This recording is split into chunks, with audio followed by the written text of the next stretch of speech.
let's go, bro.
Ah.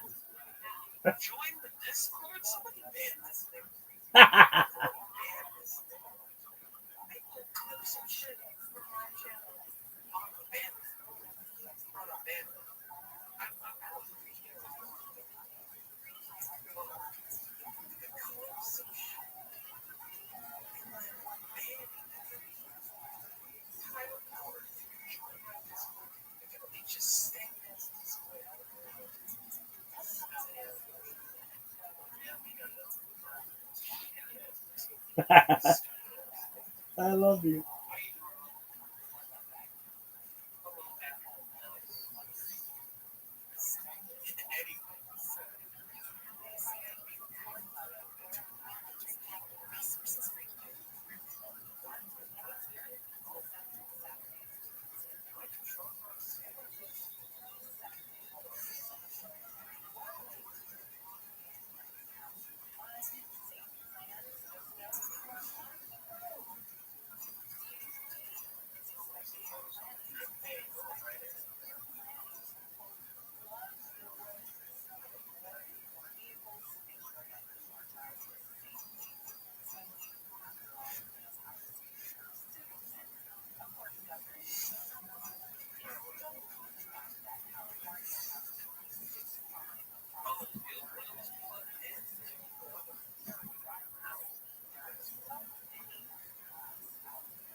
Impetuous.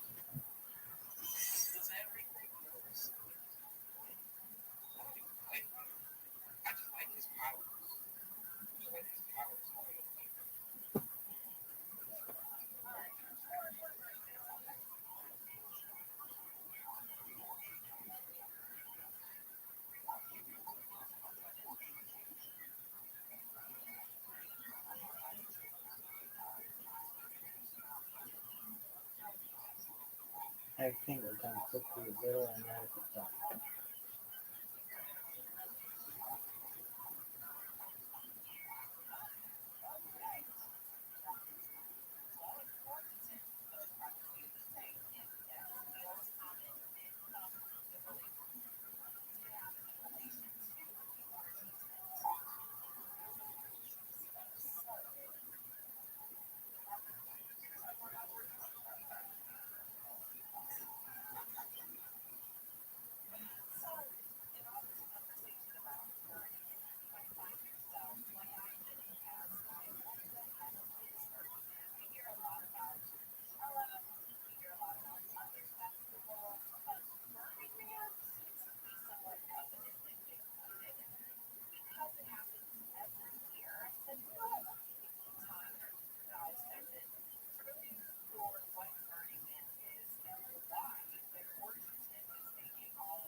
Yo, Zoo, how you living, Pam?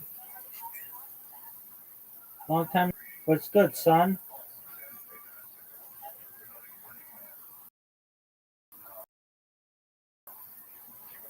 Rabbi? Yo, Pam. Toy. A sex toy? No, a toy that helps people. A toy that helps people with their hand-eye coordination, but it's also a collectible toy. So it also has bellies, yeah, that can be rare. Okay. How you gonna make it? So it's like this toy that's like a block puzzle, right? But Okay. you get like a visual picture with it, and then you have to build the visual picture. You get different visual pictures, like variations of visual pictures that you build with the blocks that you get, but only like the colors of that blocks form the textures and the colors of certain blocks form the design. Okay. Are you sure that's the best kind of toy for hand? I think it is. It's the best. I have a really good idea. If this is what you want to do, you ready for it? It's just a toy. It's not really a toy, but you get a toy coordination. There's no like ruler or thermometer or like a scale. There isn't one, and you could make that.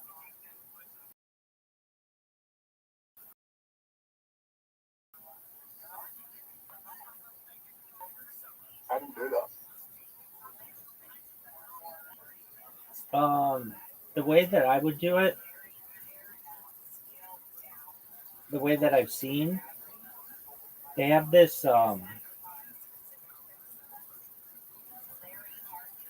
They have a machine that I've seen monkeys use. I'm sure you've probably seen this as well. It's a um, it's like a thing that they use for chimpanzees, and the chimpanzees basically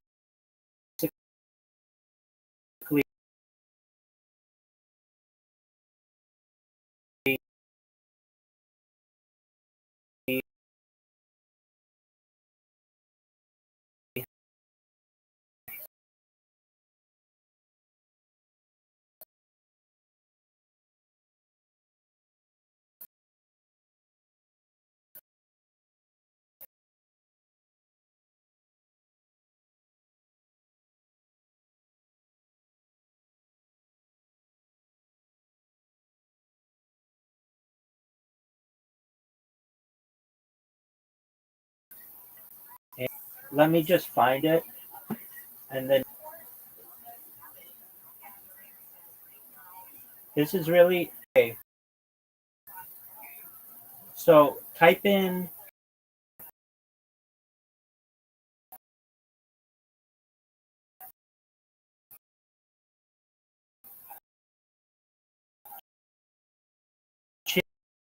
chimp number. If you could make a machine that's like this thing for humans, I think it'd be very popular.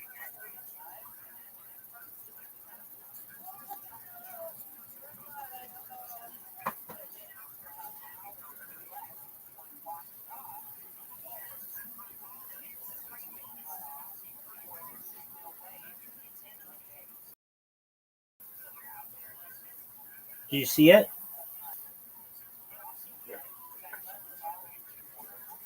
Do you see the monkey Have you thing? heard of that? It's called Doug, hold on. Did you see the monkey thing? The chimpanzee thing? where? Type in chimpanzee number memorize. You just have to put in Hey, Rabbi. chimp memorize number, and look at the first thing. It should be Scientific New American or Scientific American. Do you see it? Yeah. Look at this, though. Hold on. I don't want to hear any words from you. I don't want to hear any words from you until you tell me what you think of the chimpanzee tool. That looks like a better test for ADHD. Imagine if you made. You know what's actually, I think, probably the best thing for hand-eye coordination of any game that we play?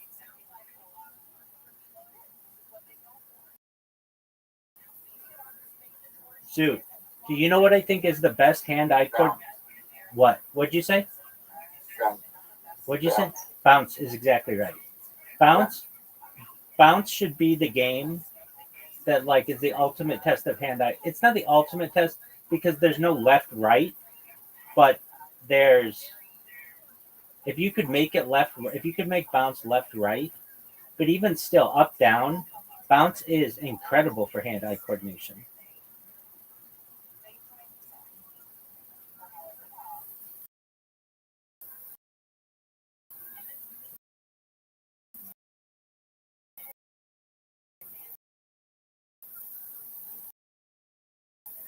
What are your thoughts on? I mean, really, if you want to make a game that's hand-eye coordination, Zoot.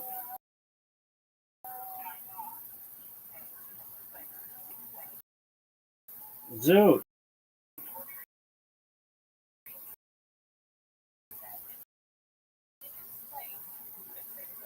Zoot.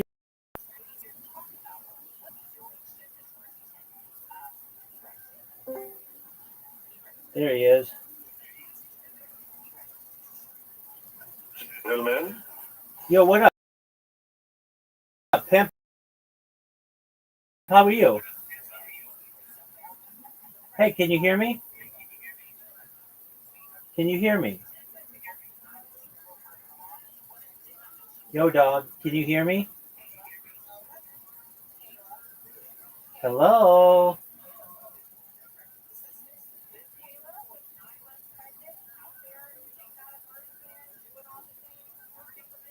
Hello?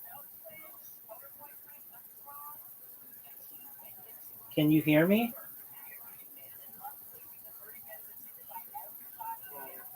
Hello, how are you? How, excellent. How's your day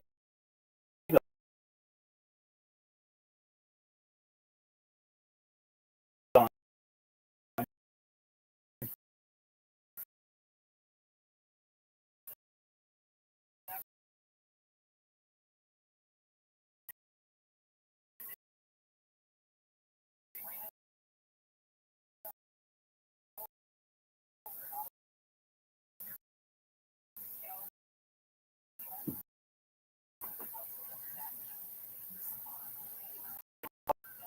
Okay, very cool. How'd you find out about me?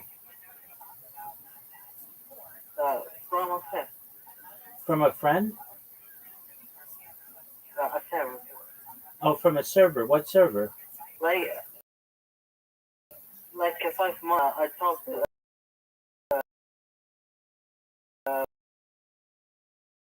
with you.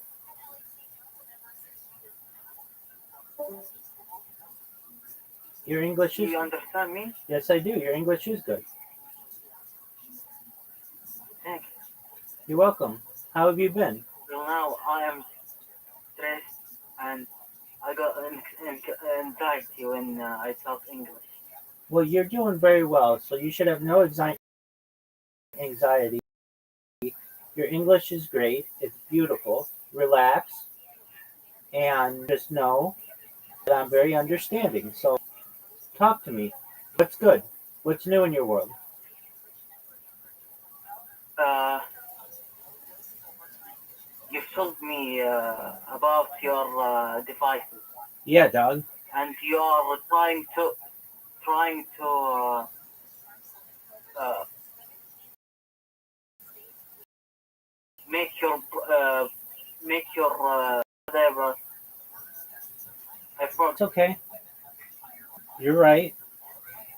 What else is new? What do you like doing? You said you help people. That's correct.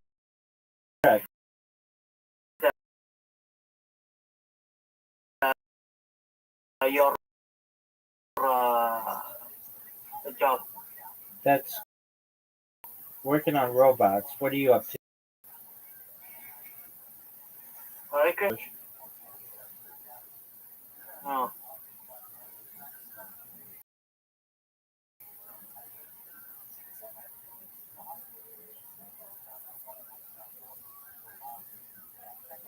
well, I respect every religion I see, Very cool, man. and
Yo, dog.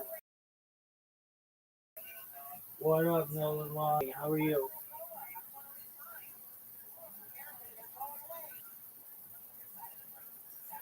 Nolan Long.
And also he would become the leader. And the 30s were dominated by Stalin right up until the early 1950s.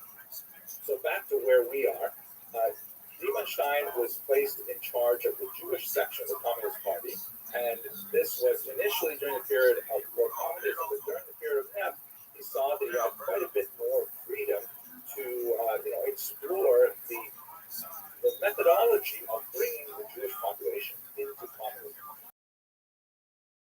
Let us recall that although there was a number of Jews in the Communist Party for the popular leadership of the Soviet Union, there was sometimes a third of governing bodies were dominated by Jews. There used to be a joke in Yiddish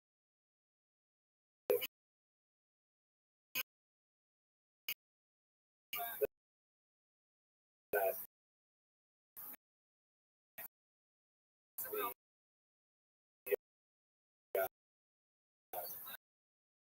there was an acronym that said to the all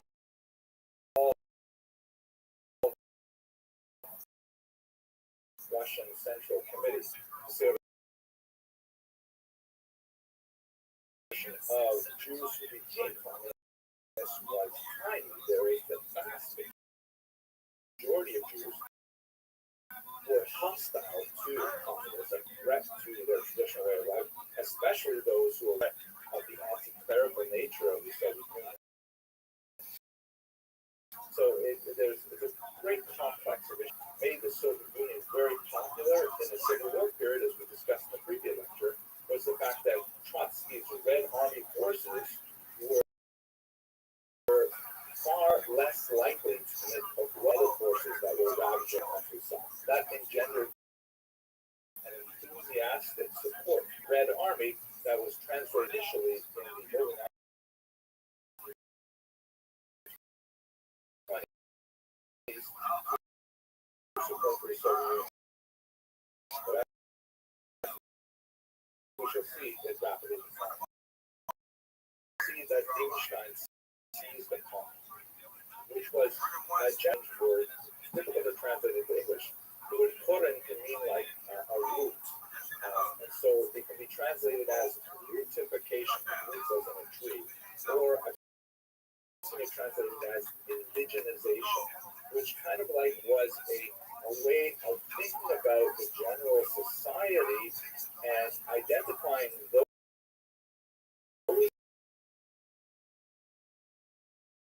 elements of the indigenous culture. The slogan of era was nationalist in form, but socialist in content, meaning they can wear their national costumes,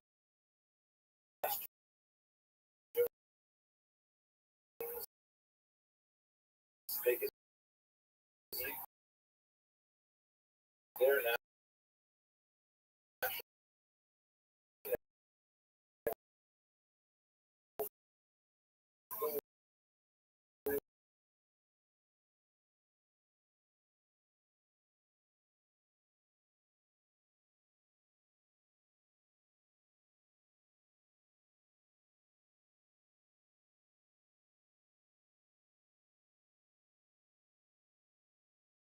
socialist and content.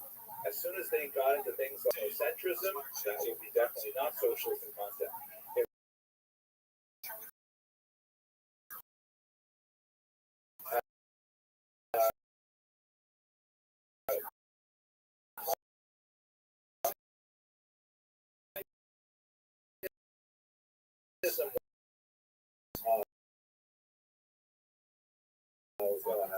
human organization wearing embroidered dresses or dancing the Torah, or they eat kreplach, or whether they ate, I don't know, kettle hay, and whatever it would be, it would still be naturally.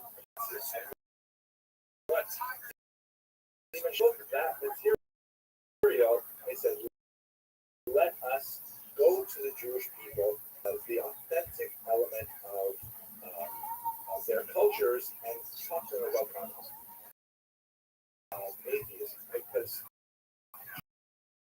Jews are overwhelmingly did by the religion, even when they're rebelling against their religion.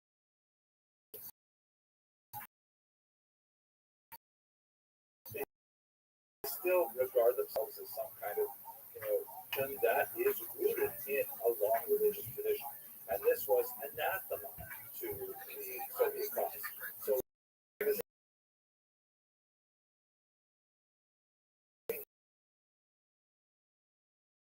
here, this is called Bezboshnik, which means literally Jesus, who is all of the various followers come to the point of vomiting, and really trying to illustrate Marx's idea of religion being full of the mass.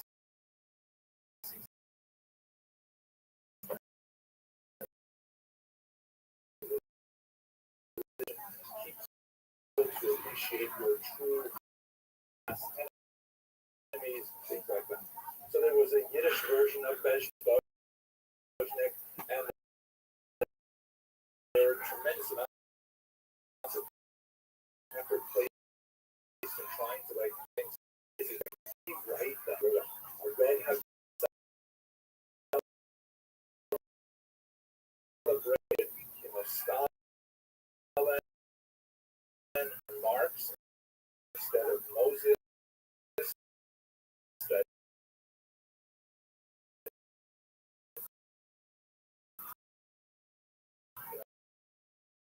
Pharaoh was portrayed as the Tsar and all kinds of things like this. 8% of the Jewish people at the end of the 19th century living in the region of the Russian Empire. And so they said, we'll speak to them and we'll write to them in their Yiddish language.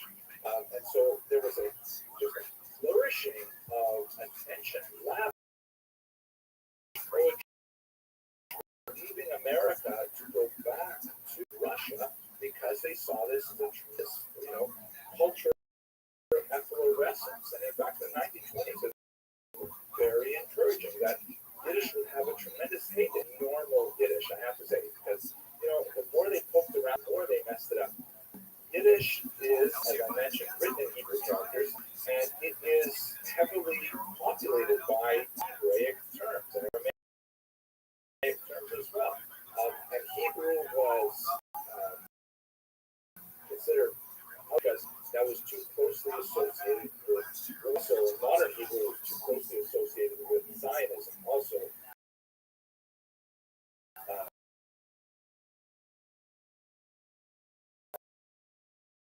Not compatible with Soviet thought. Which is translated into Russian as Tovarich, in English, comrade. How do you speak Yiddish without the word comrade in the Soviet Union? So what they would do is say, okay, you can keep the word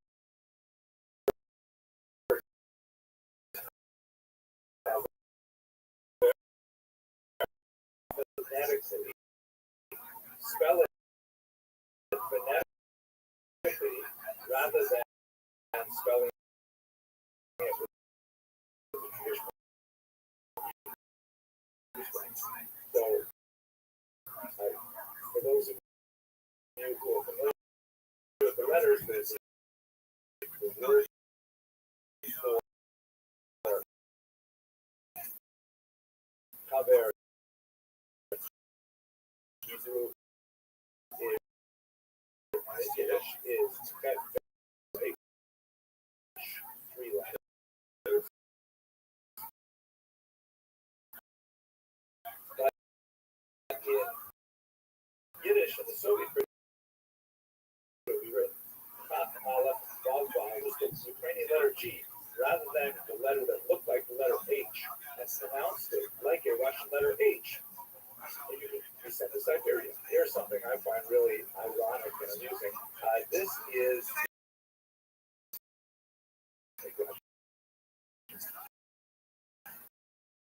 and you can see the words Ilat Hashem, the songs of God or the songs of God. Of course, it's pronounced with the letter H, but there is no letter H in the Russian alphabet. So in order to indicate that it should be pronounced as an H, they took the letter G. See, the second one they did was they looked at 5 letters of the Hebrew alphabet, the so-called Manak spots, that are written differently at the end of a word than if they were written at the beginning of the word, and they said those letters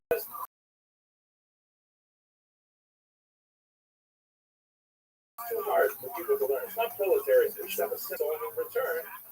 We force the new letter on them, right? You can see the word Hashem, that H is actually an imposition into the Russian alphabet in order to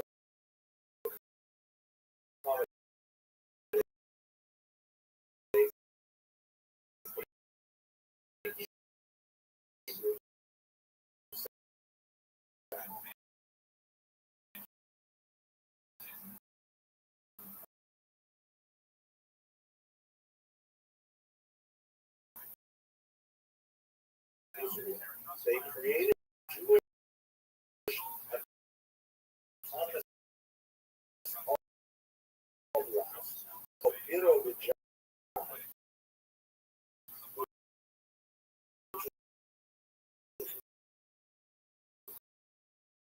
way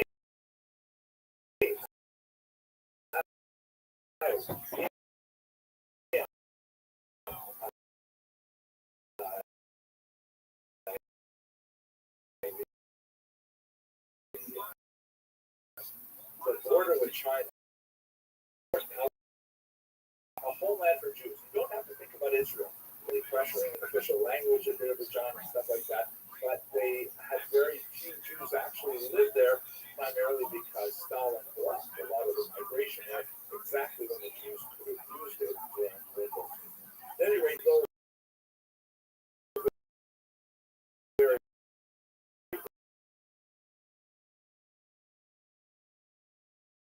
came crashing to a halt.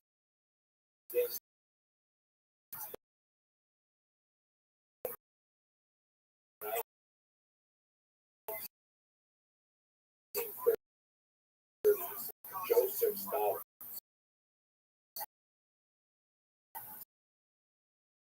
Stalin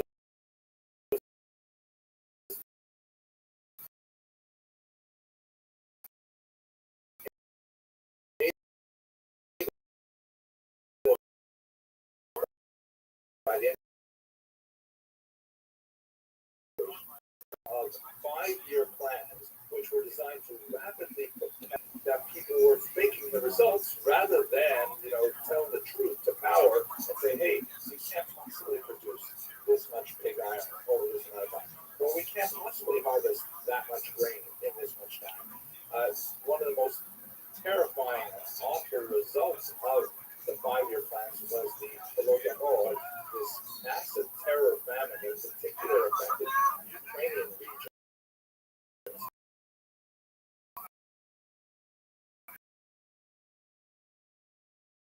In 1932-33, 6 million huge number of people, and there are larger estimates as well.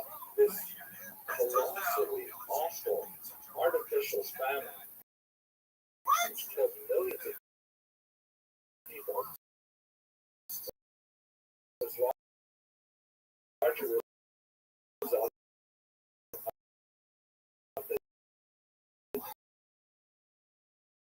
of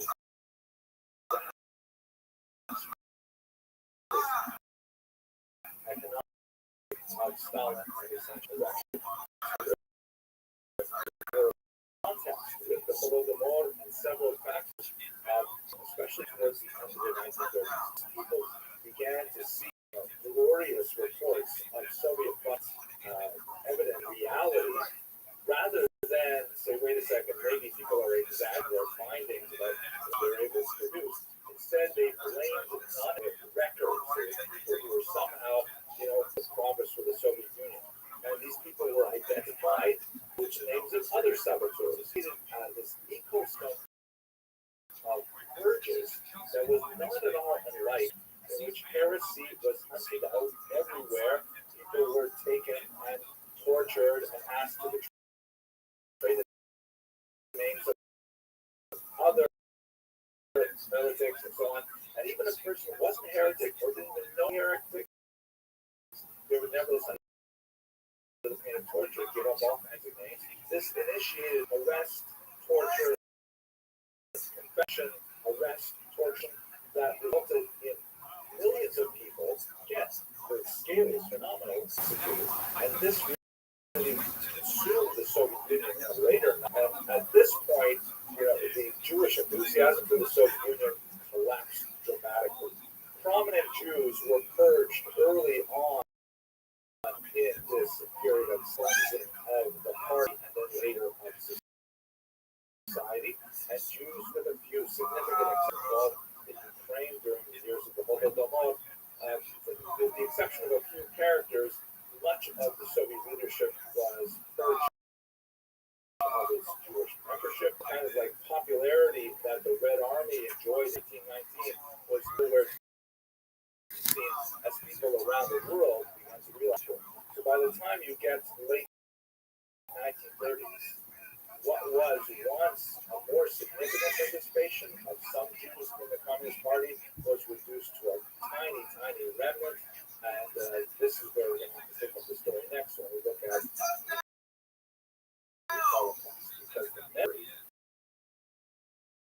of Jewish participation in the Communist movement had tremendously results when we were able to. Wow.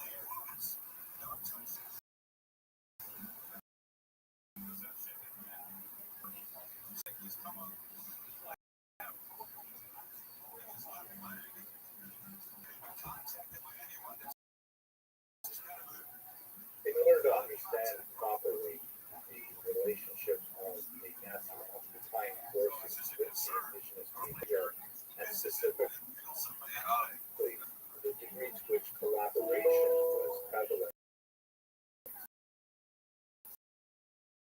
among those populations, it's really important to understand one, when the region was controlled by the Soviet Union.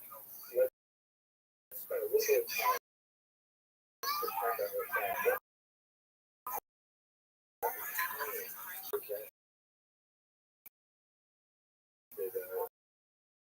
dramatic shift in the nature of the war. It was born 1914.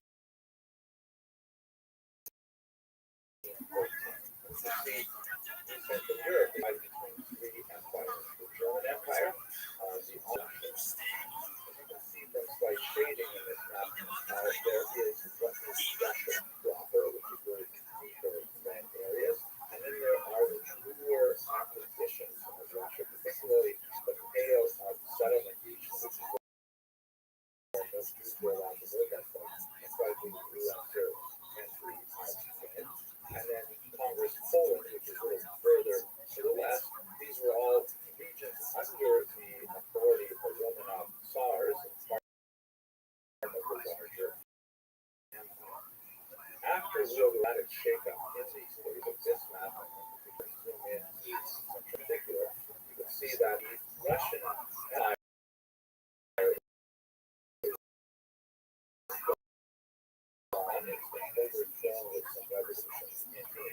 and it has been replaced by the Union of Soviet Socialist Republics. That's shown here in the shades of green.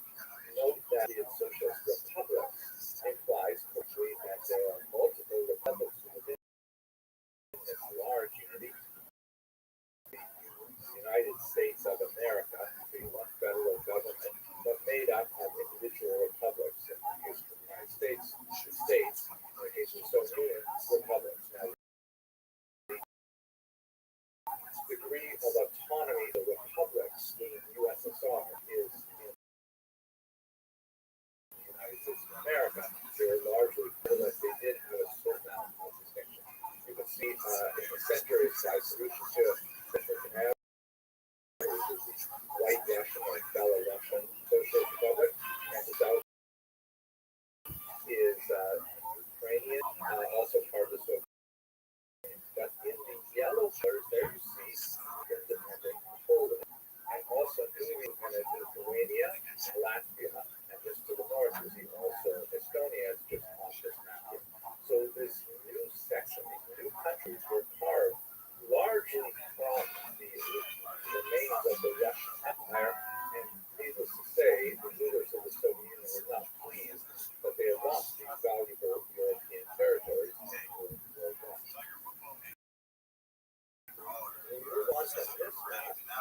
What happened in 1939, more than in the previous video, when Nazis and the Soviets make a pact with each other to invade these regions simultaneously. You can see from the right, the Soviet Union invades Poland, and from the left, that is the West, Germany invades Poland, and they end up dividing the between them as discussed in the previous video.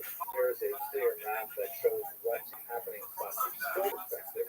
There's a yellow line that indicates the new ceasefire line. You do it back and forth.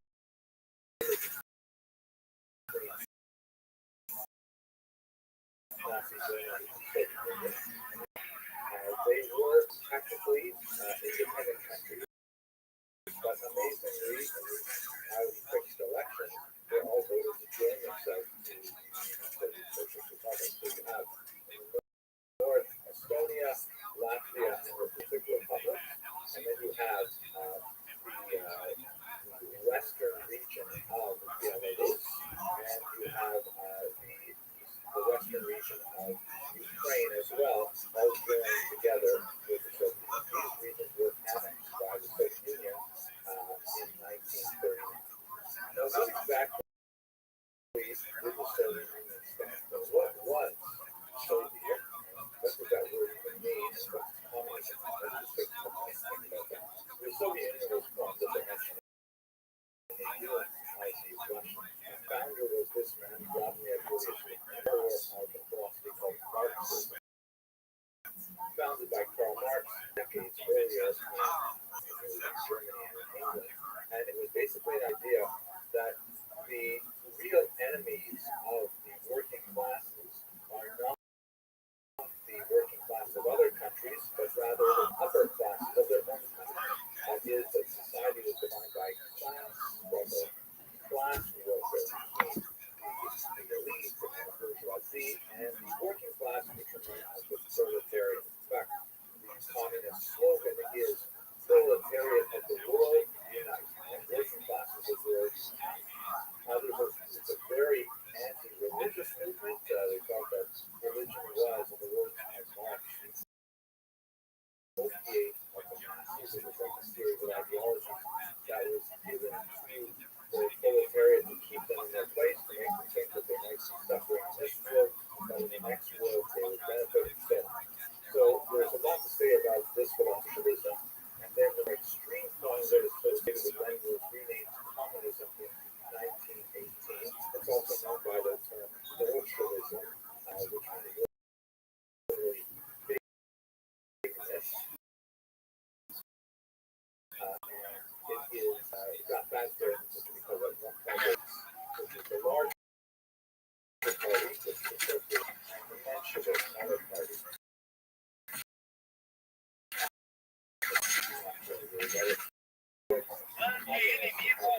Socialists are a larger class. Many countries even today have a advocates things like, for example, those are also statements that itself is such a nice idea. Communism takes it to extreme where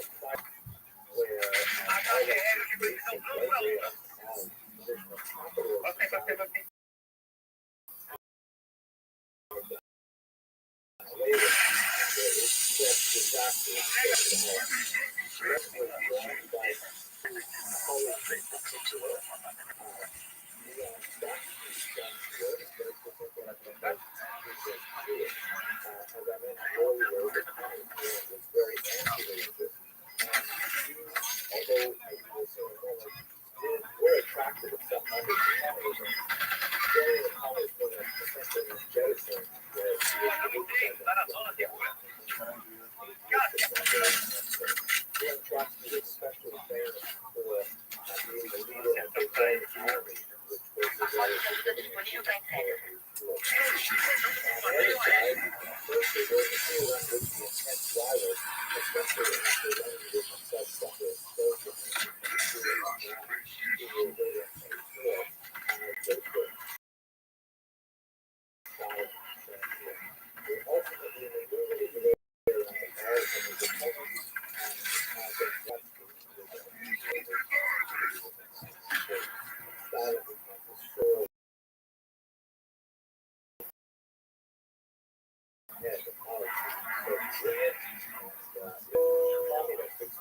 Was all about putting in place Marxist socialism to share property between all the people to include the upper classes to create a classless society. And in many ways it has certain kind of appeal, the idea of equality before the law, the idea of people being comrades, Ruthschld and Rothschild was forming friendship of people, the end of anti-Semitism. And ironically, particularly in the early period, the Soviet Union waged a very strong war against prejudice, against Jews, and so on. But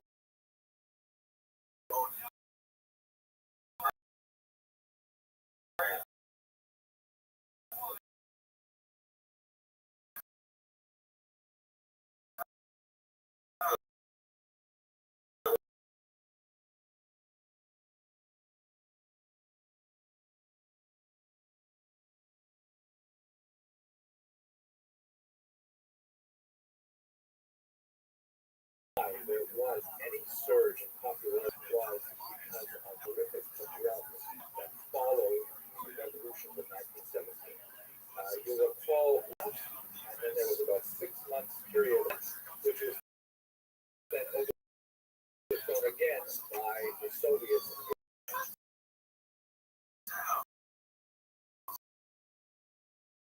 And this was all during World War I. It was fighting against them.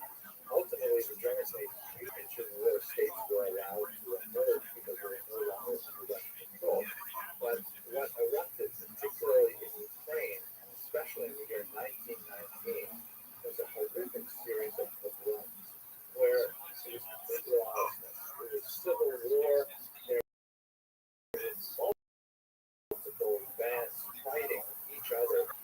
The Soviet army, the pro-Tsar Russian White Army, the Poles, a whole group of anarchists called the Greens, and they were all fighting for territory over the course of a bloody year, which resulted in, by conservative estimates, perhaps 50,000 Jews killed.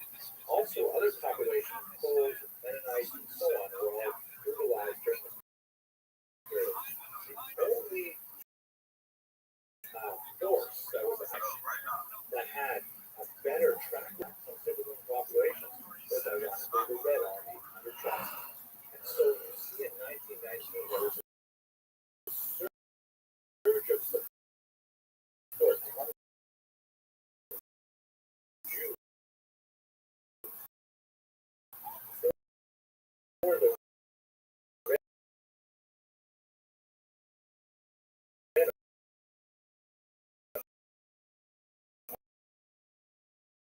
armies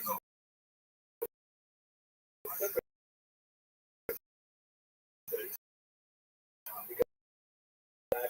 they would be most secure if that army were to in fact win the day. So there's a surge of support.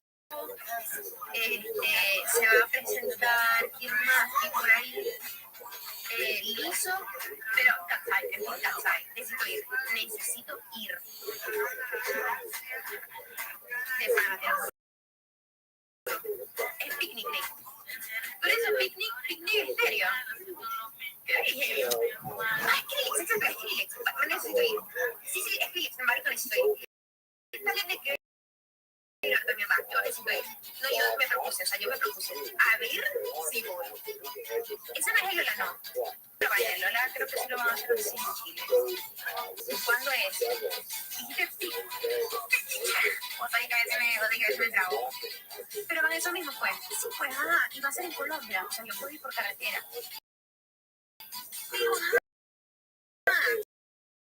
Marifisa me dijo y que las entradas están un poquito caras.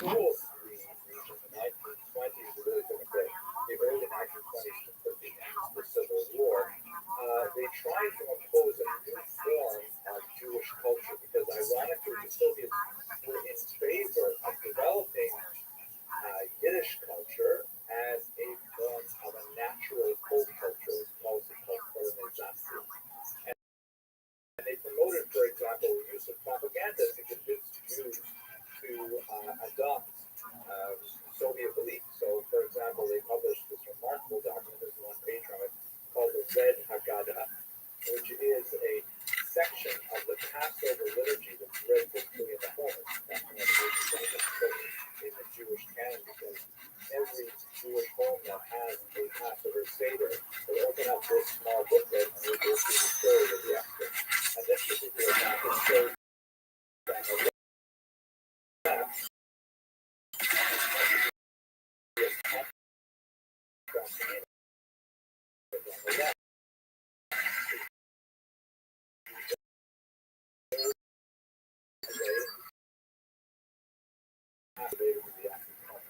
and on the right, you have the modern Soviet Jews who no longer perform, they no longer observe this customs, but they work on their skyscrapers and on their various factories. And one of the workers is for the Moscow, but for a capitalist would also be broken in half as a result of their efforts.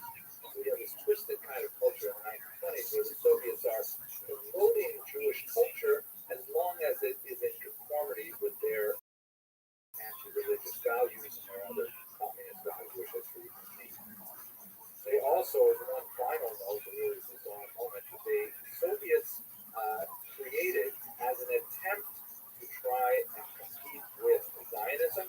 They actually created a small Jewish autonomous oblast, an autonomous region, way out in the eastern region of the Soviet Union in Siberia, bordering on China. They called it Birobidzhan. And you can see here that at the top of this railway letters, because it was a Soviet Jewish Zion, Soviet Jewish homeland. Unfortunately, during the Holocaust, it was closed to Jewish immigration just when Jews could have used it the most. Did not allow Jews to flee there, but it exists still. Now, what happens in the 1930s is extremely significant because Stalin, who by this time has firmly taken control of the country, and he has abandoned all of what he considers silly, petty nationalist plans like the development of Jewish culture. He wants to build Russia as he wants to kickstart the entire economy and get the entire population working very hard creating even though Stalin would pass away in the early 50s, his idea of what the Soviet Union should be all about continues to inform much of it right through the 1970s. I don't know how many you can carry at a time, though. teeth of this is this man, Alexei Sahan, who was a coal miner who was using a pneumatic drill was somehow able to drill a lot.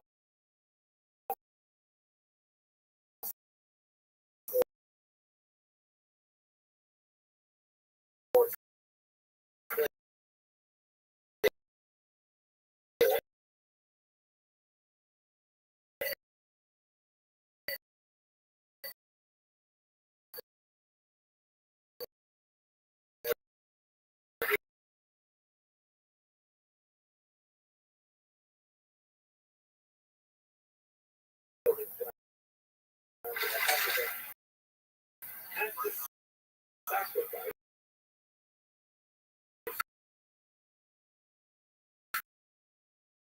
of basic consumer values. And this is so more by Stalin. Alright, that's good enough. You know, I think I'm good. Let's get out of here. Starvation in the streets. You can see some terrific photographs taken on eastern Ukraine. It's very difficult to determine the exact number of people who were killed in this artificial famine. Very reasonable estimates for have no less than 3 million, and more expansive estimates for this was 14 million. And one of the reasons why it's so difficult to get a good handle on numbers is because Stalin had a census taken. Results of the deal, which presumably showed a huge demographic loss in Ukraine, in order to send and the census taken. Why am I leaving? I just want to go get something on. Fuck out of here.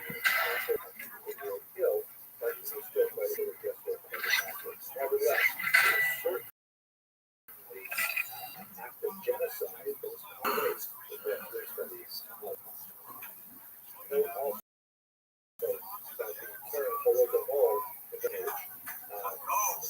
It's definitely taken from the term Holocaust, which we discussed in the first lecture. Holodomor, like all complete, but instead of all the Ukrainian map,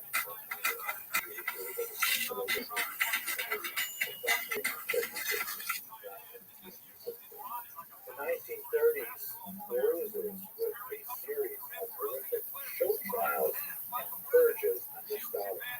When the results of this rapid industrialization was not nearly as strong as Stalin had thought it would be, he assumed that there must be saboteurs or wreckers active in society. And so this bizarre society-wide desire to identify people who are somehow anti-Soviet, who were, sabotaging the plans to develop this, water dam or this coal mine, things like that. People were denouncing their neighbors, putting them on trial. And then these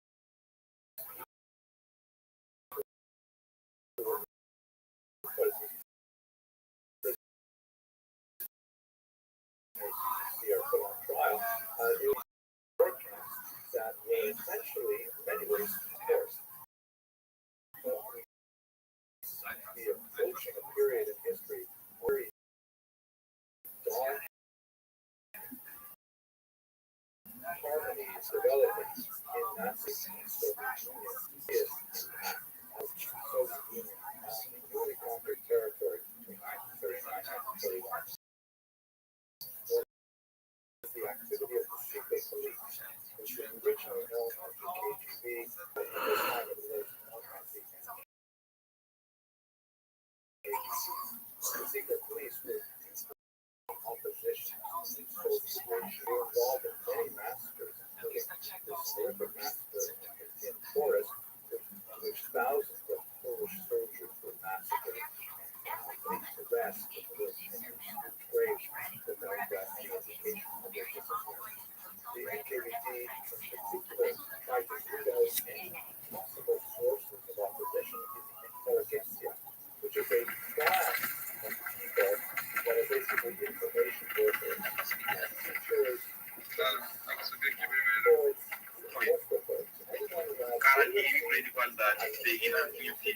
share information with you.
This represents the date when the Nazis broke their treaty with the Soviets and invaded. The Soviets were caught terribly off guard.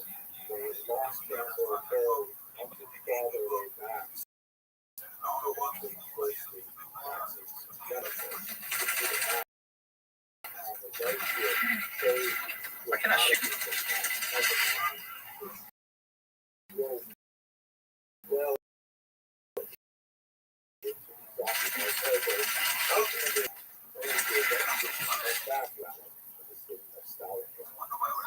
relates specifically to the regions that they conquered in 1941 is that when the Soviets got word of this sudden attack, they rapidly demobilized and fled the conquered territories. Along with them, by the way, were about 600,000 Jews who fled with the Soviets because they realized the Nazis would certainly not treat them well. We don't know to say about that because we will come back to it later in the election. But what happened was that when the invaders fled, they all the equipment that they were building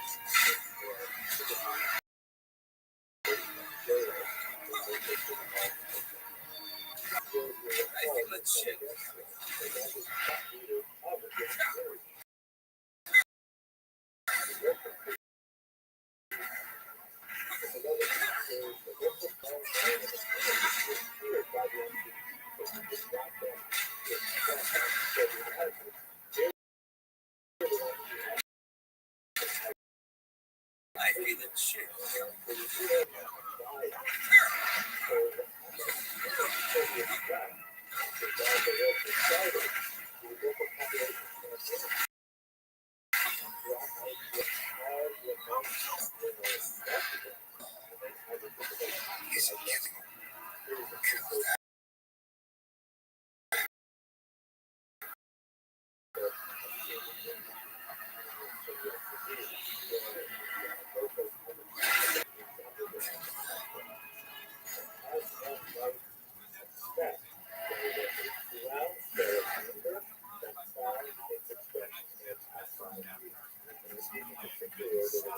Honestly, as far as I killed that was not clean whatsoever.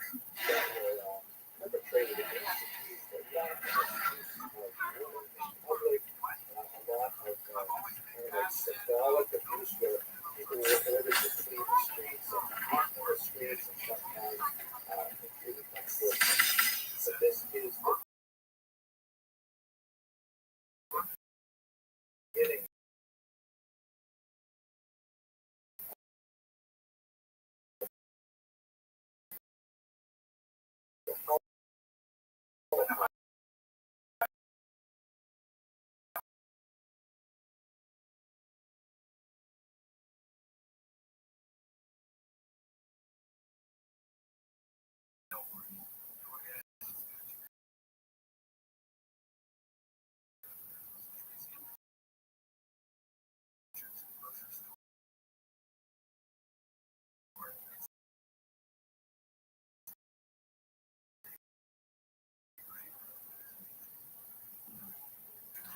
related and overlap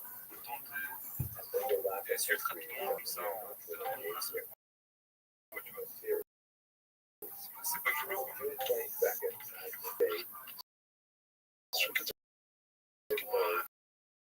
Ah si, ça marche. Bah, en vrai,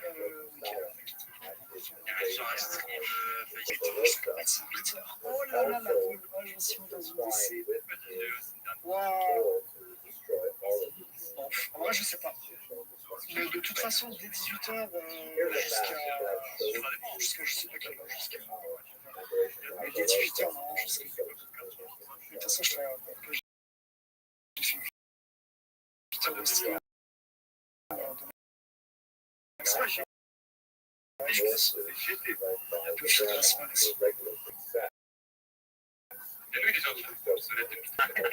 Ah ouais, tu as été obsolète. Après, à tout moment, ce que je peux te conseiller, c'est de mettre. Je sais pas s'il y a des cloches de notification sur Twitch, peut-être pas.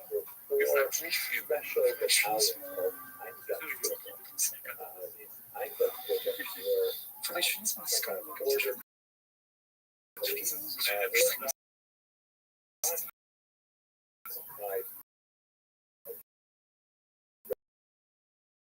Moi, j'ai une page Insta, mais Moi, je suis chaud pour vous.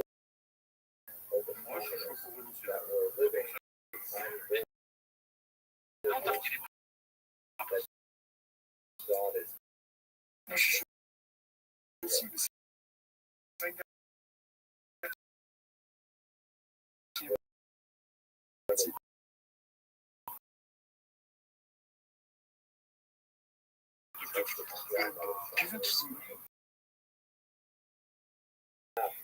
dis le mec qui peut pas du tout. ouais, pour motif,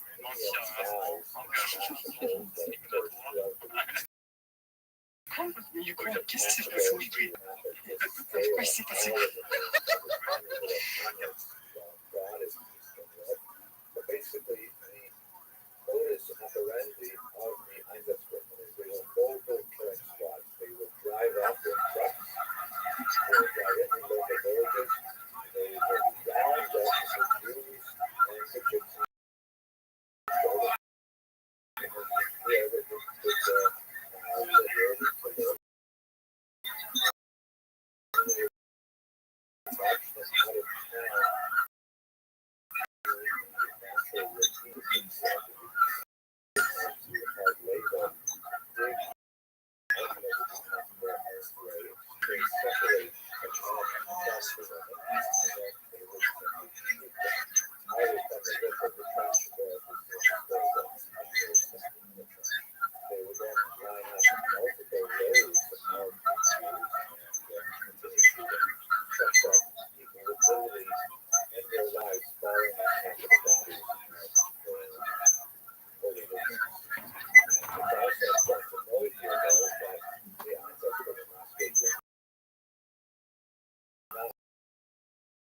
Especially efficient, especially by the latest standards. It is relatively easy to escape the Einsatzgruppen if someone were to, for example, feign being shot and fall into the pit and then simply remain there, despite having to experience having the rest of the members of your village fall on top of you.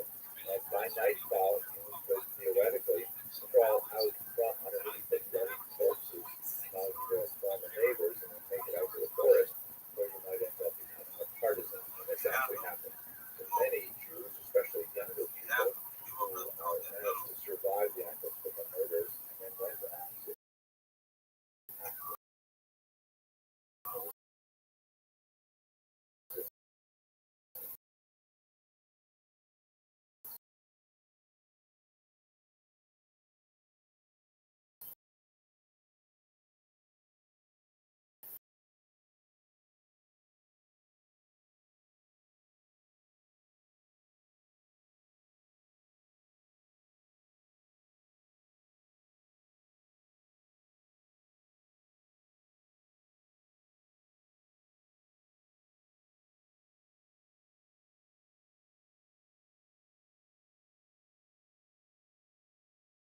about them because for the 1990s, there's some tremendous studies of the Einsatzgruppen.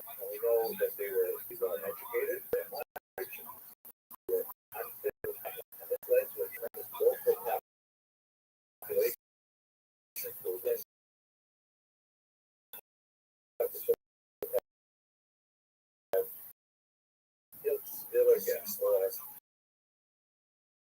with a tremendous amount of alcohol, with drives, all kinds of things to keep this machinery going.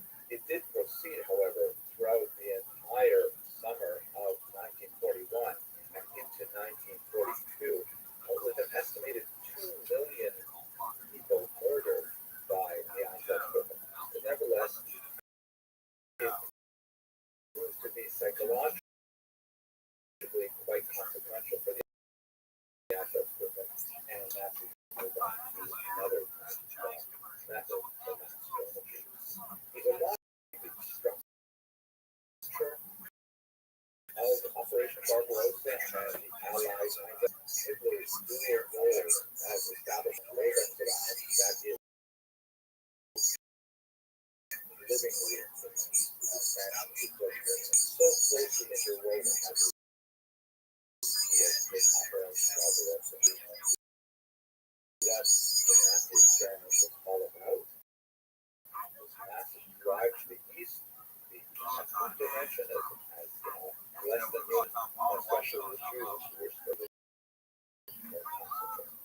Also important is the fact that once we've seen the testimonies of Einstein who of course survived the war and actually were usually exempt from punishment for this, as we'll see when we talk about the Nuremberg trial, we see very clear evidence that resistance on the part of the Einsatzgruppen was not very common, but when it was expressed, people got away with it. In other words, a member of the Einsatzgruppen could simply say, you know what, I can't take this anymore. They can speak to the commanding officer and say, I just can't gun down people day in, day out. And what would typically happen is the commanding officer would berate the member of the Einsatzgruppen, would say that they're cowards, that they're not doing their duties for the fatherland, and so on. And then they would simply reassign them to some other task, like driving the truck or going out into the forest and look for people who escape. And it was not at all a case where if a person would be shot. In fact, it begs the question. People is this, right? People not speak out with these inhuman experiments, Leonardo experiments, or books from a perspective of psychology and sociology, the kind of impact that peer pressure, among other things, has on obedience to authority. But for the time being, we can only marvel and mourn the death that occurred during the Einsatzgruppen. What is clear, however, was that by the time they got to the new year, 1942, the Nazis had discovered just how successful they could be with mass murder. But they basically met very little resistance and more efficient solution to mass murder. This was the so-called Endusum, or final solution, as Quentin speaks about in having videos. I hope you found this video. Thank you for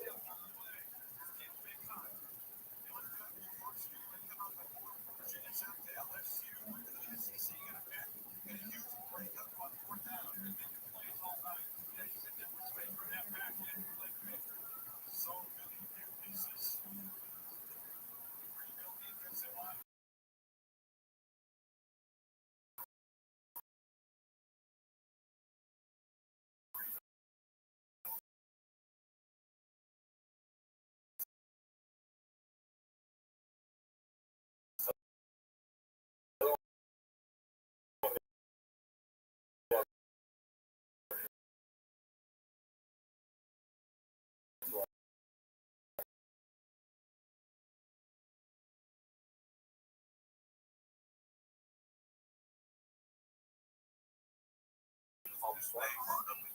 Economic, social,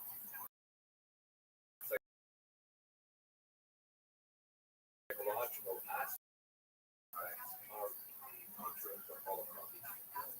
lecture, I'd like to go over some elaboration. What exactly do we mean by this term? Most people divide non-victim populations into three basic categories. Perpetrators, involved in the destruction of human rights. Bystanders, those who, to one degree or another, passively allow this to happen. And thirdly, rescuers, the heroes of our story. But what exactly do we mean by collaborators? Certainly, there is a tendency to place collaborators directly within the perpetrators category.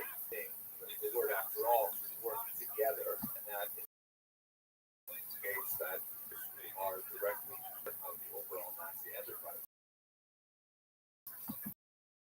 But when you look at collaboration from a broader perspective of the people who were towards some degree of collaboration, who really trying their own survival. Certainly, there are things. It's difficult to understand people who are involved in the direct murder of Jews, other civilians, anything but criminals. But on the other hand, you see people such as in this image here, who are featured in a German encouraged Slavic peoples to make their way to Germany as so-called Ostarbeiter, or to contribute to the German factors. On a technical level, this would be collaboration. They are, after all, working in concert with the Nazis.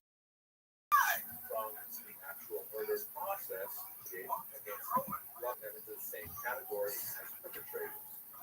We see this, for example, in two different categories, so-called Hilfswillige, which means the willing to help the population. These are people who were sometimes, brought directly into the Einsatzgruppen murders and would actually assist with the actual murder of Jews and other Nazi undesirables in various regimes in Eastern Europe. And on the other hand, the Ostarbeiter, mentioned the so-called Eastern workers who were simply shifted to forced to a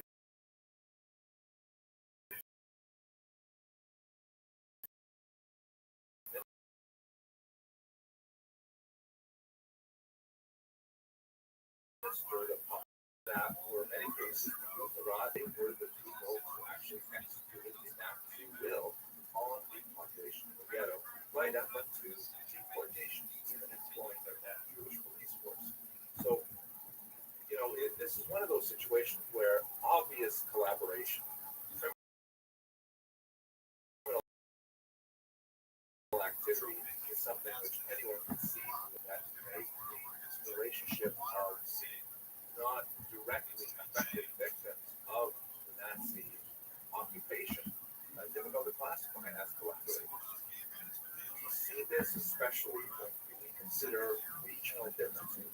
Have a look at this map here, which indicates the greatest extent of Nazi expansion throughout the European theater and also North African theater. You can see that the central region, the black area, is the German Reich, which are regions which were formally under total Nazi control without any significant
so-called Northern European nations were given much more countries that had chosen to ally themselves with the Nazis.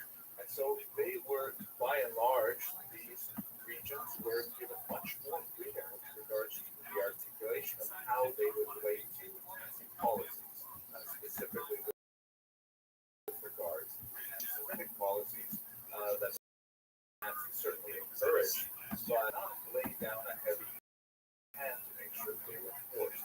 For the early years, there was quite a distinction as many of the Allies begin to get cold feet. Italy and Hungary are excellent examples, and Nazi Germany has to take direct control. Then they suddenly impose the will on the local population in collaboration with much more of a dangerous phenomenon for the Jewish population. So let us contrast what happens in the western and the northern regions of Europe to that of Eastern Europe, in particular the conquered ends of the Baltic states and those regions of the Soviet Union that were placed after Operation Barbarossa directly under a military.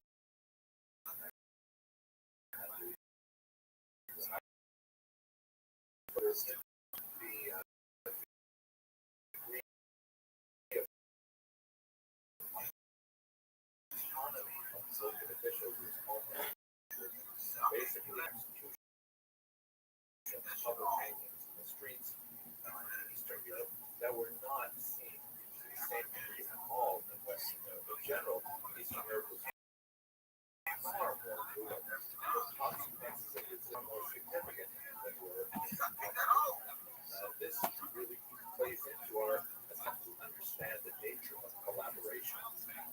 Collaboration in Western Europe typically involved a lot more premeditation on behalf of the agent who would decide to work with the Nazis. In Eastern Europe, it could often be a split-second decision whether or not to actively choose to advance one's career on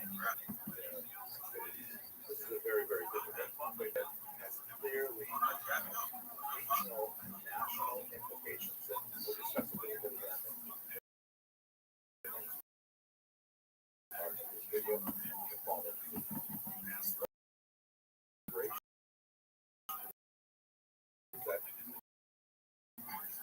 besides looking at the nature of threat, we also look at their relationship with other Jews in particular. There seems to be a strong correlation in many regions between the degrees of assimilation and acculturation of the Jewish community and the likelihood of local population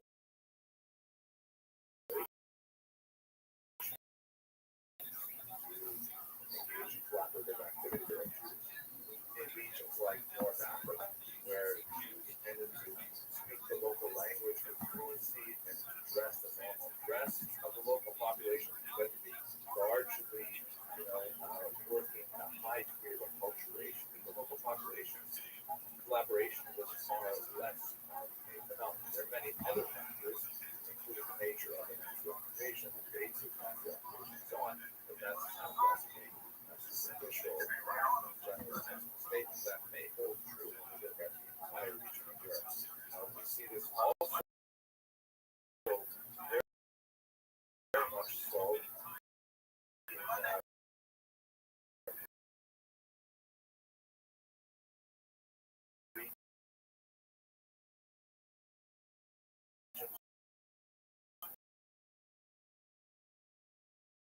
where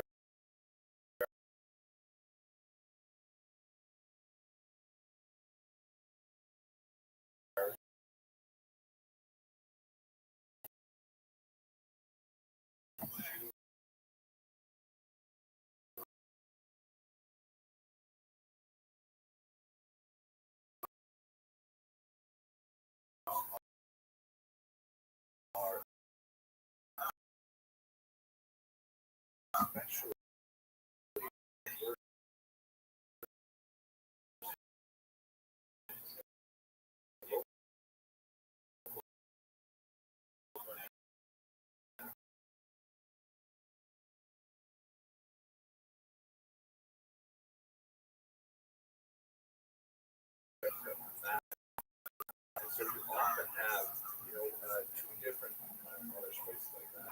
And then you have a significant number of refugees from further east, Romania and Bulgaria, who fled into Hungary seeking refuge. And they are quite different. They're not Hungarian speakers. They tend to be far more religious. They tend to stand out much more. They tend to be a burden on the local population economically. And so there's a degree of collaboration, which is not so much a function of the collaborators themselves,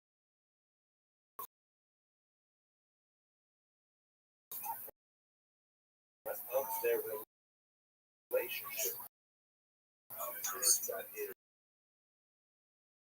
That is over and over various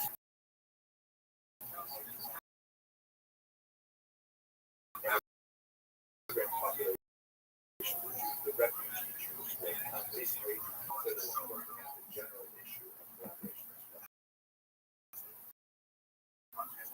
Let us stop here and look at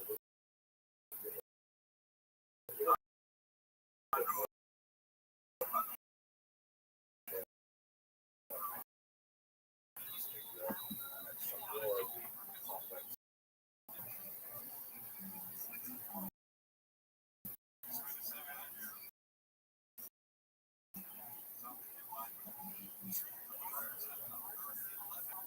Hello and welcome to another brief lecture on the Holocaust. These lectures are produced solely for educational content purposes. In the previous lecture, we discussed some of the larger issues of collaboration and trying to understand what exactly this phenomenon is. In this brief lecture, I'd like to focus with a little bit more detail on Eastern Europe. This is a region which has been identified very much in terms of bloodlines by the historian Timothy Snyder, who has title. And it's a totally apt designation of some phenomenal violence throughout the first half of the 20th, ones that occurred there and then extending into the terrible famine.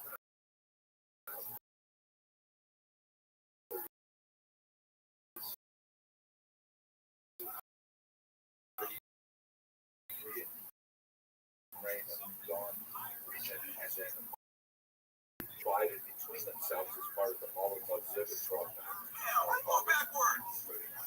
Looking at this map here, you see that includes basically Poland, which is divided in half, the western half going to Germany, the eastern half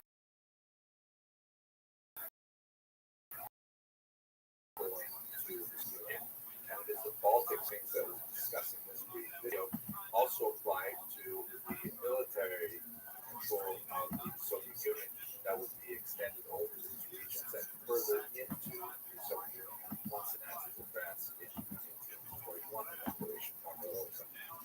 Here is the map of Operation Barbarossa, which describes how the Nazis would essentially double-cross Stalin and their erstwhile Soviet allies and advance into this region and really make a deep penetration into Europe and Russia, coming to the very gates of Leningrad and Moscow, and imposing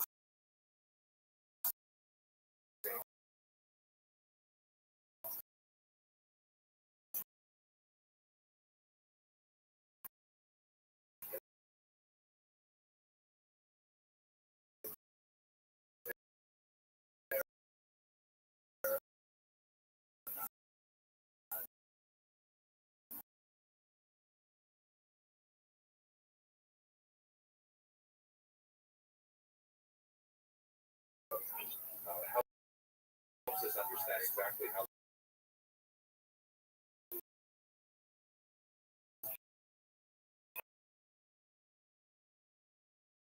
populations were distributed. The action black here is called the general government. Analysis is is the openness that the Nazis showed, especially from 1943 onward, is the willingness to adopt Slavs into Waffen SS units. This was quite a surprising development in many ways because the Nazis, as we mentioned many times, were slaves to their racial ideology, and they viewed the Slavs as significant. One of the authors of the Reichscommissariat once said that the Slavs should only be called upon to do three things. One, to know their names, two, 500, and three, obeying the Nazi privilege. The idea that they would actually bring local units together out of Slavs was quite a bit of a, especially calling them SS units, because this was a designation that was typically reserved for the elite. Waffen, however, implies that they were pieces rather than for, secret service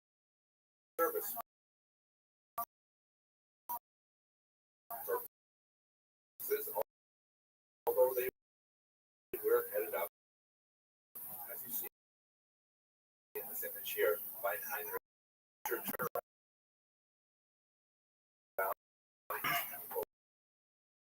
into military units, but it's not actually that surprising at the date that began to occur, especially connected with the reversals that the Nazis were experiencing on the Eastern Front. Ultimately, a major downfall for their military endeavors, together with the Allied invasion at Normandy on the Western Front, the Nazis would ultimately be crushed between the Red Army and the Allied armies on the other side of it. So therefore, the adoption of these military units was, on the one hand, a wise military tactic, but on the other hand, a step back from their racial ideology of these units. Normally, the term SS immediately implies as a collaborator of the highest order. In fact, in the central circle of those who were architects of the Holocaust. But can we say this about these very hastily put together units and their motivation? We don't know a tremendous amount, actually, about their motivation vis-a-vis Jews. We could assume that they harbored many of the same attitudes that we've seen of hostility to Jews, largely because of the perception that they were allied with the communists. But that's really the key point to understanding these groups. Were they considering themselves fighting for Germany, i.e., in actively collaborationist model, or was their principal motivation that with Operation Barbarossa, the Nazis liberated these local populations from the Soviet dominance that they had experienced since 1939. That was 2 years of incredibly brutal communist power that involved the arrest of their intelligentsia, that involved the rapid communization of their economies, involved a very, very strict adherence to the notion of enforced atheism, right? The League of Militant Atheists was very active. Churches literally blown up.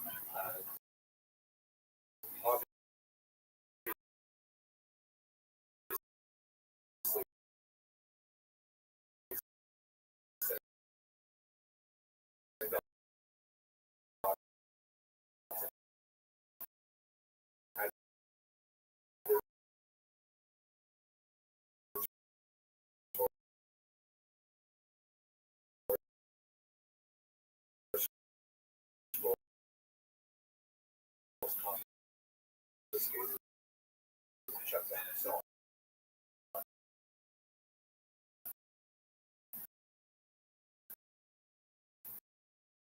So a lot of these populations of local Slavs as opportunities for them to attack their most recent and immediate enemy, the Soviet Union. So simply temporarily sought support from the Nazis. The militia division, for example, considered itself the first Ukrainian army in Canada, for example, the commission called the Shane Commission, which actually issued a massive multi-hundred-page report assessing the activity of the militia division and found no reason to qualify them in a blanket order as war criminals. This was just an illustration of the notion that the militia division was principally an anti-Soviet effort of the local population rather than a pro-Nazi effort. Needless to say, this is an extremely complicated. It's also very significant to note the awkward, complicated role of the church in many of these endeavors. Let us not forget how intensely atheistic the USSR was, openly persecuting, arresting, exiling, and murdering priests. And the idea that a local military unit would be formed to fight against the USSR church, the most important priests of the region, speaking once again of the militia division, in Andrei Shapitsky, who himself was a great Judeophile. He learned Hebrew as he attended, had very warm relations with Jewish communities. He was responsible for the rescue of some 200 Jewish children and returning as a remarkable individual, and nevertheless, his record is tainted by the fact that he openly blessed the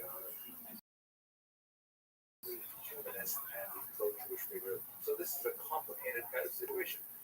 Is it true that we can say that the enemy of my enemy is my friend? This complicates the whole idea of what is collaboration.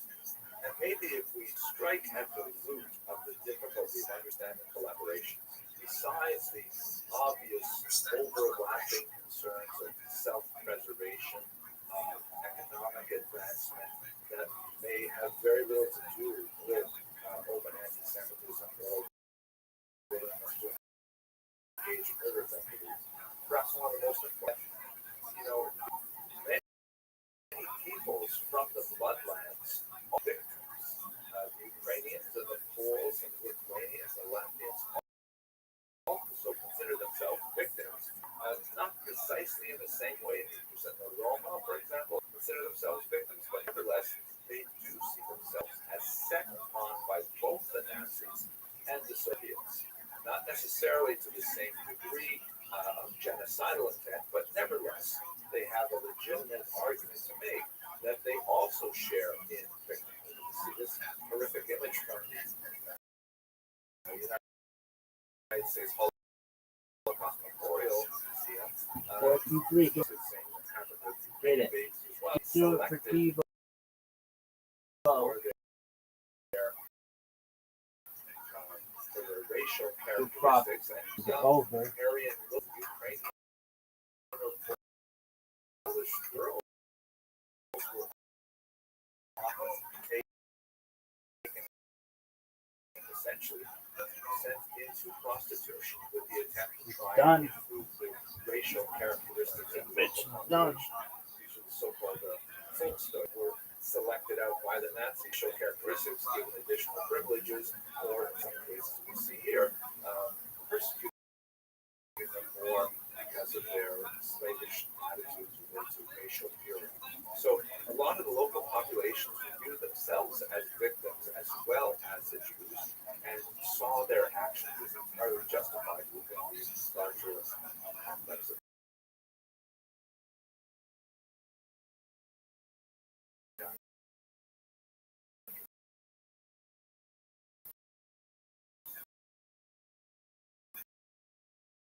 collaboration. More difficult topics of the Holocaust, and has some of those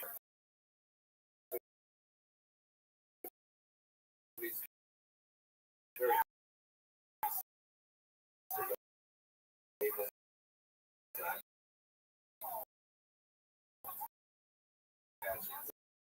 more criminality. But on the other hand, you see a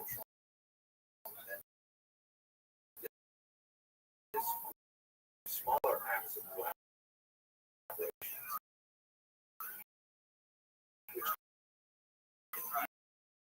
easily understood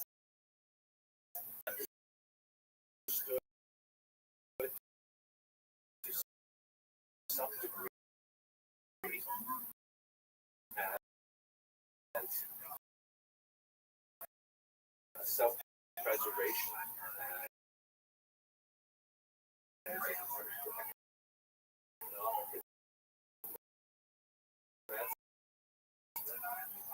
one wonders where exactly we place the line between criminality and reprehensible conduct and understandable, supposed to be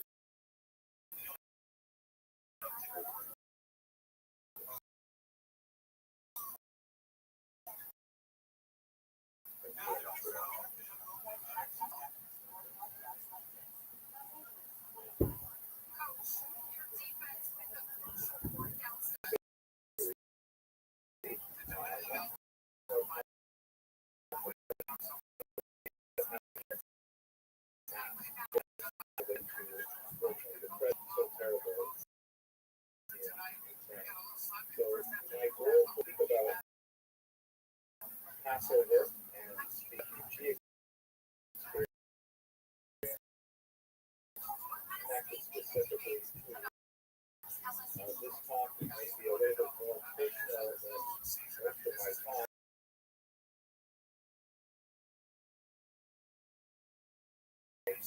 Shortly, but it's one that I feel very strongly about. So let me begin by the departure of the Jews from Egypt.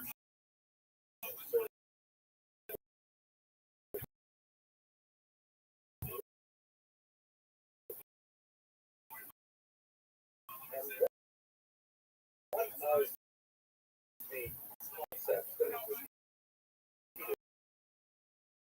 stranger, here's just one example of the many verses that underline that particular concept in English. Here, so that's that. And yet that is again, getting anything you shall hold friend as a stranger or stranger that is used here has multiple meanings. It is related to the word Rabbbi, which means referred to as it applies here, a stranger, a foreigner, sometimes Jewish is referred to Judaism.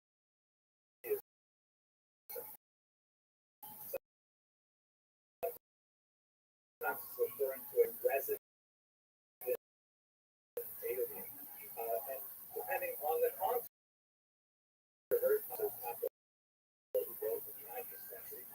and he, for him, this commandment says we are about a convert to Judaism.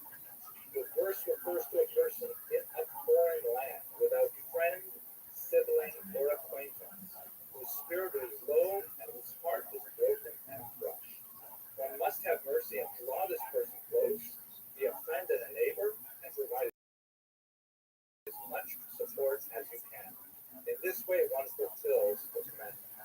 So obviously, the Passover Seder, as Jews around the world would gather with their families and contemplate the meaning of freedom and the meaning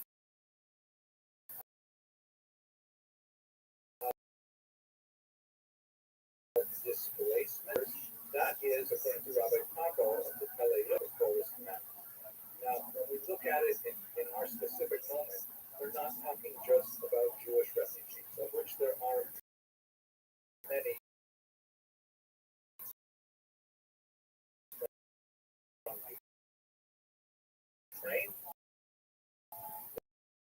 There are a lot of different, about 90,000 Jews in Ukraine who are not necessarily connected to that core population, nevertheless, are if you were to ask them, they would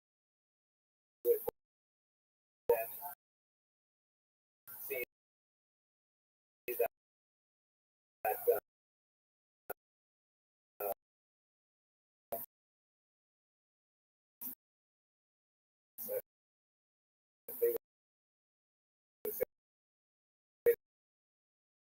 are and maybe as many as 200,000.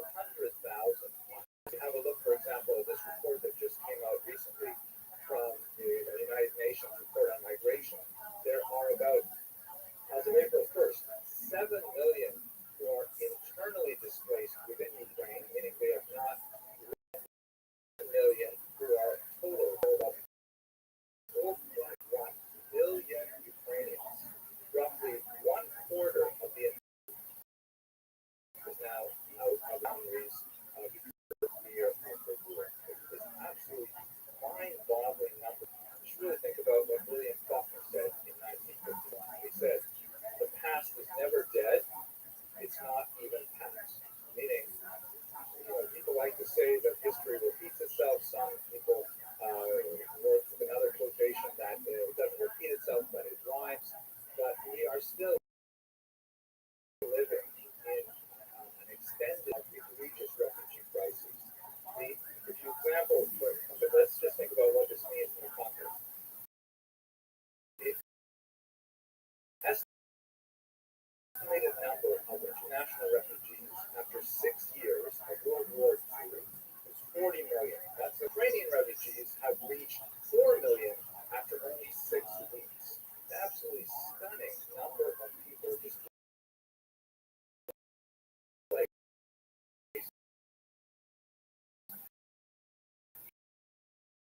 tremendous human suffering. If we look at these numbers in one other way, look at the scope and speed of it. If you were to calculate the number of refugees per the month of conflict, we're just 6 weeks into this war, and you can see that Ukrainian refugees are off the charts. Far more refugees displaced at far shorter period of time than even in World War II, which was 40 minutes, is the Jews might fulfill that commandment of considering the stranger. But I want to get personal for a few minutes. I think it's relevant for giving you a sense of how strongly I feel about this. This is a photograph of Polly Alex Abelson, circa 1932. They lived in northern Ontario, Canada. This Corkian is the father. One of the things that my childhood is that we're an adopted brother. Right after World War II, the crisis of Jewish orphans displaced among about 300,000 other Jews to these camps that dotted Europe and Italy. And my grandparents of blessed memory took in an orphan refugee to live with them in northern Ontario, Canada, who was his adopted brother. So the experience of being directly connected with a refugee population, a refugee experience,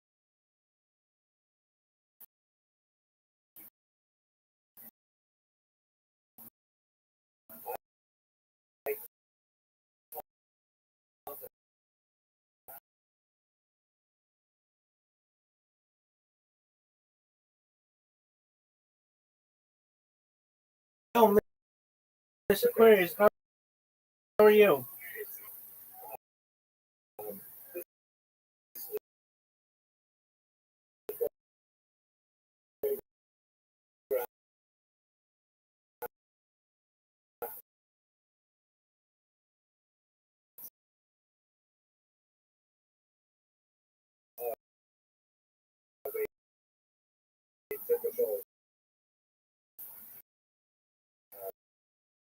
Miss hello.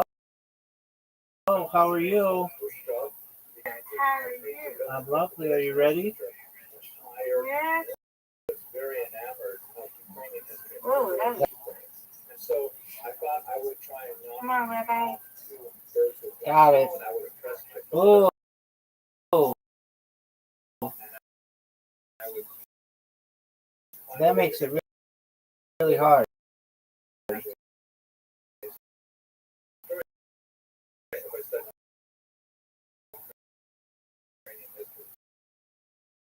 It turns out Get 3. Oh, come on. Oh. in 1989, You got a really nice square. insulin to a diabetic Ukrainian Jew. Wow. This building was a big deal in 1989. You had to put it in the freezer. Get it.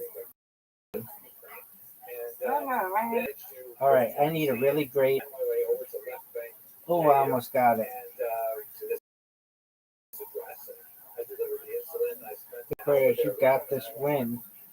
Already. this was still in the Soviet Empire, so Yeah, it was not you're gonna yet have a pass. our I don't know. I don't care. but I We both did gonna some win. research that Oh, for sure. No doubt I'm about that. defeated.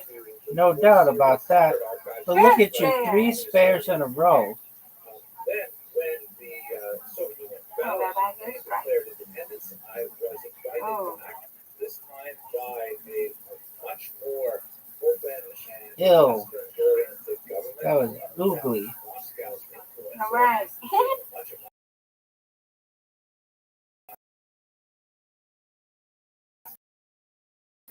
Okay. to come back and look at this. Sounds like it's going to be fantastic. When I landed in Boryspil Airport outside Kiev, everything had fallen through. Nobody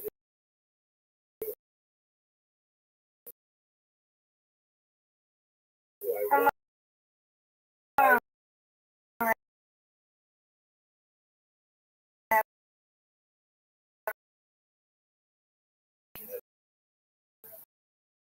Led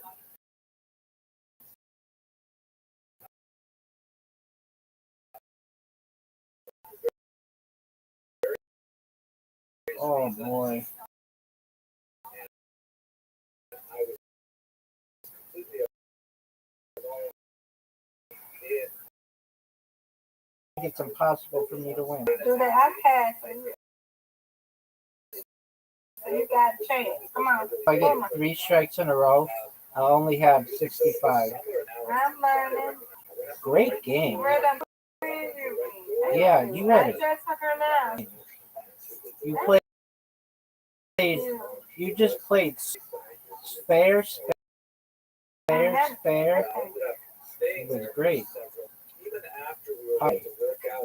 Come on, Ray, you got this. Oh, no doubt, Miss Aquarius. No doubt.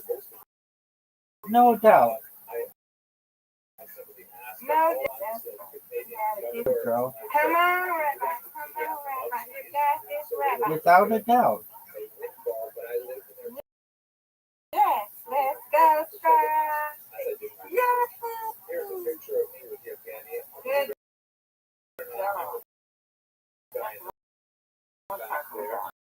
That is what I'm talking about. Yevgeny's grandson was the shamus of a shul. What a beautiful spare. And when the Come on, Rabbi. he hid all of the holy books and he preserved them there. And so Yevgeny, particular house was still a wonderful collection of 19th century prints. Absolutely gorgeous.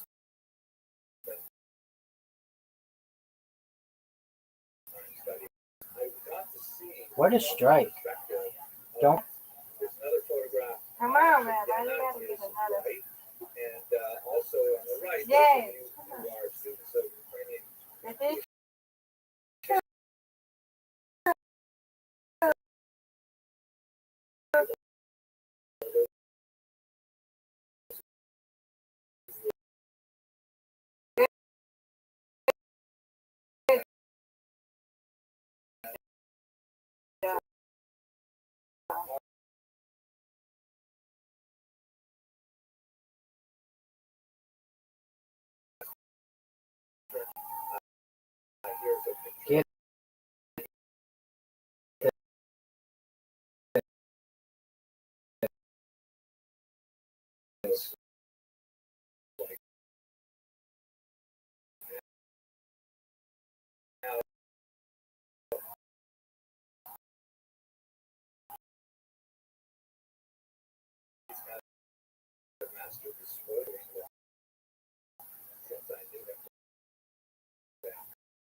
Come on, Rabbi.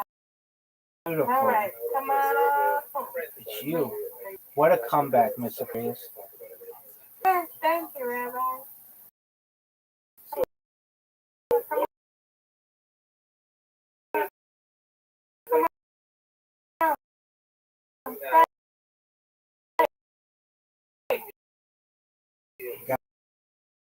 Got it.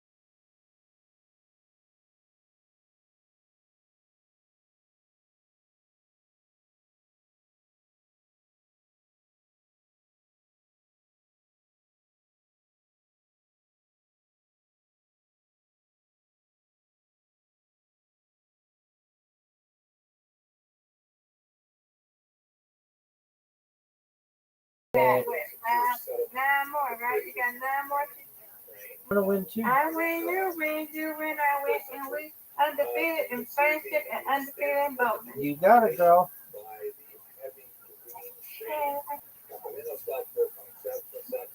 Where am I? Step, I'm at 120. I got the 120 to 39 a.m. this morning. There you go.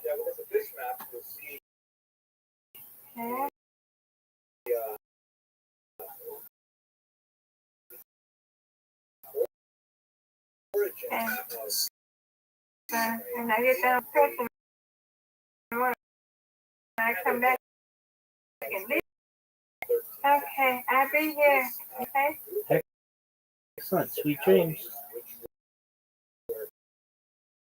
Sweet dreams. See you in the morning. In the morning. God will. God willing.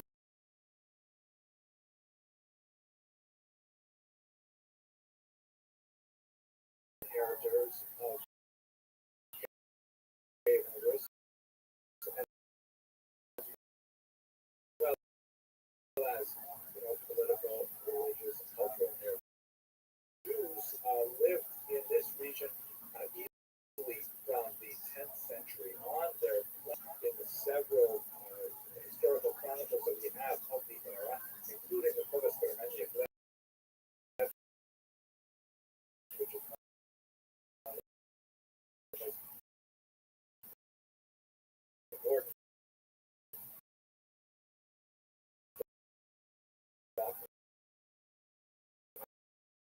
the most important chronicle of Baghdad. So we also have some archaeological area, for example. In earlier, even members of the Bale Tosfos, that is the important commentators on the Talmud. There's one Moses of Cave and Isaac of Chernihiv that show up in various writings of the time. So Jews are there right at the very beginning of Ukrainian self-determined statehood in one form. They begin, however, in much larger numbers in the late 11th century and onward. That's the era when the Crusades began. As you can see from this map, which of Western Europe into the land of Israel, and the predominant number of the Stars of David, which represents Jewish communities in the 12th century and onward, they're much more to the west.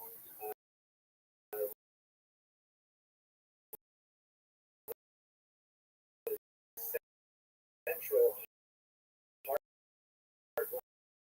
heartland of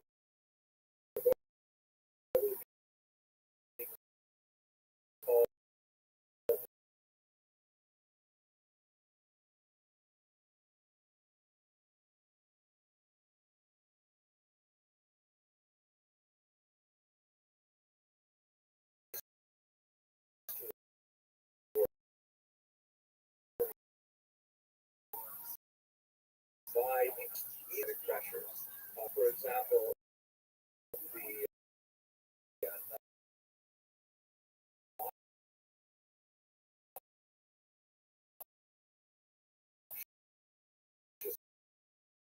development of the blood libel now that Jews somehow need to that commemorates a post-desecration case in Sternberg.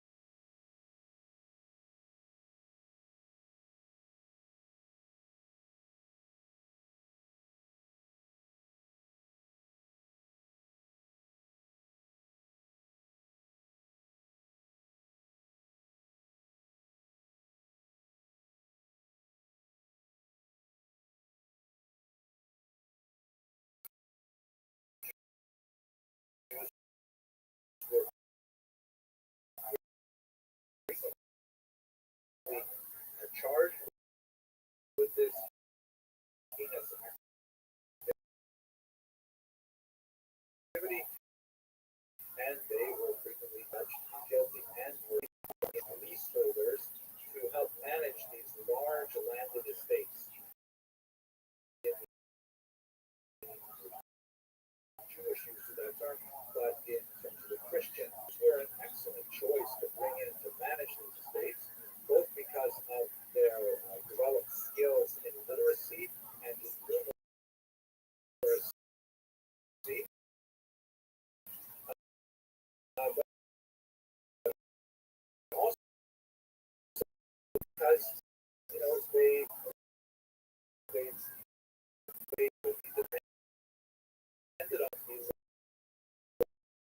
loyal to their employers because they were there were a whole bunch of activities that were associated with Jews at this point because the ability to literally give them monopolies in things like the production of alcohol, and so that's why so many Jews were active in, for example, maintaining inns and the displacement of the economic the East. You begin to see from the 12th to the 17th century very large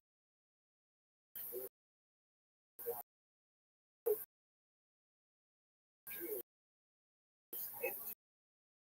into the region of Ukraine in particular.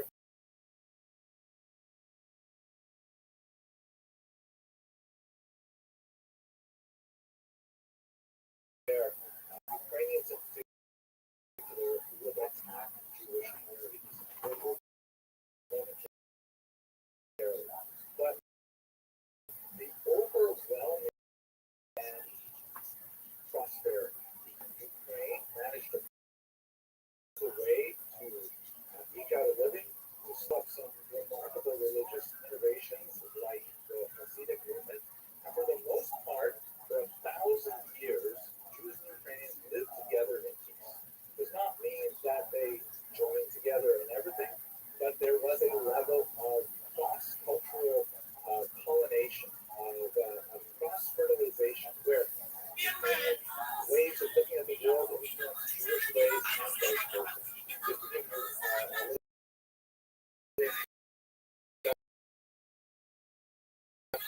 jumping ahead to the 20th century, this lived period of Ukrainian independence between the collapse of the Russian Empire in 1917 and the imposition of Soviet rule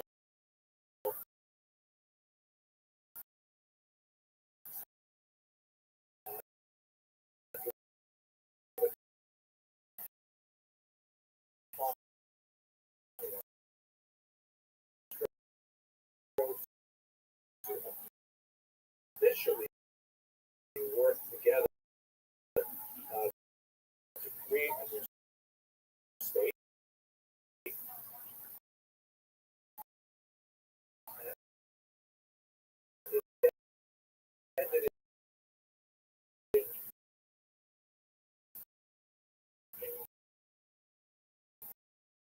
great failure for various reasons, including popular federal violence, so one of the most important reasons. But nevertheless, for that brief period of time, it hinted at what could be possible, are essentially Ukrainian or Proto-Slavic language or Slavic.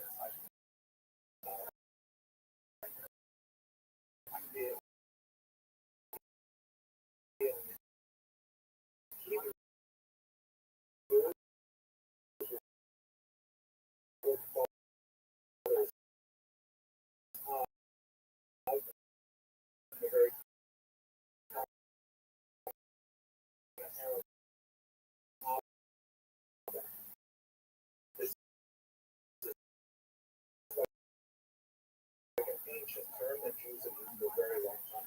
Then, when they were in Germany,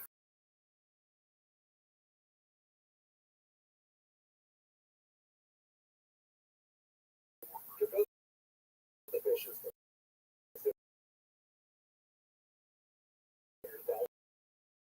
it's called Jewish Bereva, Russian translation, Volosky, which is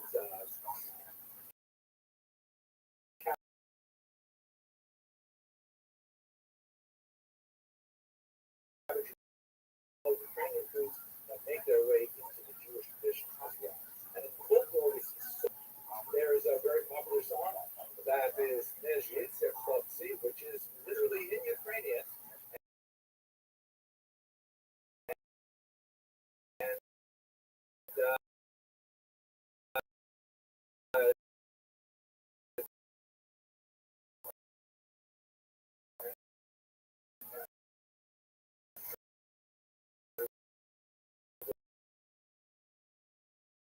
next to the lyrics is basically don't worry, we're going to get to our destination. And there will be black because there is a place for you a very short piece recording of that moment in the recording, but in the information box. So please have a look down there and you can enjoy them for yourself. To get a sense of what that might be in terms of the cultural overlap that would happen over the 1,000 years of Jews lived there. Many other folkloric elements after Jews lived there. They like to photograph President Joe Biden in happier times visiting Ukraine, and he's being greeted with red salt, which is also a very common Jewish welcoming gift for guests, not so much here in America, but throughout Eastern Europe, very common cultural appropriation. I don't even know if this comes from Ukraine or the other way around. So I'm going to show you one last little bit of audio visual. It's idealized because it is Hollywood based on the writings of this man, This is one of the greatest writers of the 19th century. He wrote this in Yiddish, but it's heavily Ukrainian Yiddish. As you look at John Michael's original, you can see that his literally strengthening his works with Ukrainianism. The peasants speak in Ukrainian, and the Yiddish readers don't understand it because they're so close to understanding what that culture is. And the scene that I'm going to show you is from Fiddler on the Roof, which is, of course, a film Hollywood based on a play, which is based on a cycle of stories from Charles Dickens. So it has been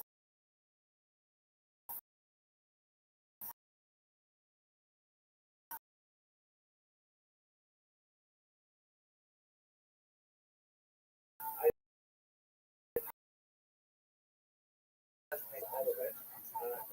Get a sense of where we have plenty of time to talk about when it was not 1,000 years. It might have been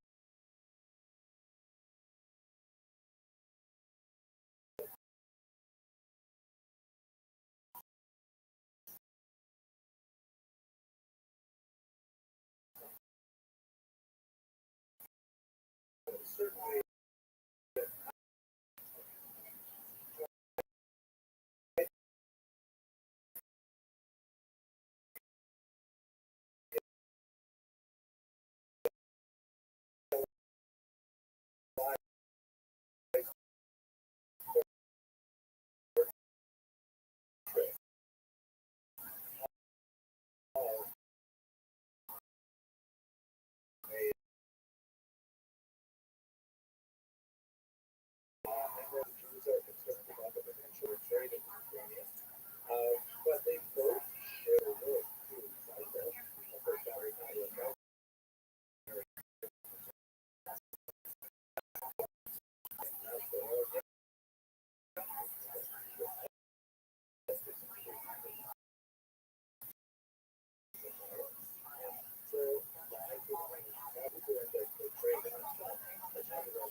There's a very large backstory to this that deserves more attention, but about 1.5 million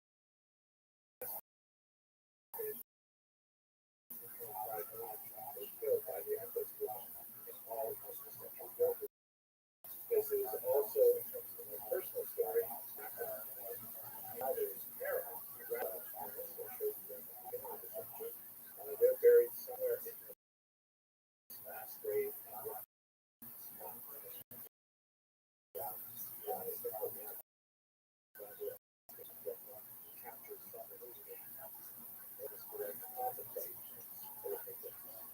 So, all told, we have 1,000 relatively peaceful coexistence, lots of cultural interaction, which, by the way, probably involved a lot of women, because many of the kind of things that we see showing up in Ukrainian Jewish culture that would be transferred by women sharing recipes of marketing and things like that.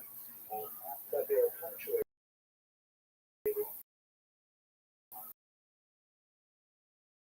by an accelerating amount of violence for reasons which deserve a lot more explanation, mirrored by what we're seeing today. I can't help but reflect on the mass graves that have been seen.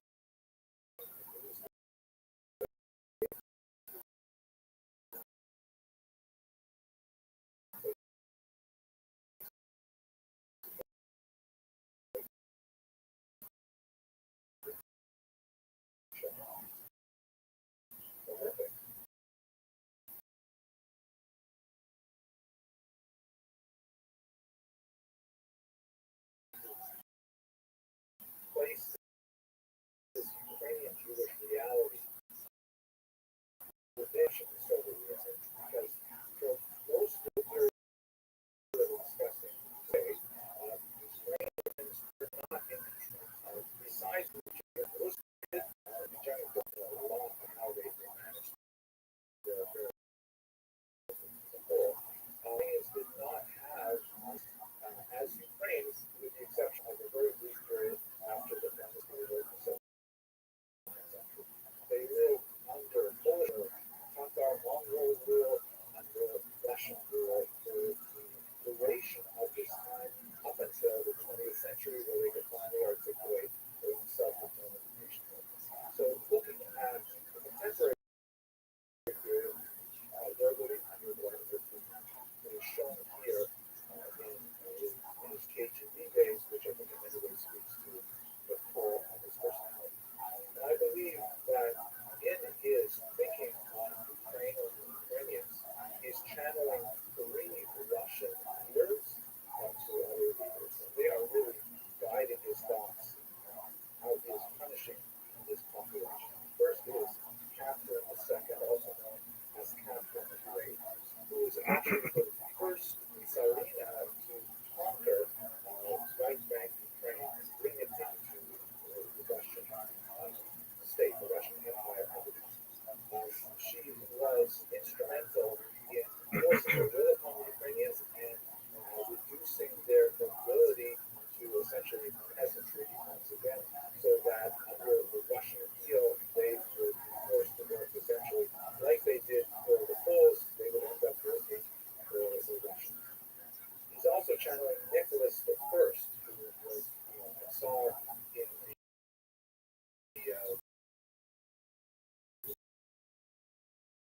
the first half of the night. After his father was killed in the Bolshevik Revolution, he decided there are basically three things that he has to enforce in all of the people within the Russian Empire.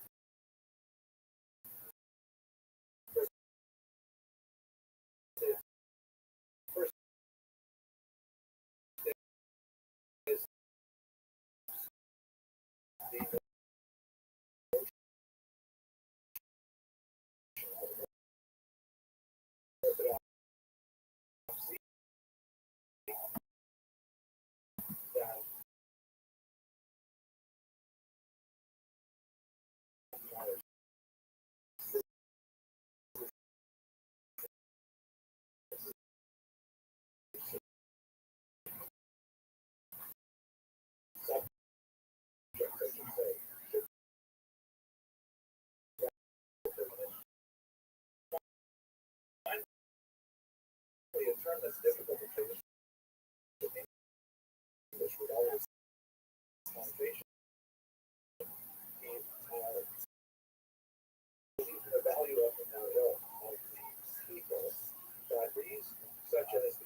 sort of cousins to the Russians. There are many things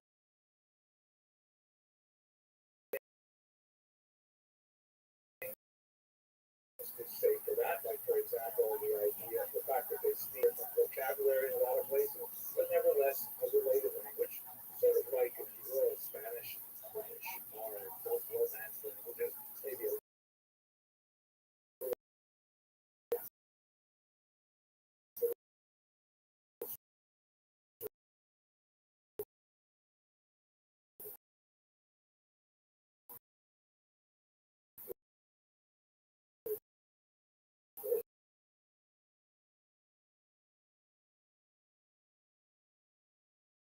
great Russians, and they had these kind of like younger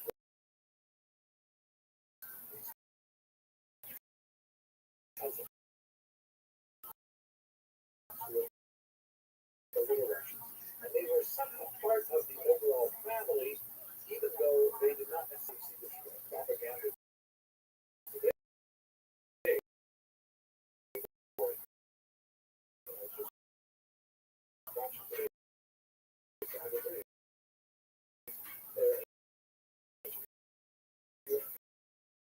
Average Russian on the street.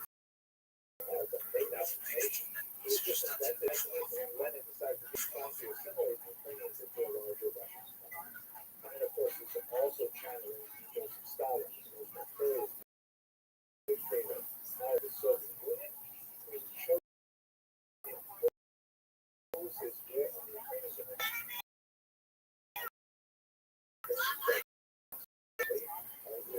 Artificial terrorism.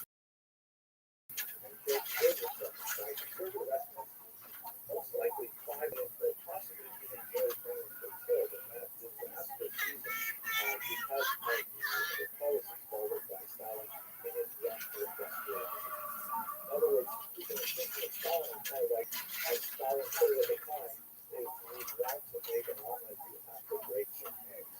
And the Ukrainians unfortunately do that. Now, these three, I think, are fairly well identifiable to anyone who studies Russian history. They'll see that in different mindset, but you can also think very carefully about this individual, Joseph Goebbels.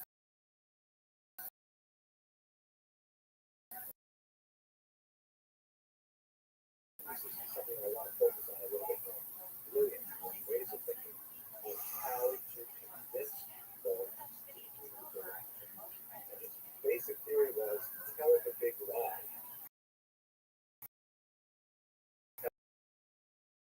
Tell it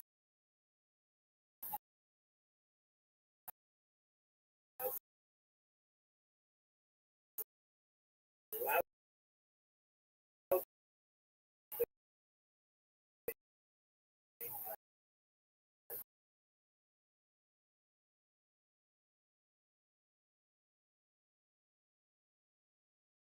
Get back to that just for a moment.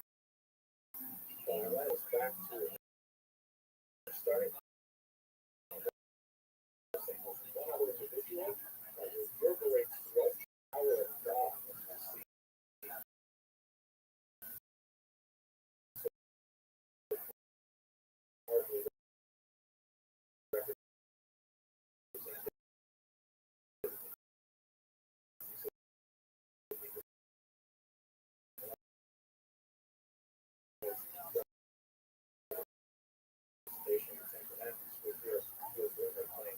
Spain, and this is from the opening of the Haggadah, which reads Halak Mahan in Arabic.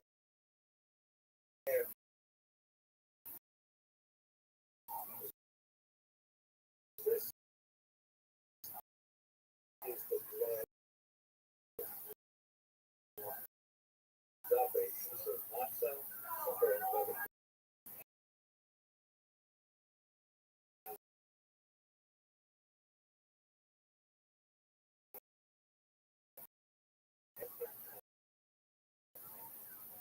So there is I see this as there is a challenge of memory in our current moment, and there is a challenge of redemption. That's the challenge of promises someday. We have to understand that the first is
bodies scattered all over the streets. And the Ukrainian forces, when they entered this suburb of Kiev, they found these bodies and they protested the war crimes. And that the Russian foreign minister pronounced that, no, these are plants. The Ukrainians look at, which is such a place, incredible, right? But satellite data surprisingly can come out and can actually prove that no, in fact, those bodies were representing the war.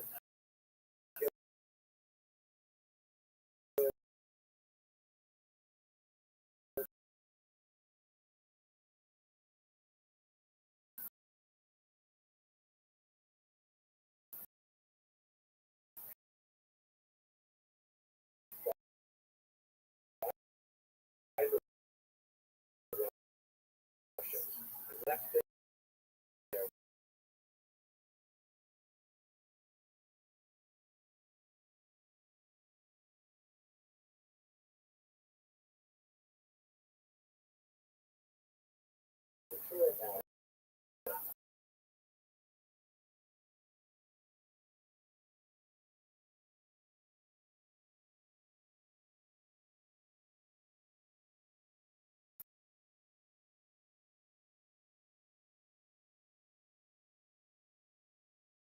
That is, I think that really means something. As we go into this Passover season, I think it's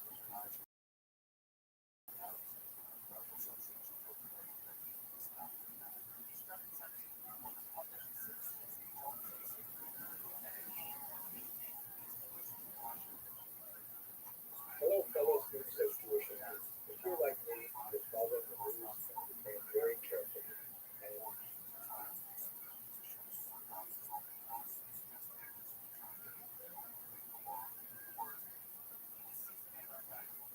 And you'll see that one of the figures that frequently appears in news commentary is one Vitaly Klitschko, who is the mayor of Cleveland, and who provides some very insightful observations of what was happening in Ukraine's capital city. And as I was watching him, I began to suspect, it just seems like certain aspects of his presentation are characteristically Jewish. So I thought I'd look a little further into it. And sure enough, there is a Jewish backstory to Vitaly Klitschko. It's quite fascinating. It says a lot as well about the Ukrainian Jewish past, and I think also about the Ukrainian Jewish future. So I read that Leslie Rice, who's the deputy director of the National Coalition supporting the Eurasian Jews, recently gave an interview in which she said, but as you know, Ukraine is led by a Jewish president.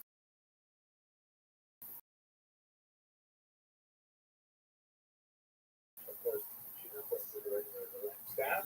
Many members of the cabinet are Jewish. Klitschko tells us about his Jewish grandmother every time we see him.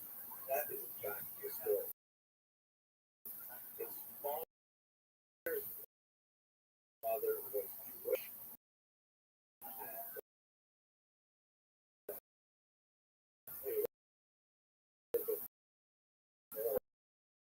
How that affected him.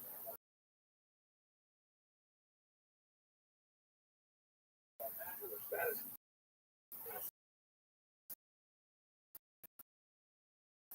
is in America, because there's some controversy.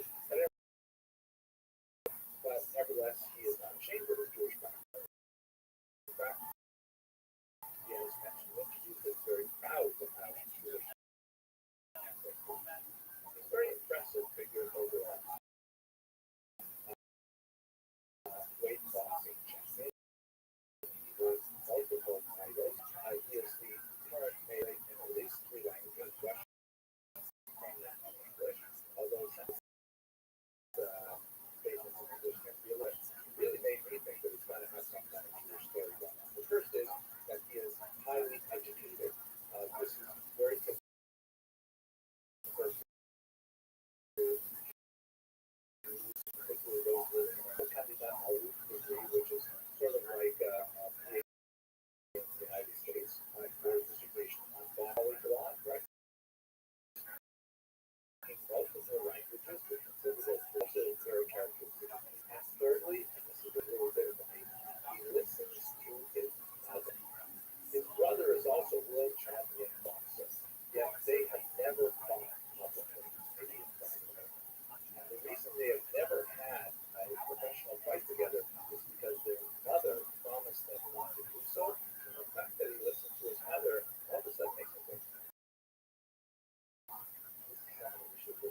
martial arts, but there's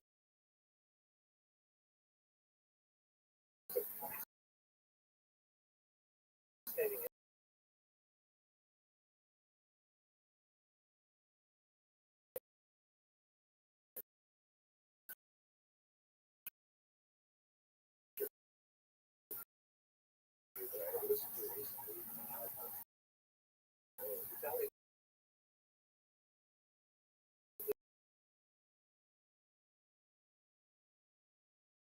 Jewish identity on the planet because of the reality of particular but I thought briefly spoke about his mother, Holocaust.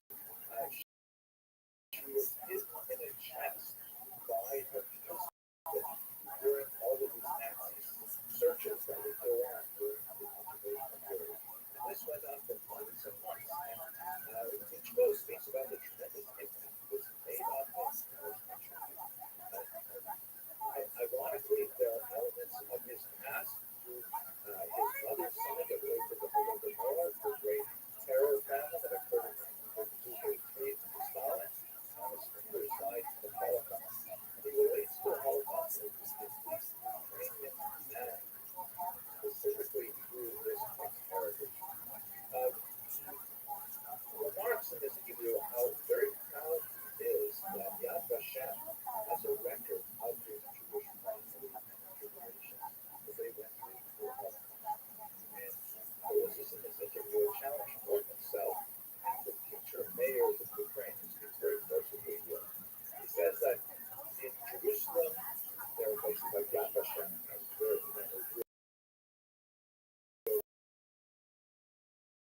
greatest centers for the memorialization of Los Angeles, there's the Holocaust. There are places which are very Holocaust. How is it continues, but it's not in the middle of the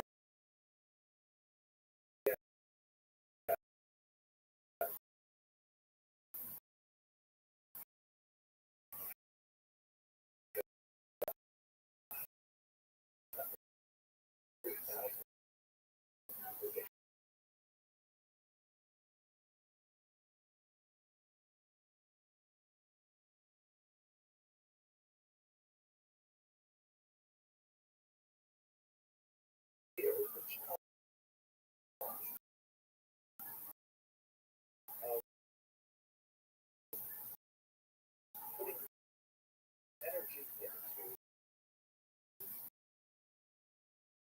developing understanding.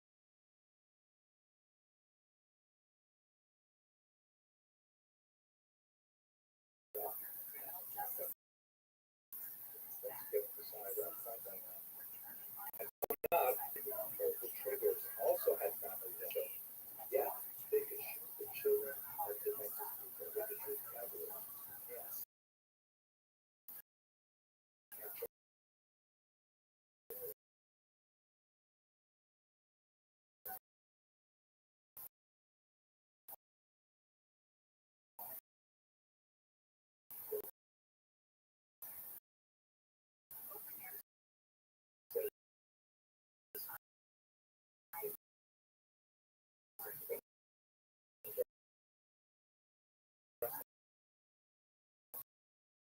Answer this question because we're here.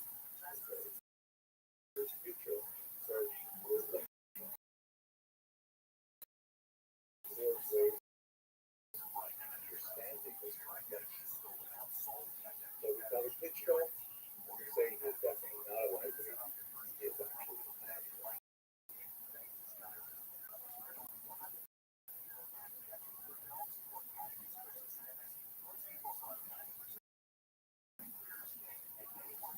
My topic for today is Ukraine and its Jews. When Rabbi Morris and I were first talking about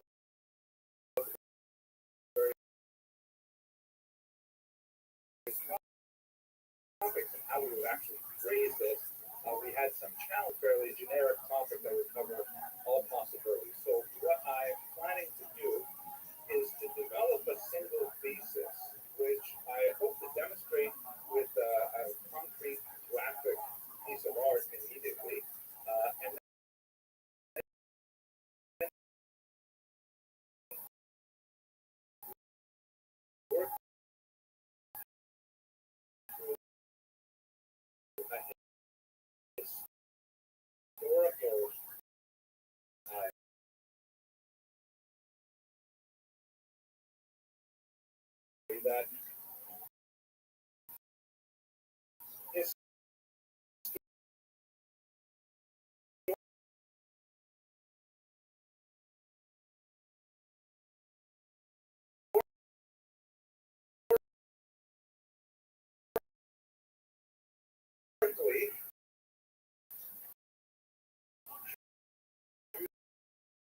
Jews of Ukraine have oriented themselves culturally.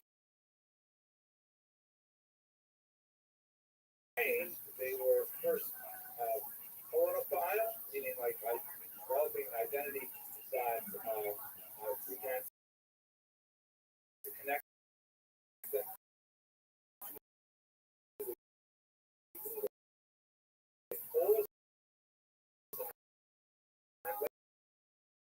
later to the ruling Russians, discussion that Ukrainian Jews have begun to develop really for the first time in their history and for the future. As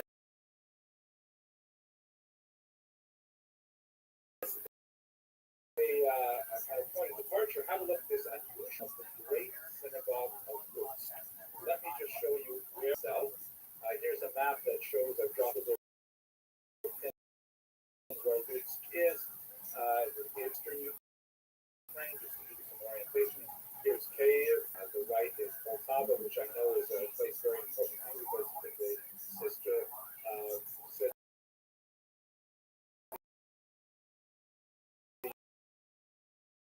to your organization, to your temple, and also Kharkov with your this is the actual site of the monument on the side of the 17th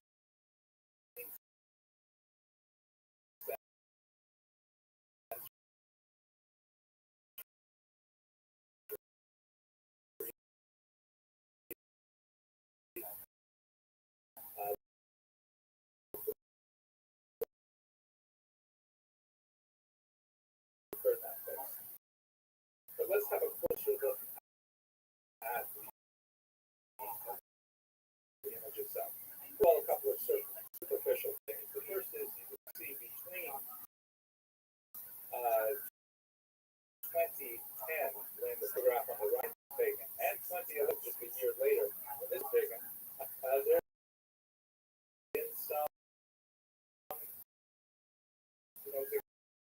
decay to the building. Something about how it exists within the public sphere. Vandalism. Some people may have put some stickers on here, which could have been for anything. Could be a political thing, a commercial thing, who knows? And it's been hastily removed, which means something, but not completely removed. So that's just a super. The language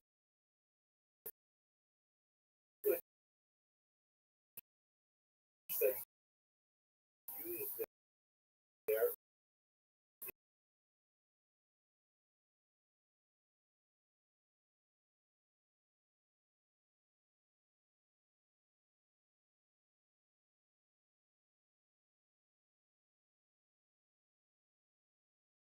no Russian text at all.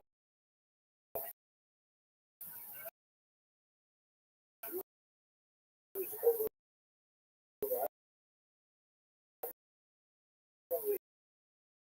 spoke Russian first for the 20th century state of Israel. So here you have a striking element of this image, which I'm sure many of you have picked up on, but would have been instinctive to anyone in Ukraine, is the shape.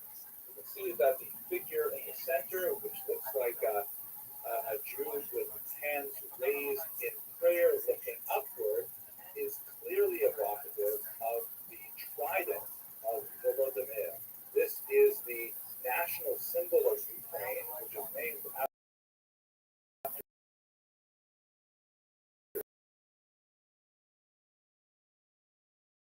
Saint, the first figure in Ukrainian history to convert to Christianity in the year 988. Structure of this monument.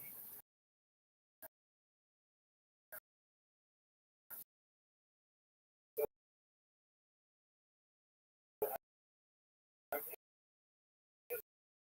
this is kind of like a thought piece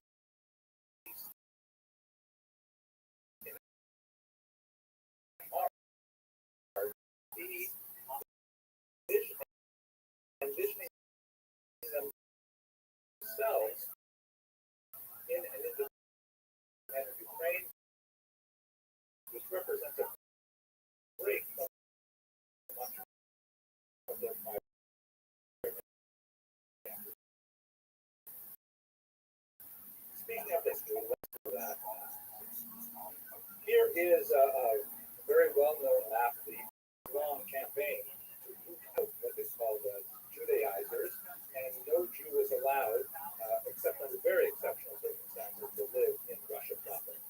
Catherine the Great, the 18th century ruler who was involved with the dismemberment of Poland, suddenly found herself, with the acquisition of those Polish territories, the owner of the largest single population of Jews in the world. And although the church urged her to expel them or do something with them, she nevertheless effected a compromise by creating this territory where Jews were allowed to live. And as you can see, it extends in the north from the Lithuanian and southern Latvian territories down through what would later be Belarus. On the western part, it has the Kingdom of Poland, and then the large part towards the south is Ukraine.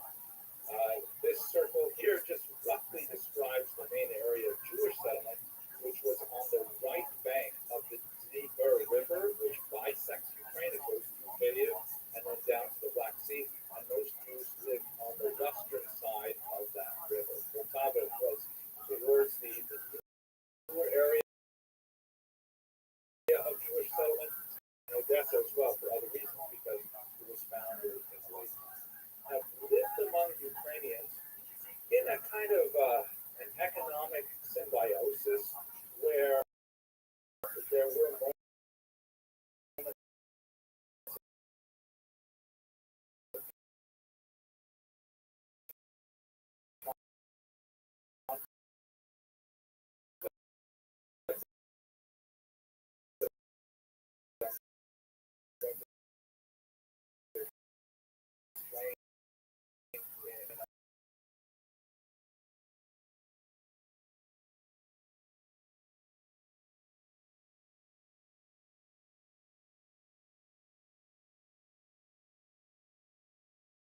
Ukrainian,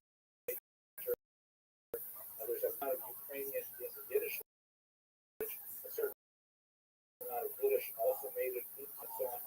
But if Jews had to sort of identify with a nationality, it's dangerous for a minority to identify with a population. Even though they made region, never changed dramatically. The Russian Empire in 1917, Ukrainians and Jews attempted to establish an independent state, which was founded on much more European principles, but rather as a citizen-based state in which privileges, including the Jews. One artifact of that period is a 100 Karbovanets bill, a unit of currency from that very brief lived time. And on the other side of this bill is all in Ukrainian, which was the dominant language, at least in terms of the population. But on this side, the obverse, you had 100 Karbovanets written in Russian, Polish, and right below the numbers 100, you see it's written in Yiddish.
Rothschild. So when he forcing the Jews, and at the same time, there was a second factor. There was a vacuum for precisely the kind of skills that Jews had in Eastern Europe. Eastern Europe was beginning to develop its economy, and that was actually work with numbers and figures and nation counting that Polish-Lithuanian Commonwealth, in particular their southern land holdings in Ukraine.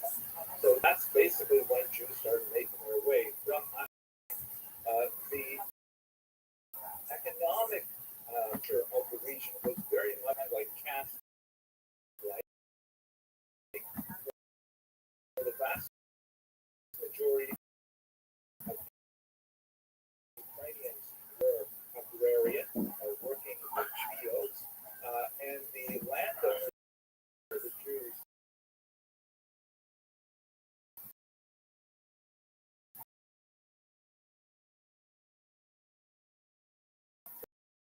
act as or leaseholders through a system called, which includes more than farm, which is the entire village. It's included the mills, the presses, and literally even the people, because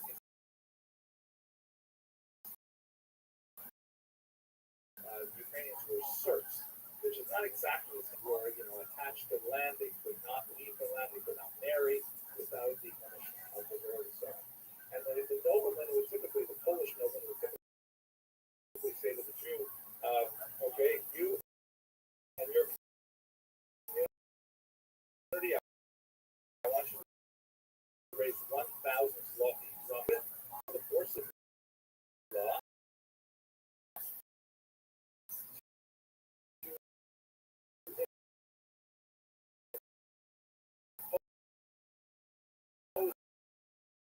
any kind of taxes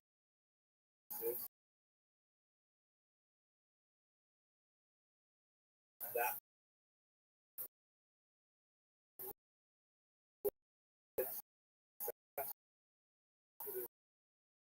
raise that amount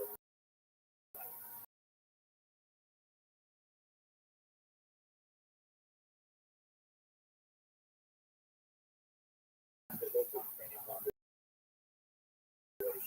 And there were many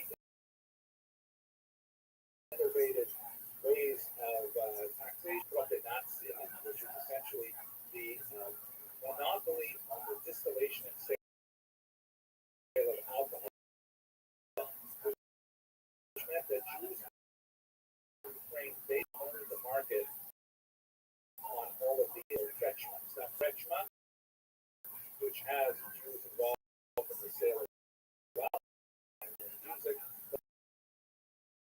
and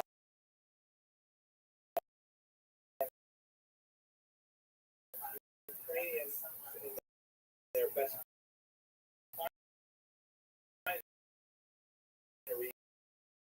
come to enjoy a little bit of socialization. But if you can imagine that organization was widely circulated in Ukrainian folk songs to churches, and if you wanted to baptize a child or get married, you had to pay the church heavily resented. What ended up happening, as you can imagine, is there was a rebellion in the 17th century led by Bogdan Khmelnytsky, and he was able to capitalize on the large number of people called Cossacks or Kozakhe, who were essentially runaway serfs who had made their way to the borderlands, to the region of Zaporizhia, which is where they have the nuclear plant. And from there, they were engaged in raids on Tatar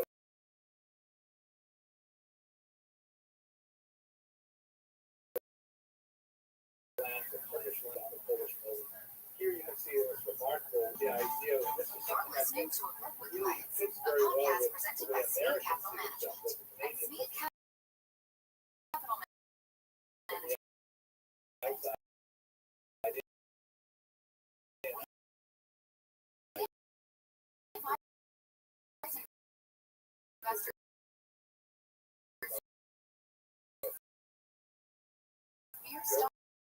Wonderful culture. Thank God, I'm very happy to be here.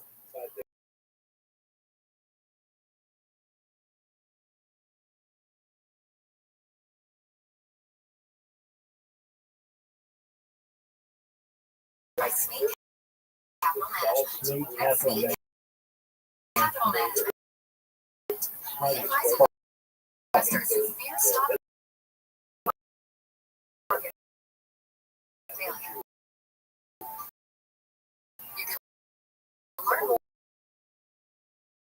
more at snakecap.com. Call your financial advisor. The best way to spend a lifetime with Rabbbi. This podcast is for readers, thinkers, business.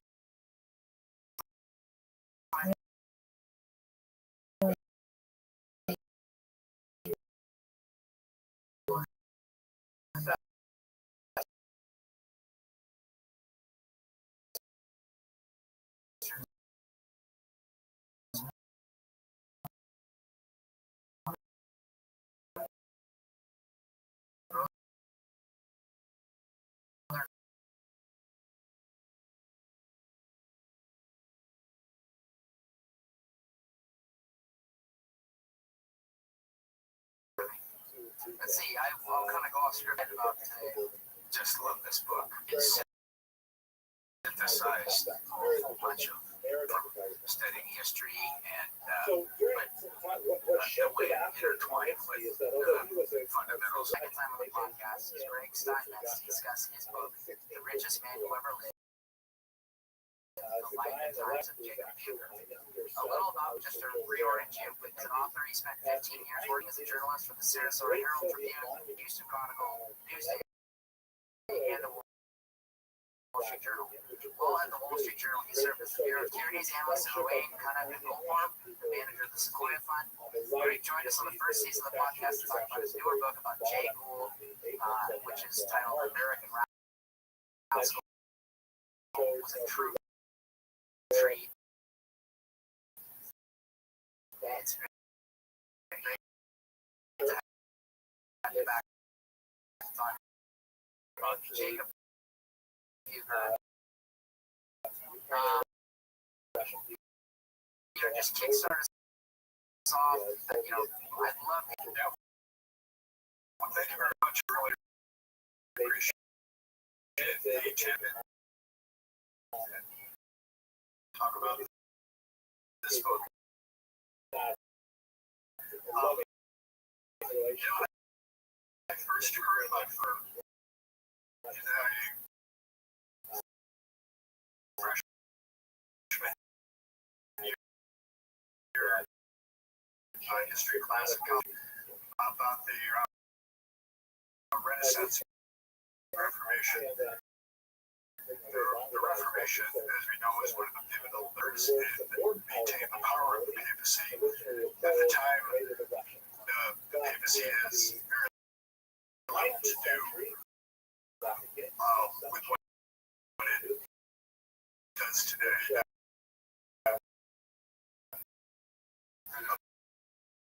The Pope was the equivalent of a king. He had his own army. He was trying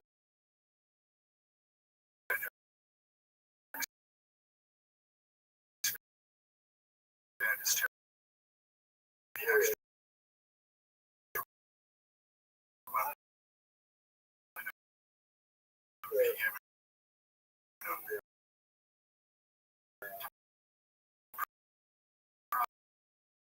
People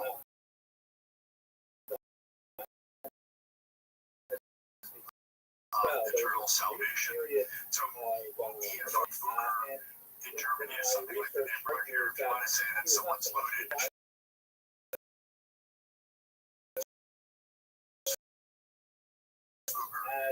and I was thinking also sort of dry academic texts. So I thought, well, I'm a writer, I can maybe write something. So 7 years of effort later,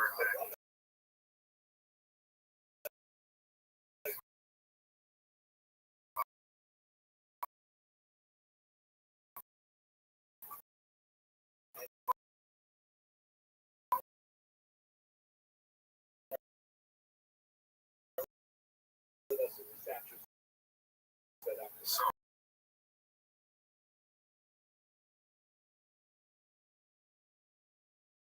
see,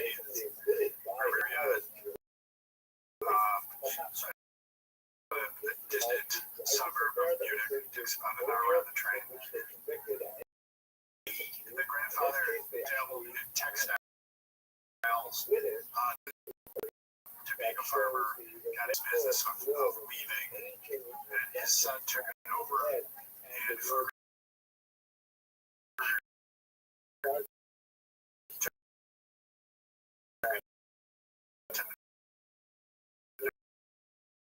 next level.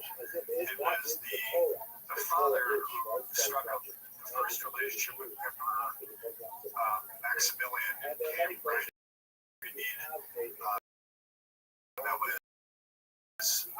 Joe Farmer's first introduction to the Emperor.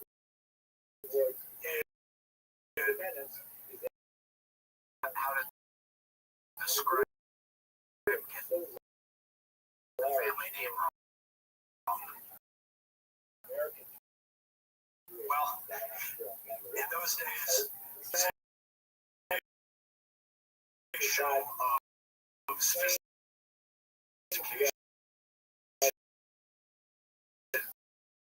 to write your name in Latin, and the way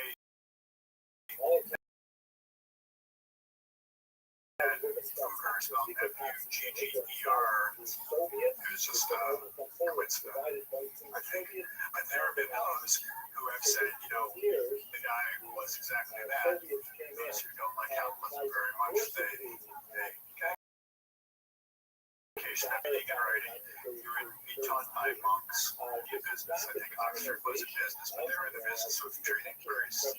There was no business school per se, but they were apprenticeships. Fugger went down to Venice.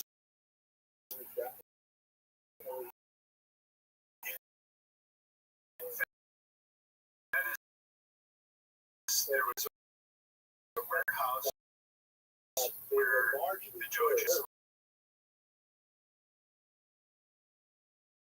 and Fugger went down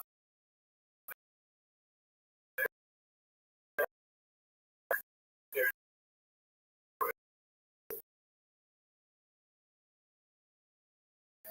a while and saw how much the politics were of trading over state lines like that.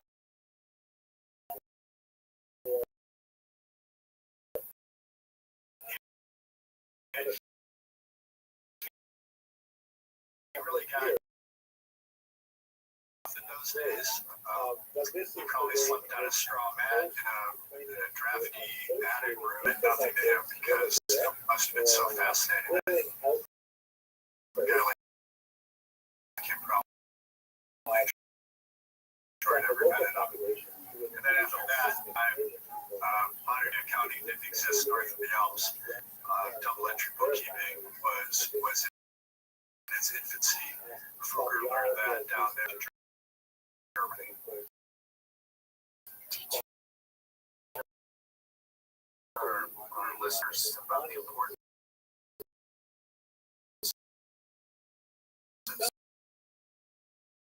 was.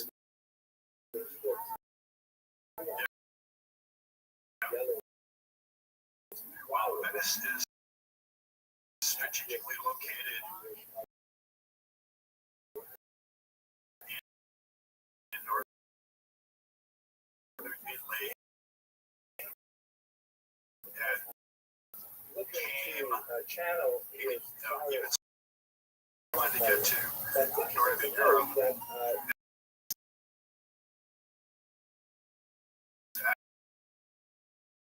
Access.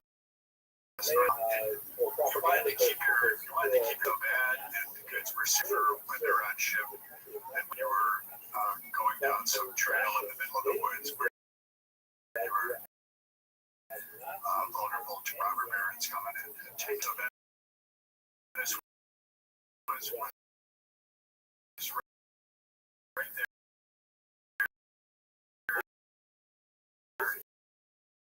Very good location. Genoa was on the other tweeted to get goods. Venice was very well situated.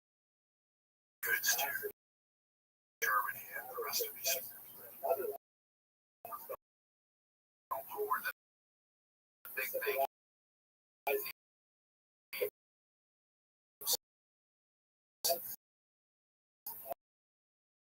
In Germany, Italy, places that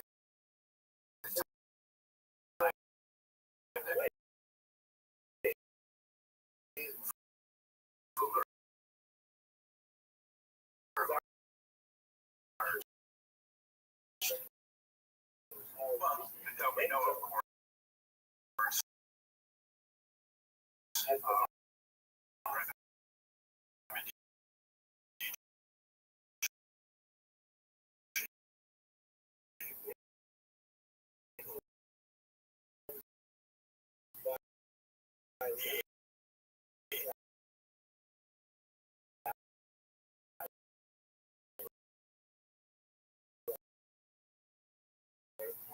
the teacher who made the family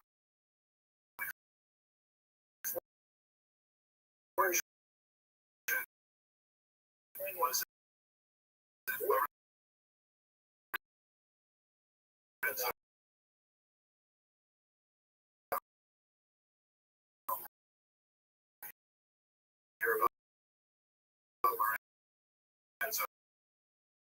because of his involvement in art and other artists. Philanthropic works. That's why he was close to Medici. The base of the differences, you would be splitting the profits. And the Asiatic League was a group of German merchants recruited young men to join with them through rigorous initiation rituals to make sure that they were tough enough. Because in addition to having to be a good trader, no quality of goods, no one to pay for goods, they also had to be tough because they were inevitable.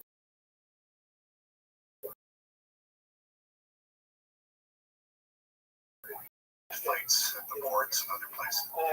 Business was very knuckle. We just happen to do that in politics instead of thinking more civil. So teachers about merchant segment. And why was he such a good making prospect to finance? Sigmund rich in coins. He was the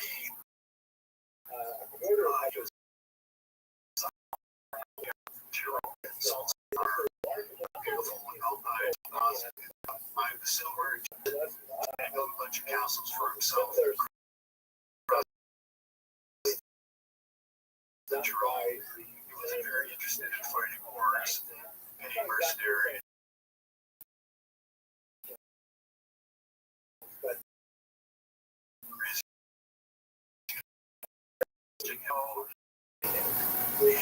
And Fugger involved with Habsburgs, but Fugger recognized that Sigmund wasn't really the best client because she was unreliable and he was also a bit crazy. And from there, Maximilian, unlike Sigmund, was very interested in territorial conquest. And by using the silver mines and Fugger's expertise both in banking and in engineering of Fugger hired the best mining engineers in the world and figured out how to get these places.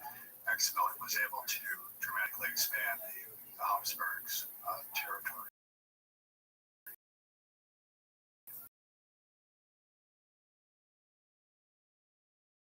Well, to your point, he was affecting current debt.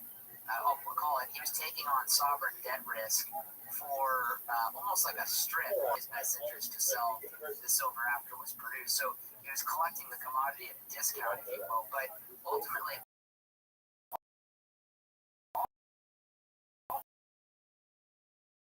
this financing, I think, through it was going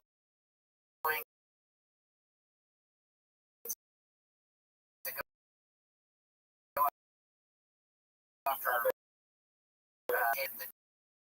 Doge of Venice. He wanted to go across the mountains and go down into Italy.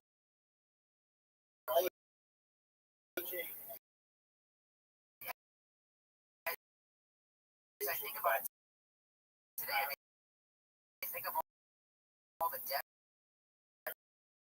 that's been taken on. We didn't fight an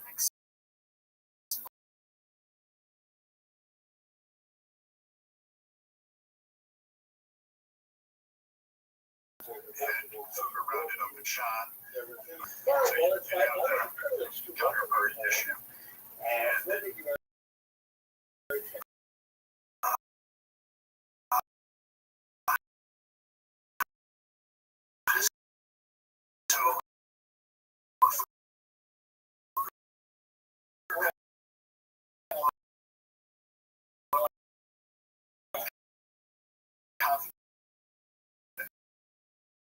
so that he could get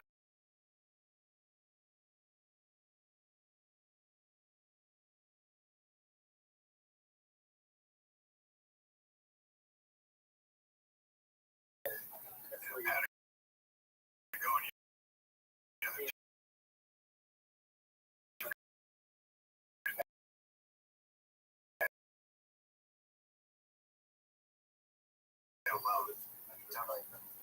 You mentioned Business that goes on at fairs, but in those days, that was the only place where business happened. So when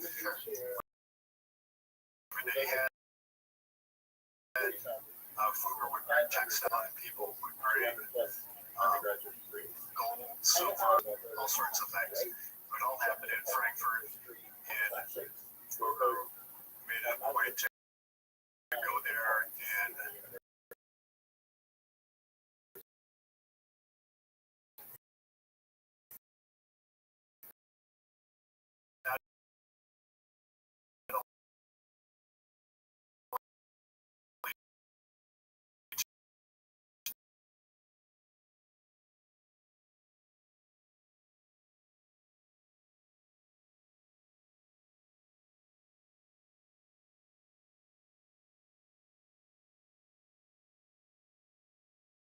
as well yeah, as Maximilian and Fugger met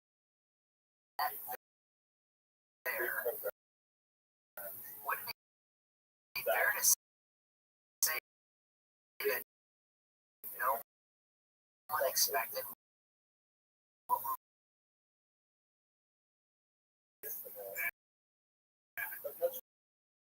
just as no one could have predicted that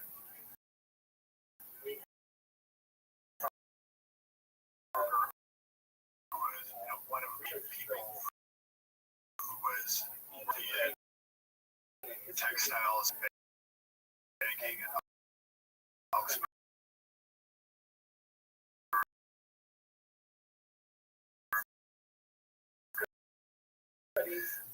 Would become the richest peasant. No one would have predicted that.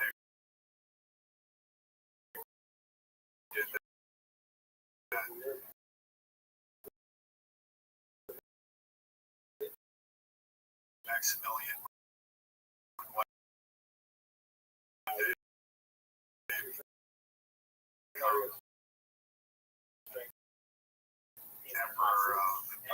thing in Europe, with the exception of France and have dominion that went all the way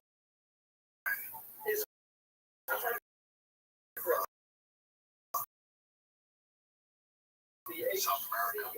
So you also, I don't know if you caught on this, but I think you were talking. Pray for God during those few weeks, and you would Have that going on here. It's 1 week. Actually, no heels walking around the golf course. yeah, and the working and non-working Airbnb market goes longer. So when you were saying that in your book, I thought, wow, the trade shows still go on.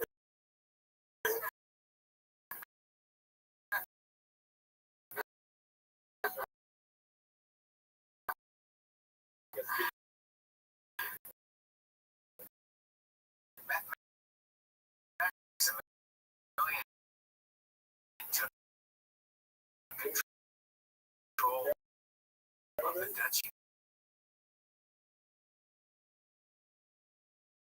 Which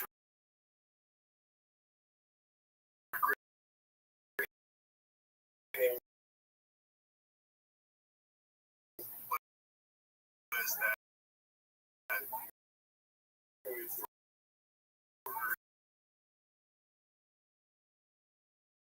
Maximilian, who was of Fruiter's age, they got into business together. Let him live out his life. You think Joe Biden will let Donald Trump live out his life? Do people show that kind of mercy in today's day and age? Well, Bob would probably be something that people would be saying about Hillary. So, and if you look what Biden's going to do to Trump, he's not letting Trump in. Yeah, that was a level of mercy in your book that we thought, wow, that is unprecedented.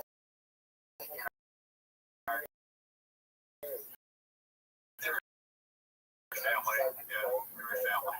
And, another interesting sidebar, he had so much silver that he was minting these silver coins, and everyone knew that if they saw like this on a coin, that it was probably 100% silver, which was the German word for valley. They came from that name Thaler, and morphed into dollar, and it became the standard unit of gold currency. And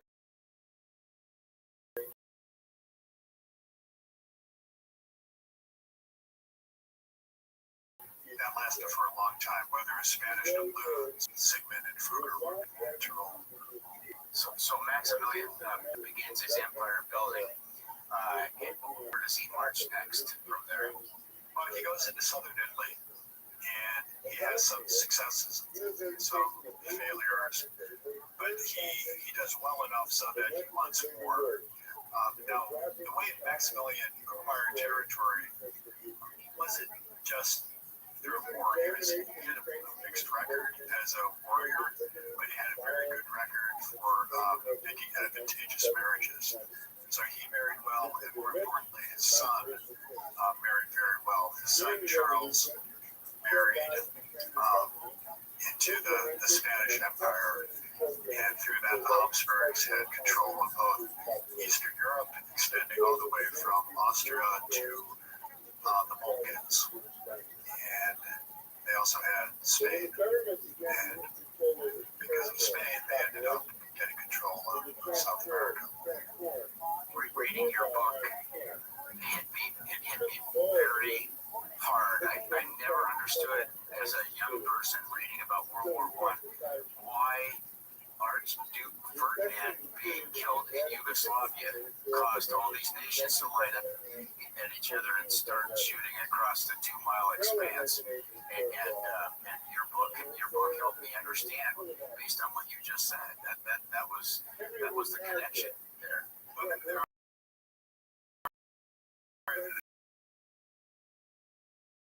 Well, we're to those instances, right? So Russia protected Serbia and Germany So there are these secret alliances, and once it was like NATO, it's the same thing as NATO. If there was an attack on a NATO country, everyone would rally, I think, and defend that NATO member. And that's what was going on in World War I.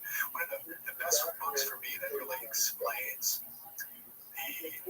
the culture and society down in the Balkans is a book called The Bridge on the River Drina. Ever heard of that? It won a Nobel Prize back when it was written. And it really talks about how in the Balkans you have these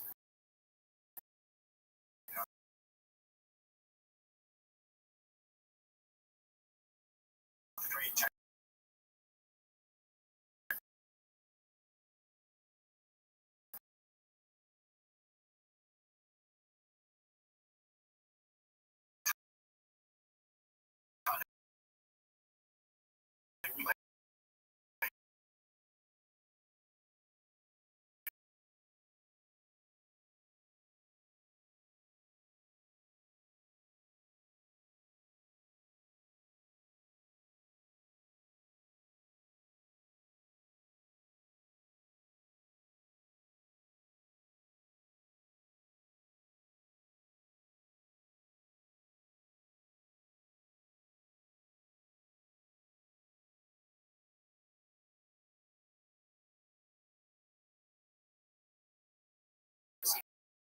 from the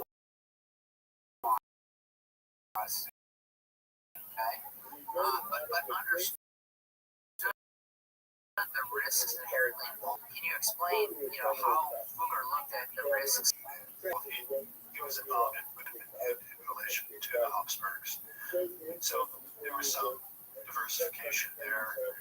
He also kept his mines from flooding, and he also created demand by reaching out to buyers all over the world, including as far away as India, where they just didn't have the resource that was available in Europe. So Uber arranged to trade metal spices in India. So he kept the markets. He's been on the sale, he's been on risk and technology, just to make sure that he was also lucky. There were others who were trying to do the same thing as Fuller was, but we don't hear about them because they didn't get in over their skis and they got wiped out. And spent time in debtors' prisons were very much a thing in those days. And one of his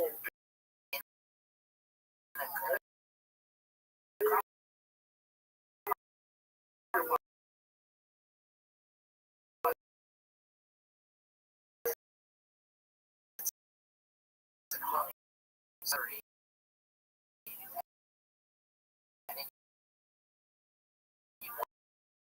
On a really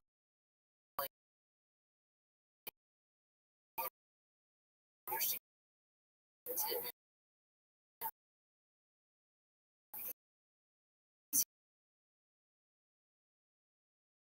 He was the investor. He was the owner. Partner, and his name's not coming down on my head, but it showed you also he was a pragmatist. He wanted to make money, but was willing to give a cut to people to ensure that he could make that money. Yeah, and that's the old Roman Empire trick. Don't have too firm a hand. Let local culture coexist. Otherwise, you're going to be fighting rebellions every day. Explain the postal advantage network that Fuller began emulating. It's very interesting to think about how instead of having to carry around sacks of gold between towns to pay for things, his empire was so fast he could just create one branch and debit it another, and that was only possible if you had operations all over the place, and he did. So a merchant up in North Sea, Rostock or Lubeck, instead of having to send the sacks of gold across Germany and go through 30 different duchies, principalities, and others make it to Augsburg. Or could just credit his bank up in Hamburg and debit the one in Augsburg, ship the goods. That was the end of it. So they gave a big advantage. No one else could do that. He had hands on the ground, explained the advantage that gave him in his negotiation with King Henry and Maximilian to take back Burgundy. Well, he was involved a little bit with Henry VIII, or Henry VII,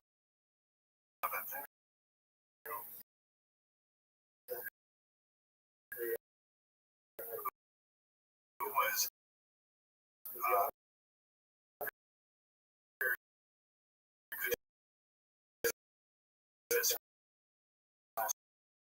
story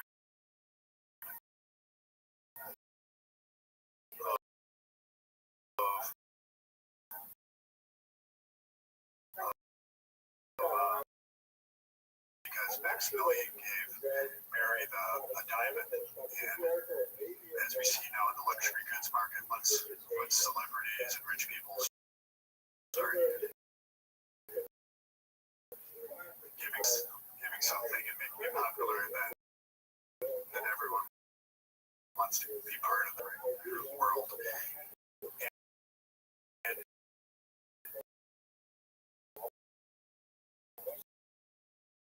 because of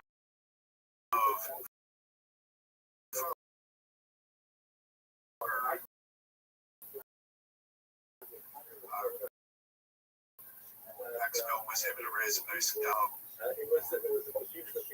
not the most powerful part of France, certainly as powerful as anything else under Mary's father, Charles, because Maxwell could bring some money to the table.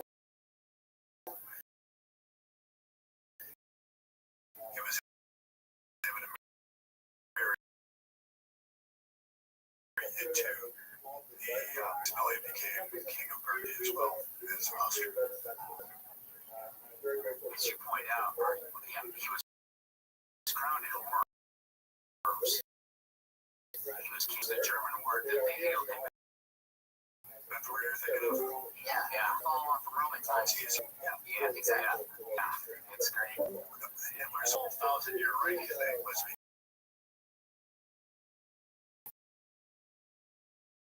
1,000-year reign with the Holy Roman did from 800 to Napoleon.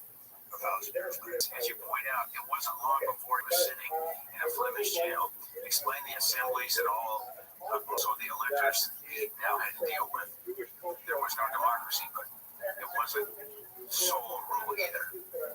Yeah, the Holy Roman Empire was a strange construct in that it was an empire in name, only sort of the joke Napoleon told that it was neither holy nor Roman nor an empire. They were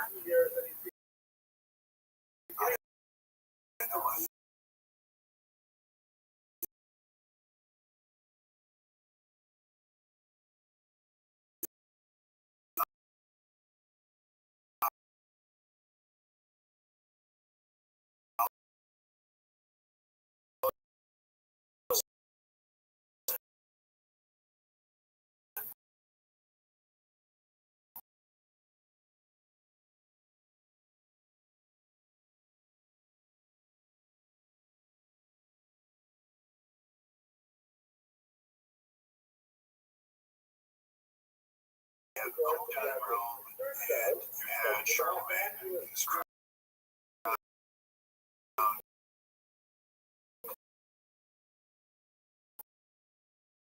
by the Pope in the year 800 as the secular equivalent, just to keep everyone together.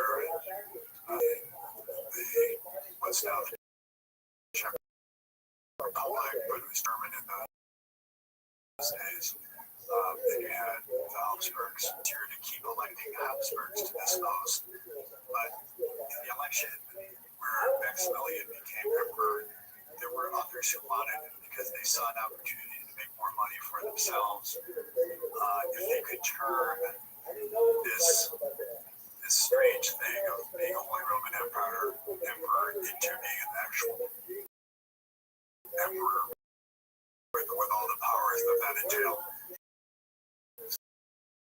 So there was an election with Henry VIII on his head in the ring, and there was one other dude. Yeah, Francis the First in France.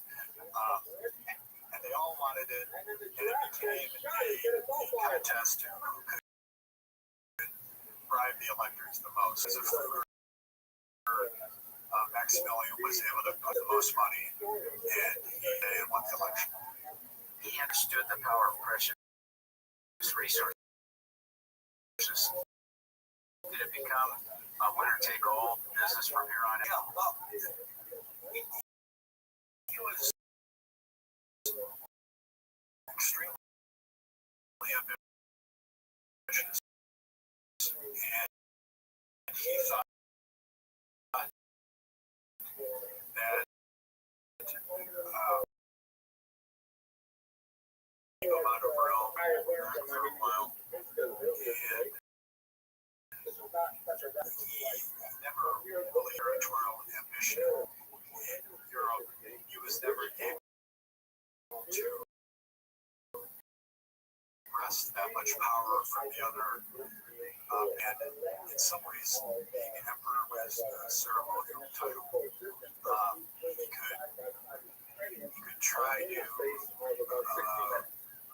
claim that he had more authority than the others, but when push came to shove, he really didn't. Although the people, the peasants, working the fields, they thought that he was divine and would come up and touch him, thinking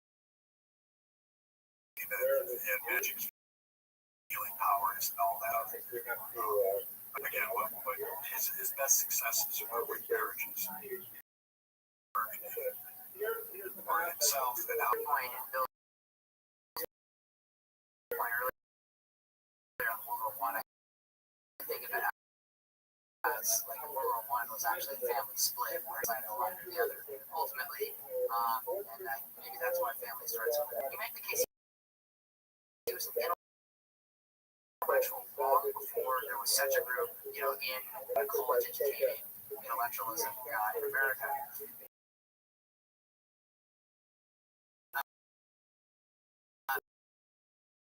But you point out now that that's mainstream.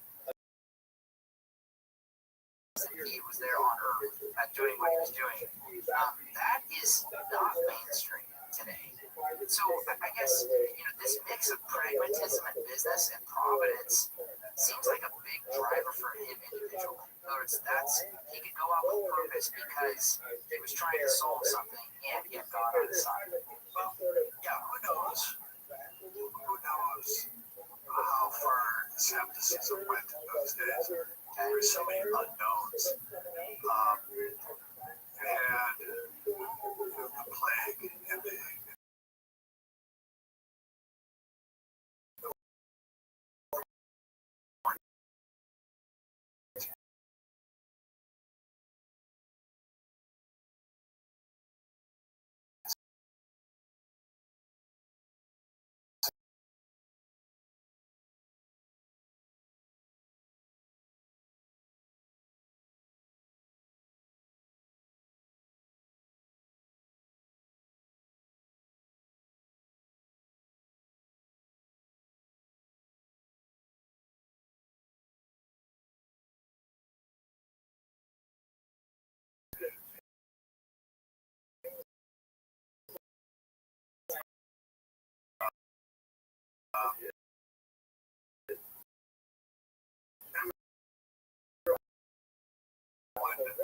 almost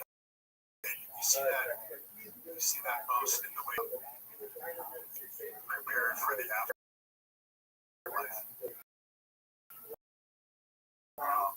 He knew that he was violating command, knew that he was by lending money and that he was in violation of the church and after he died.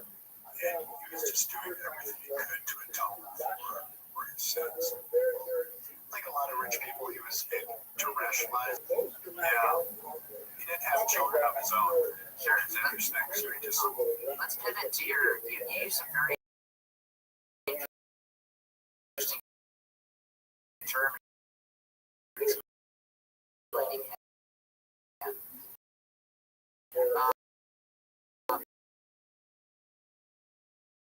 What is vitamin B?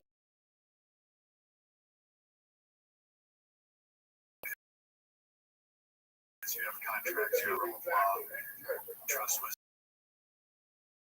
and connections are what made the world go around. We would not put that nowhere. By the way, Booger would be the last guy I'd ever want to be sitting across the table from playing poker with.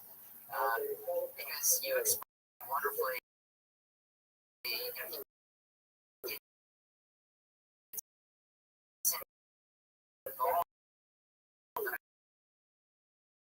copper cartel with his hungry assets. And then can you explain? Not because you wanted it to happen, he would make the Reformation happen. And the peasants saw an uproar from the monarchs because the monarchs were all aligned with Rome. And because of Luther and the way he publicized, it was plain to one, well, wait a minute, why are we listening to Mass that's in Latin? Why are we paying all this money to Rome? Who's to say that the priests are the only ones who can interpret the Bible? And they seem to be actually doing things that the Bible says you should be doing on this defense. His assets in Hungary, and the peasants had enough resources to take over the mines to hold Fugger in Hungary hostage. And Fugger had to fight back pretty hard. He had spent the latter years of his life negotiating to get back his territory. Politicians who aligned with the peasants and took over these properties.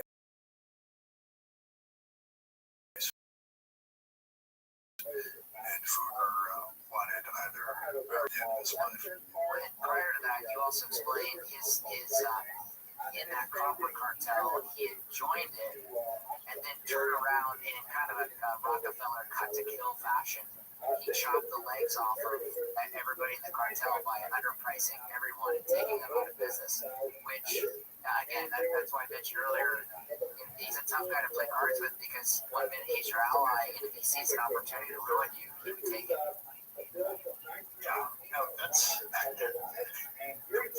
you're playing poker, you know what the rules are, and you're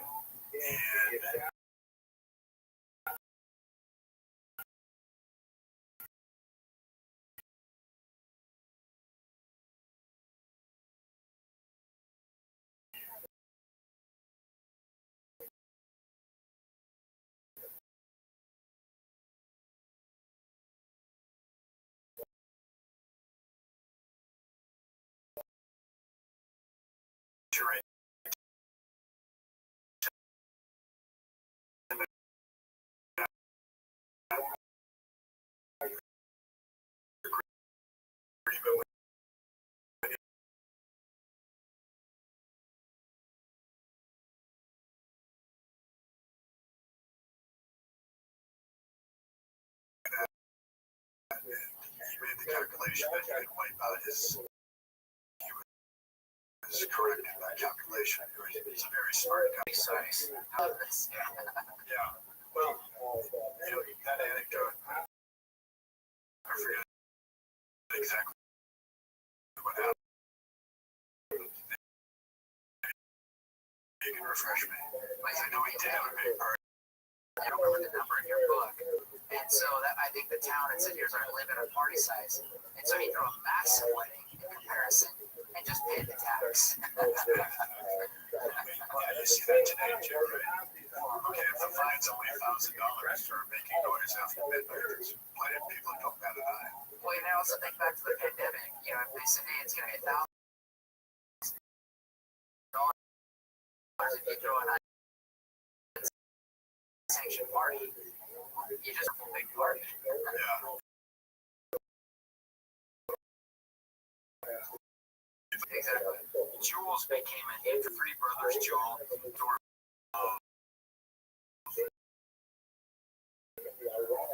Of an interesting piece of jewelry in the world.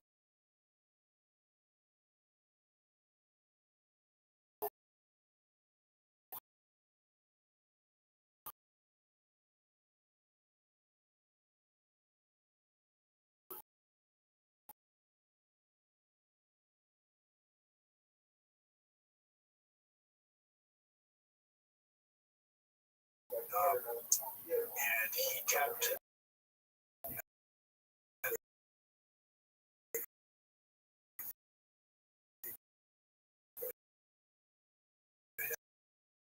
his rainy day account was jewelry. People would use jewelry as a store of value. They would use silver plate, which whatever it would be, silverware, drink through generation. Monarchy after another. Yeah, this Fugler and other financiers explained how their investments were reaching to the New World and other continents. Well, Maximilian the First and his son Charles. Charles married into the family of Ferdinand and Isabella. And as we know, Ferdinand and Isabella were the ones that bankrolled Columbus to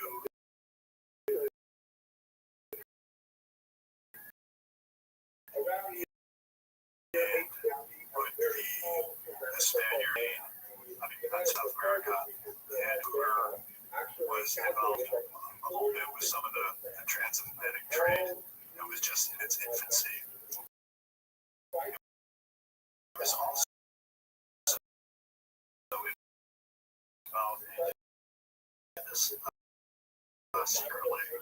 He was involved with Portugal, which was Spain's great rival. He's around the world journey, all of this stuff. And Fugger was the one who secretly bankrolled this adventure, thinking, okay, I'm going to not only have commercial dealings with the Habsburgs, make a role, and ends up being the winner in South America. And the Pope famously drew a line through South America, which granted the eastern portion to the Portuguese. That's Brazil. That's why they speak Portuguese in Brazil, and the rest of it went to Spain. This was all happening during Fugger's time. Fugger sent copper and silver to Portugal. What did they send back? Well, the Portuguese had spices from India, and that's what made that Portugal a little country, but they were very powerful. This was the heyday of Portuguese.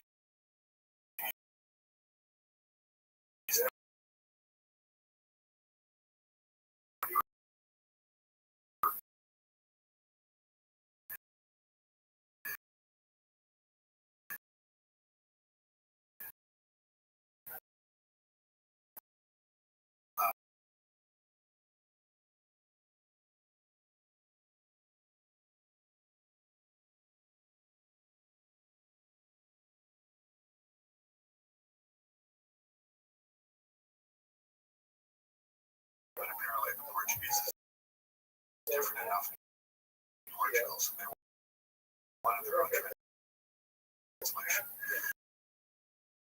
So, It proved a long time ago that Germans love very close. Yeah. exactly. And Fugger's obviously saying this. War is not disregard, is a border patrol that says End quote. He ended the letter with a vague threat. Quote, reasonable people know this and paid to Maximilian at the time. Doesn't this sound like any of the political rhetoric as well? It was kind of, you're going to be forced to do this as a rich person in society. It would, between him and the king, it was really kind of a soak the rich. You're going to have to do this whether you like it. But Fugger, had options. Switzerland was not that far away. And again, that's this idea. And I actually really thought of it in almost an estate planning context. Whatever you name your state, if any. Or you could end up in the Bahamas, aka the Western Hemisphere's Switzerland. Isn't this identical? It's just the same. Oh, sure. Completely manifests in a different. Rich people have choices. They can go wherever they want. If someone promises a more favorable tax regime, I think about that's the important thing. He was the first commoner who was able to stand up to power and say, we have a contract here, you have to pay up. And Fugger's, the thing that made Fugger was leverage over his borrowers that no other banker before him ever had. They would look down on him because he was commoner. He didn't have the hand of God looking over them like the emperor thought that he did and the electors did. He didn't have the divine sanction, and yet he was able to have power over them. And it's been like that ever since.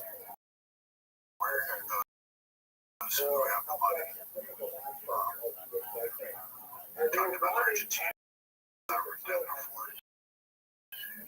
The creditors have a lot of thinking. What was the big concern about financing during the summer? What would happen to the faith and credit of the government if they couldn't pay back on those bonds after the war? This sort of thinking, the ability of someone with a contract to get a sovereign to pay and force the sovereign to pay just did not exist before Fugger, even the first one to really stand up and make it work. And then open up the doors for others and molded others to loan to sovereigns. So Fugger was a banker with unlimited liability.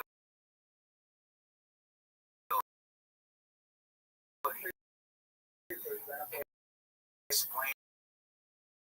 Rich people would give them money in return for interest, and he would lend the money out, use it to not just make loans, but to do what would now be private equity deals with mines and other adventures, trading spices, trading other commodities, trading textiles. And then he would pay his depositors interest on it. And he always paid. And he did not have a shortage of people that wanted to come to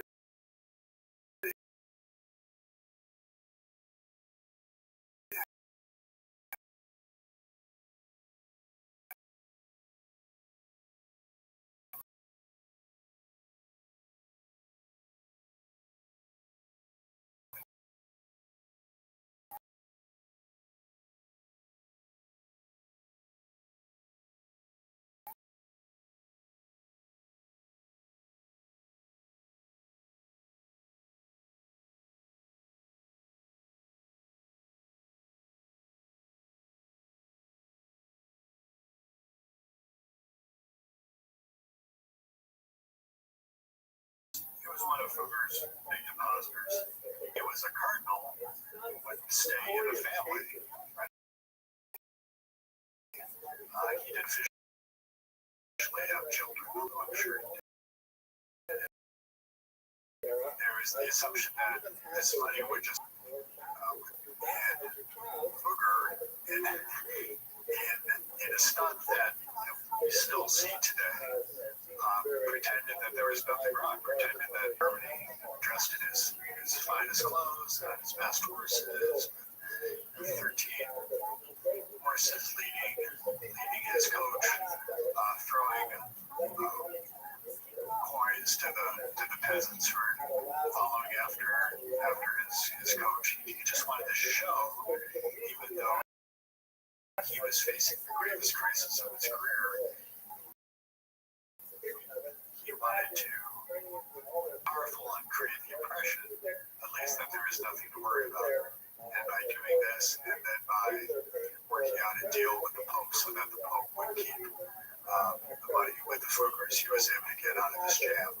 That was the most precarious moment in Fugger's career, and he was able to fake his way out of trouble. Greg, by random chance at 6:30 in the morning, Monday morning after the Friday posted, I was at Milken's trading floor with the guy that ran half the retail of the for Drexel Burnham, and Milken was making all his calls.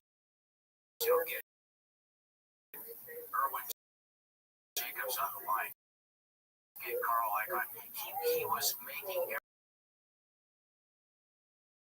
sound. You could hear a pin drop in there. I mean, they weren't saying anything, and so it's a very analogous situation. And as we invest abroad, for our investors, we think strong insider ownership is important to deal with. To deal with the inside baseball places that you can't know.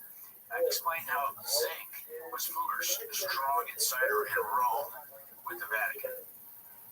Fugger, through his Augsburg connections, got to be friendly with a very corrupt lobbyist, as it were,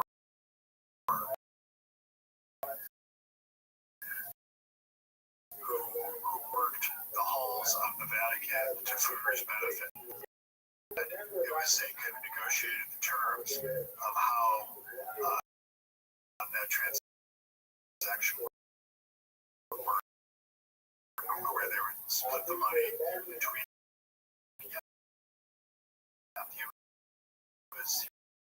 He was the magnet, he was the lobbyist, able officials, and Fugger was willing to bribe, he was willing to do whatever it took to get what he wanted, and Zink was the guy who made it happen in Rome. And sounds like that one guy from Game of Thrones, or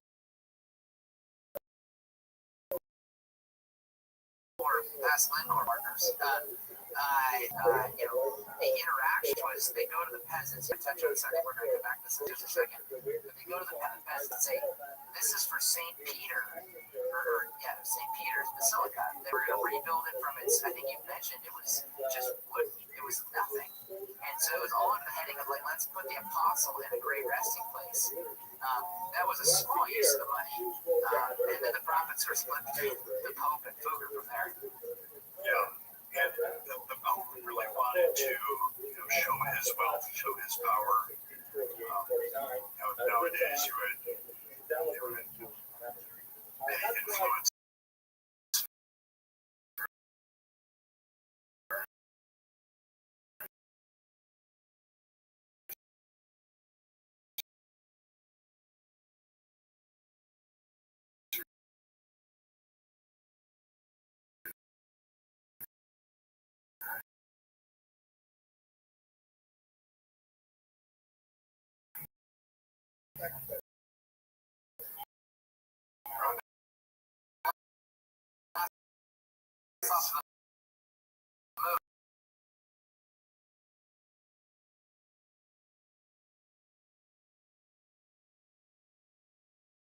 They had an issue with Rome in that wanted a bunch of money to bribe people to make himself an elector. And in order for Focker's scheme to enable this guy to pay him money with this indulgence program. The Pope signed off on it in return for running his own indulgence program. And various people and some huckster priests went around throughout the German countryside and told this story about how if you give money to Rome for this project for St. Peter's, you will reduce your time in purgatory. What the promoters here weren't saying is, well, half of this money went God in elected. The program had some success, raised a lot of money. The hucksters every step of the way counting the money, making sure it got to where it would be, keeping the records. And this went on for several months and raised a lot of money that made both the Pope and Fugger happy and St. Peter's. Discuss the idea of usury and why it was an issue in Germany in the early 16th century. Well,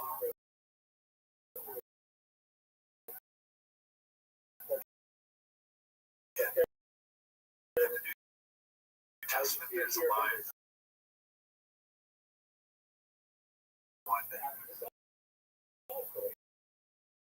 Something that has tangible value. If you give someone $1, that should be enough. Just like if I do give me back another car that's identical, that's an even split. But in the case of loaning money, I give you $1, then you pay me back $1.10. That didn't seem right to a lot of people, and the church didn't like this because the church wasn't all evil. There were some things that they did that were very good, and one with them they tried to protect people from getting ripped off. This was one way that they did it.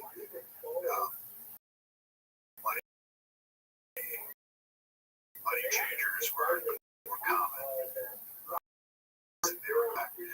So it was in Rome's interest to try to protect the peasants, and one way of doing that was to outlaw usury. Now the fact is, our way is what makes the world go round, and despite approaches from Rome and all of that, money lending was, and like the idea that, okay, I'm loaning money, I'm collecting interest. But, the Bible is pretty clear.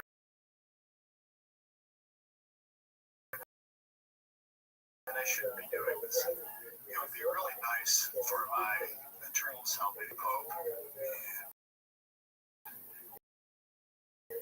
did favors for the Pope, loan money to the Pope, essentially bribe the Pope, money lending. And the definition of usury changed. And it was because of these decisions that usury became, or I should use the word usury because nowadays usury means loaning it, like a confiscatory rate. Then it just meant receiving any sort of interest. Well, I see that Sign off on it. that was probably correctly. I mean, and I think you cornered him in your.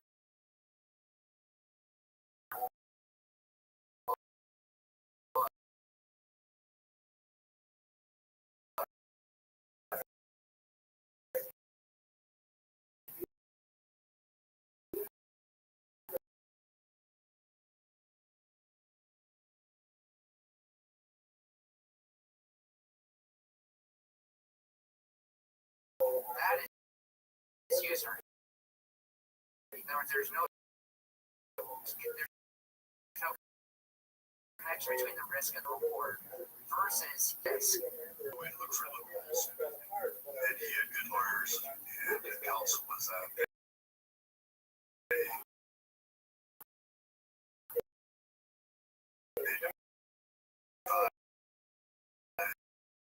someone might lose money, and it's okay.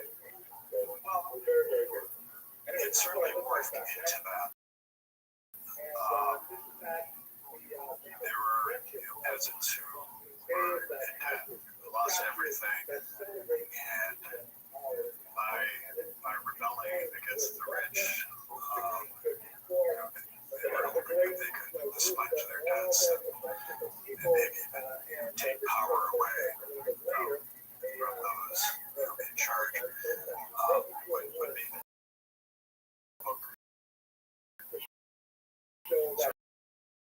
Would be interesting from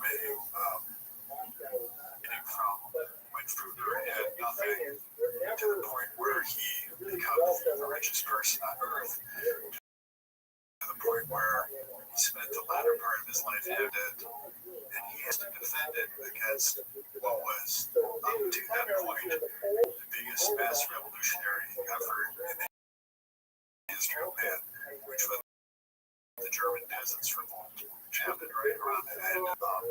The reason this was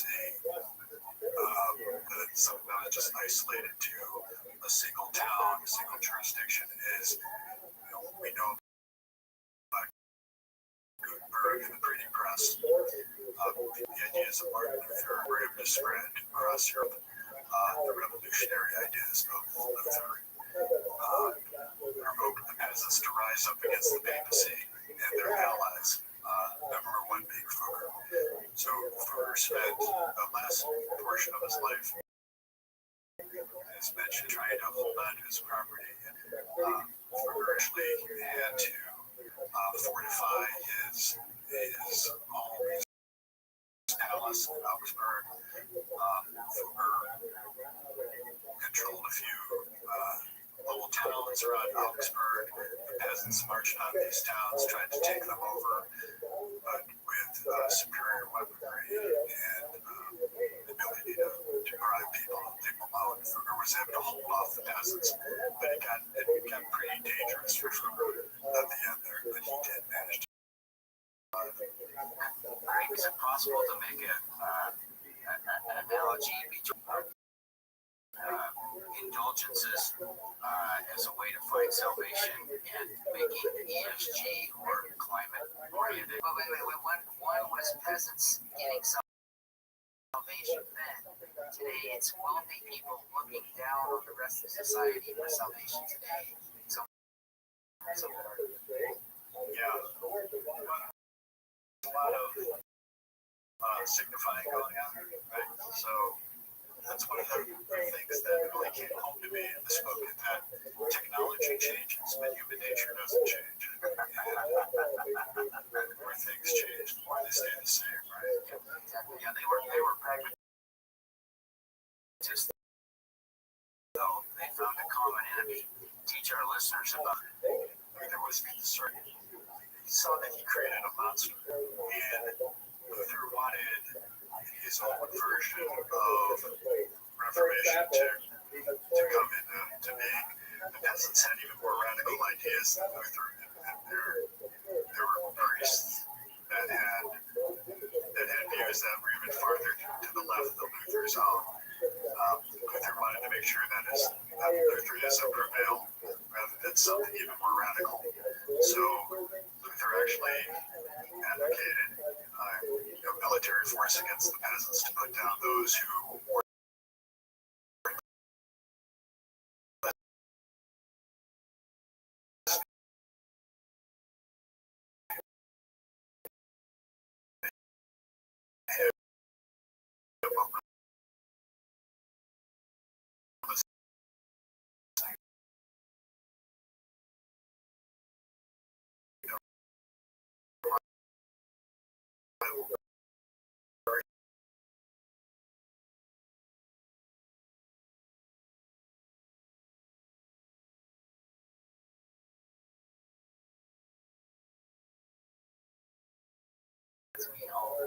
Joke about. Let's see, this question, Maximilian as Holy Roman Emperor, and then it comes to the point of his son Charles, and he's going through this whole process with the electors, and you're back to the, you talked about the bid-em-up process that came with that, and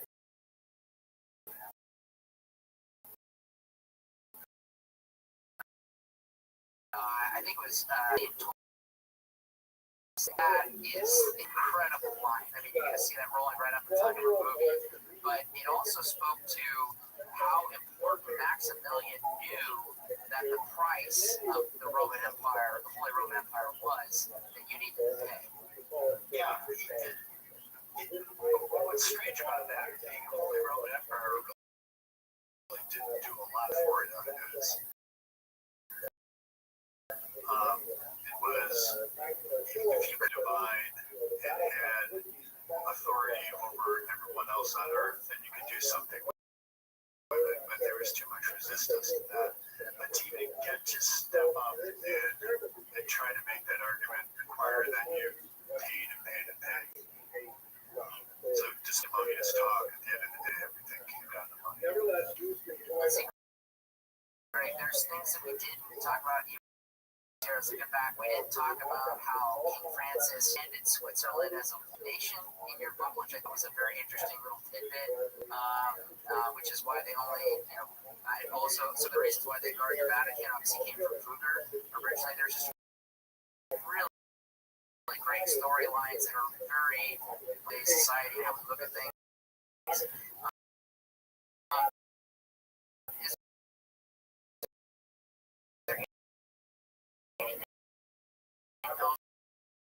That we didn't talk about that you do think needs to be but it was also fundamental to how Fugger, in that unlike the others who would try to do the same thing that he did, he kept very good records, and whether he was trading tech or silver or whatever, he created the first consolidated balance sheet for everything he did. So he knew every day what his net worth was based on the values that were being paid for his stuff. No one else was doing that, and that gave Fugger the conviction to loan. If he knew how liquid he was at all times.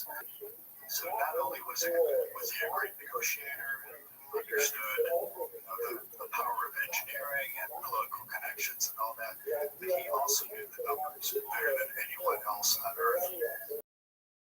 And that's why we're not able to make the claim that Fugger was the richest man who ever lived, because we know exactly how much money he had. And if we take that net worth figure from his financial statements at the time of the year that he died, and then adjust that up for inflation, but also do this calculation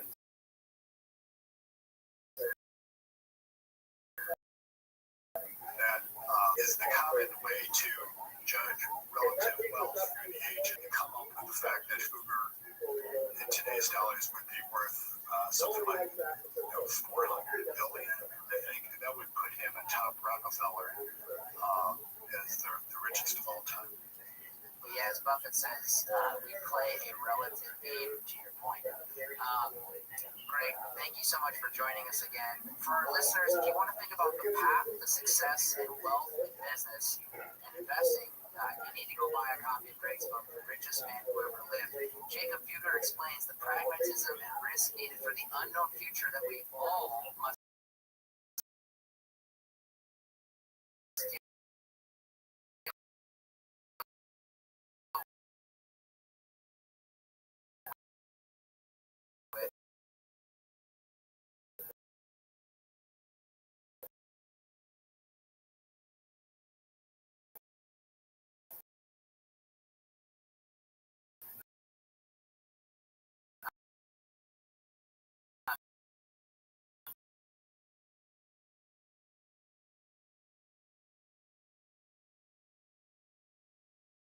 podcast at speedcap.com. That's podcast at speedcap.com. You can also send your suggestions to us on Twitter. More about Speed Capital Management and its products at speedcap.com.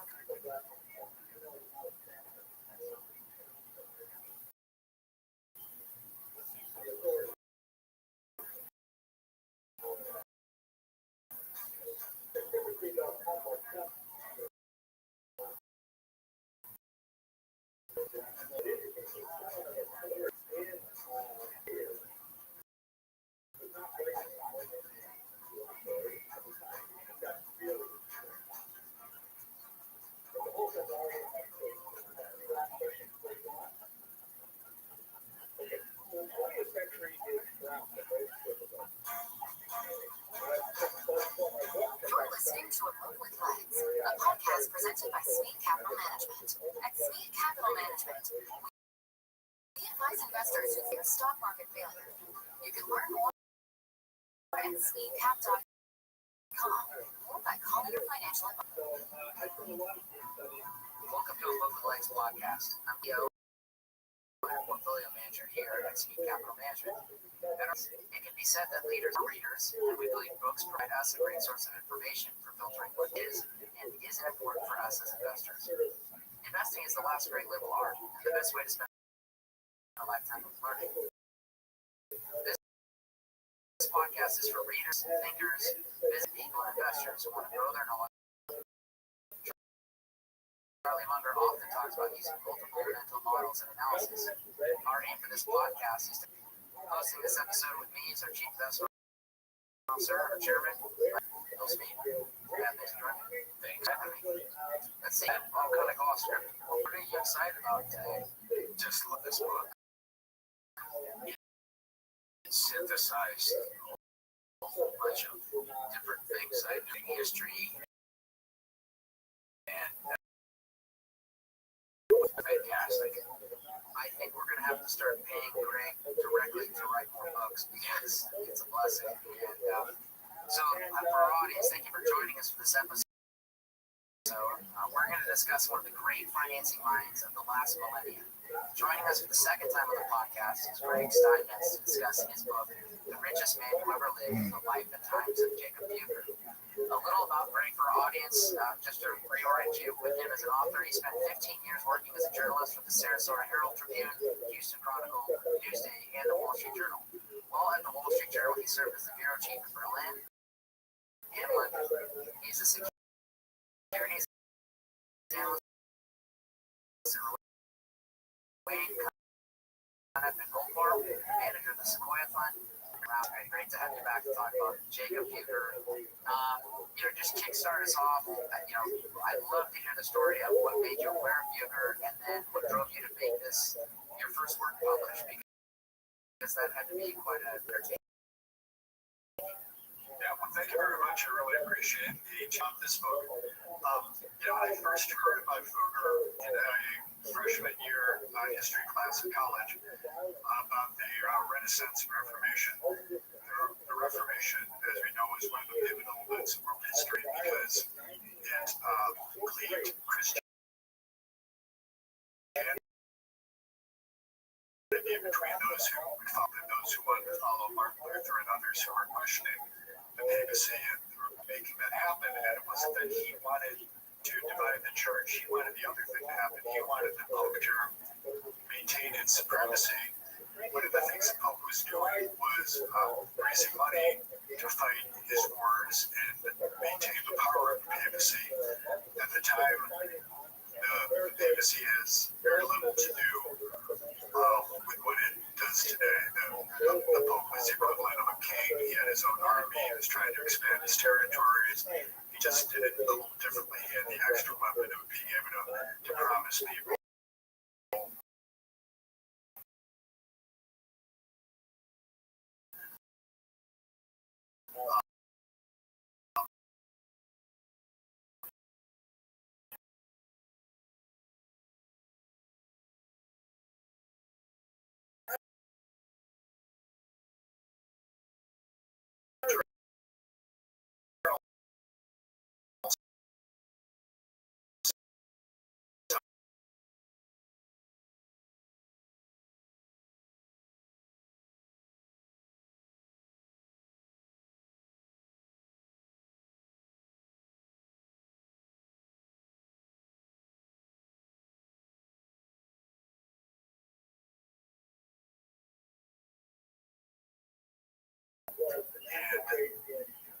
Started the Reformation basically to he's as rich as Fugger. I was thinking, okay, well, who is this? I tried to find a book in English about him. There wasn't very much except some sort of dry academic texts. For later, I came up with the book. So let's start with this. Well, to become rich in those days, particularly as a peasant, you have to start with some money. His grandfather was a peasant in the countryside near Augsburg, which is a city in Bavaria, sort of a distant suburb of Munich. It takes about an hour on the train. The grandfather dabbled in textiles. The area was famous for its linen, making nice linen shirts that didn't itch that much. His grandfather, in addition to being a farmer, got into this business of weaving, and his son took it over, and Fugger turned Maximilian came riding into Augsburg and needed some stuff, and Fugger, I can make you some cloth for your journey, whenever you introduction to the emperor. And Jacob, when he took over the family business in textiles, he nurtured that relationship and described the family. In those days, it was a show of sophistication to read your name in Latin. And the way that Fugger spelled in German, the Latin translation came out as Fucker, which is funny, but it was just a coincidence, I think. But there have been those who have said, the guy was exactly that. Those who don't like capitalism very much, they get a good chunk of money. So talk a bit about his upbringing, Fugger, and where he went to learn his craft. Yeah, that's really interesting. The only formal education that people would get those days, you learned some reading and writing. You would be taught by monks. There wasn't any sort of business school. There were, I think the University of Bologna was there in the business of training priests. There was no business school per se, but there were apprenticeships. Fugger went down to Venice. In Venice, there was a warehouse where the Doges allowed the Germans to bring their goods and trade with Venice, and keeping them all together in one building. There was a way to keep an eye on them, make sure that Venice collected all the taxes that were due to it. And Fugger went down there for a while and saw how money was made in those days. Saw what how they invoiced, how they went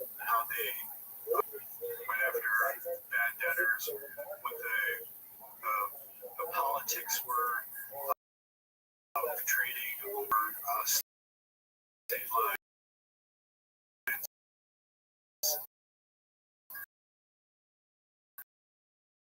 Like that. And he really got what at the time a drafty attic room, something like that. But he was very interested in making money, and I'm sure that will stay in it. Because a guy like him probably enjoyed every minute of it. And then he learned about bookkeeping, which at the time, modern day accounting didn't exist north of the Alps. Double entry bookkeeping was in its infancy. Fugger learned that down there, and he brought it back to Germany. Important Venice didn't have been, you were kind of heated at how important Venice was. Yeah. Well, Venice is strategically located in northern Italy.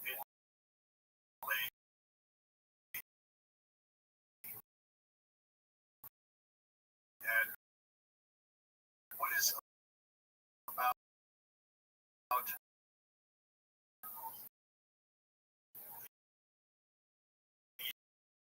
in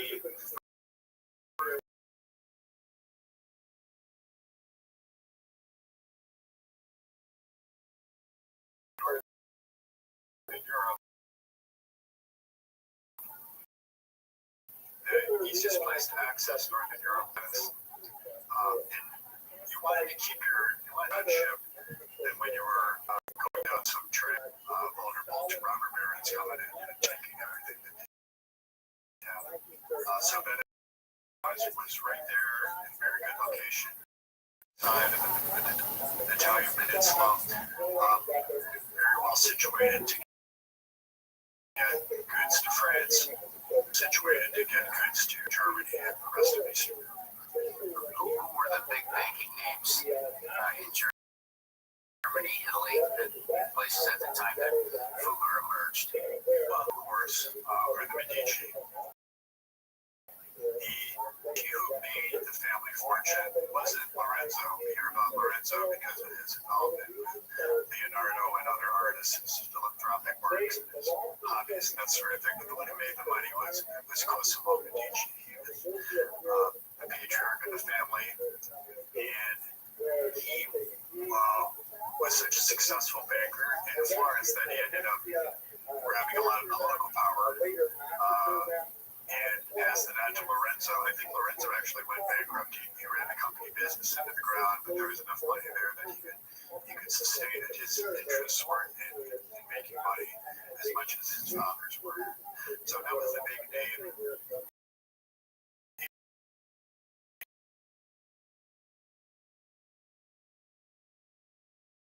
Italy, but we do know about the Hanseatic League, a trading outfit that controlled all of the trade in the Baltic and the North Sea. And it got to the point where they were ruled by the business class as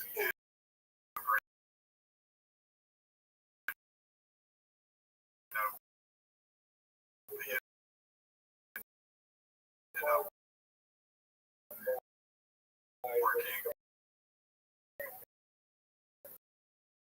both ways. And again,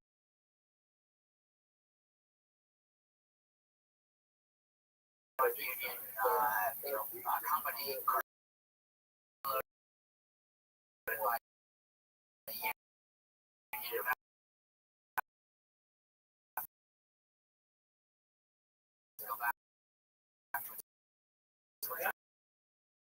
it seems like the Hanseatic League was German merchants recruited initiation rituals to make sure that they were tough enough, having to be a good trader, know the quality of goods, know what to pay for goods. And be tough because there were going to be violent fights in some other places. Bare knuckle. we just have to do that. Politics is a little more so. So teach us about Archduke Coins, that was his name.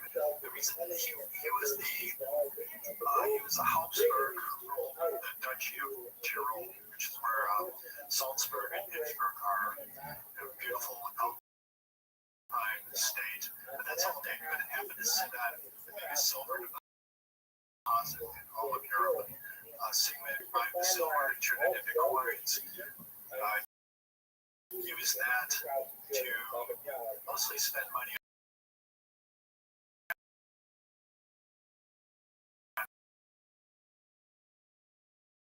himself. And he built a bunch of castles for himself across the more about just indulging himself. Fugger got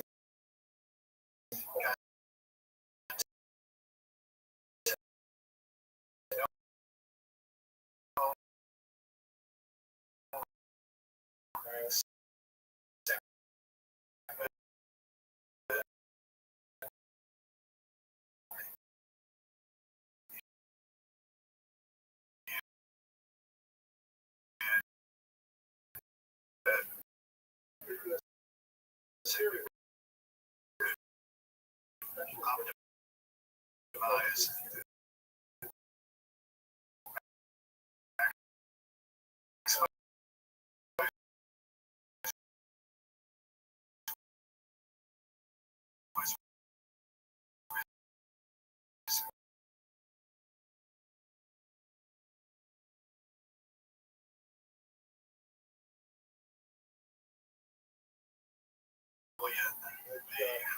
first to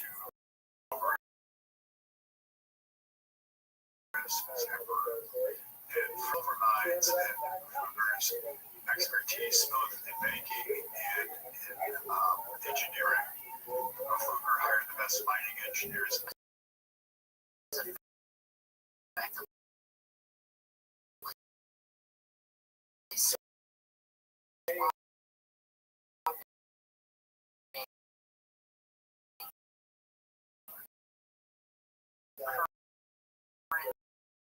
Debt.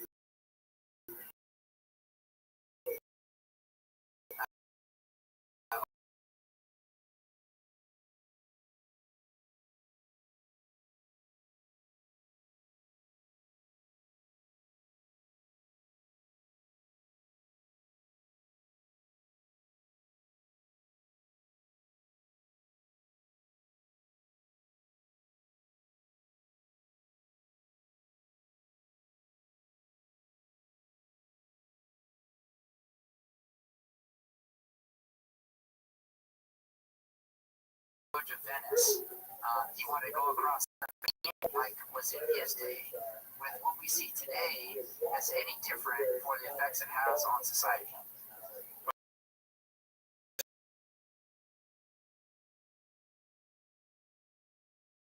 It's not been very strong, and had he not had the confidence, an open shot, but that would have made it very hard for them to ever borrow money again, at least on large scale.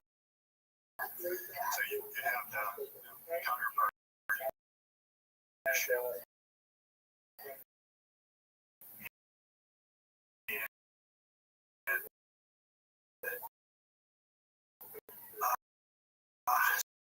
So for along with confidence,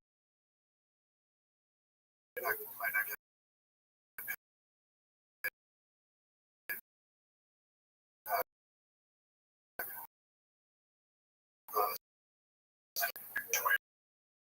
because Argentina is not going to surrender.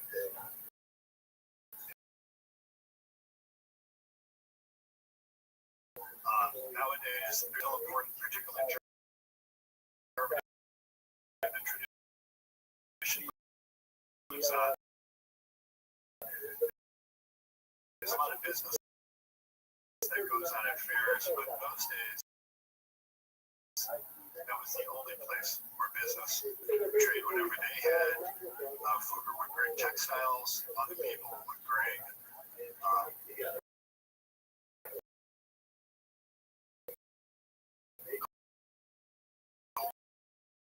silver. Fugger made it a point to go there and not only to trade, but also to get new clients, to get information.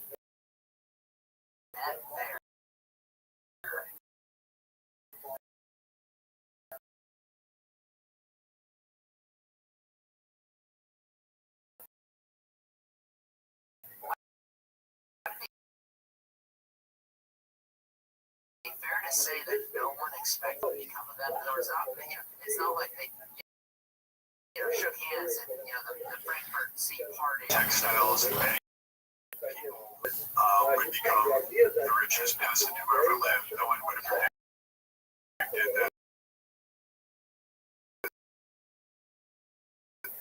Max Elliott would one day become and have dominion that went all the way over to South America. Sure. And by the way, you also, I don't know if you caught on this, but I think you were touching on that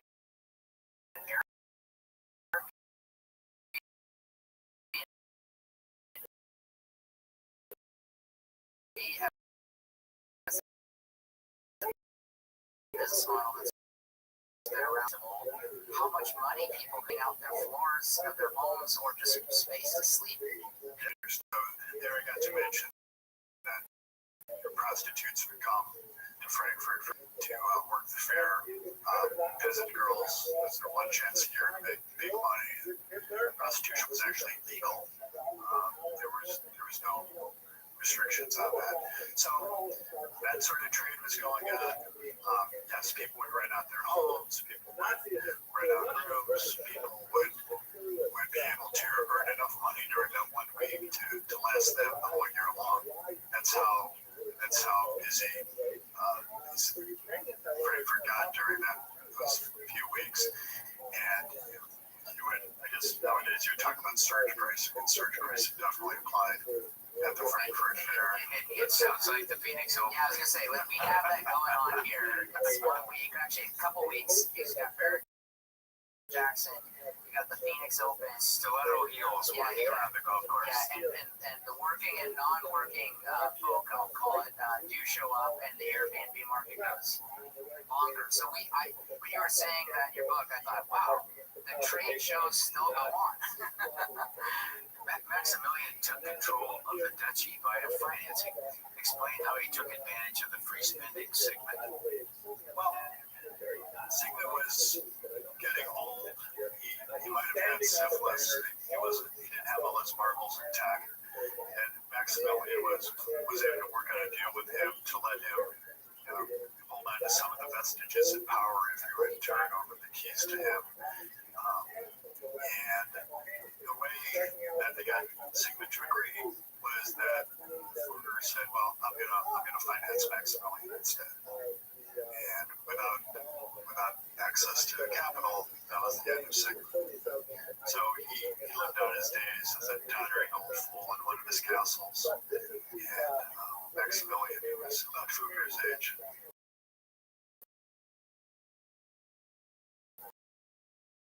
They got into business together and changed history. So Sigmund didn't die a pauper. Maximilian got Donald Trump without his life. Do people show that kind of mercy in today's day and age?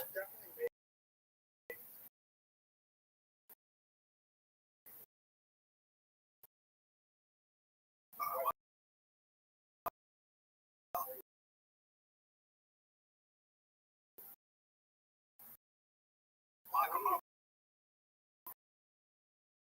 Would probably.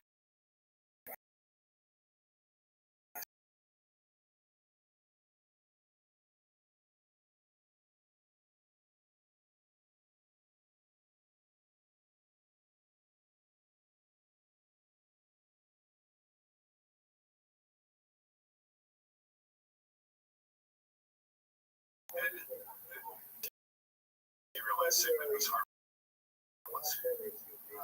Another interesting sidebar in Sigmund.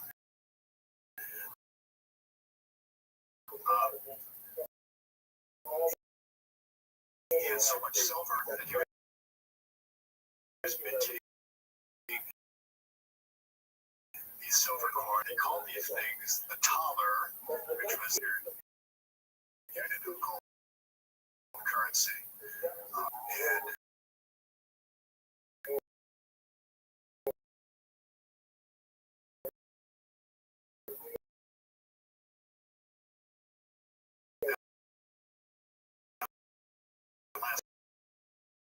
for a long time.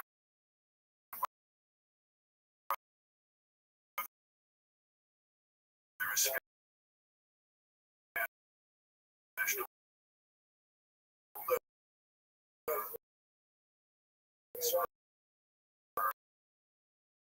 or French money or whatever else. It was always that he wants more. Now, Maximilian acquired territory record for making advantageous marriages. Austria to the Balkans. And because of Spain, they ended up getting control of South America. Reading hit me very hard. I never understood as a young person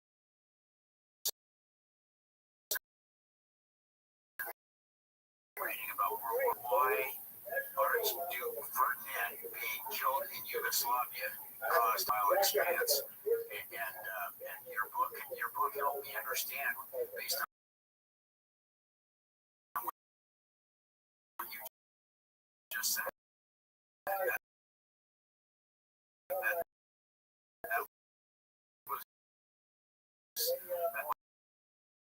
was the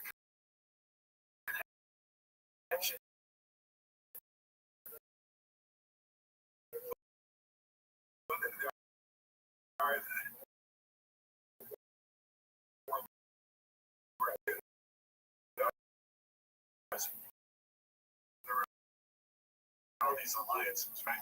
So Russia and Serbia and Croatia was aligned with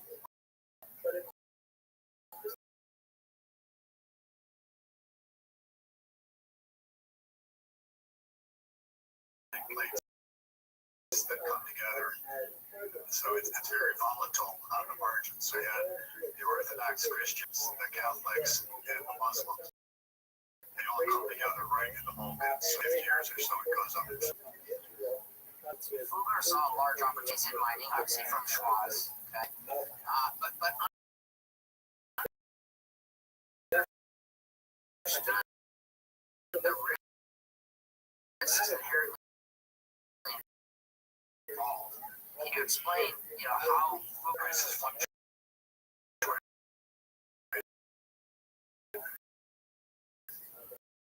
And it costs a lot of money in the mine. Everything. Fugler did a couple things.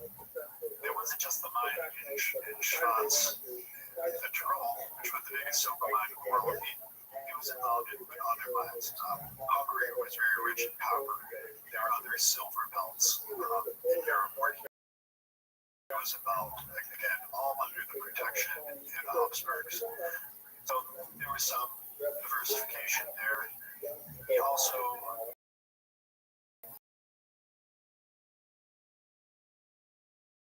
I mentioned he hired the best mining guy, and he also made demand by reaching out to buyers all over the world, including as far away as India, where they just didn't have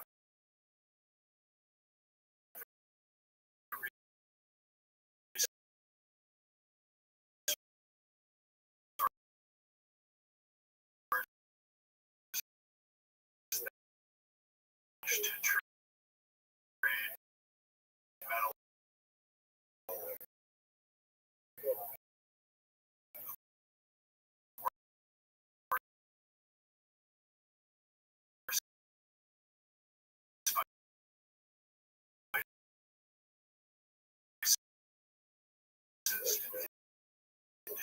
So he kept them.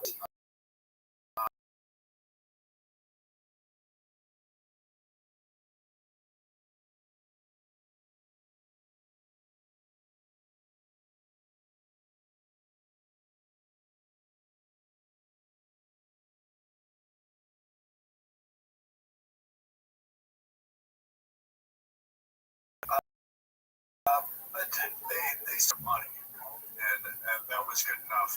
But Fugler did have to keep his guard up and make sure that, in addition to having Germans on his payroll, he needed to have some Hungarians too, and Poles and some local folks to help navigate those shoals for him.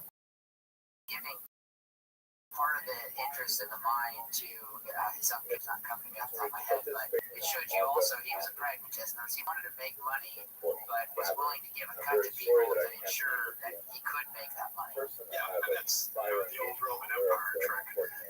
Don't have too firm a hand. Let local culture coexist. Otherwise, you're going to be fighting rebellions every day. Greg, explain the postal advantage of the branch network that Fugler began accumulating. It's very interesting to think about how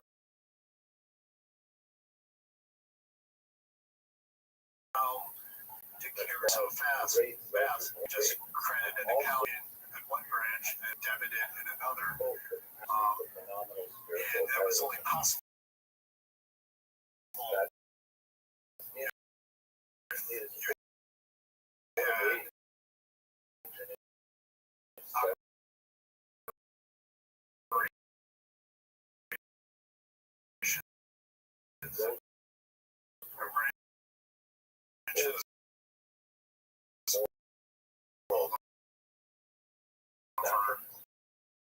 All over the place.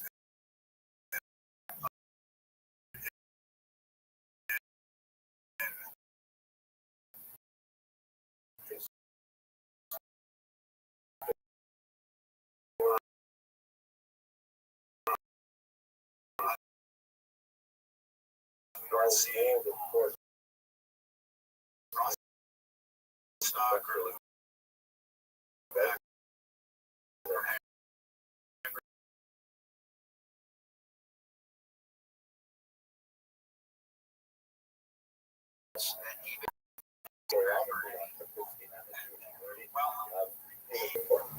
some business dealings with Hooker. The burning thing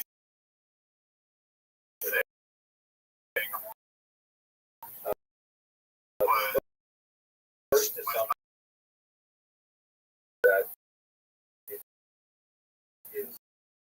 Maximilian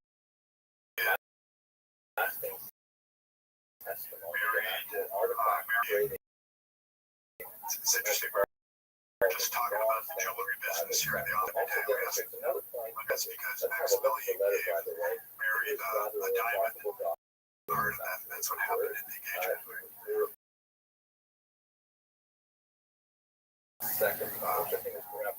Was able to raise a nice endowment and marry this Mary of Burgundy. At the time was, if not the most powerful part of France, certainly as powerful as anything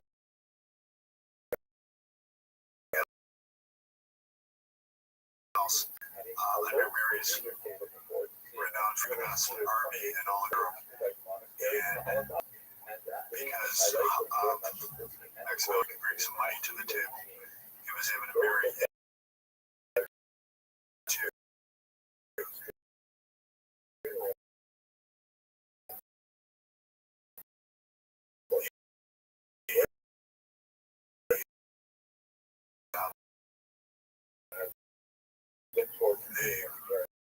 Because there weren't any.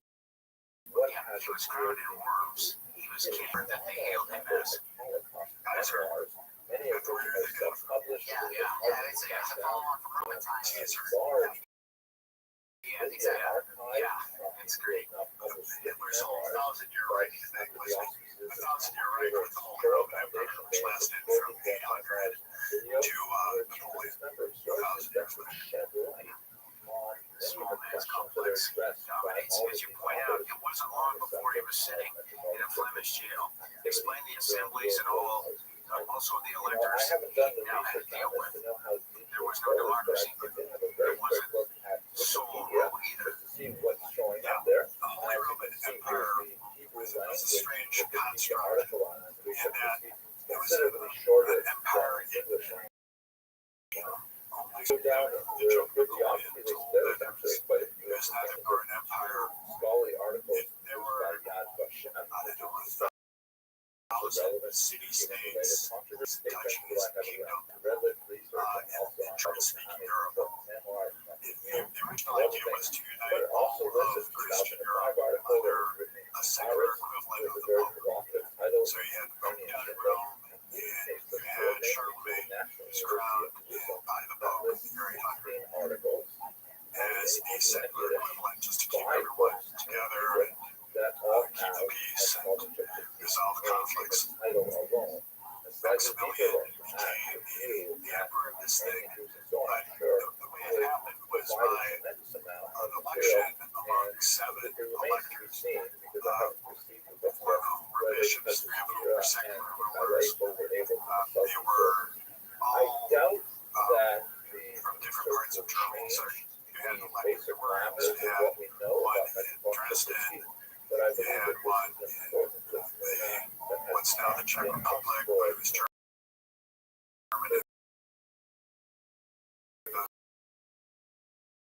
These days, it had easier to keep electing Habsburgs to this last election where Maximilian became emperor. There were others who wanted it because they saw an opportunity to make more money for themselves.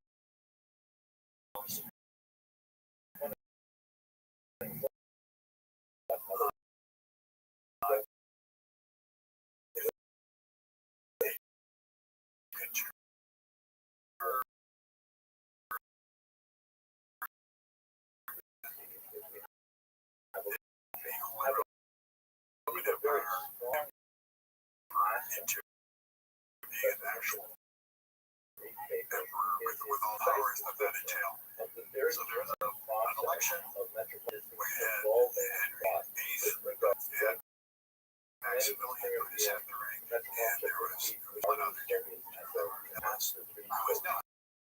It was France. It was Charles. Yeah, France. Yeah, Francis the First. France. And they all wanted. And it became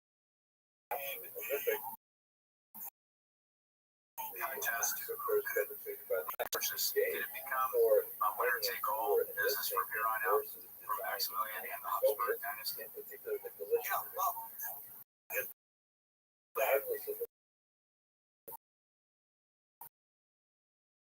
they get very far. The Pope was able to keep a lot of Rome. I don't think it's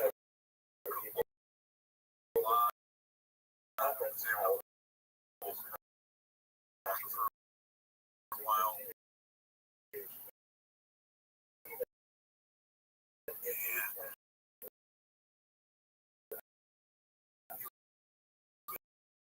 Never ever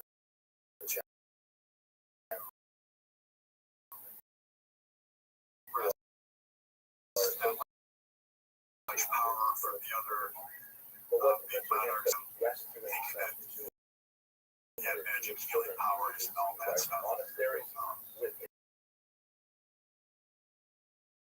But again, one of the successes of marriages, how he was able to get France for himself and how he was able to get Spain. So, Yeah, to your point, Bill's point earlier, one of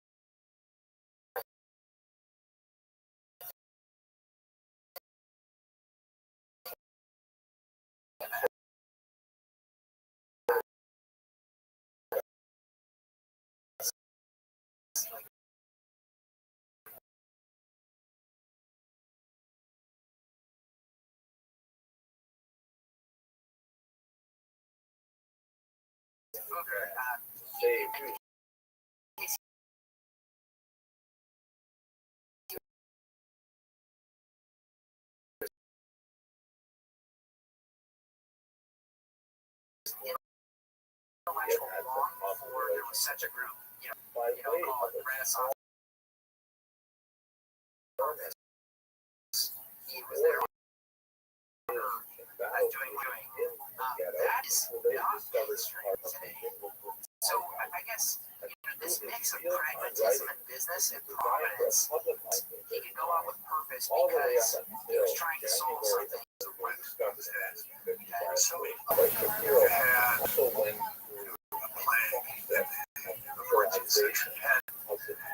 Life was very fragile, completely uncontrollable, could explain things. Almost everyone, at least said that they were believers. Which Schroeder really believed, I don't know, but he certainly acted as if he believed there was a good chance that there was a God. And you see that most in the way he prepared for the afterlife. He knew that he was violating commandments. He knew that he was violating money, that he was in violation of not just the usury ban, however we interpret it, but also the words of the New Testament. So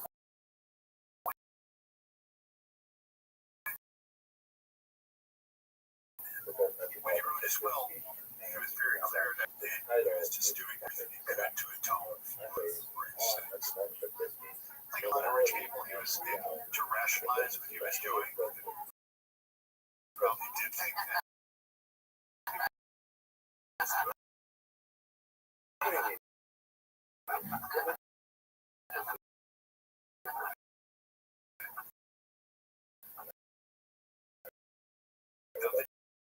he was doing the Lord's work.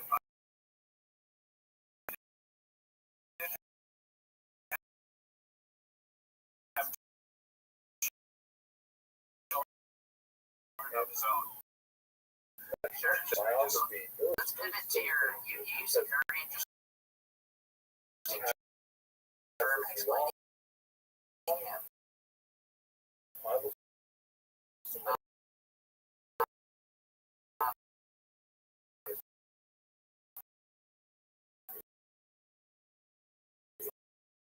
What is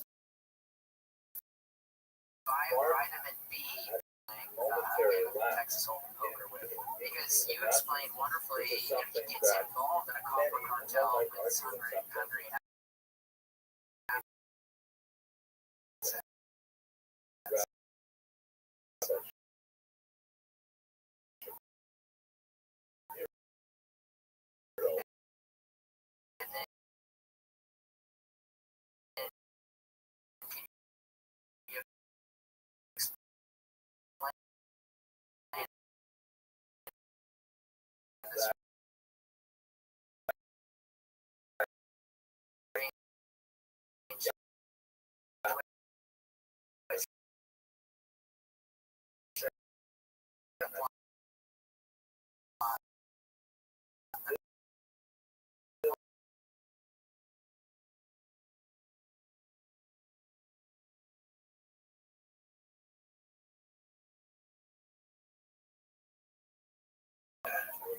The peasants saw enough to everyone. Well, wait a minute. Why are we listening to mass that's in Latin?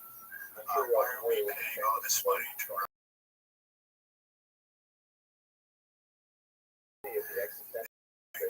things that the Bible says you should not all over Germany and also in Hungary? So Fugger had to defend his assets in Hungary.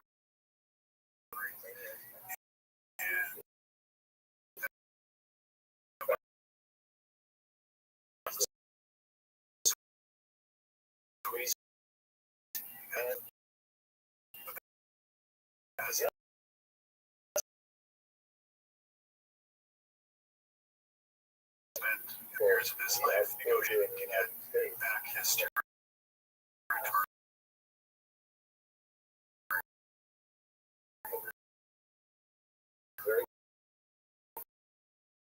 In his mines in Hungary, there were rival politics just at the end of his life. Prior to that, you also explained his in that copper cartel he anointed, and the turnaround in kind of a Rockefeller cut to kill fashion. They chopped the legs off everybody in the cartel by underpricing everyone out of business, which again, that's what I mentioned earlier. One minute he's your ally, and if he sees an opportunity to Yeah, that's when you're playing poker, you know it. And your agreement when you sit down at the table. So Fugger knew that, well, this arrangement's only going to last as long as it's Fugger's. A cartel is only as good as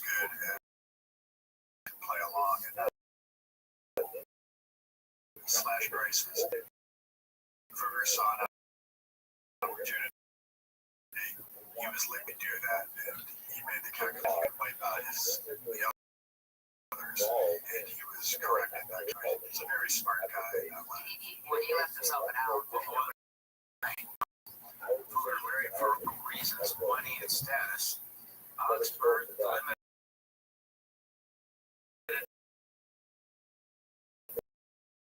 party size. How did Fuller deal with this? Oh, the size of weddings. And I'll tell you exactly what happened. Maybe you can refresh me. I know he did have a big party, and he brought in oysters. He had a wedding in January because the oysters would stay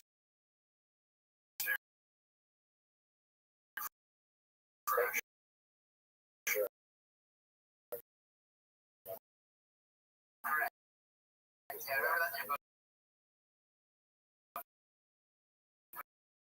But I think it was size.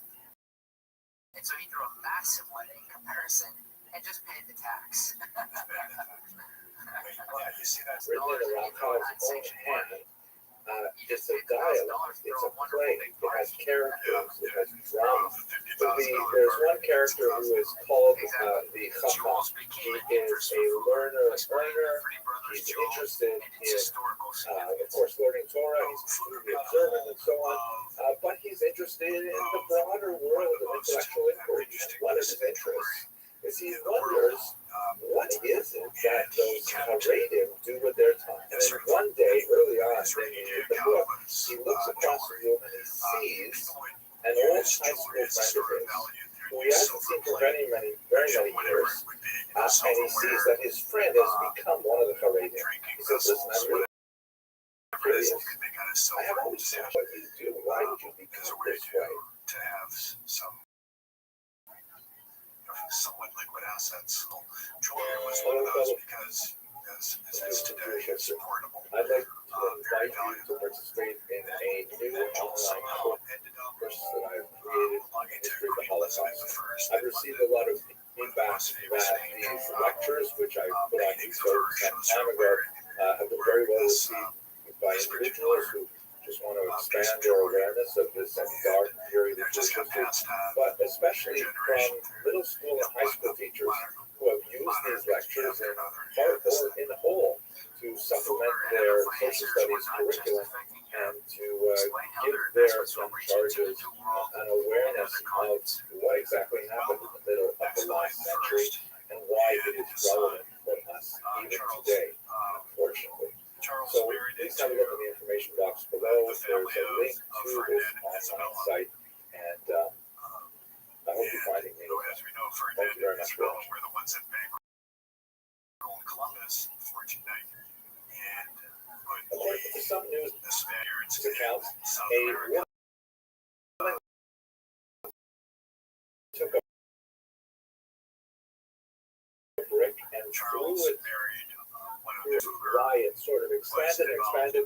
It took on more political overtones, and ultimately, within a very short period of time, the Tsar's palace was overrun.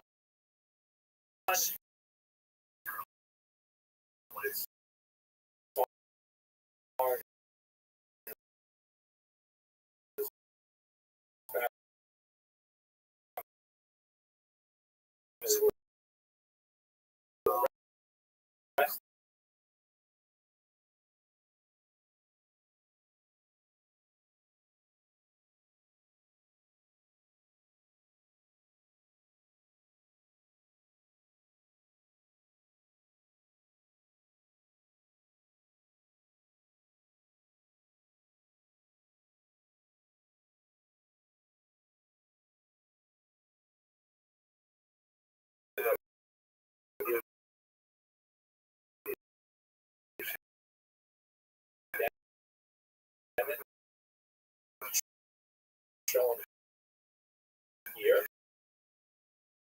It's a lot of shenanigans. The eastern portion, For example, Portuguese, during that's the daily Brazil. prayers of the Very Greeks, powerful. there was a fairly The extreme Judeo form Portuguese of emperor. sanctuary elements of society that did not have conventional power to be able to make sure that their houses were good. And by and large, It's really become published functioned in very Brazil, well, but apparently the right up Portuguese until is different enough in Napoleon Portugal. basically They want destroyed it with the destruction of the core It also Jewish proves society. that Huber proved a long time ago that Germans love their spicy curry. Well, if you've been in Berlin, you know Positive that. commandments and negative Very close. negative commandments. That is, Exactly. So, those commandments which are first, thou shalt unsecured lending do, on go out Huber and was do no way to something, mark. and those which are thou No shalt one was not going to show up to your discussion earlier about the poker table refrain from doing and so. tell Huber to We quit. can also divide You have those no other option. I'm going to on pull your book. horizontal axis Quote, as they those failed. which It is for the common good. Honorable, brave, Fine honest by things fine, are in the road. go Huber's through obviously this saying at this. a particular Or is that time. disreputable?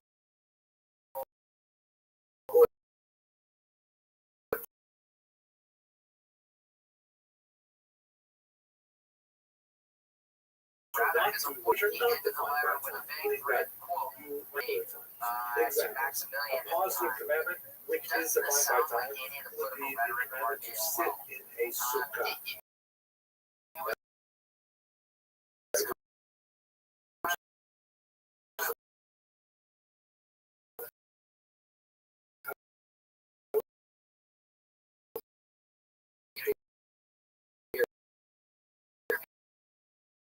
forced to do this.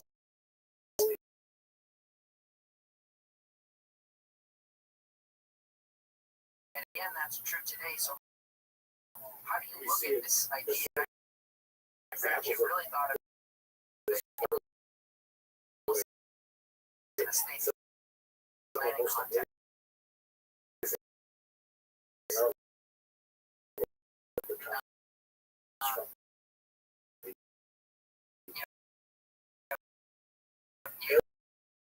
You could die.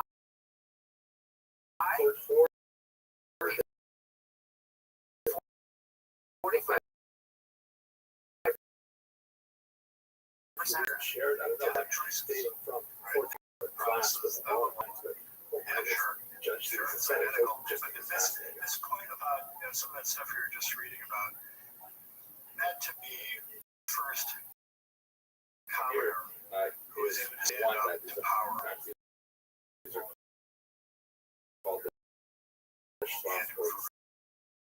sisters.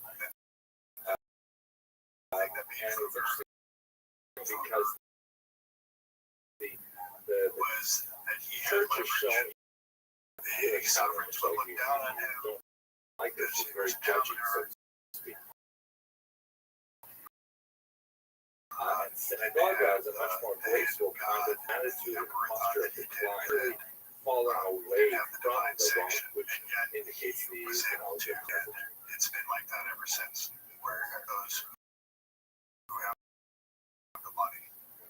I think one of the most about the history of anti-Semitism, which is something that does have a lot of pretty much power.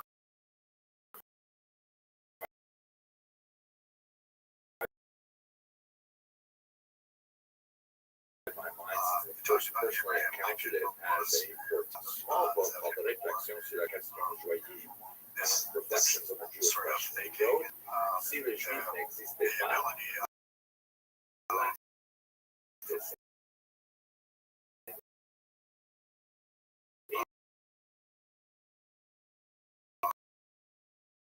some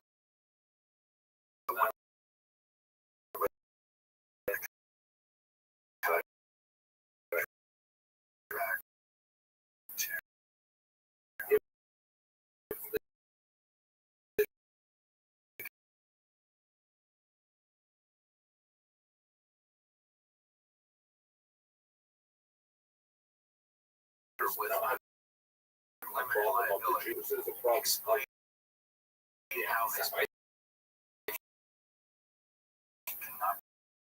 We are trying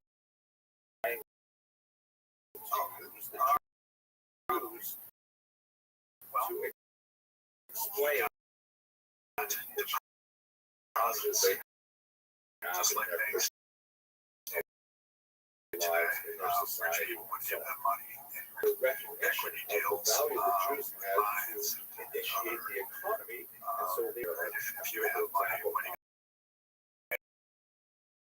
down.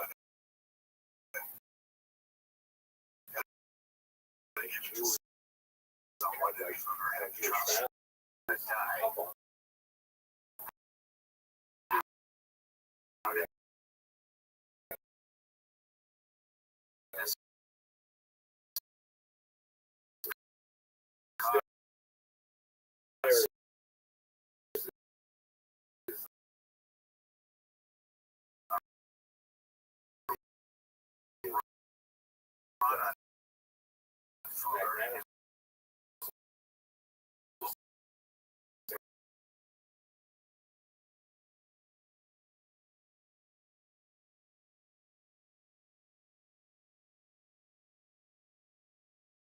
Actually have children, although I'm sure he did have some. So what is But they weren't heirs. exactly And the Protestant law in Muslim lands that he hosted a party to worship, but they can't to show how rich he was. third.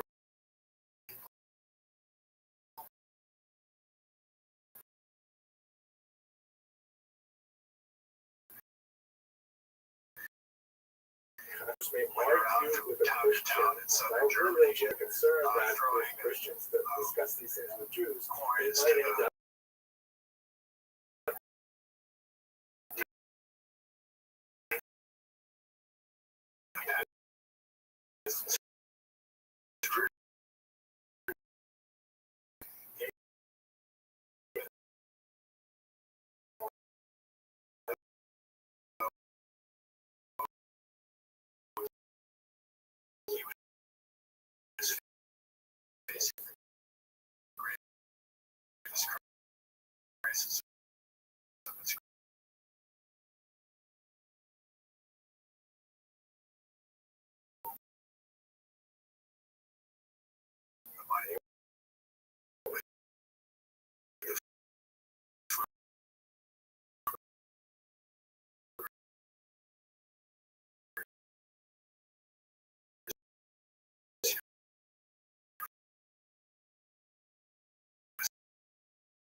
I was with the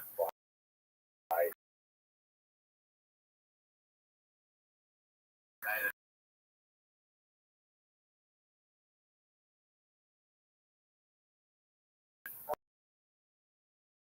ran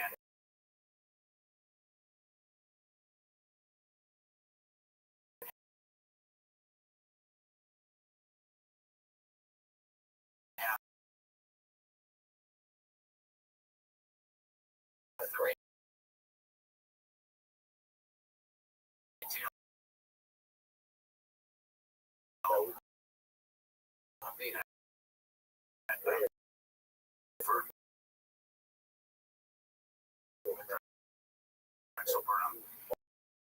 and Milken was making all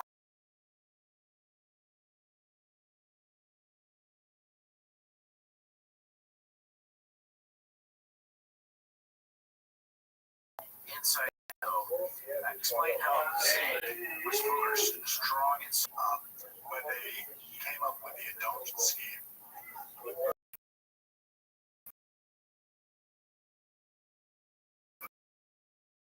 Vatican and Fugger, German guy who had the care of the papal officials. It's like that one guy from Game of Thrones.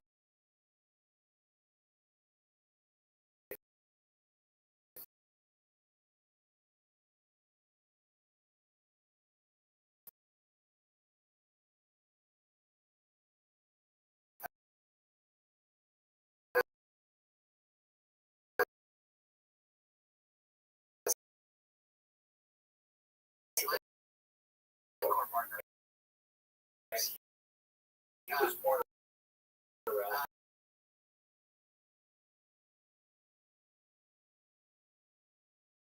from his so it was all employees of the money. And then the profits were split between who had been arrested for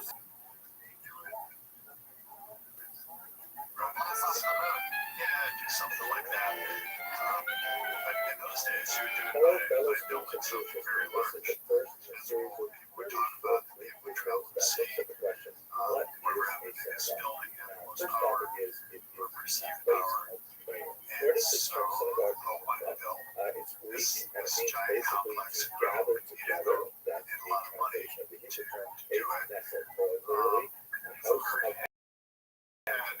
They had an issue with growth and that one of the electors, seven, and they decided to be only road part of the budget to bribe people to make himself go like that. And in order for Fugger's scheme to enable this guy to pay it back was to raise money with this indulgence program. Pope signed off on it in return for running his own indulgence program for St. Peter's. The central location of worship, the Fugger's people and settlement some of the temporary sovereign tabernacle went around throughout the German countryside and told the story about how if you gave money all other kind of to Rome for its project for St. Peter's, for individual families across the will land of reduce your Israel time in were purgatory. phased But out as this central editors here would say is, well, half this money would also go to paying back for the bribes that were paid to make this one guy an elector. The program had some success, raised a lot of money. Fuger's people were with the hucksters every step of the way, counting the money, making sure it got to where it would be, keeping the records. And this went on for several months. Raised a lot of money.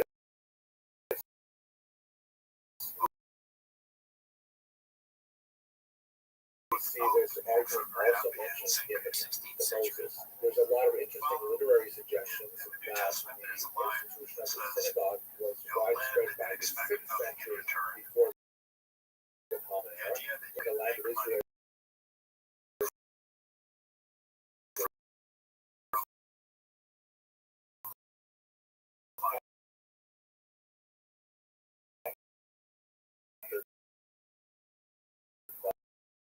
by Babylonians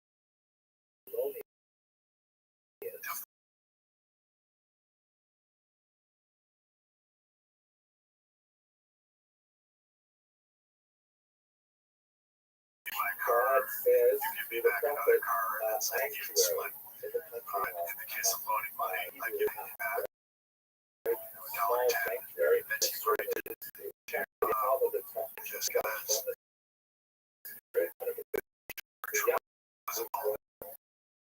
there were some very good at what they tried to protect also first step getting itself ripped off when when the they idea did of introduction of money the money idea changers. is little And there are people who charge very high interest rates, and they would agree with their hard to borrower. imagine The borrower why would pay it back. especially So it was in great interest to that separated try to protect the peasants, and what I'm doing that was borrowing is what makes the world go desire to around. be close to the God. And so Despite creating a prohibitions from Rome, that is a the fears excommunicated all of that money lending was prevalent. popping up all over the diaspora. And over the course of these, to show you Like some the of idea the that, okay, about art and loaning money, I'm collecting interest. focus their thoughts and You know, express the them Bible is pretty clear manner that I should to be allow doing this. It would be really nice for my True that other eternal functions salvation were layered on if I could get the Pope to synagogue, sanction but the this. central function is just And he worked with the Pope so thank you very much for watching that. did favors for the Pope, loaned money to the Pope, essentially bribed the Pope. And the Pope agreed to leave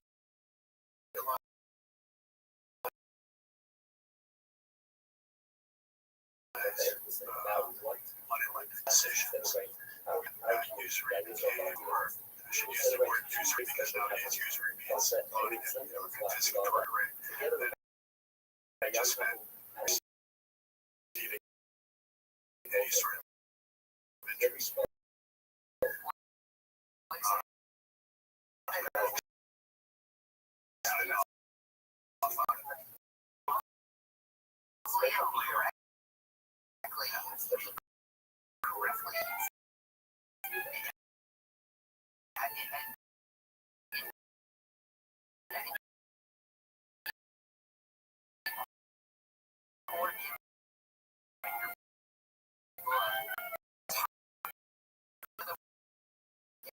Charts I know.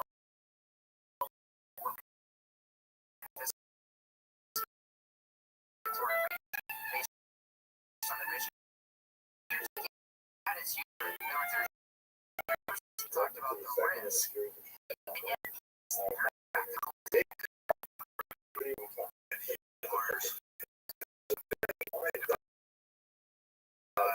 Especially They're just talking about how much tax just class warfare. ghetto with very, very strict base requirements. And certainly worth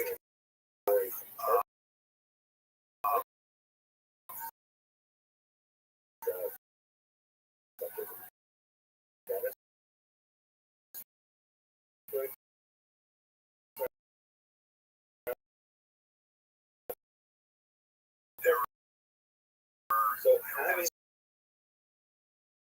it's especially true take power away also in from those small in charge. villages, but broadly, the Sort of level interesting of from wealth, right? Greeks follow this narrative arc with Kruger and nothing to the point where he goes to Earth where he spent the better part of his life having to defend it, and he has to defend it against what was, up to that point, the biggest mass revolutionary effort in the history of man, which was the German peasants' revolt, which happened right around the end of the reason that this was a single town, a single jurisdiction, as we know about Gutenberg and the printing press.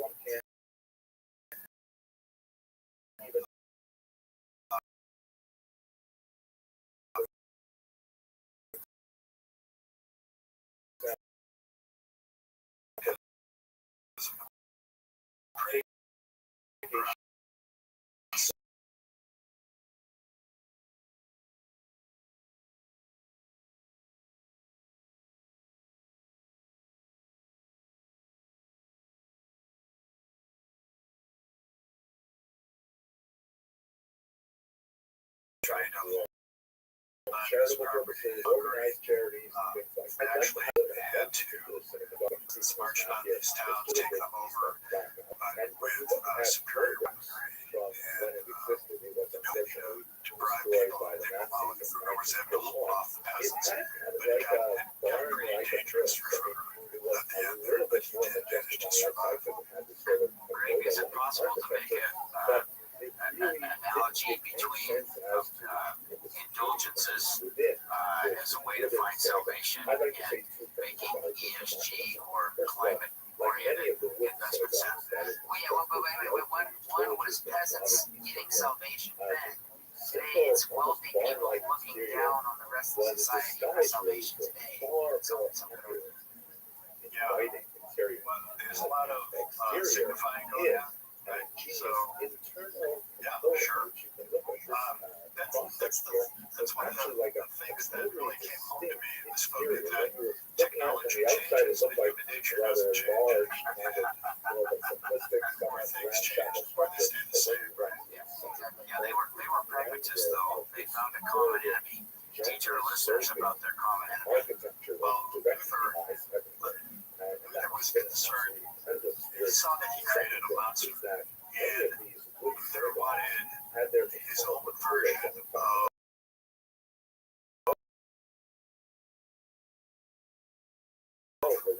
Reformation tech. There were groups that had views that were even farther to the left than Luther's own. Luther wanted to make sure that this is a male rather than so Luther actually advocated were aligned with the peasants revolt. Because of that, the peasants did. It was essentially a communist revolution that was going on in Germany, where the peasants wanted to take all the assets of the state people, distribute it amongst themselves, live happily ever after.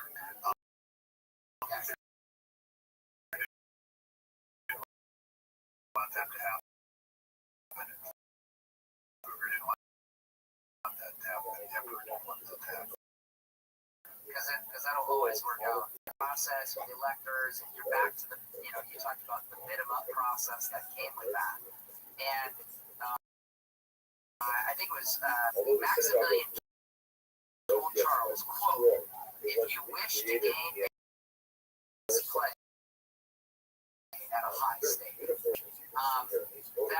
is an incredible line. I mean, you can movie, but it also to how Maximilian knew that the price of the Roman Empire, the Holy Roman Empire, was that you need to pay. Yeah.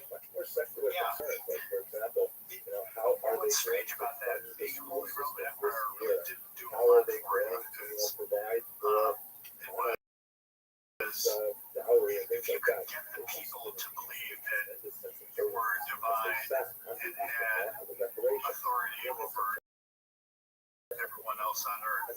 something with it. But you get to step up and try to make that argument require that you pay to pay.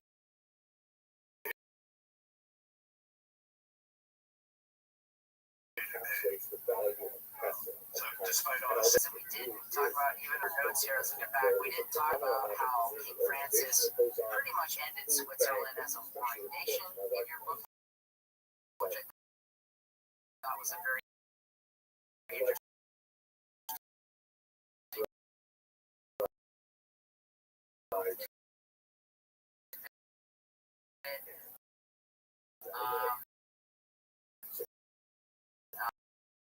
Which is why they only,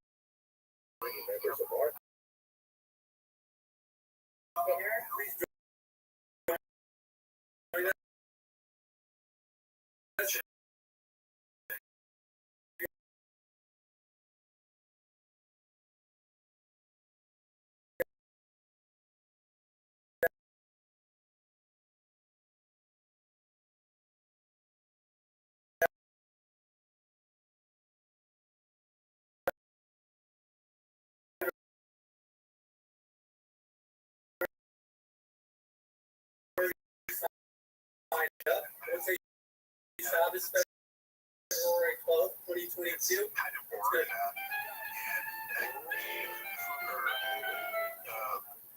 the conviction to lower if he was, how it was.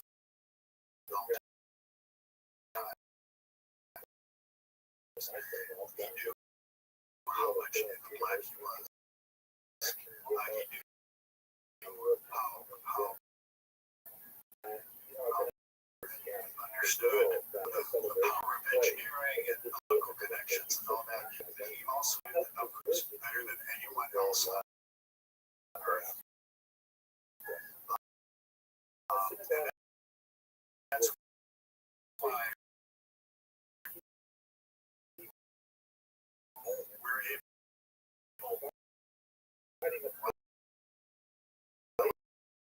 I'm able to make the claim that Kruger was the richest man who could also do this calculation that is the common way to judge relative wealth through the age.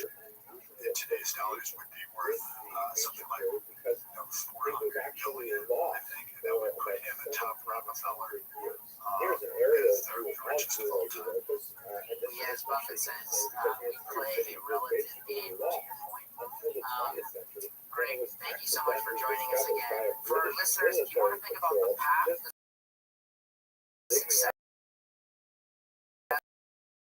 and wealth in business and investing, explains the pragmatism and risk needed for the unknown future that we all must deal with. He also teaches us about the legacy we can leave as you learn from his legacy.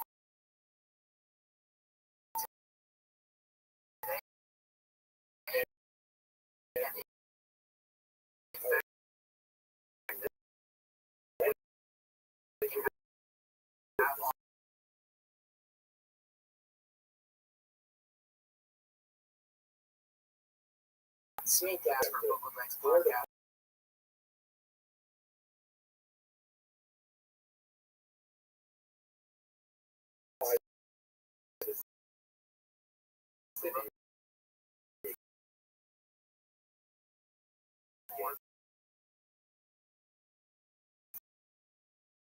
Thank you for listening to Legs, a podcast brought to you by Sweet Capital.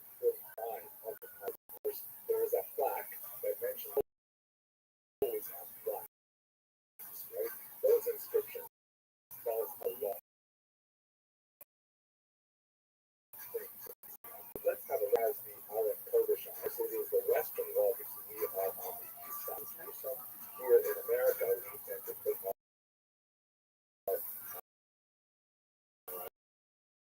own Kurdish on the eastern side to face Jerusalem into this building.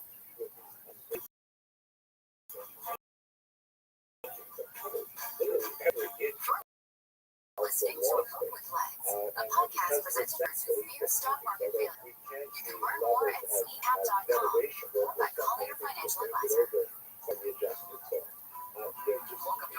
Finance Podcast. I'm Cole Smith. I'm the CEO and portfolio manager here at Smith Capital Management. At our firm, we are readers and book junkies. It can be said that leaders are readers, and we believe books provide us a great source of information for filtering what is and isn't important for us as investors.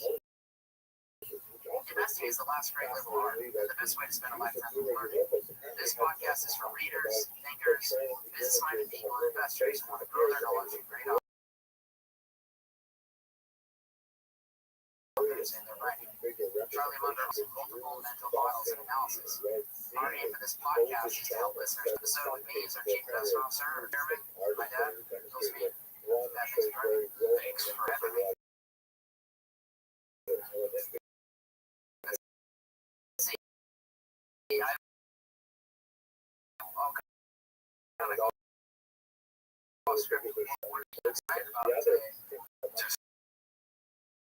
This book is fantastic. I think start paying for a direct books because it's a blessing.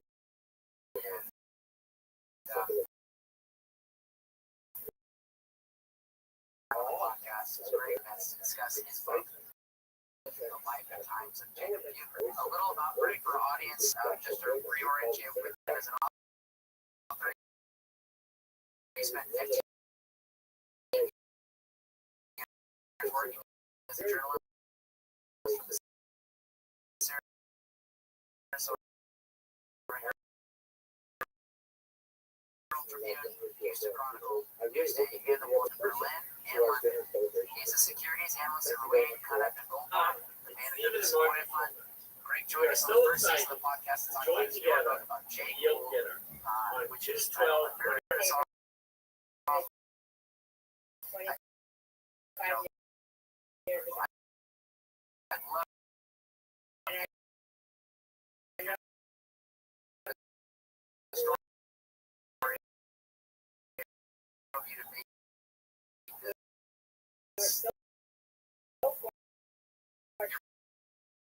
first word published because that had to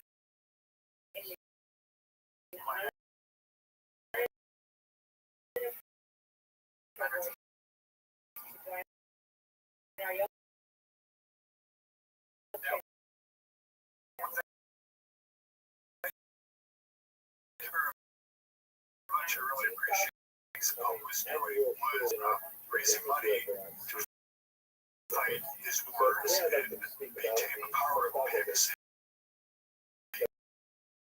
At the time, the famous does today, the Pope was equivalent of a king. He had his own army. He was trying to expand his territories. He just did it a little differently. He had the extra weapon that would be given him.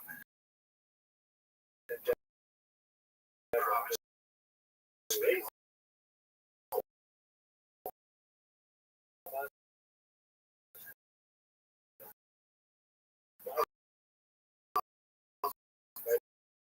Eternal salvation. So, be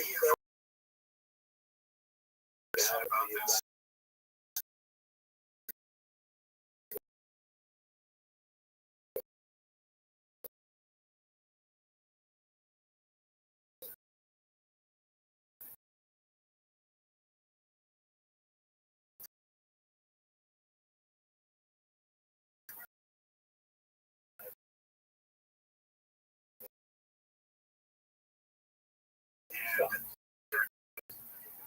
Started the Reformation in English mode. There wasn't very much except some sort of dry academic texts. So I thought,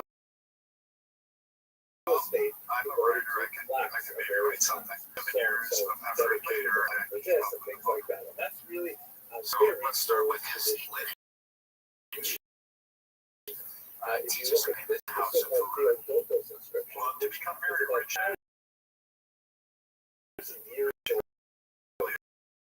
His grandfather was a peasant in a distant suburb of Munich.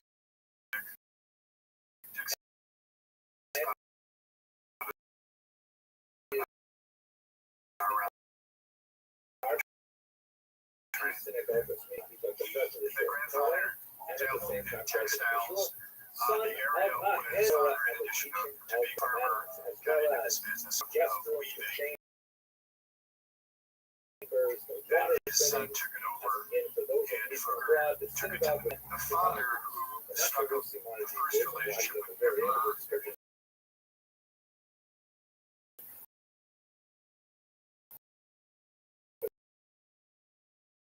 Accidentally into Augsburg one day and needed some stuff, and Fugger stepped up and said, well, I can make you some cloth to the emperor.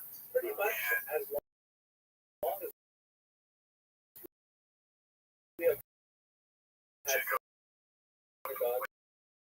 he did all right.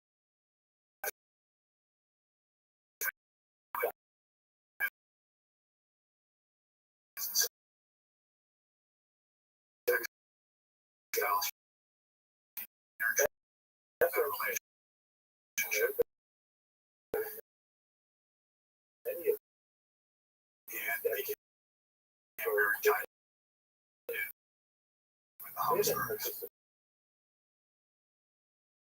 But there have been those. The guy was exactly those who don't like capitalism very much. Yeah, that's really interesting.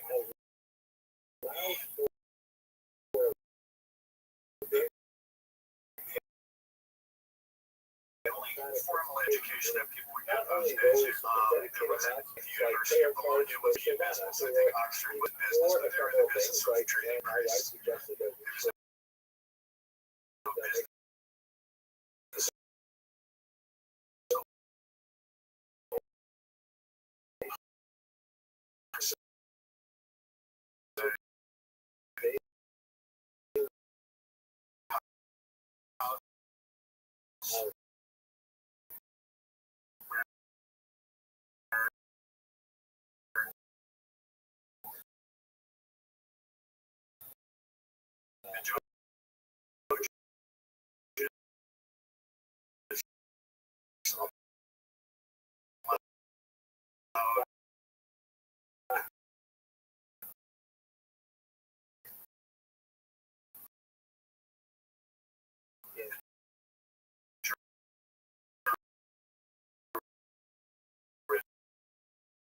To bring their goods and trade bad debtors with a business trading imaginable.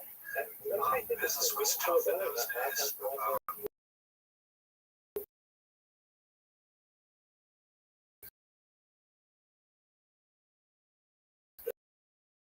Something like that. But he was very interested in making that. After that, he learned also when he was in Italy, he learned about bookkeeping, which at the time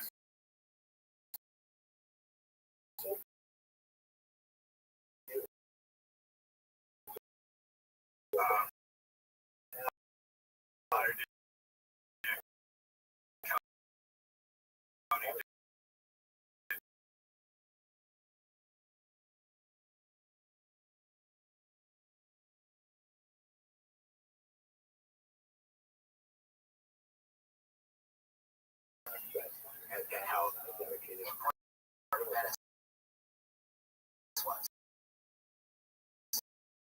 And how ignoring kind of hit it at how important Venice was. Yeah. Well, Venice is strategic, or Cape come up through the Straits of Gibraltar through the Mediterranean. And if you wanted to get to Northern Europe, the easiest place to access Northern Europe was in Venice. And you wanted to keep your goods on the water as long as you could. The travel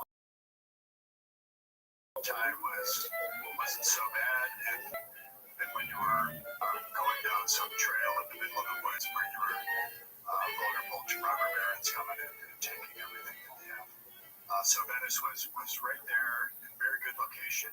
Genoa was its rival. It was on the other side of the Italian Peninsula, very well situated to get Hello, goods welcome to to the France. fifth in this series. Venice was very well situated to get goods to Germany and the rest of Is Eastern the Europe. synagogue review, Who were the big in which we're talking about in Germany, aspects of Italy, synagogue life, and I'm places comparing at the the time videos in connection Fuller with emerged. the upcoming Well, annual the dinner names at that my we know of, synagogue, of course, Israel, are the Florence, Medici. Cedarhurst, where my wife and I are privileged to Medici serve who as made guests the of family honor at the fortune annual dinner. was in Lorenzo. So when I Hear think about about Lorenzo synagogue, because I of think his so much about how they are Leonardo and places other of artists' rebirth. philanthropic It's works. always a bad It's idea that sort of to thing bet that made against the money was the Cosimo resilience of Medici. people. We see that The especially clearly in patriarch of the family very unusual. Synagogue in Belmonte, Portugal. Now, was I such a gotta tell you, this successful is a banker crazy in Florence that he ended up First of all, grabbing a lot of we should political realize power that the Jewish community and passed it on to Lorenzo. I think Lorenzo where actually it's went located, bankrupt. He ran the company business into the ground, but there not was near enough any money there major that areas he we can could quite sustain it. no His place interests were actually. in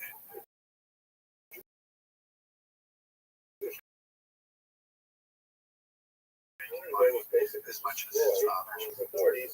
This is No one was following a up on household the Spanish Inquisition But and the we do Spanish know about expulsion, the which actually Hanseatic swelled League, the population which some of your listeners might be familiar with. They were followed by a treaty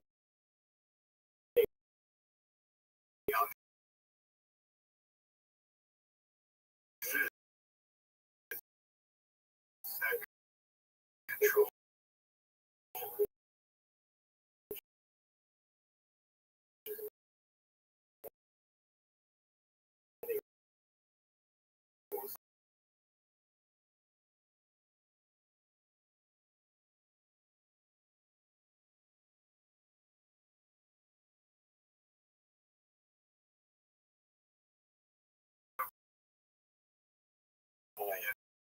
ended up but the reality they were crypto both with, and it's the Hanseatic what they understood this treaty as of Northern secret Because they really, century kind of,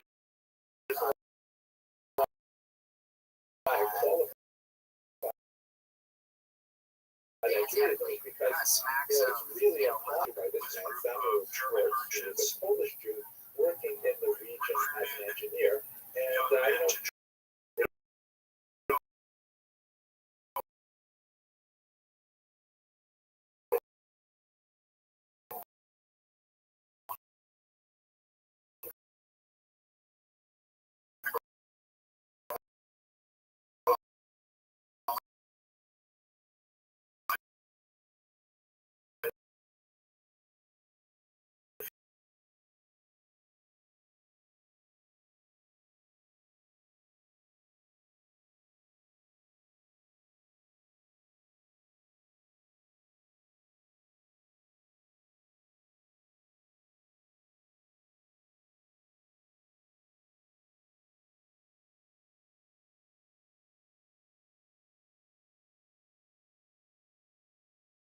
they brought him to the village.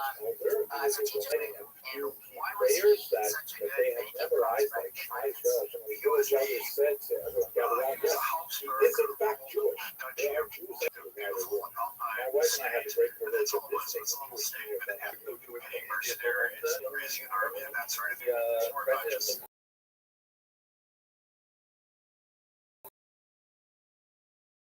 indulging himself. This is the Talking center about of his the maximize was what he was getting out of his silver mines. If it wasn't for 500 years of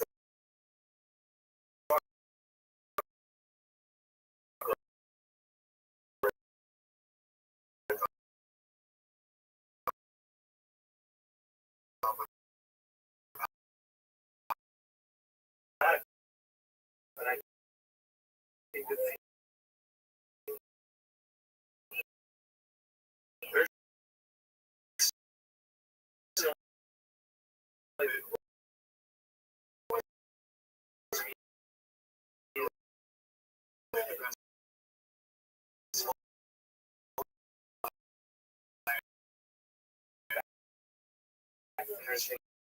It was unreliable.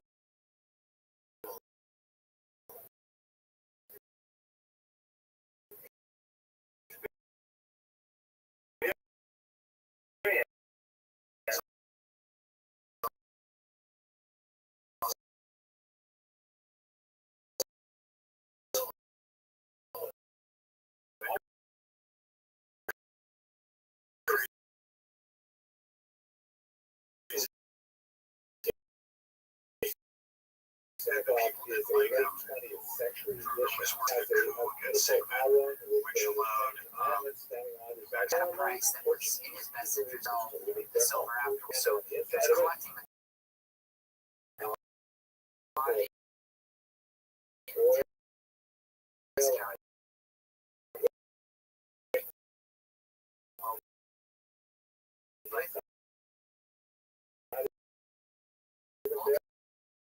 Ultimately, all this financing, I think, is very apropos to think about a disease.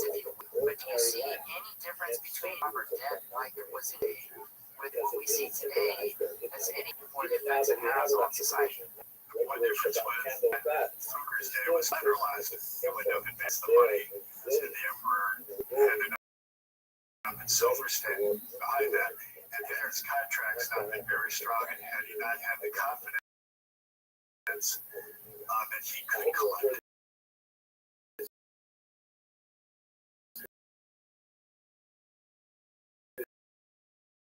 Now, the emperor, whether it was Sigmund or Maximilian, large scale, and so Fuker could vote with confidence that he could get his money back.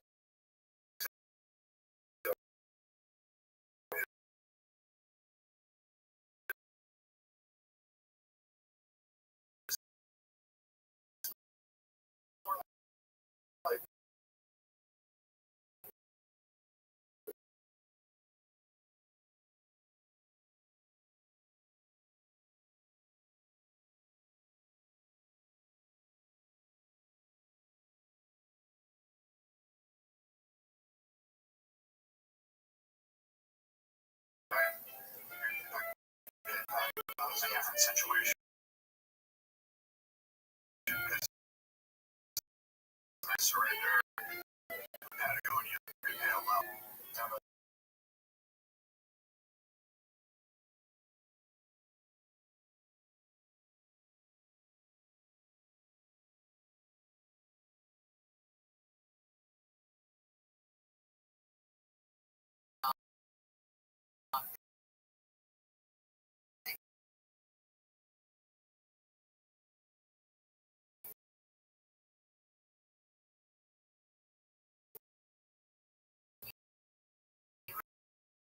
Mentioned how important Frankfurt was from a commercial And bring their stuff. And Irish would trade whatever they had. Today I'd like to talk about the Central Bank as secure two senses. The first sense, secure, All sorts of things. north of But all Florida, happened did.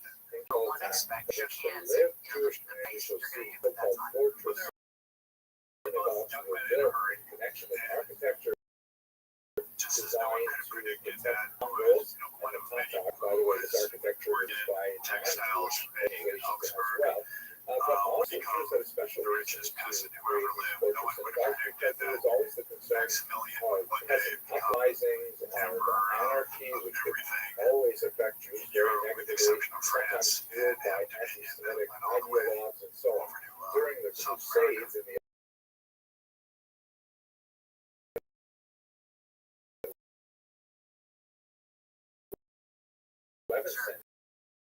many episodes in which Jews sought refuge You were and more touching or less on that successfully European fitting people from of renting out their renegade floors crusaders of their who homes chose just to some attack space the to sleep. local population of Jews No, rather that's true. than make them Fascinating. Jews So, from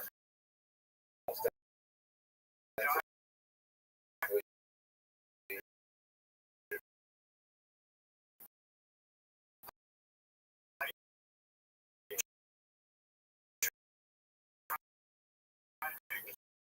say was to the humorous or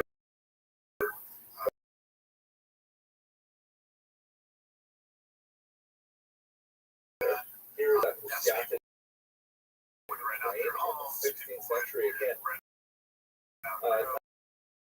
Not only big heavy walls, but also like the layers of walls To last them the whole year inner long. sanctum, That's where it. on the strange that I guess nowadays you're talking about surgeries. Surgeries definitely apply. Actually, in a couple weeks, he's got Barrett Jackson. Important You got the site. Phoenix Open. Stiletto heels. Yeah, On the left is and the the pre-war working and version non-working of it, and on the right do you show can up see how it is here set in up. the market longer. So Now, when you were saying that in your the book, most I thought, wow, important designated synagogue style as it was defined phase is explain how he took advantage of the free a spending. bullseye view of the Rothschild Sigma was view, or it was now is a it had those Western marbles and you can intact. see that right in the center there are Maximilian four was able to pillars work out a deal with which him to let him surround the beam up. These pull pillars in would some go of the straight to the vestiges of ceiling to power give if the you would building turn more over the structural keys to him. integrity. So that meant that surrounding the beam, And they got including the Sigma space within the space that the beam itself represents, Luger said, you well, would have I'm 9 gonna finance bays. space. That is a very, very common And structural design of the without synagogue. access to It capital, enforces the that was the end halakhic of Sigma. imperative to have the beam at the So center he of the lived out room, his days whereas as a diner host.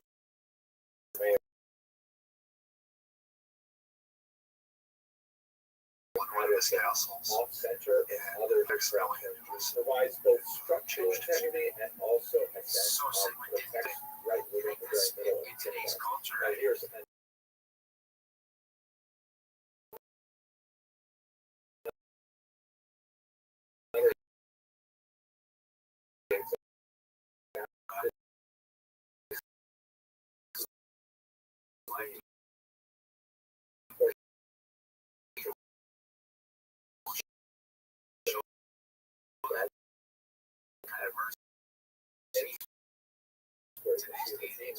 laterally right.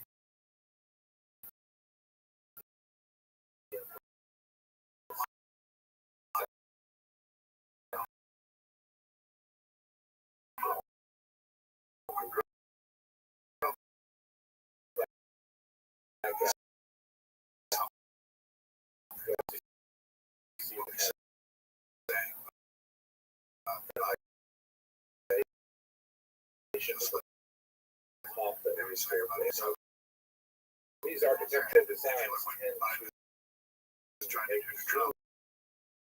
strength and stability, which is precisely what it was. French money or whatever else was always the same weight and the same purity as what Sigma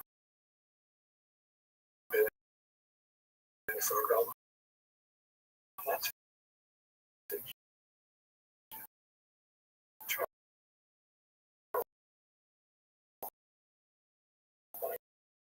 kind of things that is a reality. When I make this picture, He does very well enough first so person I that say once this is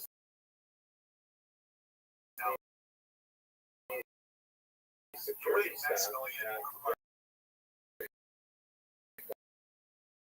Bob or Chris or whoever happens to be on duty that morning.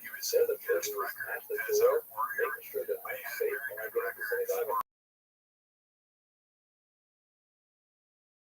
So they watch our fight.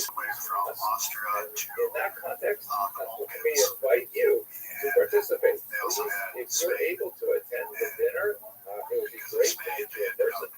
If you're watching this from far away and it's not convenient for you to come to the dinner, then consider supporting the security costs and many other things that go along. I never understood as a young person reading about World War I why Okay, I hope you found this video interesting. Ferdinand being killed in Yugoslavia caused all these nations to line up.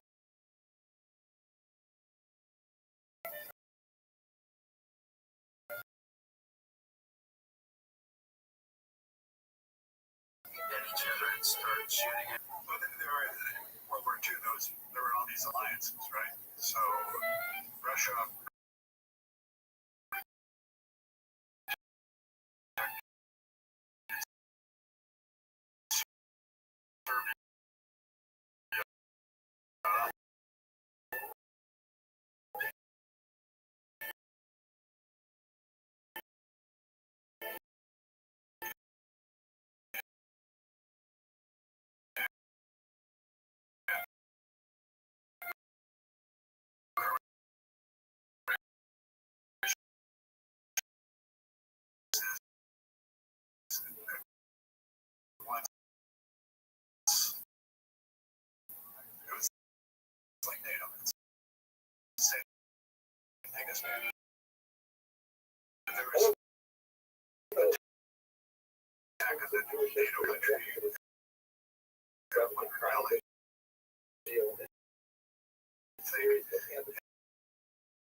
November. That's what's going on in the world.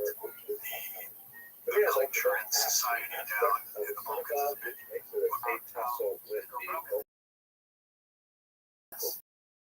Bishop. The bishop insisted that there are two windows added feature when he steps to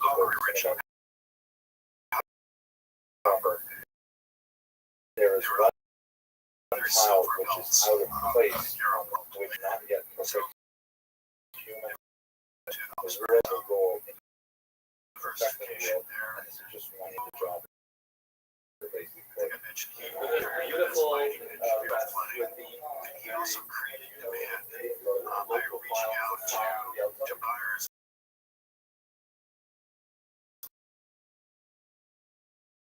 All over the world. Yeah, this is the oldest thing. It's like charming idiosyncrasies like miniature To trade metal alpha or spices in the markets.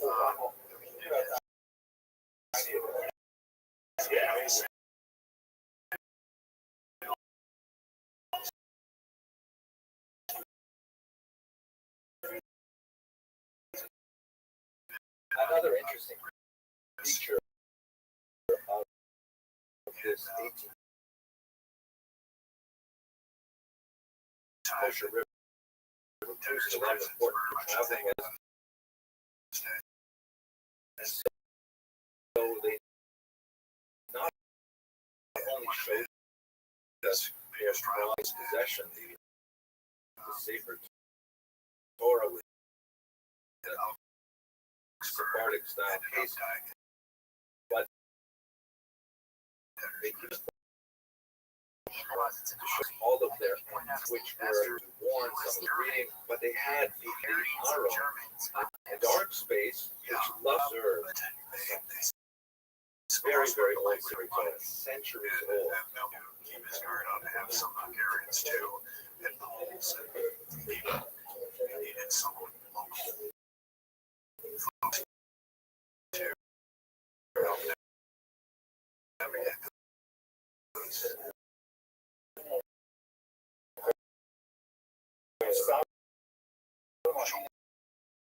Something for the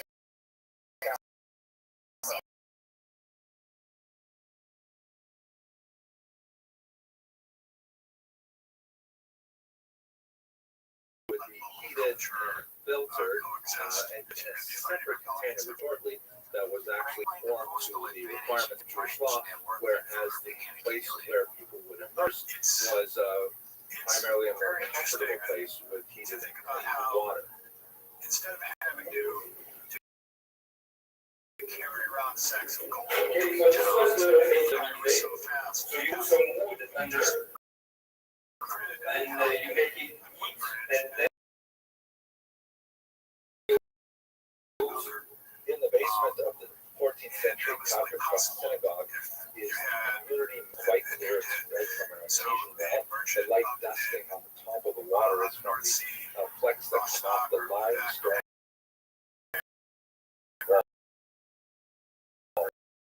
Ritually, of course, Buy some gold. so that's Germany, go through ritual immersion.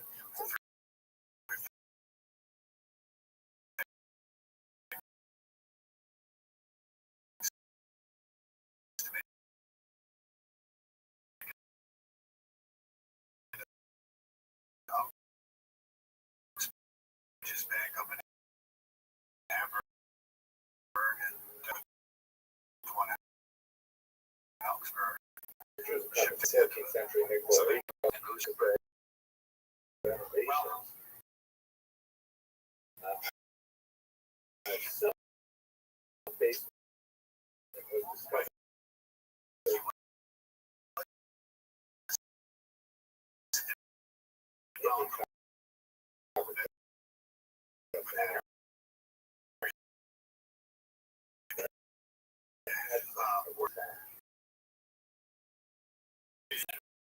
It's interesting. We were just talking about the Julie office the other day. We asked, wondering how the engagement business got started.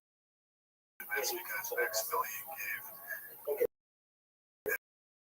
as we see now in the luxury goods market, let's start giving something and making it happen. That's what happened in the engagement world. And because of Fugger, Maxwell was able to raise a nice endowment and marry Samaria of Burgundy. Burgundy at the time was, if not the most powerful part of France, certainly as powerful as anything else. Under Mary's father, Charles, it was renowned for having the best army in all of Europe. And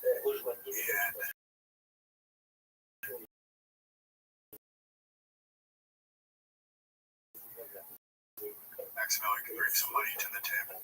He was able to marry into and because there weren't any sons, and Charles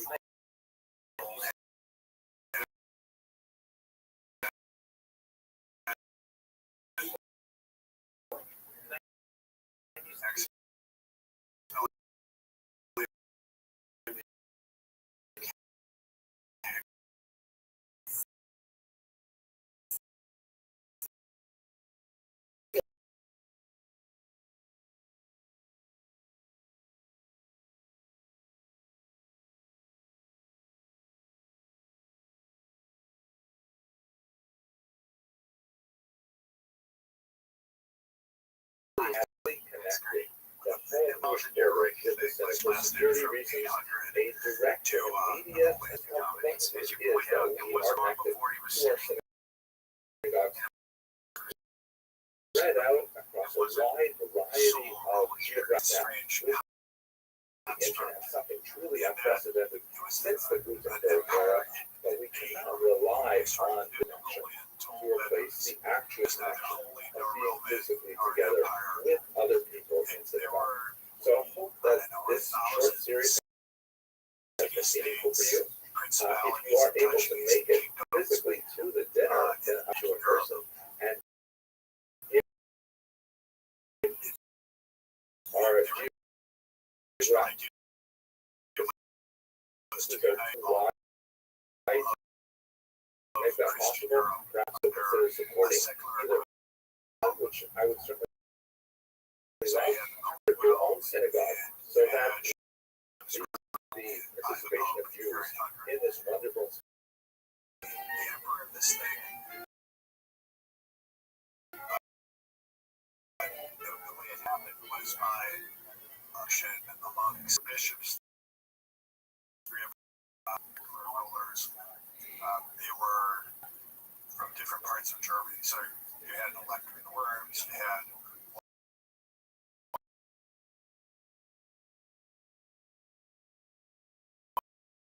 one in Dresden, you had German in those days, and you had the Habsburgs. It's easier to keep electing Habsburgs to this post, but the election where Maximilian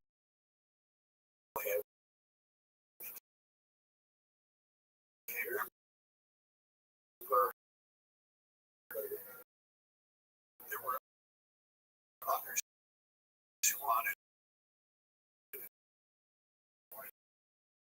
because they saw an opportunity to be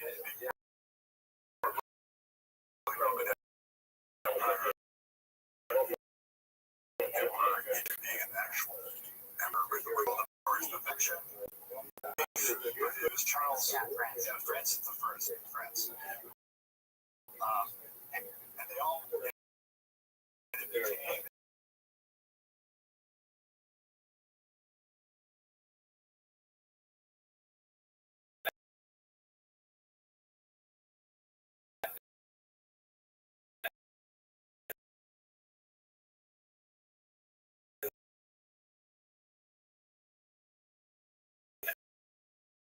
tested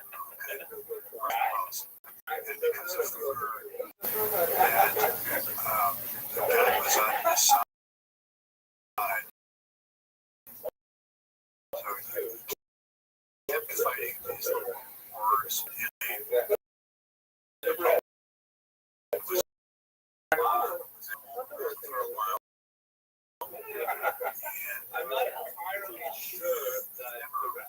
achieved his territorial ambition in Europe. He was never able to wrest that much power from the other monarchs in Germany and the other electors. And in some ways, being an emperor was could try to claim that he had more authority than the other monarchs really didn't.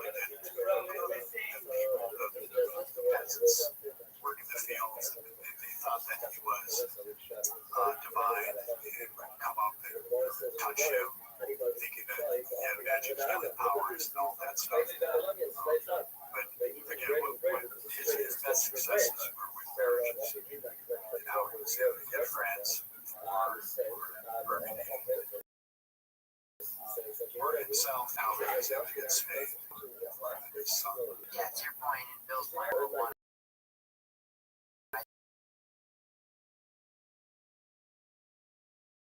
think of it as like World War One was actually a family split where you had cousins going on one side of the line or the other. Ultimately, and maybe that's why families started to have such a group, call it Renaissance. We now know the same kind of culture.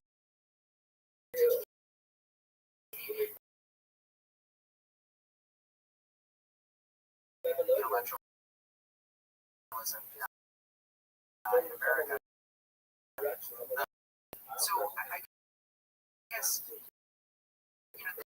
today evidence seems like a driver for him individuals. That's he can go out with purpose because he was trying to solve something.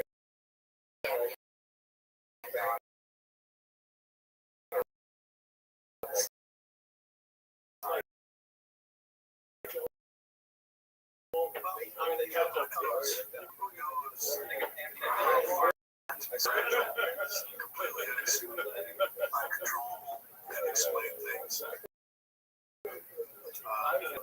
Almost everyone.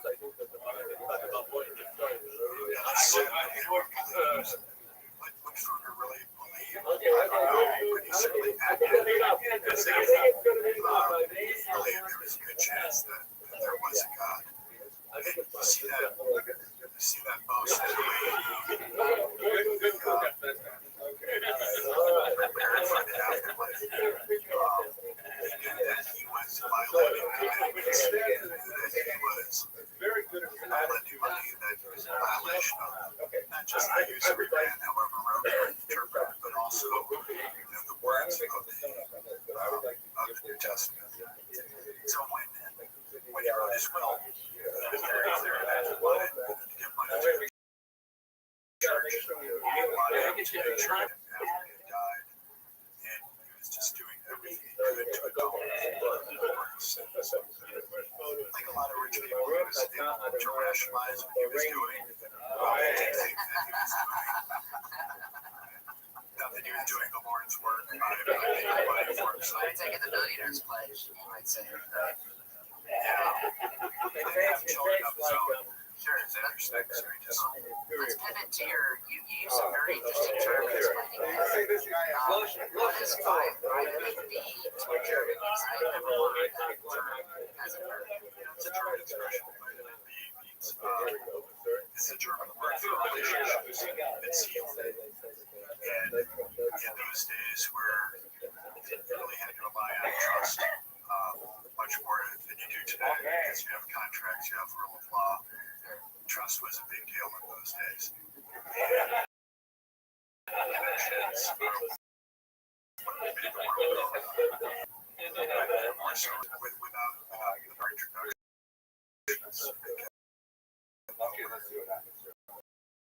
By the way,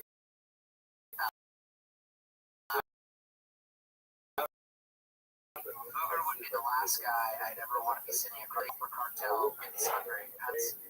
And then can you explain the strange twist of the plot that follows? Yeah, the copper mines in Hungary and Slovakia were the biggest around. But it was sort of at the height of his powers, just as the Reformation was getting started. And again, he not because he wanted it to happen, but he played a key role in making the Reformation happen.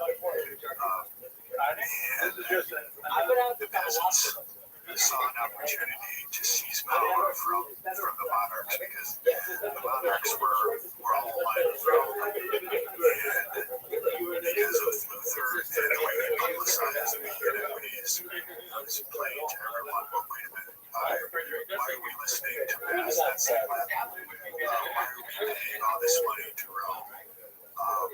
Who's to say that the priests are the only ones who can interpret the Bible, and they seem to be inconsistent. They seem to be actually doing things that the Bible says you shouldn't be doing. For this, and there were rebellions that spread out all over Germany and also in Hungary. So Fugger had to defend his assets in Hungary. And it wasn't so easy. The peasants had enough resources to take over the mines, to hold Fugger's people in Hungary hostage. And Fugger had to fight back pretty hard and spent the latter years of his life negotiating to get back his territory and his mines in Hungary. There were politicians who aligned with the peasants and took over these properties. And Fugger wanted rather restitution or wanted to get his stuff back. And he finally did, just at the end of his life. Well, prior to that, you also explained his in that copper cartel, he had joined it and then turned around in kind of a Rockefeller cut-to-kill fashion. He chopped the legs off of everybody in the cartel by underpricing everyone and taking them out of business, which, again, that's why I mentioned earlier, he's a tough guy to play cards with because one minute he's your ally and if he sees an opportunity to ruin you, he will take it. No, that's when you're playing poker, you know what goes on. You enter into that argument when you sit down at the table. Some people who did business with Fugger knew that, well, this arrangement's only going to last as long as it's in Fugger's interest. A cartel is only as good as the willingness of the participants to play along and not slash prices. Fugger saw an opportunity. He was liquid enough that he could do that, and he made the calculation that he could wipe out the others, and he was correct in that calculation. He's a very smart guy in that way. He left himself out and nobody else did. Yeah, he had the double entry accounting. Fugger married at age 39. Speaking of alliances to a younger woman, Fugger married for logical reasons, money and status. Augsburg, limited party size. How did Fugger deal with this? Oh, the size of legs. That anecdote, I forget exactly what happened. Maybe you can refresh me. I know he did have a big party and he brought in oysters. He had a week in January because the oysters would stay fresh. Correct. I remember that in your book, but I think there was a certain limit. I don't remember the number in your book. And so I think the town had said, here's our limit on party size. And so he threw a massive wedding in comparison and just paid the tax. Yeah, you see that today too, right? Okay, if the fine's only $1,000 for making noise after midnight, there's plenty of people who don't bat an eye. Well, I also think back to the pandemic, if they say, hey, it's going to be $1,000 if you throw an unsanctioned party, you just paid the $1,000 to throw a wonderful big party. Yeah, throw a $50,000 party. That's $1,000. Exactly. Jewels became an interest for Fugger. Explain the Three Brothers Jewel and its historical significance. Fugger got a hold of one of the most interesting pieces of jewelry in the world. And he kept his rainy day account was jewelry. People would use jewelry as a store of value. They would use whatever it would be, silverware, drinking vessels, whatever it is that you can make out of silver. Just have this stuff lying around as a way to have some liquid assets always at your disposal. Jewelry was one of those because, as it's today, it's portable, very valuable. That jewel somehow ended up belonging to Queen Elizabeth I in London. One of the most famous paintings of her shows her wearing this particular piece of jewelry, and it just got passed on through generation, through monarchy after another. You have this thing. Fugler and other financiers were not just affecting Europe. Explain how their investments were reaching to the New World and other continents. Well, Maximilian I and his son Charles married into the family of Ferdinand and Isabella. And as we know, Ferdinand and Isabella were the ones that bankrolled Columbus in 1492 and put the Spaniards in South America. Charles married one of their daughters, and so he inherited South America, and Fugger was involved a little bit with some of the transatlantic trade that was just in its infancy. He was also involved, he did this secretly, he was involved with Portugal, which was Spain's great rival. Portugal, as you know, Magellan was Portuguese. Portugal paid for Magellan's round the world journey and all of this stuff. And Fugger was the one who secretly bankrolled this adventure, thinking, okay, I'm going to not only have commercial dealings with the Habsburgs, make a lot of money off that, but I'm going to hedge my bets a little bit in case Portugal ends up being the winner in South America.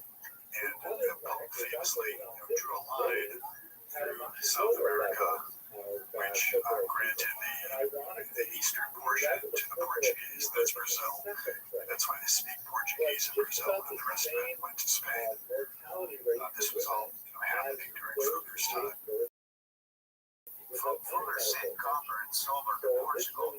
What did they send back? Well, the Portuguese got spices from India, and that's what made that Portugal a little country, but they were very powerful. This was the heyday of the Portuguese empire. It's funny, just yesterday, I got a note from my agent that we sold the Portuguese rights to the book, and we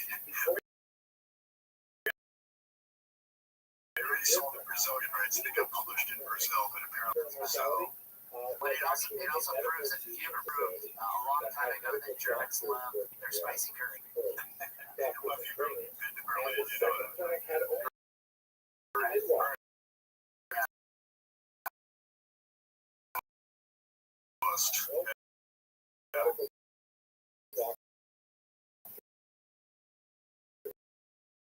Exactly.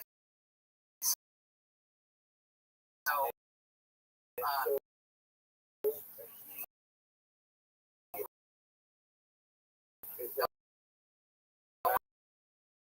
I was going to show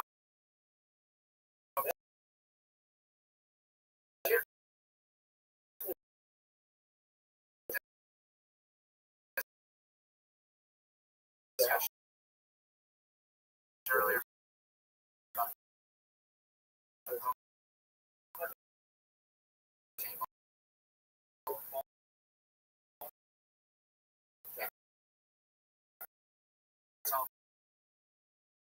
To land, if you have no other option. I'm going to quote your book here. Quote, they fail to understand. And again, that's true today. How do you look at this idea? And I've actually really thought of it in almost state planning context.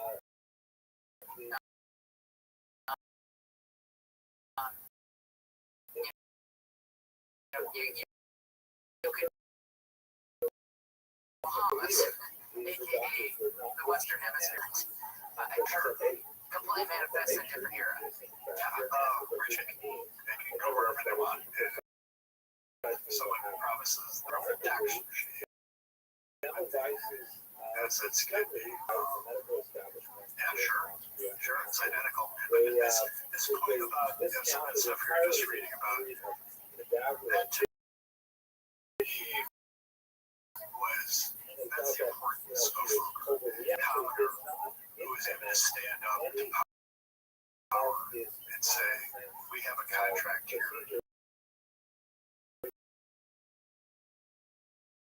You have to pay out and encourage over his borrowers that no other banker before him ever had. The sovereigns would look down at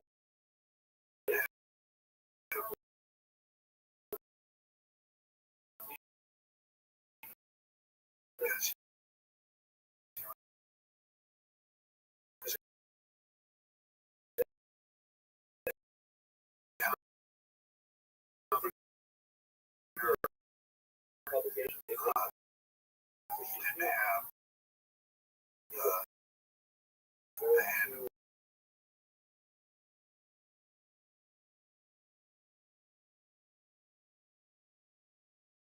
about financing during the Civil War. What would happen to the U.S. government if they couldn't pay back on those bonds after the war? This thinking, the ability of someone with a contract to get a sovereign to pay and force the sovereign to pay. Even the first one to really stand up and make it work for others, hold others to loan to sovereigns. Liability. Explain banking operation worked. Just like banks do today, rich people would give them money in return for interest, and he would lend the money out, not just make loan to what would now be private equity deals, mines, and other adventures, trading spices, trading other commodities, trading textiles, and then you would pay his depositors interest on it, and he always paid. And he did not have a shortage of give them their money. Same as today, right? If you have money, what are you going to do with it? Food.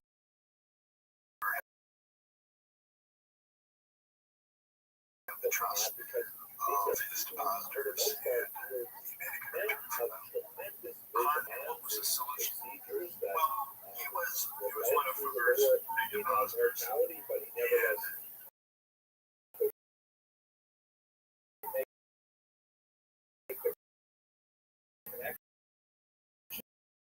when he died, he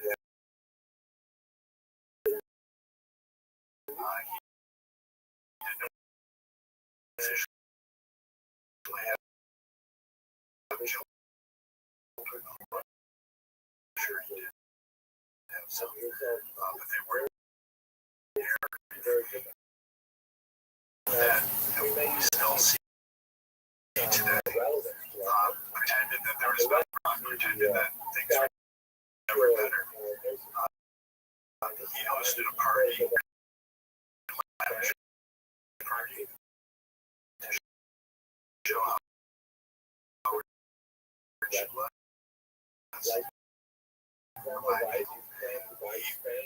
Went around town to town up in Germany, dressed in his finest clothes on his best work, leading to the peasants who were following after his coach. He just wanted to show, even though he was facing the gravest crisis of his career, creative. Really nothing to worry about doing this, and then by aligning with the he was able to get out of this jam.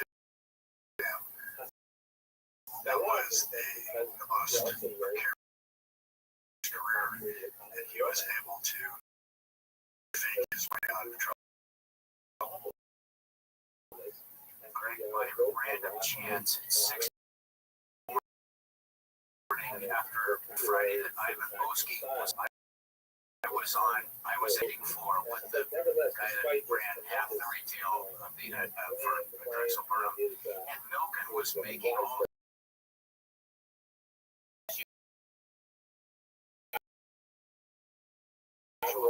just like you're describing. Whereas throw him in the middle with them you could hear a pin drop in there. I mean, they weren't saying anything, you know.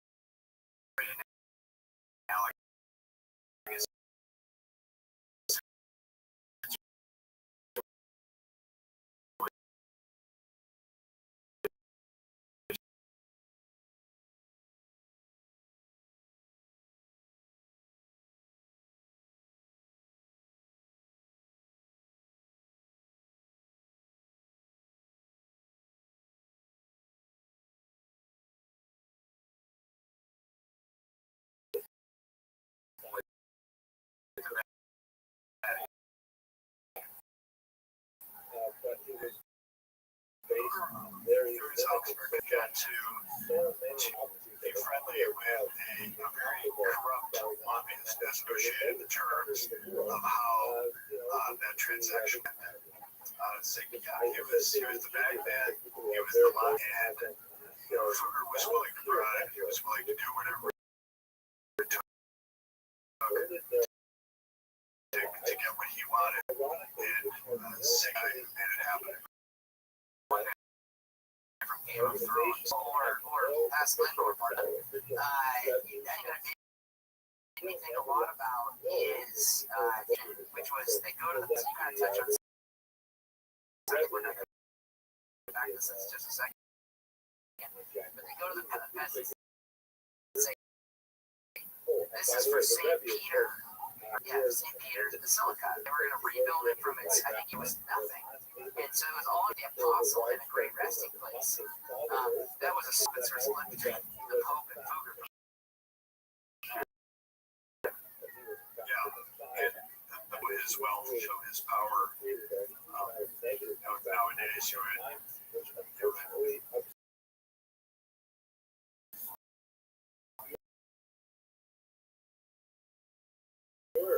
influence. Yeah, do something like that. But in those days, you would do it by whoever had the biggest building and the most power, or perceived power.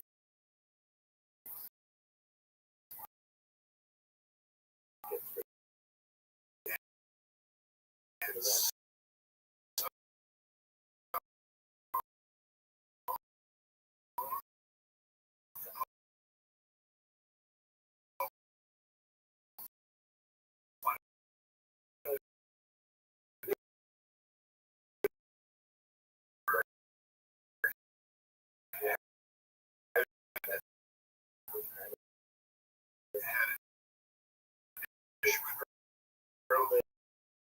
in that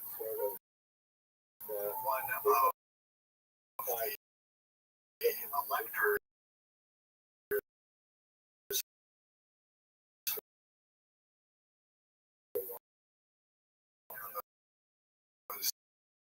7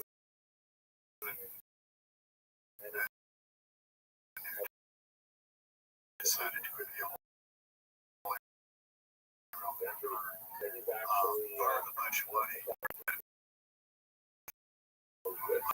throughout the German countryside and told the story about how if you get money to relevant for this project for St. Peter's, or will reduce your time in purgatory. A lot of money. There's people were with the hucksters every spade counting the money. They got to where it would be keeping the records. And this went on for several months and raised a lot of money that they both involved in Food Rabbbi and St. Peter's Capital.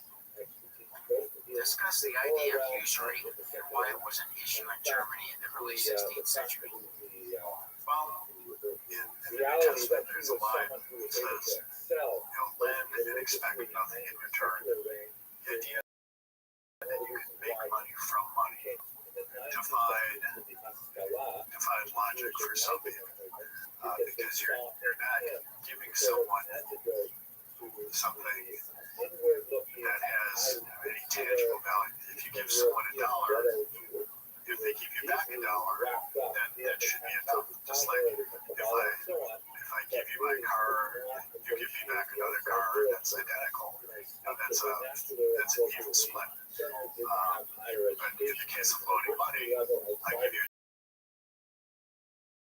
$1, then you pay me back $1.10. That didn't seem right to a lot of people. And the church wasn't all evil.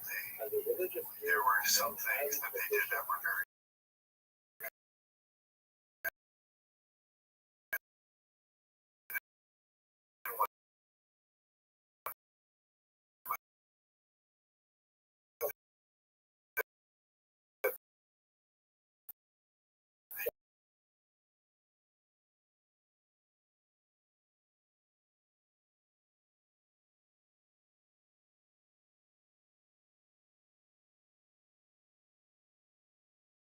and they were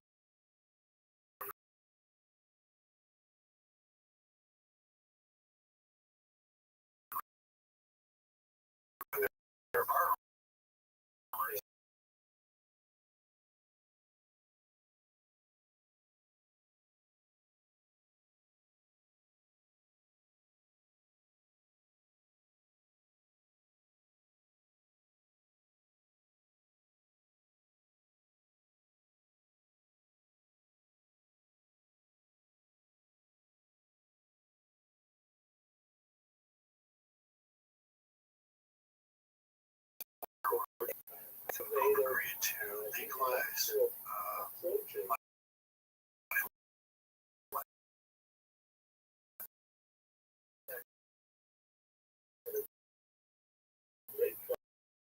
and the definition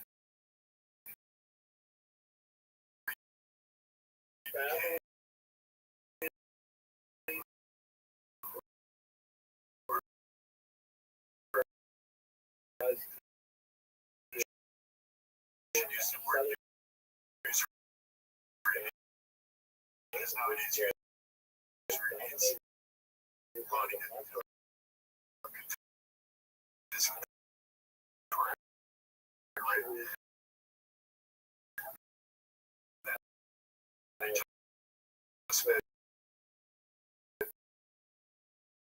receiving these credentials. Well, actually, and you quote him in your book, he tied the issue of usury to the risk.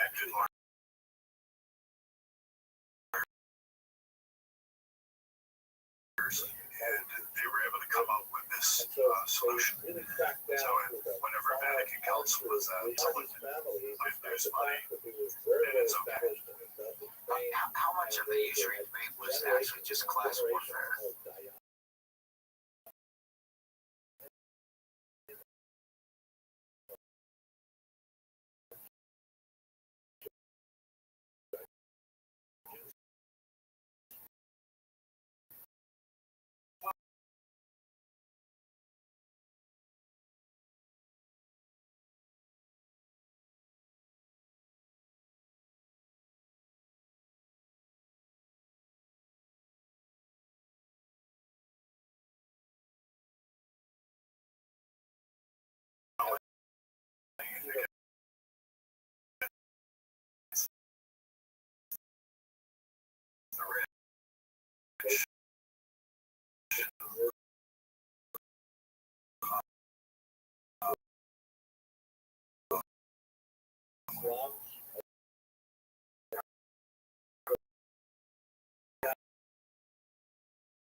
the sponge their dads said.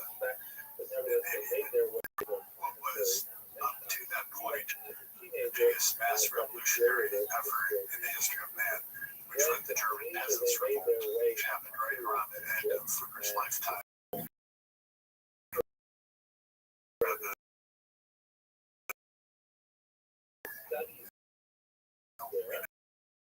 Know about Gutenberg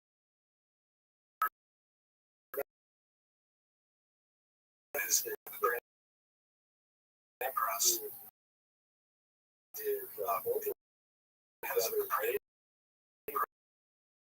press,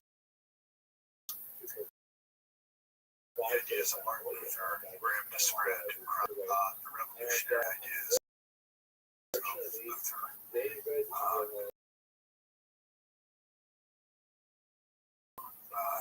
Little town around Augsburg, peasants marching out of these towns trying to take them over superior weaponry and the ability to bribe people. They was able to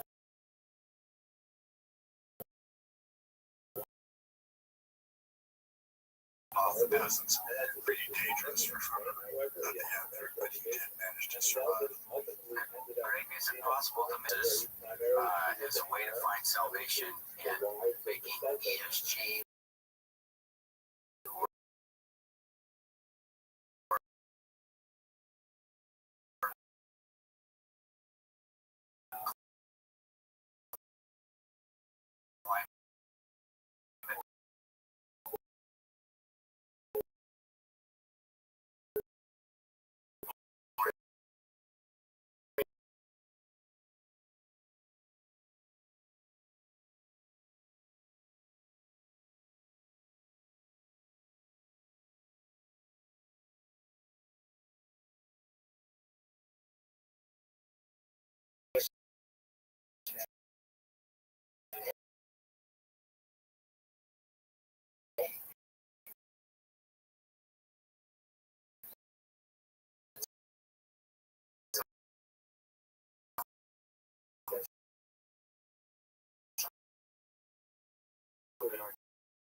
There's a lot of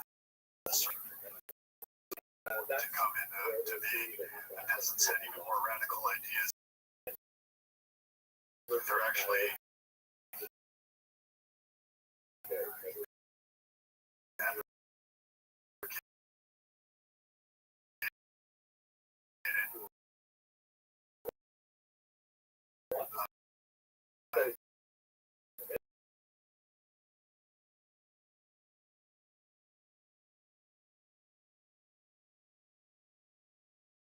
design because of that. The peasants did feel amongst themselves play ever after. Luther didn't want that to happen. Luther didn't want that. because that'll always work out wonderfully well. As we can joke about. Let's see, this might be my favorite line from the book. Last part, and Max has Holy Road, and then it comes to the point of signing Charles, and the process that came with that.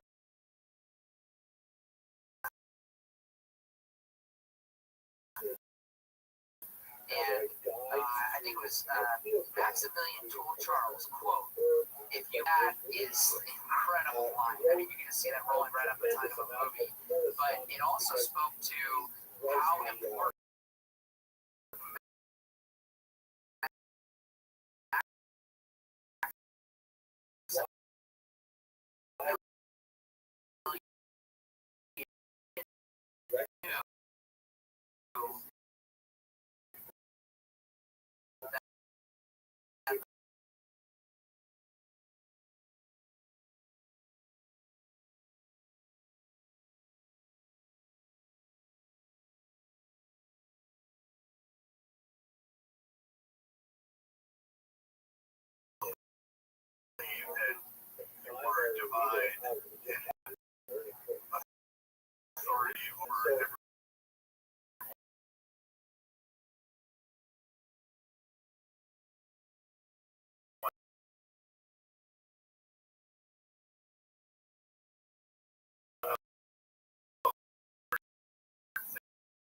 do something with it, but there was too much resistance to that. A team required that you paid and paid and paid. Is there anything else that we didn't talk about that you think we need to mention about Uber, his time, or what But I think it's also to how Uber was full. And that unlike the others who were trying to do the same thing, he kept very good records. And whether he was trading textiles or trading copper or silver or whatever, he created the first consolidated balance sheet for everything he did. So he knew every day what his net worth was based on the values that were being paid for his stuff. No one else was doing that. And that gave Uber the connection to loan if he knew how liquid he was at all times.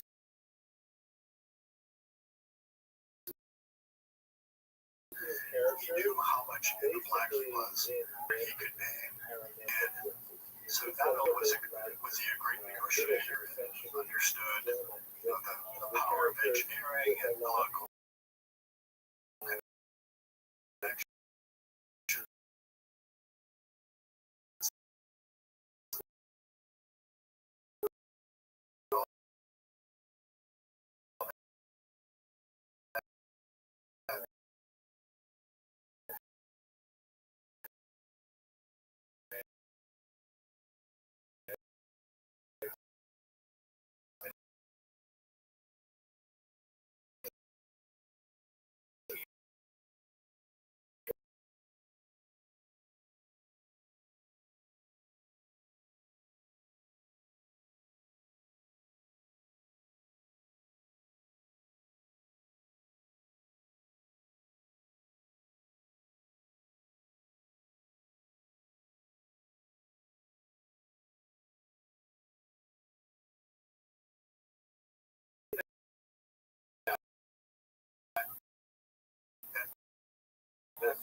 His financial statements at the time, it would GDP, 400 billion, I think, and that would put him at top rung. You need to go buy a copy of Gray's book, The Richest Man Who Ever Lived.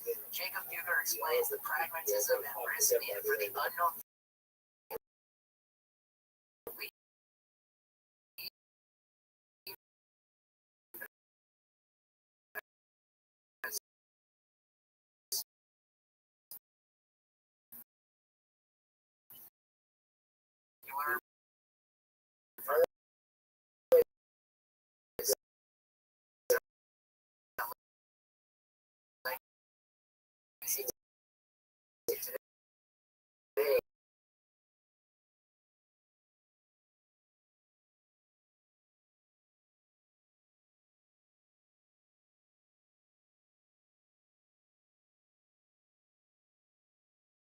Management. The material provided in this podcast is used as investment advice. You can learn more. Because he was very well versed in Greek philosophy, and in particular that of Aristotle.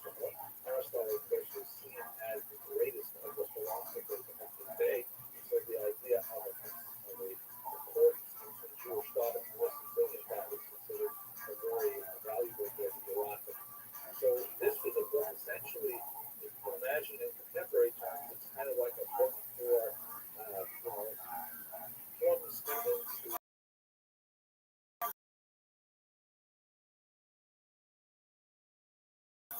You're listening to A Book with Legs, a podcast presented via Stock Market Value. You can learn more at speedcap.com or by calling your financial advisor.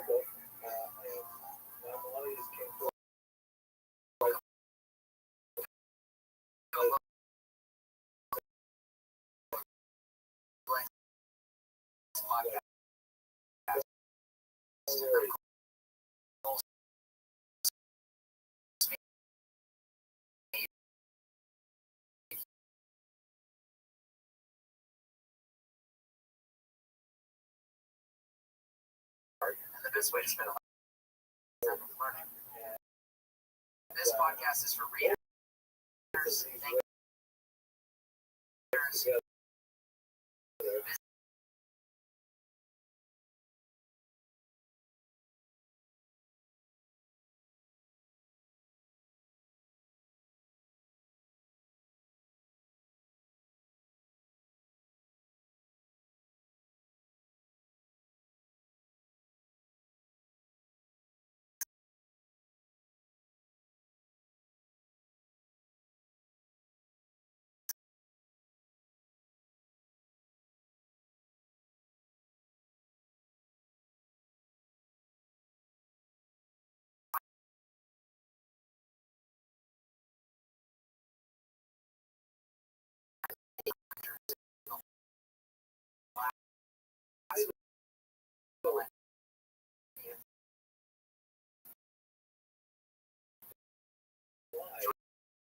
Joining us the second time on the podcast.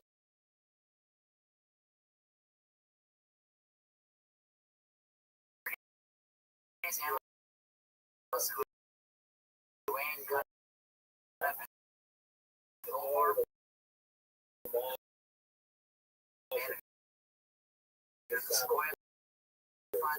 Greg joined us on the first season of the podcast for a book about Jay Gould, which is titled The Great Rascal. Was a true treat. What made you aware of Buger, and then what drove you to make this quite an undertaking?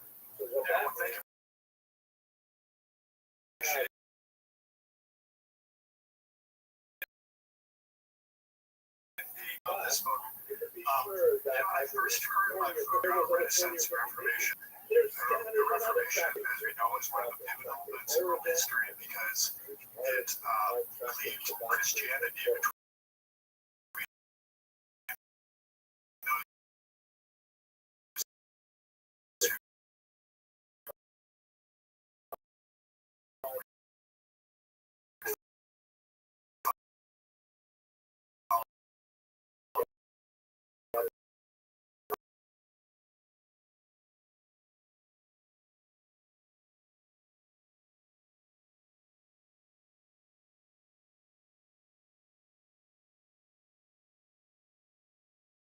church. She went, and the other thing that happened, he wanted the culture maintain its supremacy.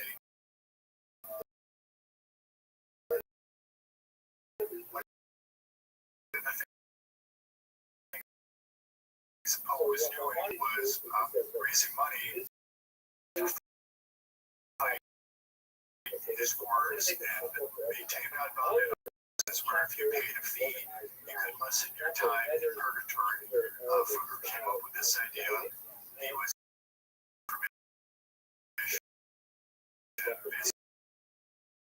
basically as a reaction against the indulgency. So a day, and then it was in Germany.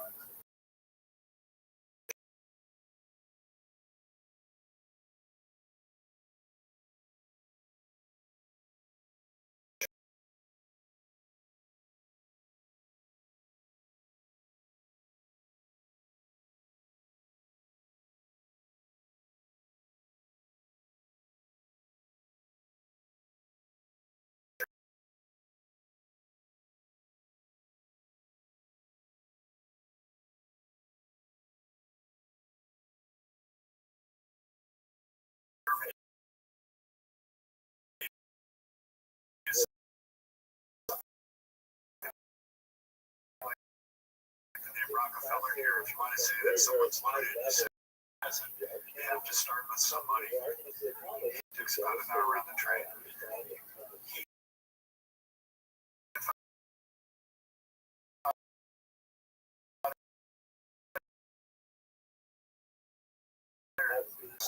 The area was his grandfather, in addition to being a farmer, got into this business of weaving. That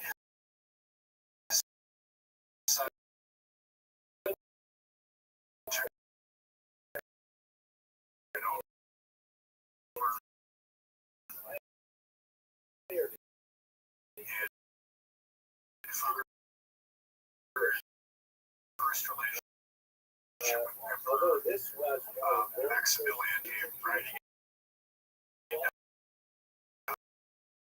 Augsburg one day, and Jacob Fugger's first introduction to and when he took over the family business and nurtured that relationship and became very tight with Augsburgs. How to describe the family name wrong? Well, translation came out as FUZK, which is funny, but it's coincidental. There have been those who have said, the guy was exactly that. Those who don't like how very much they get a good one. So talk about Fugger and where he went to learn his craft. Yeah. The only formal education be taught by monks. But they're in the business of training priests. There was no business school per se, but there were apprenticeships. Fugger went down to Venice. In Venice, there was a warehouse where the Doges allowed the Germans to bring their goods and trade with Venice, and keeping them all together in one building. It was a way to keep an eye on them, make sure that Venice collected all the taxes that were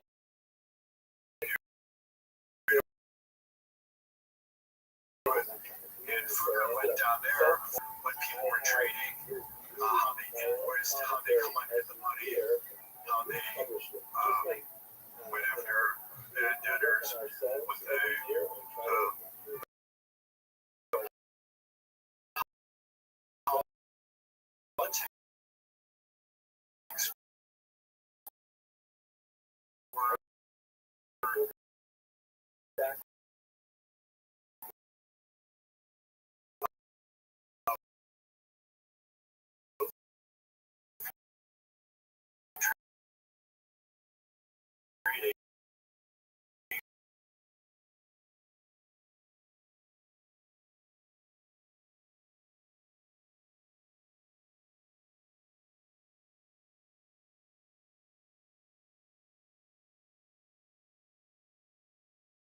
because it must have been so fascinating. Like you probably enjoyed it. And then after that, he learned also when he was in Lake bookkeeping was in its infancy. Before he learned that down there, and he brought it teacher is strategically located in North London. The furthest north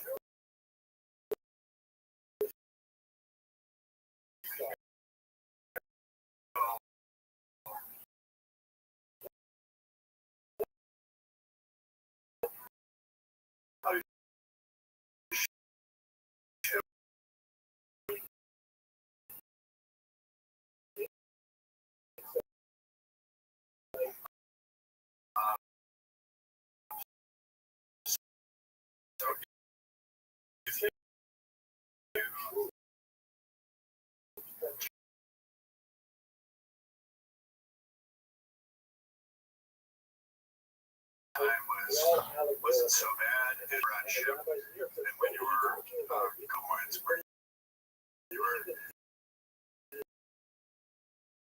vulnerable to barbarians coming in and taking every location. Genoa was its rival, it was on the other side of the Italian peninsula. To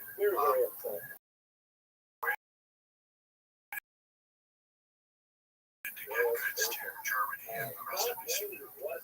Time that Fugger reached. Well, the name that we know, of course, Rabbbi Medici, the Medici who made the family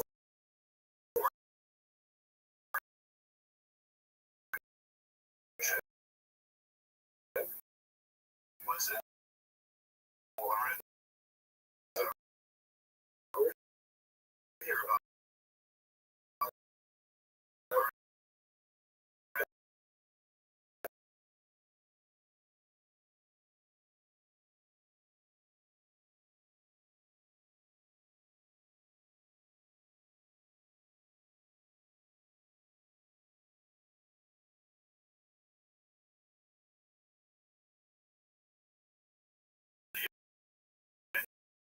ended up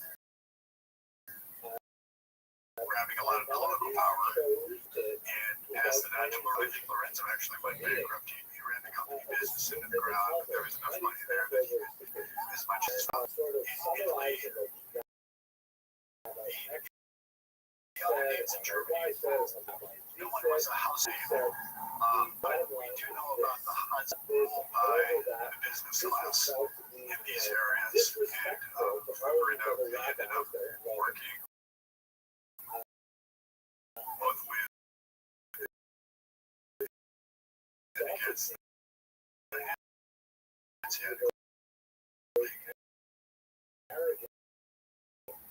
that's trading. A ship can't leave port loaded by a non-union company, and then the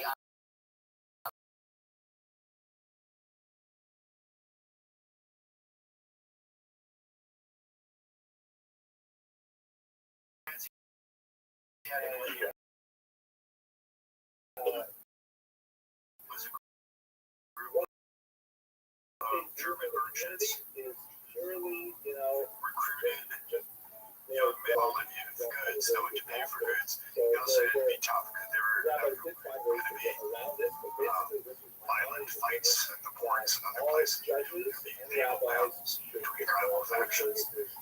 Very different way of doing business. It was very, very ugly. we just have to do that in politics instead of being a little more subtle.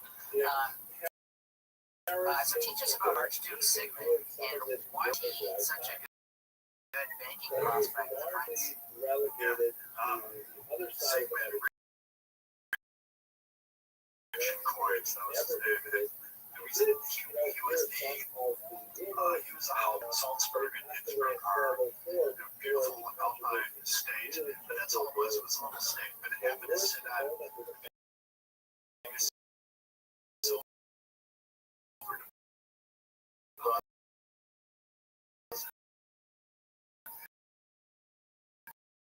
all of Europe. Sigmund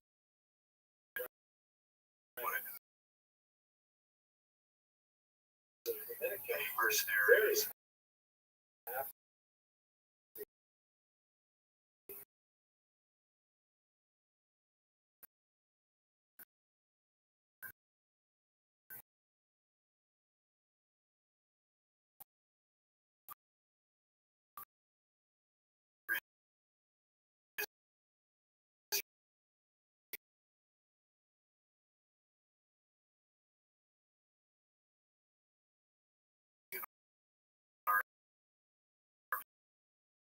Yeah, that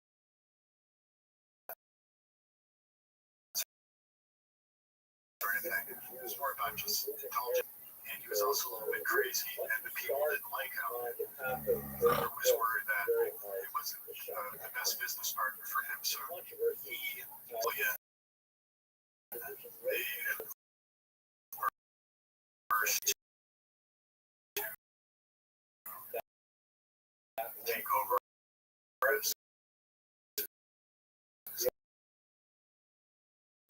and by using the silver lines and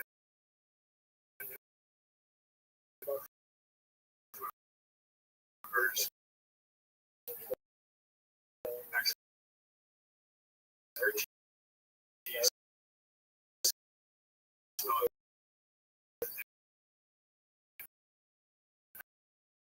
banking and engineering. But ultimately, all this financing, I think it's very apropos to think about this today. This all was sovereign debt he was taking into, and I think in Sigmund's case, he was going to go after the Doge of Venice. Debt that's been taken on. We didn't fight an explicit war. We fought a kind of a disease.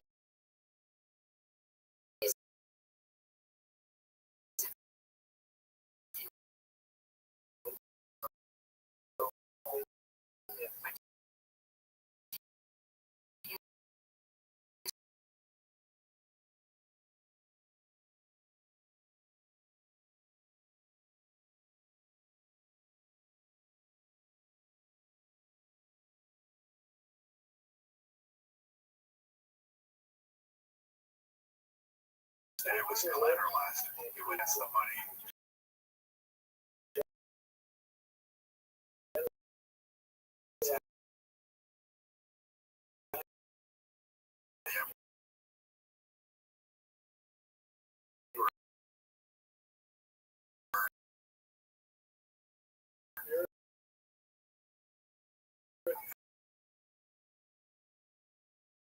Ended up in Silverstein. Those contracts not been very strong in the handwriting. So in Argentina, right, might not get paid back. It's a different situation alone.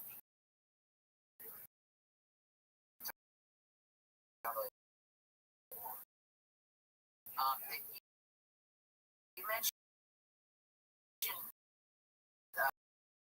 how important Frankfurt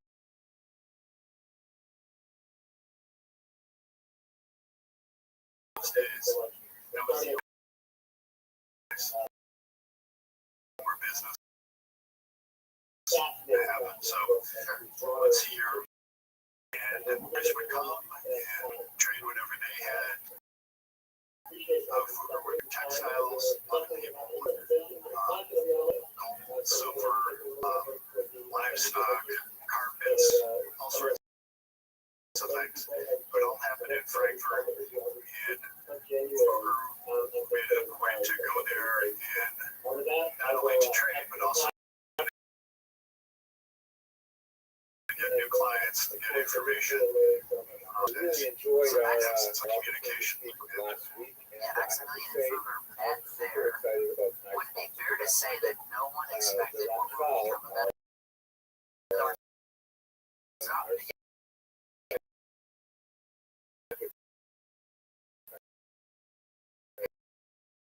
It's not like they,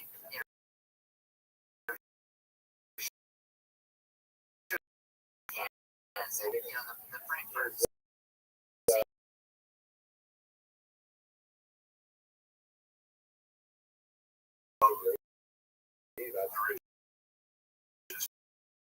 Yes. No one would have predicted that Elliot would one day become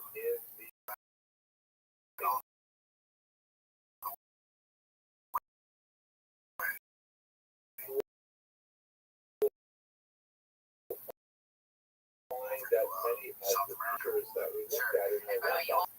You were touching on how much money floors of their homes or just space. Yeah, no, that's true. That's fascinating. Getting humorous or salacious stuff, whatever it could to make the book interesting. So there we got to mention that prostitutes would come in Frankfurt from far and wide to work the fair. Peasant girls, was their one chance a year to make big money. Prostitution was actually legal. There was no so that sort of trade was going on, but right out the roads, people would be able to earn enough money during that 1 week to last them the whole year long. That's how busy Frankfurt got during those few weeks. And nowadays you're talking about surge pricing definitely applies at the Frankfurt fair. It sounds like the Phoenix Open. Yeah, I was going to say that we have that going on here. That's 1 week, actually a couple weeks. He's got Barrett Jackson.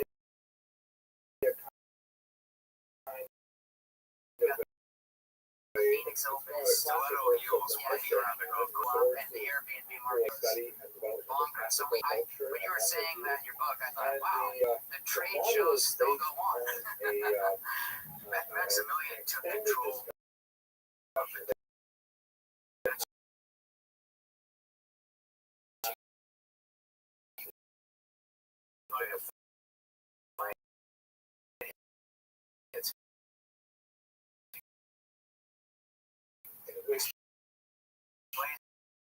How he took to the free.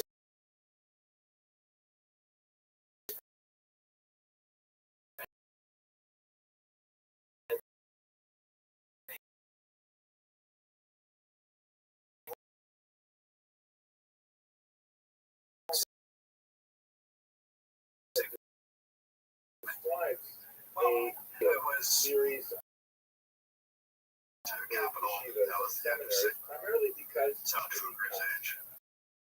which is associated with adulthood as a stage of development. Some of us are kind of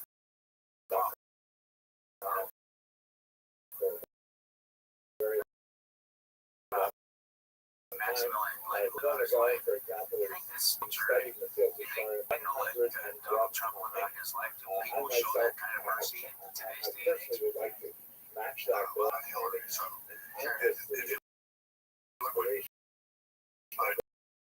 just trying to do to Trump. He's not letting Trump live out his life. Wow. That is president in our Their family, yeah. Their family.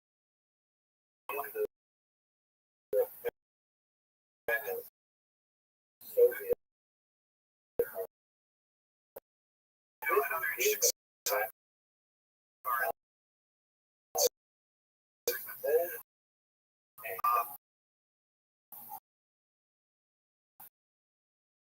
He had so much silver that he was minting like the Santa Claus. And both the weight and the dollar, morphed into dollar, and it became the standard gold currency. And that lasted for a long time, whether it was Spanish or blue. Basically, a didactic frontal lecture. so Maximilian Blake next from there. Along Atlantic Well, he goes into Southern Italy, and he has some successes. So, family.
But he had a very good record for his son, very Organizations to line up at each other and start shooting across the 2-mile expanse. And your book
are these secret alliances.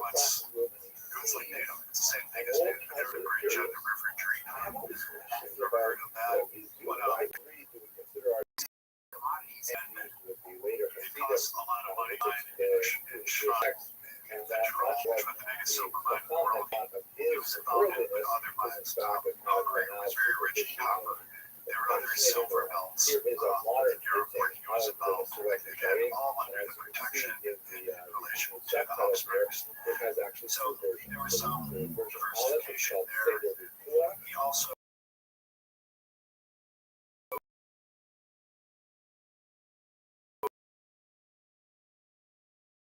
I mentioned he ordered by reaching to buyers all over the world, including as far away as India, where they just didn't have the resource that was available in Europe.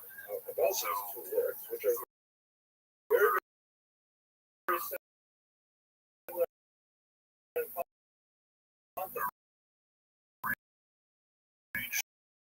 to trade or spices. So he kept the markets.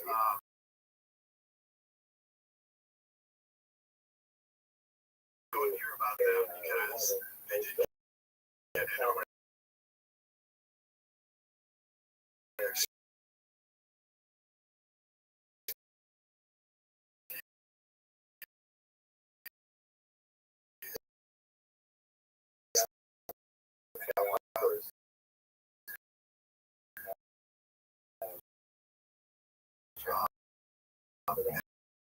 And spent time in debtors' prisons were very much a thing. Also, the language of money. And that was good enough. But Fucker did have to keep his guard up and make sure that in addition to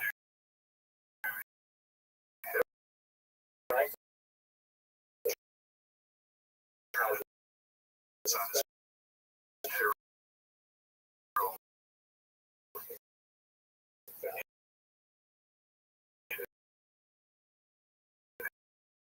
Have some Hungarians too, and Poles to help navigate those. Alexander giving part of his Hungarian Are trying to have a local culture coexist. Otherwise, you're going to be fighting rebellions every day. playing explain the postal advantage and branch network that Fuller began accumulating. It's very interesting to think about how instead of having to between towns to pay for things, his empire was so vast. You could just credit it in a branch and debit it in another. You had operations and branches all over the place, and you did. So a merchant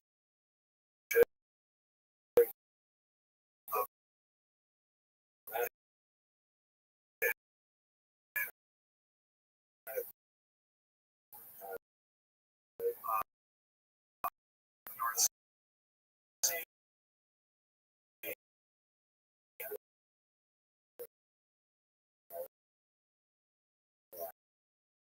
Rothschild or Lubeck or Hamburg or something might want to buy or could just credit his He had hands on the ground, explained the advantage that gave him in his negotiation with King Henry and Maximilian to take Brandenburg.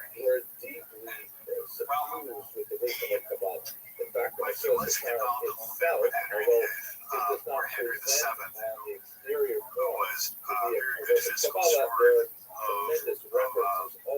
of England. And because Fuller was so rich, Henry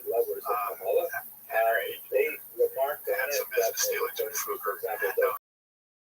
The Burgundy thing was by marriage. Maximilian married Mary of Burgundy. It's interesting. Just talking about the jewelry business here in the office. Wondering how the engagement got started. That's because Maximilian gave Mary a diamond, and as we see now in the luxury goods market, when celebrities and rich people start giving something and making it popular, then everyone wants to be a part of that. That's what happened in the engagement ring world. And because of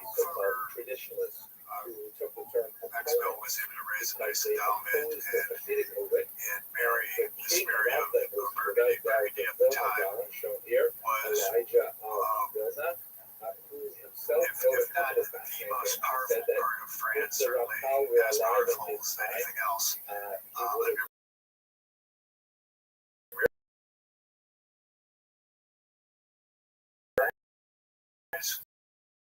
Father Charles, that's how I can bring money to the table. He was able to marry into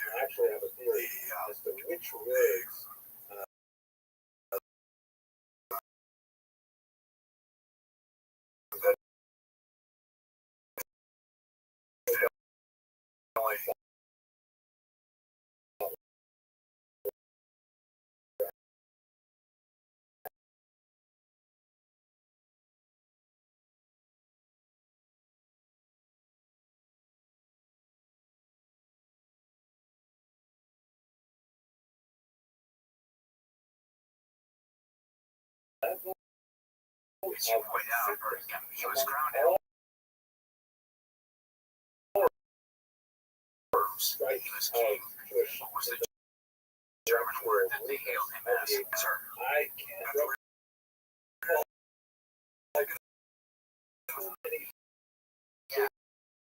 Yeah.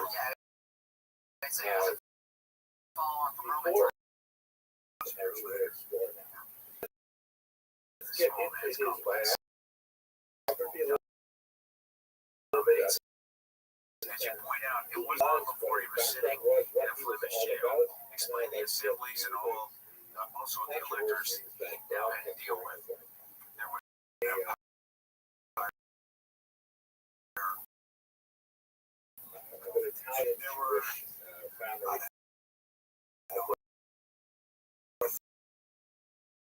Torah studies speaking they were just to unite all of Christian Europe. scripture Secular well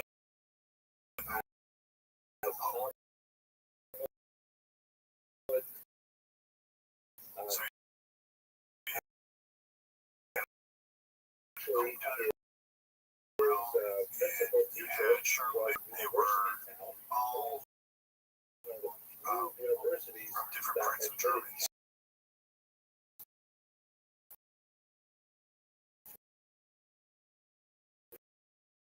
They had one dressed in, they had one, and it just made things easier to keep like the outskirts.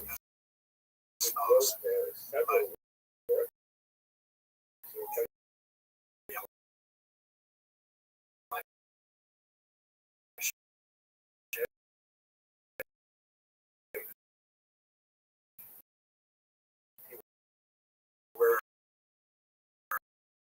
next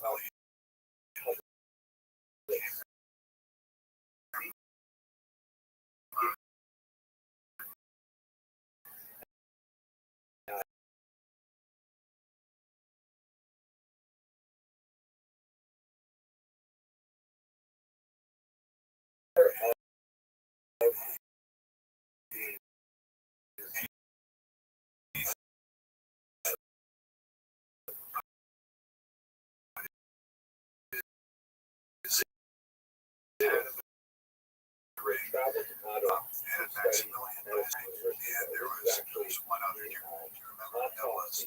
I'm going to take all because from here on out, from Maximilian and Habsburg dynasty. The Kabbalah, of course, is He was extremely ambitious, and he thought very that prominent in their curriculum was God was on his side, so he kept fighting his wars, and they mostly became Italy. known as the They Kabbalah didn't get very far. The Pope was able to keep him out of They Duke of developed Milan a was very able for a ritualistic while. kind of organization where they had specific Never seating, really achieved his charts territorial for each of them. ambition. It wasn't like kind of a free for all, but He it was was never really a able to close-knit wrest that much study power group. from the other They had particular big rules monarchs about in how they Germany, would the other treat each other, electors. how they would speak about each other. In some ways, They had a rigid cycle of who was ceremonial prepared the material to be studied that night and so on.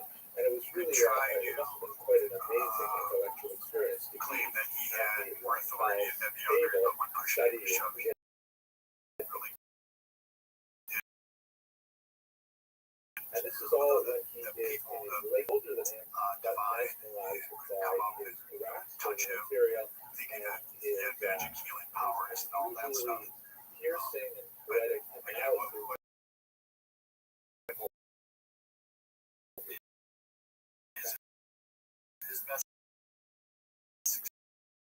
says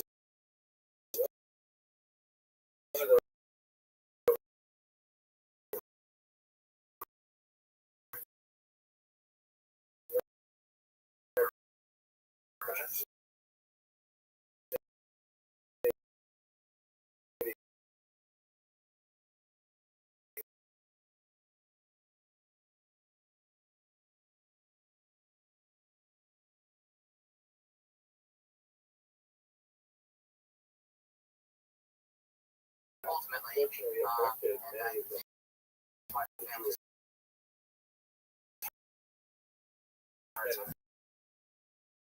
have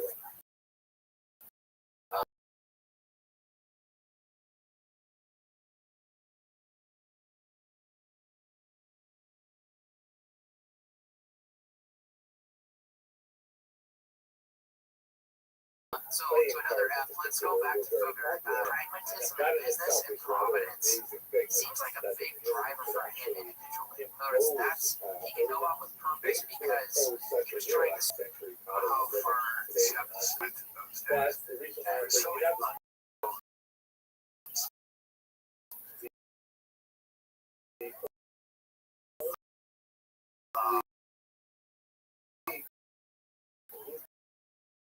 was explicitly saying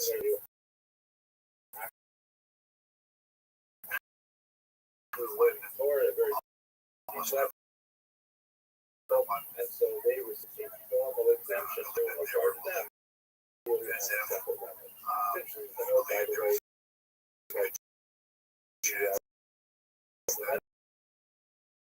there was a guy. You see that most in the way he as I mentioned, that very he was rare violating commandments. He knew that he there were a was whole series of by lending money and that he was in violation discriminatory of practices not just and the usury ban, however wrote they by had to interpreted, but also they had higher tuition, the for words of example, the and there were certain things like they had to present a gift of when you wrote his will, of it was very clear that he wanted to give money to the church. He wanted to make sure that people were praying for him after he died. And he was just but doing nevertheless, everything he while could in the to atone daytime, they're for kind of like distinctly second-class citizens. like a lot of rich people. He was doing the Lord's work by making money for he might have taken the millionaire's pledge, you might say, right? Yeah. He didn't have children. So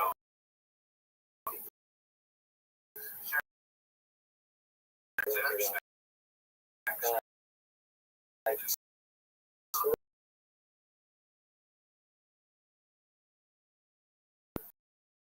from a kind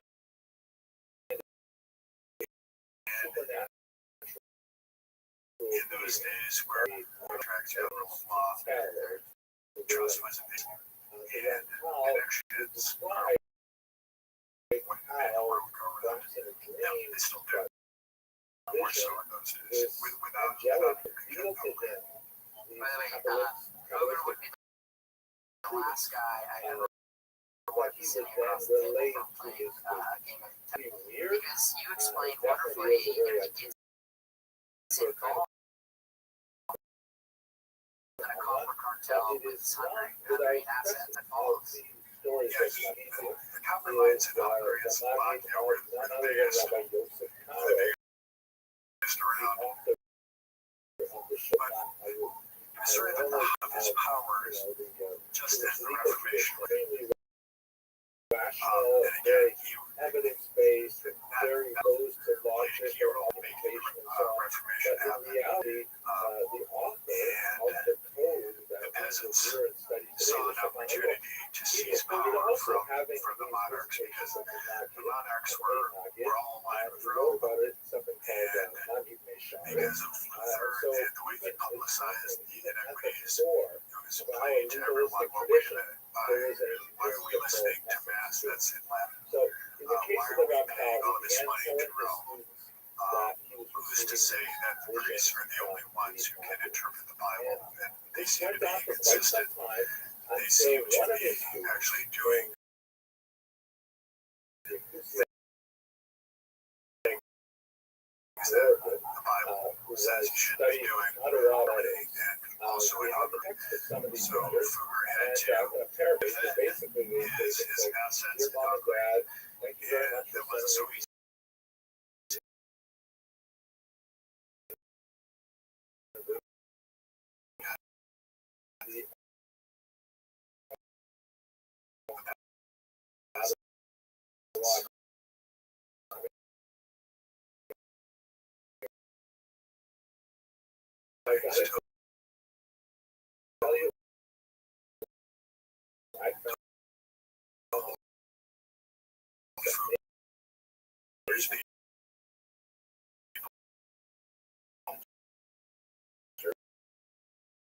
In Hungary hostage, and Fugger had to defend that pretty hard.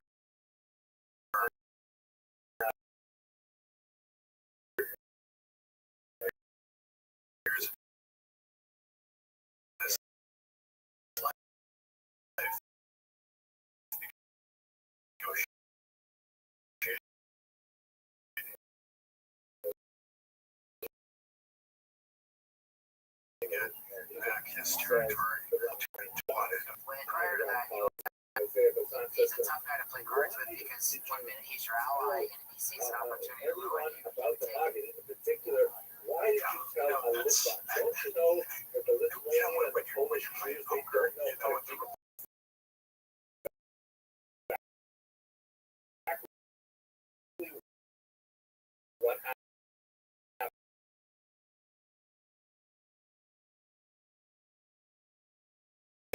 piece was actually a card is as good as the willingness of the participants to play along and slash. He was liquid enough that he could do that, and he made the calculation that Well, he left himself out, and nobody else did. Yeah, he had the double entry account at age 39. So speaking of alliances to a younger for logical reasons, money and status. How did Thor deal with this? oh, this is Yeah, well, that anecdote, I forgot.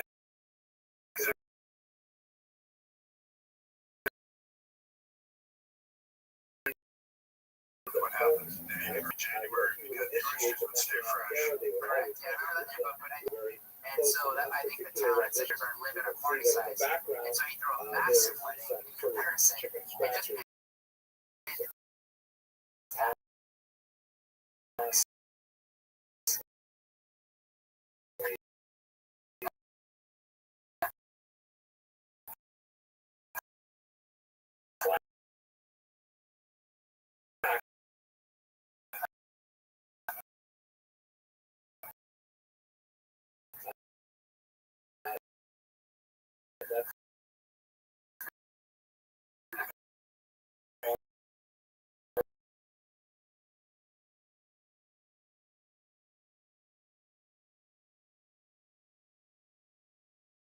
It just paid $1,000 to throw a wonderful big party.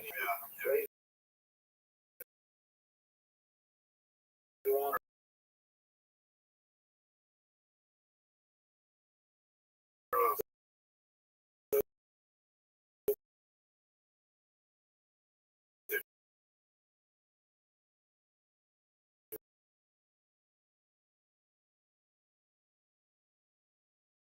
$1,000 party.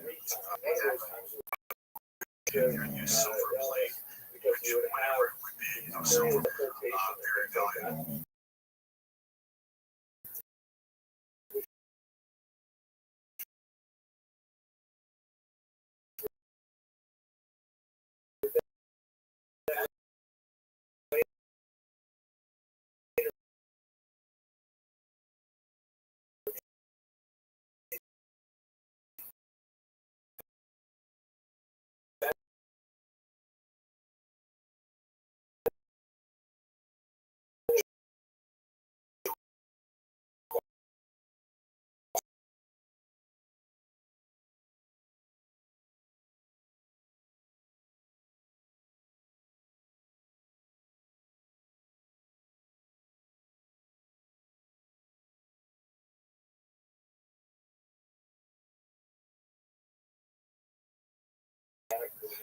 Fugger and other financiers into the New World and other continents? Well, the family of Ferdinand and Isabella, but the Spaniards in South America inherited Spain, not Spain, South America, and Fugger was involved in the transatlantic trade. It was just in its infancy. He was also involved in his secretly. He was involved with Portugal. As you know, Magellan was Portuguese. Portugal paid for Magellan's round the world journey all in the south. Fugger was the one who secretly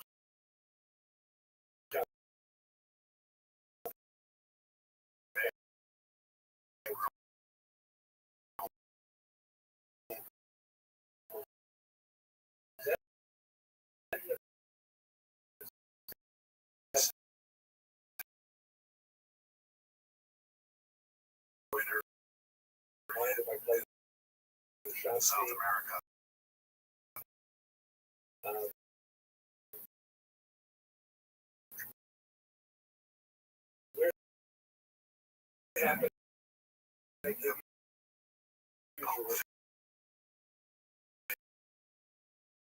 It was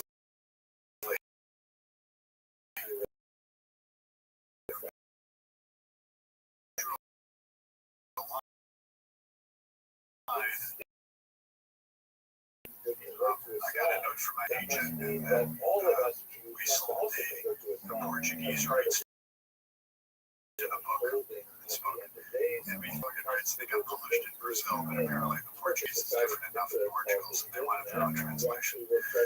So, Well, it also proves that Fugger proved a long time ago that Germans love their spicy curry. after his demise, Correct. very close. Yeah. Exactly. So, forced unsecured lending on Fugger was no way to park.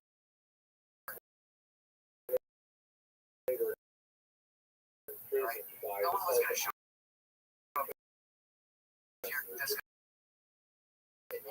You have no other option. Quote, they failed to understand more the common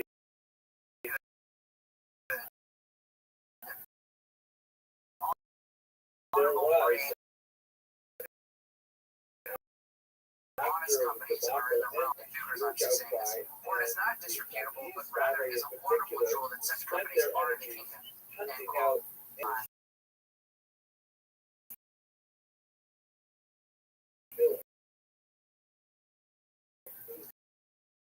Does this sound of, you're going to be forced to do this as a rich person in society, right? You're going to have to do this whether you like it.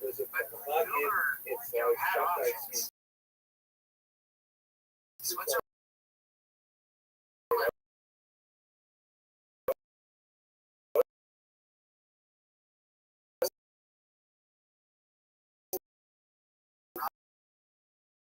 not that far away. His taxation.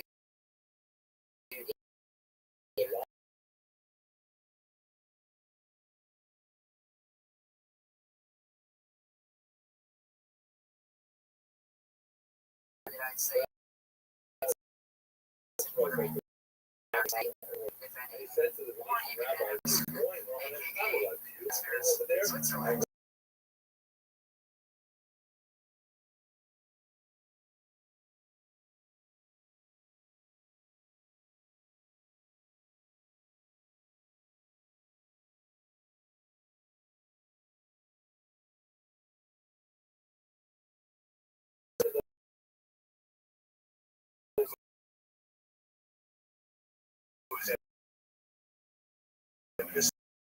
Stand up was the bridge over his followers.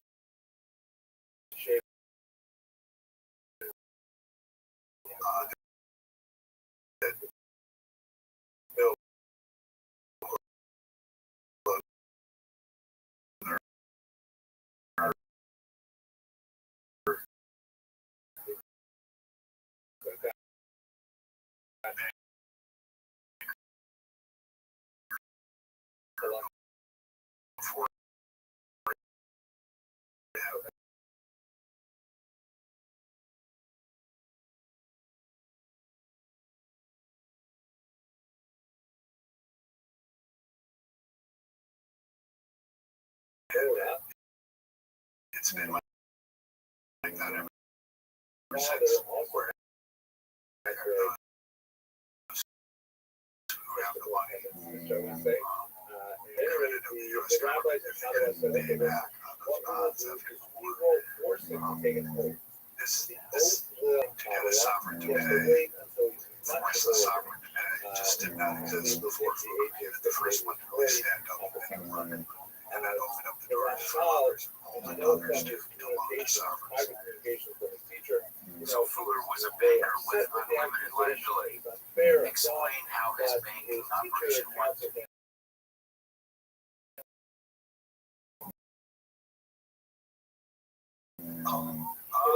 Deposits, just like banks do today. Rich people would give them money in return for use it to not just make loans, but to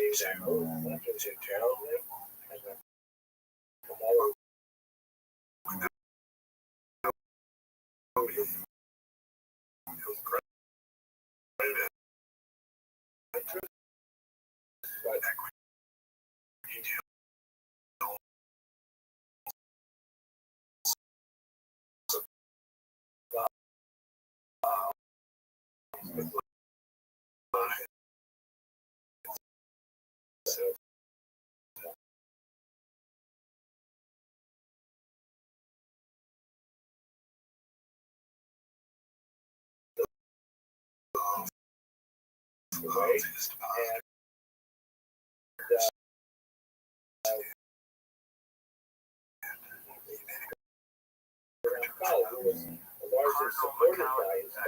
Ronald Fugger, and what was the solution? He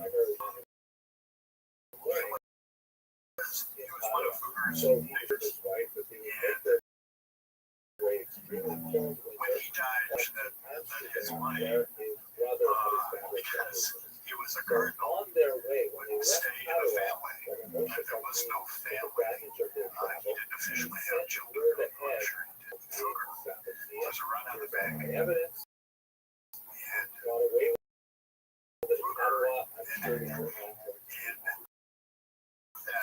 and that we still see today.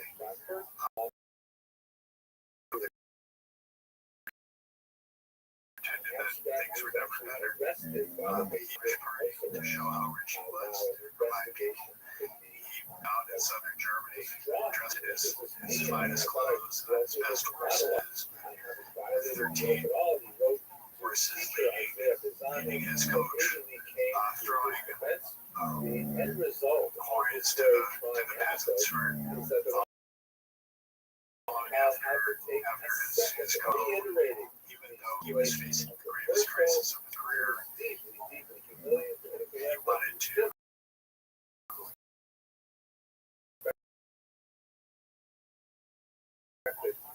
show that he was very rich and powerful and create the impression, at least that there was nothing the world would keep aligning with Fuggers. He was able to get out of this jam. That was the most precarious moment in Fugger's career, that he was able to fake his way out of trouble. Greg, by random chance, at 6:30 in the morning, Monday morning, after Friday that Ivan Boski was arrested, I was at Milken's trading floor with the guy that ran half the retail of the firm, Drexel Burnham, and Milken was making all his calls, get Erwin Jacobs on the line, get Carl Icahn.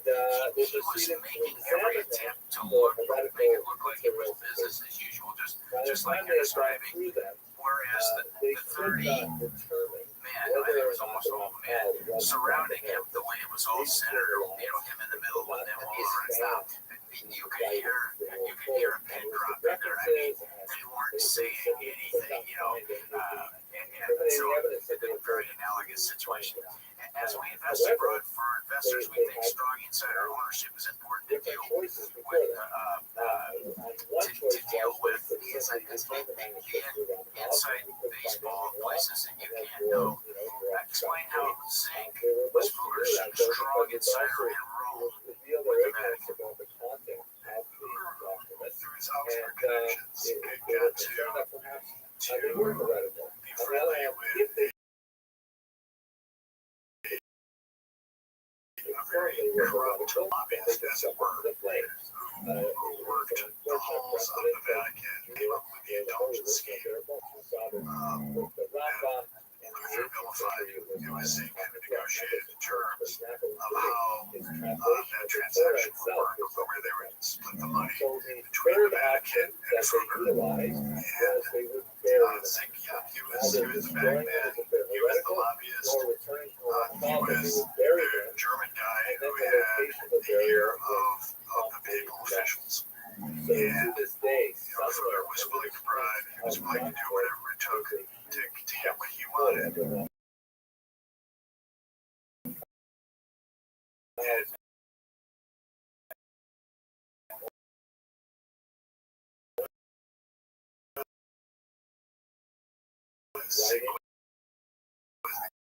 It sounds like that one guy from Game of Thrones. I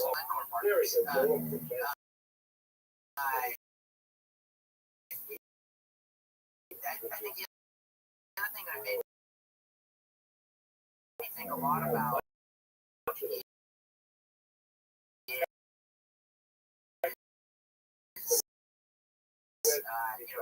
the internet. They go to the past and they kind of touch on something we're talking about. Show his wealth, show his power. Nowadays, you would pay influencer. Yeah, do something like that. But in those days, you were doing people would talk about that they would travel to see whoever had the biggest building, had the most power, or perceived power. And so I wanted to build this giant complex in Rome. And a lot of money to do it. Fugger had an issue in Rome in that one of the electors decided to go to the Holy Roman Emperor, borrowed a bunch of money to bribe people to make himself an elector. He had to pay Fugger, and in order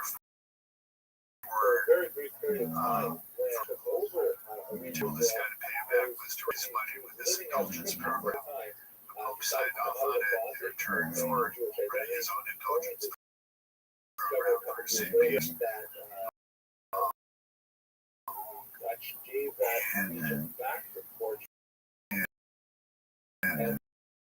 And so Huckster brings a story about how to give money to for this project for St. Peter's.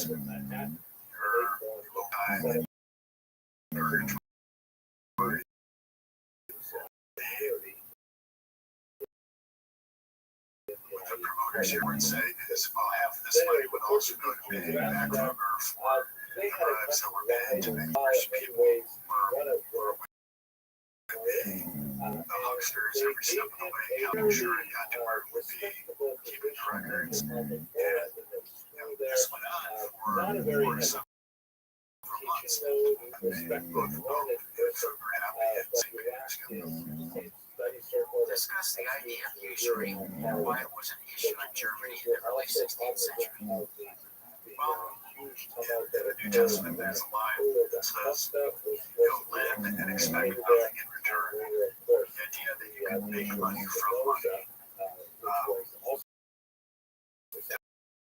define line for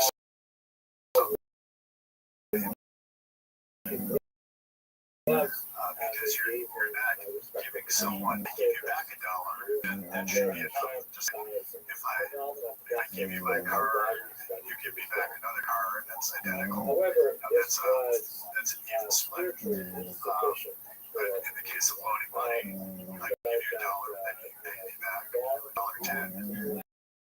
That didn't seem right to the Lord. The church didn't like this because the church wasn't wrong. There were some things that they did that were very good, and one with them they tried to protect people from getting ripped off in this way.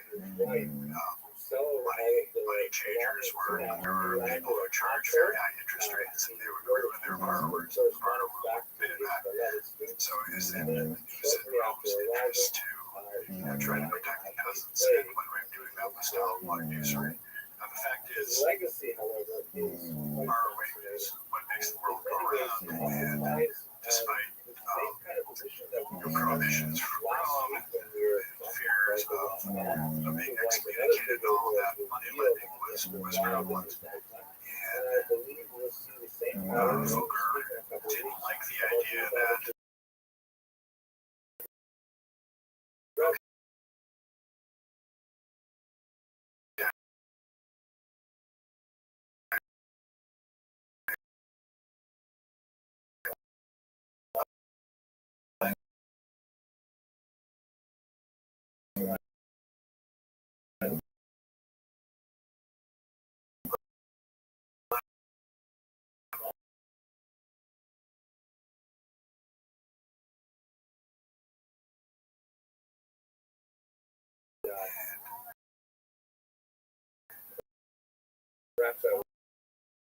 favors for the Pope wanted to essentially bribe the Pope, and the Pope agreed to legalize sign off on it. So it was really, and you quoted him in your book. He tied the issue of usury to the risk of the person lending the money. In other words, if you're at his usury, there's no connection between the risk and the reward. Versus, he talked about the risk. It's strange that he was a Medici, he was corrupt, and yet he was very practical in his approach to the issue of usury. Well, I think there are biblical scholars who would look for loopholes, and he had good lawyers, and they were able to come up with this solution. So was this idea that you're just talking about? Okay, if someone loses money, it's okay. How much of the usury was actually just class warfare? Well, it certainly morphed into that. There were peasants who were in debt and lost everything, and by rebelling against the rich, they ripped the sponge of their debts, and maybe even take power away from those in charge. Would be the book sort of interesting from a writing standpoint is I was able to follow this narrative arc beginning from when Foucault had nothing to the point where he becomes the richest person on earth, to the point where he spent the latter part of his life having to defend it, and he has to defend it against what was, up to that point, the biggest mass revolutionary effort in the history of man, which was the German Peasants' Revolt, which happened right around the end of Foucault's lifetime. The reason that this was a large revolt rather than something that was just isolated to a single town, a single jurisdiction is, we know about Gutenberg and the printing press. Because of the printing press, the ideas of Martin Luther were able to spread through the revolutionary ideas of Luther. Provoked the peasants to rise up against the papacy and their allies and try to hold on to his property in Hungary. Foucault actually had to fortify his home, his palace in Augsburg. Foucault controlled a few little towns around Augsburg. The peasants marched on these towns, trying to take them over, but with superior weaponry and the ability to bribe people and leave them out. Foucault was able to hold them pretty dangerous. At the end there, but he did manage to survive. An analogy between indulgences as a way to find salvation and making ESG or climate society for salvation today. Something like that. Yeah. Well, there's a lot of signifying going on, right? So, yeah, sure. That's one of the things that really technology changes, but your nature doesn't change. Everything's changed, but they stay the same, right? Yeah, they were pragmatists though. They found a common enemy.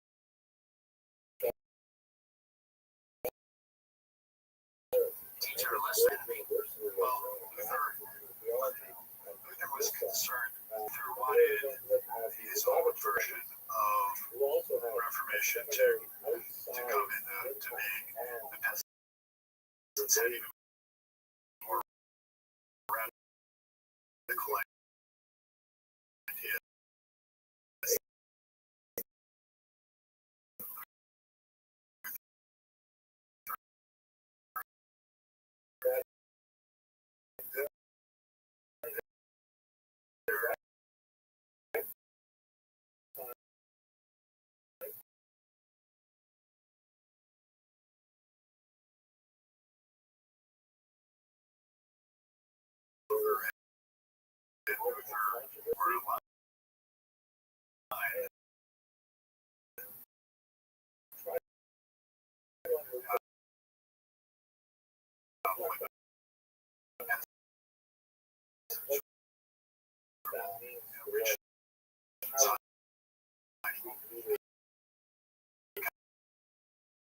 Because of that, the peasants Last part. So you did a wonderful job. So you wrote the election of Maximilian as owner.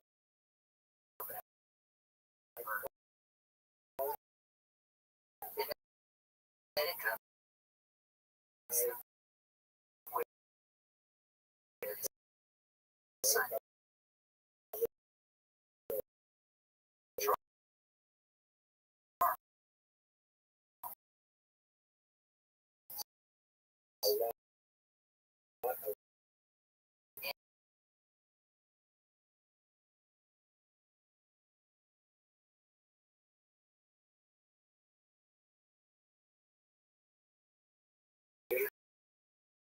see that rolling right up the top of a movie.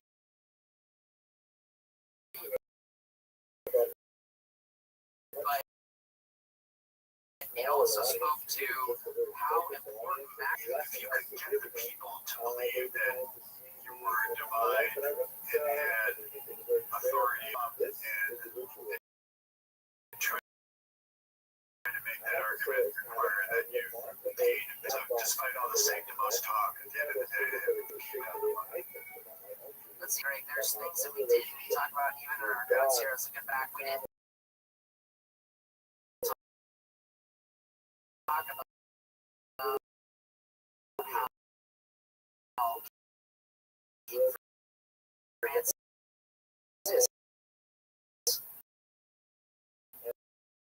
pretty much ended some very interesting little tidbit. Which is why they only, I also, some of the reasons why they guard the Vatican obviously came from Fugger.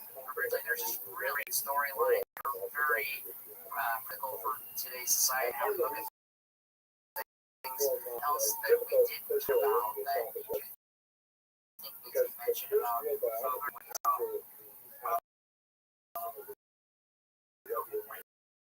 mentioned double entry bookkeeping, but I think that's kind of boring, but it's also fun or whatever.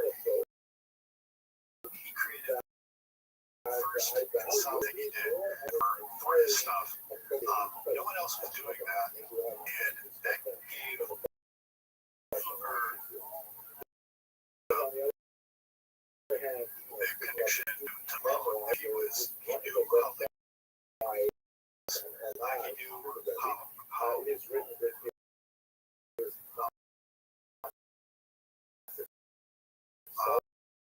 scholarship clever he could be. And so not only was he a great negotiator and understood the powers better than anyone else. And that's why we're able, I'm able to make the claim that Kruger was the richest man who ever lived. Because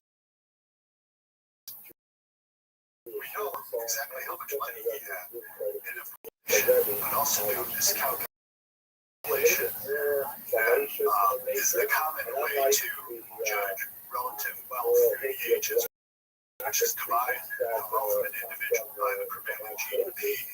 You couple that with the fact that Kruger, in today's dollars, would be worth something like $400 billion, I think, and that would put him a top Rockefeller.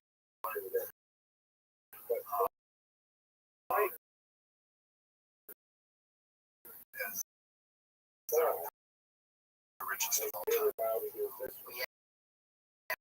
As Buffett says, we play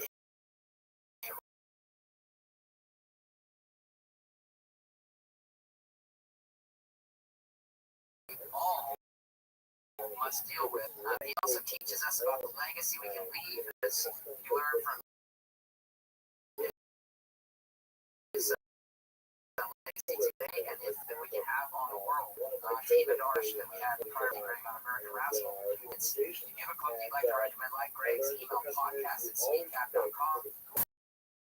Our handle is @speedcap. Thank you for joining us for Book with Legs podcast. We look forward to the next episode. Thank you for listening to A Book with Legs, a podcast brought to you by Speed Capital. Material provided in this podcast is for informational use only and should not be construed as investment advice. You can learn more about Speed Capital Management and its products at speedcap.com or by calling your financial advisor. Born in 1902 in Nikolaev, Russia, and at a very young age he moved to Yekaterinburg, which is a city that's on the eastern end of Ukraine. After the Communist Revolution, decided to rename it because the Yekaterinburg was very pronounced, so they switched it to Yekaterinburg. I don't know if you hear that too. But today it's called that's because it's on the river. And it was a Jewishly speaking because it was rapidly expanded in the 20th century in connection with all kinds of industrial. You're listening to A Book with Legs, a podcast presented by Speed Capital Management. We advise investors who fear stock market failure. You can learn more at speedcapital.com.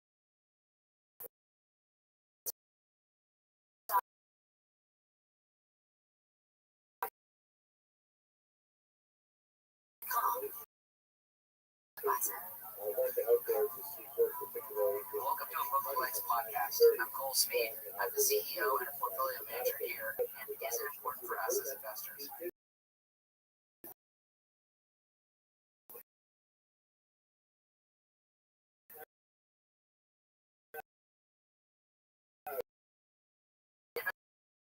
Investing is the last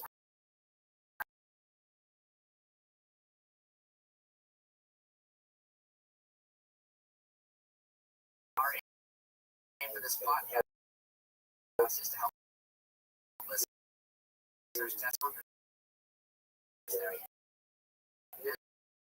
business markets.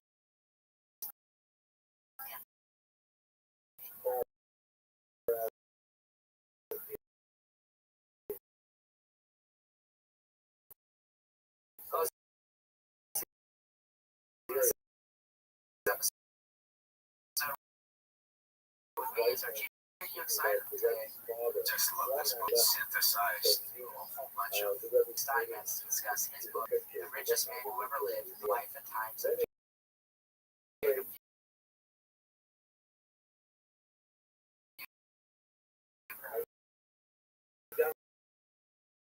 a little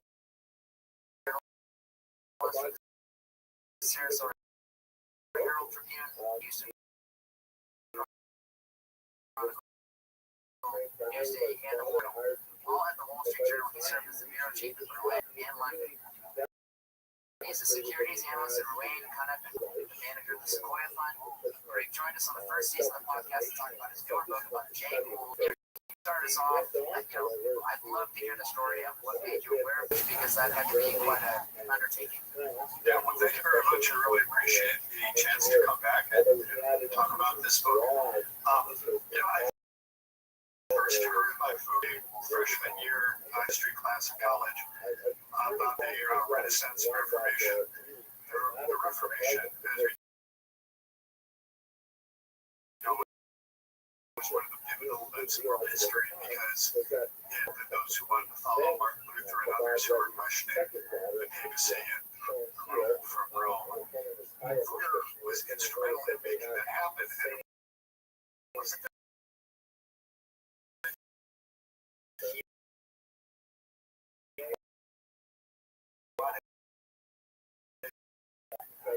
to divide the church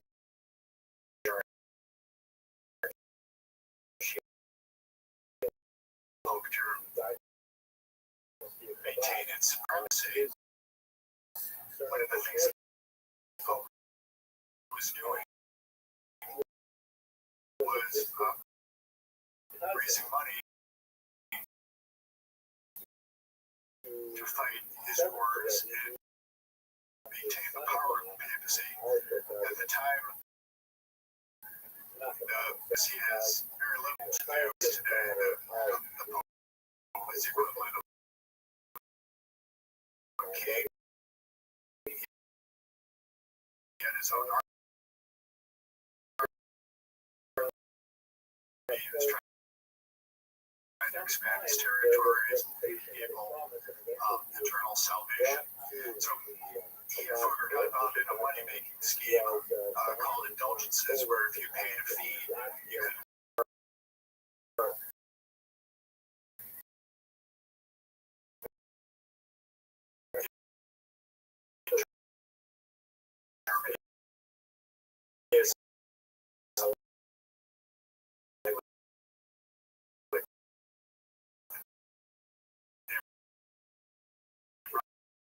Rockefeller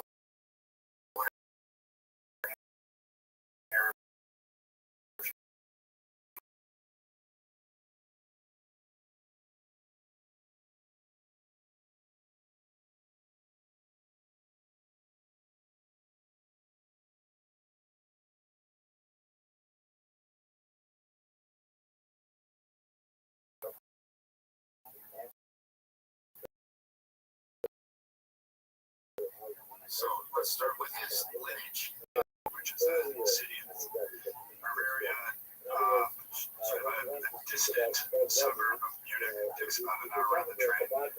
Didn't mention that much.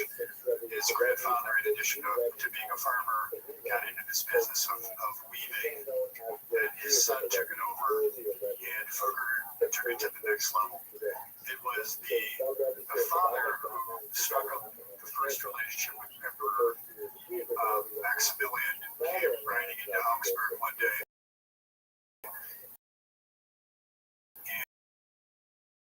and needed some stuff, whatever you need. That was Jacob Fugger's first introduction to the Emperor, and Jacob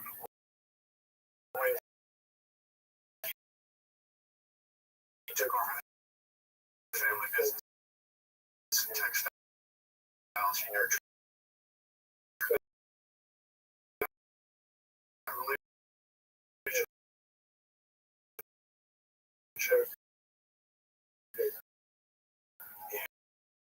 and became very tied in with the Habsburgs.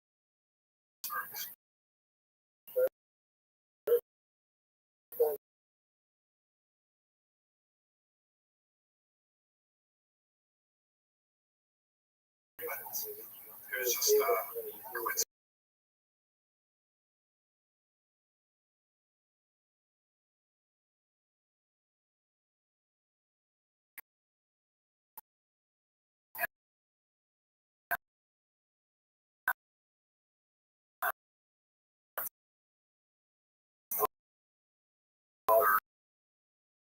where he might. The only formal education or any business, I think Ox was in business, but they were in the business of trading first. There's no business school per se. But there were impressions. Remember one time in Venice, there was a warehouse in Georgia and trade with that.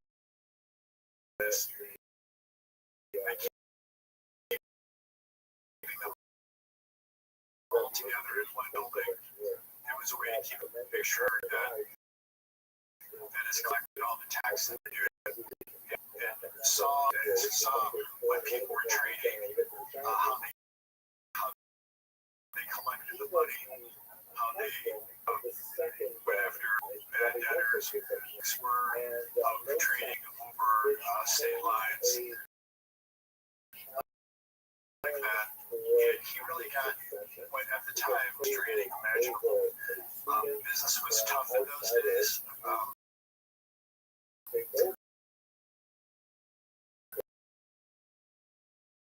You could only slip down a straw mat and are interested in making money, and I'm sure ships meant nothing to him because it must have been so fascinating that a guy like him probably enjoyed every minute of it. And then after that,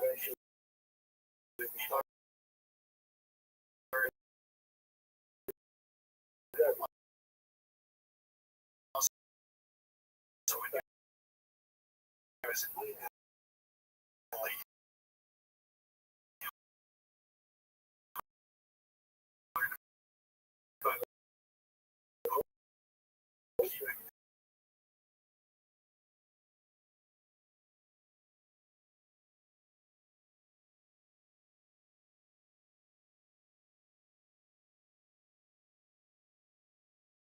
and how important Venice was, and how important Venice was. Well,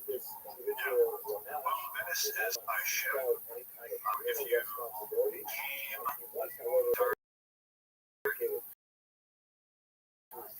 in East Asia,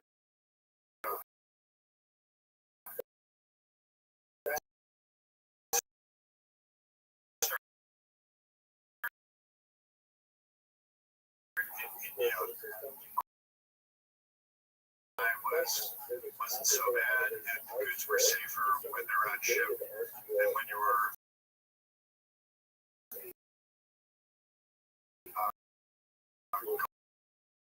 going down some trail.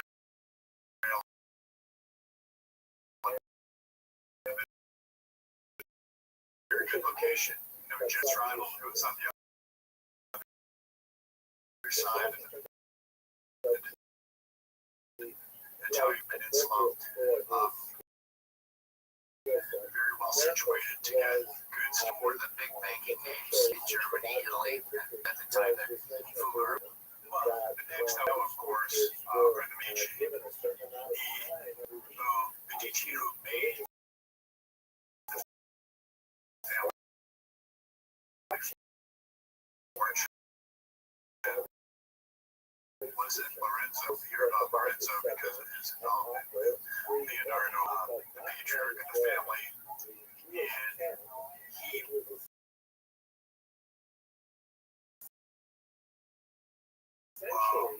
such a successful banker and passed it to Lorenzo. I think Lorenzo actually went bankrupt. He ran the company business into the ground, but there was enough money there that he could sustain it. His interests weren't in making money. As much as so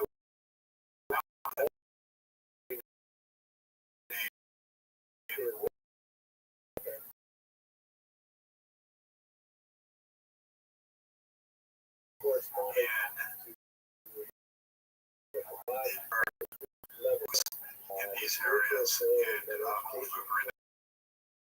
the furniture. Because they really, they kind of, the Hanseatic League kind of smacks them, you know, you can't leave a port loaded by a non-union, union theoretically had that kind of power to infiltrate at the time. They had that sort of power, except the difference is you would split it with profits among all the union members. And there was a group of German merchants recruited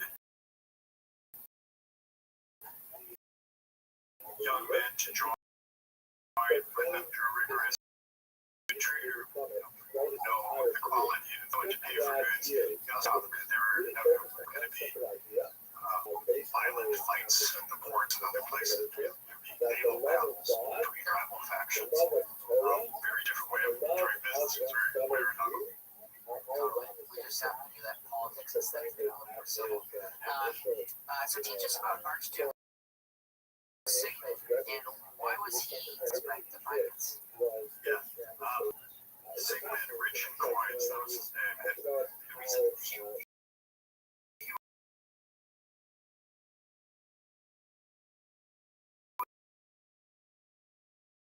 the Duchy of General was a little state, but it happened to sit on the biggest silver deposit in all of Europe. Sigmund would mine the silver, turn it into coins. Use that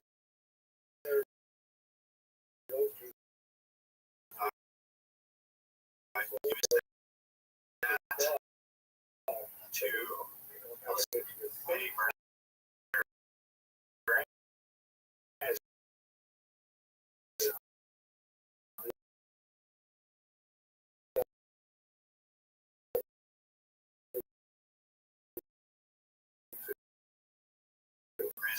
that sort of thing. It was more about just teaching himself.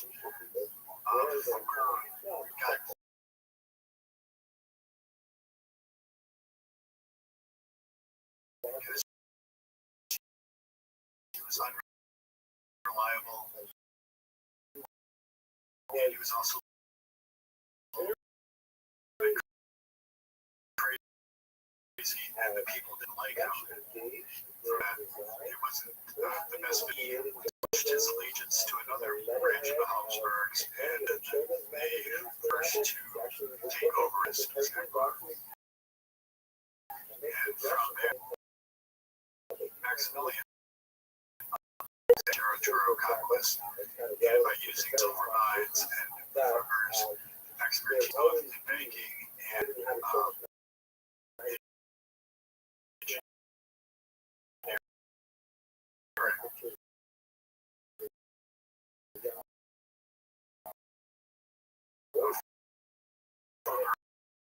hire the best mining engineers in the world.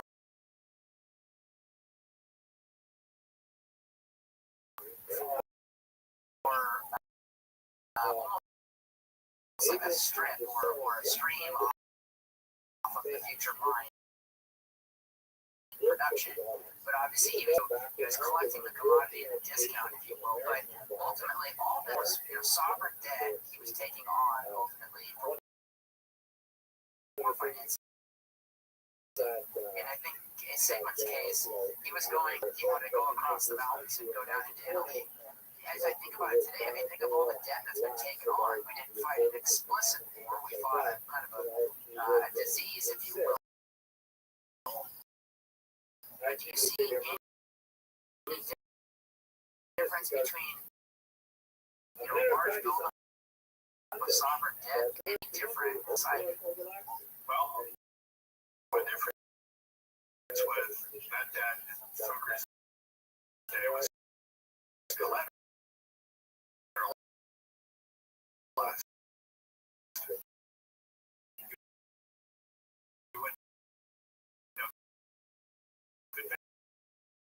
Advance the money to the emperor, and then I'm in silver state behind that. And his contract's not been very strong, and he not had the confidence that he could collect. Now, the emperor, whether it was Sigmund or Maximilian, but that was at least on large scale. So you have the like just murdering and stuff. That made me credit the server had it. You mentioned how important Frankfurt was from a commercial perspective.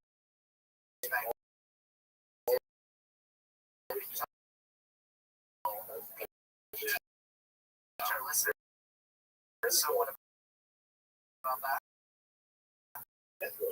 Well, his trade fairs were a very big deal. Nowadays, that was the only place where business once a year, people from all over Europe would bring their stuff, and buyers would come and trade whatever they had, food styles. A lot of people would bring gold stock, carpets, all sorts of things. In Frankfurt and Uber made it a point to go there and not only to trade, but also to get new clients, to get information. It was very important for the way business went on in those days. So Absence of communication. Maximilian and Fugger met there. Would it be fair to say that no one expected what would become of them? In other words, it's not like they shook hands and the Frankfurt Sea Party.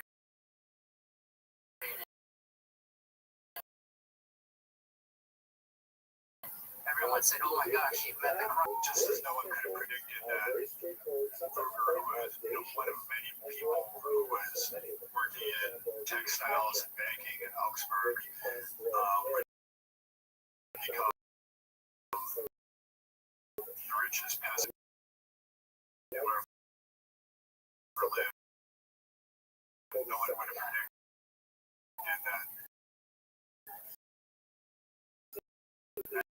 Maximilian would one day everything in Europe and have dominion that went all the way over South America. Sure. And by the way, you also, I don't know, centuries, you pointed out during the Frankfurt Festival how much money homes or just space to sleep. Yeah, no, that's true. It's fascinating. So, I try to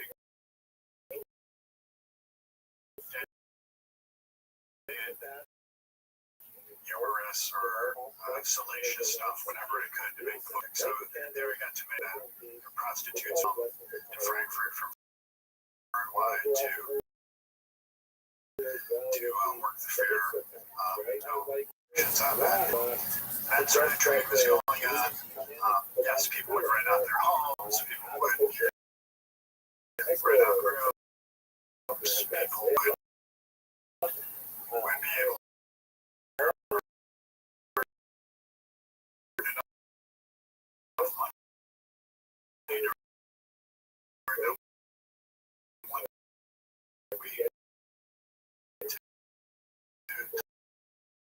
less than year long.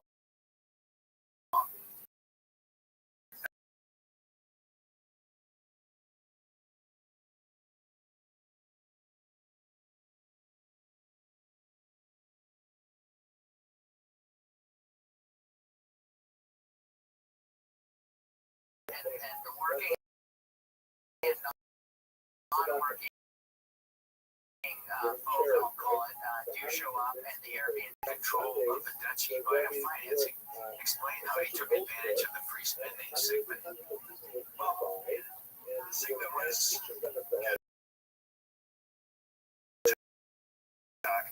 and Maximilian was able to work out a deal with him to let him hold on. And they got the segment to agree was that Fugger said,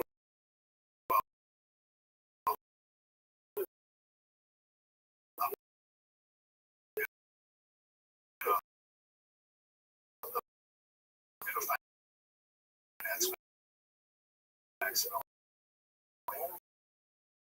His days as a doddering old fool at one of his castles. And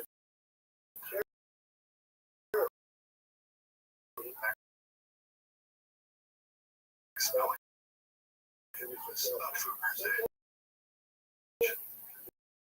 They got into business. changed it. So sick with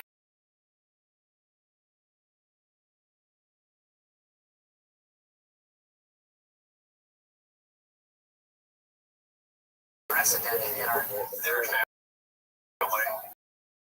Yeah, their family. And it was harmless. You know, another interesting sidebar in Sigmund, he had so much silver that he was minting these silver coins, and they were pure silver. And everyone knew that if they saw Sigmund laying this on a coin, that it was probably 100% things. The taller, which was German word for valley, that came from the Tyrolean, that name taller morphed into dollar, and it became a unit of gold currency. And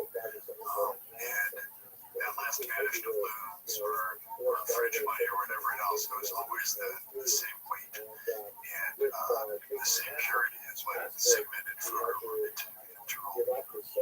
So Maximilian begins his empire building. And where does he march next? From there, he goes into southern Italy, and he has some successes, some failures, but he does well enough so that he wants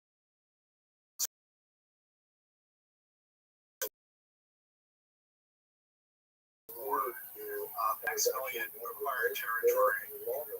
Wasn't just through war, he had mixed marriages. So he married well, and more importantly, his son married very well. His son Charles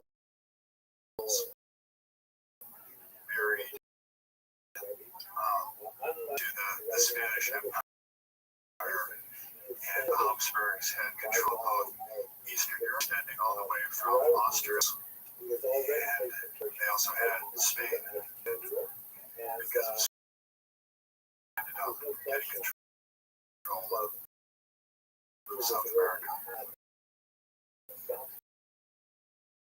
Reading your book, it made me very hard. I never thought you caused all these just to line up at each other and start shooting at and your book. You understand, based on what you just said, that was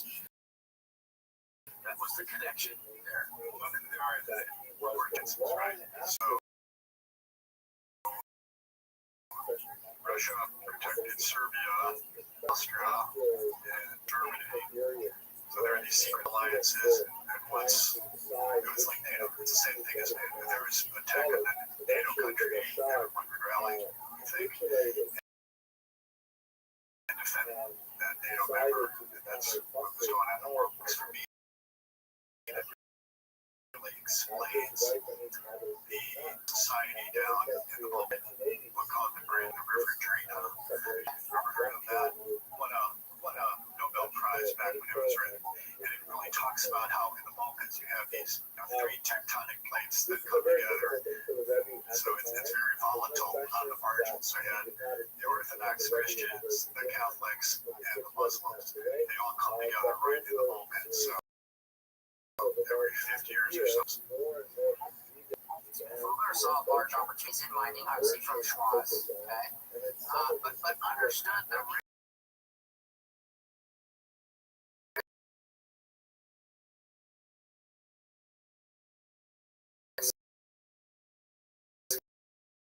inherently, how you go broke in this. Yeah, well, commodity prices fluctuate. You're very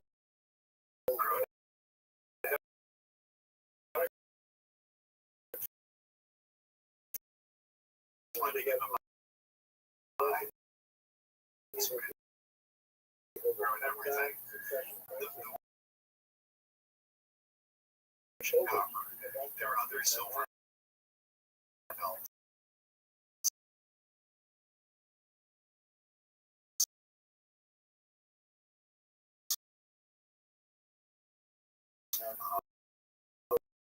Europe, where he was again, all under the protection in relation to the Habsburgs.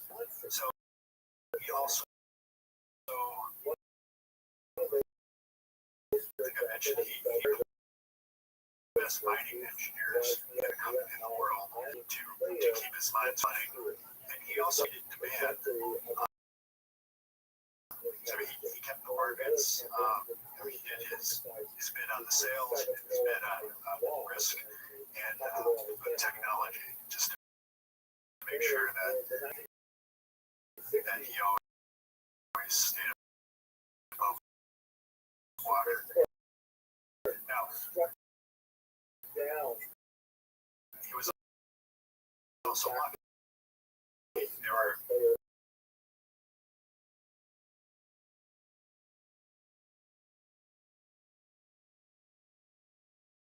in Augsburg ended up dying.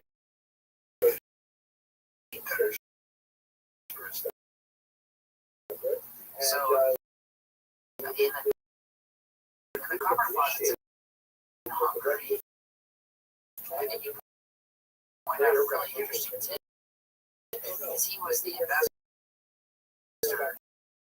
He was the owner.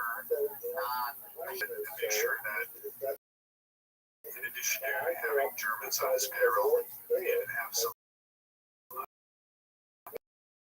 Americans too, and some local folks to help navigate those. Yeah, because he ended up giving part of the interest in the mine to his Hungarian partner. His name's not coming off the top of my head, but it showed you also he was a pragmatist, and he wanted to make money.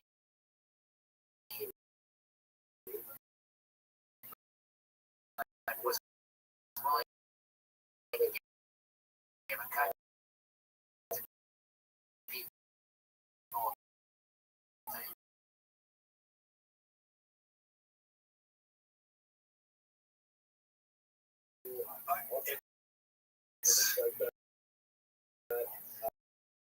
It's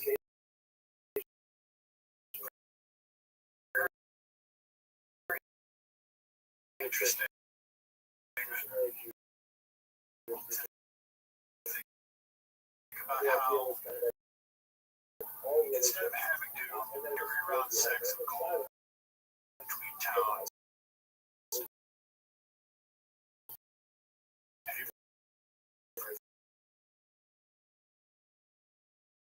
instead of having to send sacks of gold across Germany and go through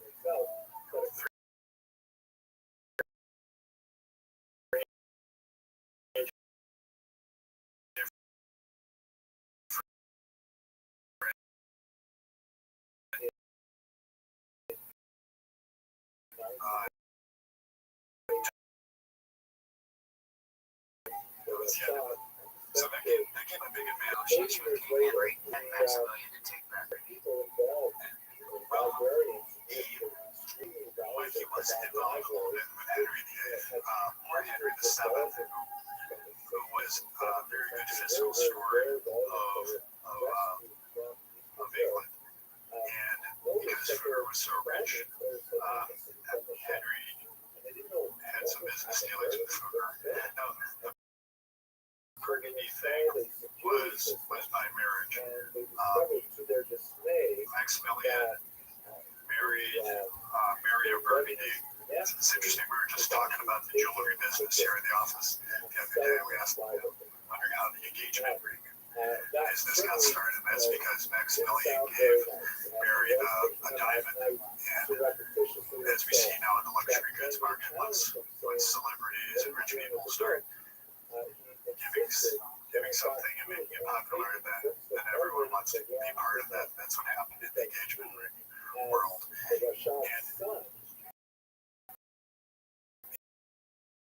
because of Fugger, this Mary of Burgundy at the time was, if not the most powerful part of France, certainly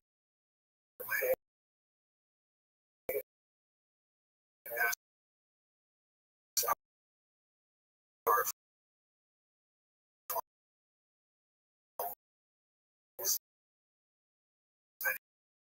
anything else. It was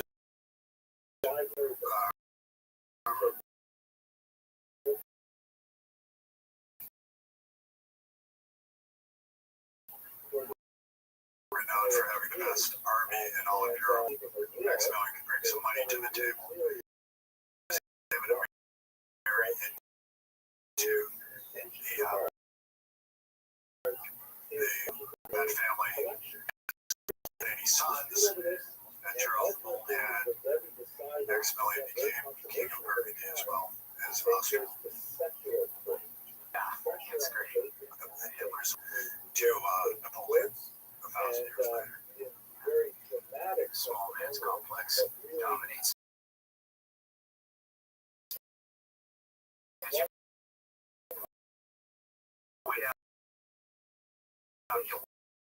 Wasn't long.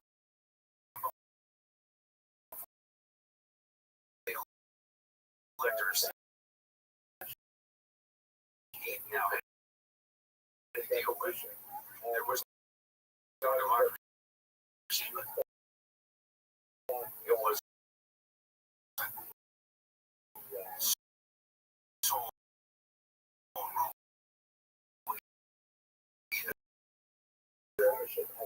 yeah, that it was an empire in the joke Napoleon told that there was only no Roman or an empire. And there were, I don't know, city-states, principles to unite all of Christian Europe under a secular as the secular equivalent together and keep the peace. The emperor, this thing, the way it happened was by an election among 7 electors. Were bishops it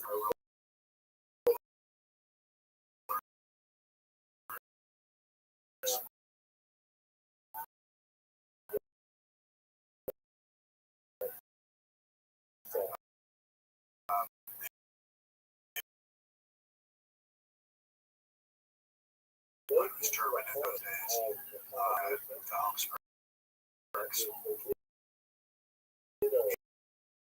And it just really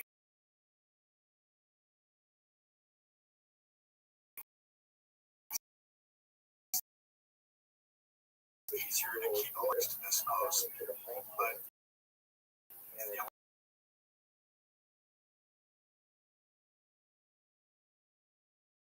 Henry VIII had the ring, and Maximilian put his hat in the ring, and there was one other dude, I don't remember who that was, who was friends, it was Charles' friends, and they all wanted it, and it became a contest. Could bribe the electors the most, and he said the day I won the election. He understood the power of precious resources. Didn't take all business from here on out for maximum. He was extremely ambitious, and he thought God was on him, so he kept his wars. Muslim Italy didn't get very far, but the Pope was able to keep him on Rome. They're basically for a while, and he never really achieved his territorial ambition in Europe. He was never able to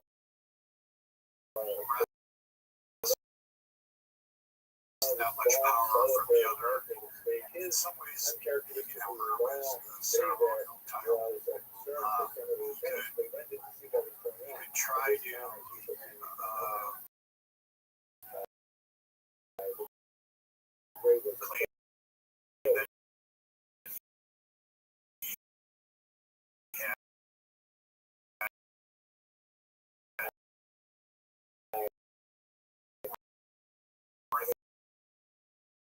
claim that the others would push Jewish came to show the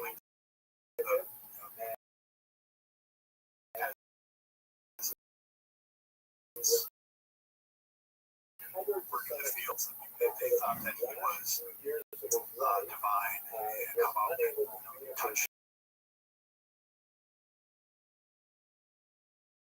Where you had cousins falling on one or the other. Ultimately, and maybe that's why families started. So to another athlete, you made the case he was an intellectual long before.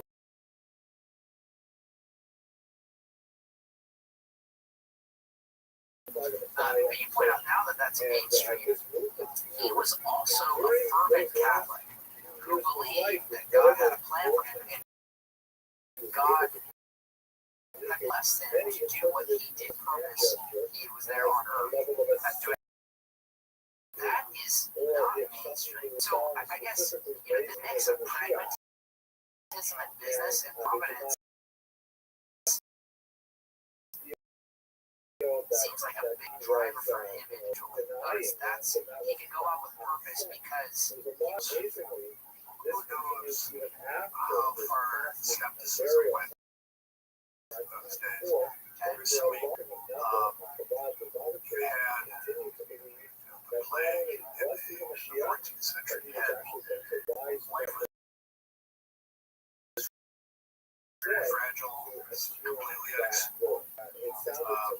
Everyone, almost everyone, at least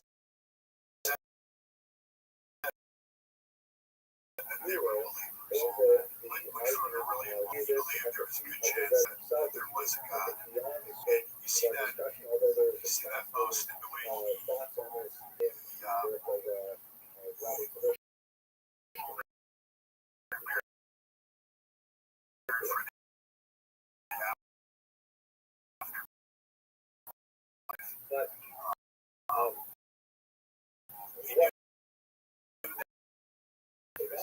not just the use of man, however, wrote like German, but also words of the New Testament.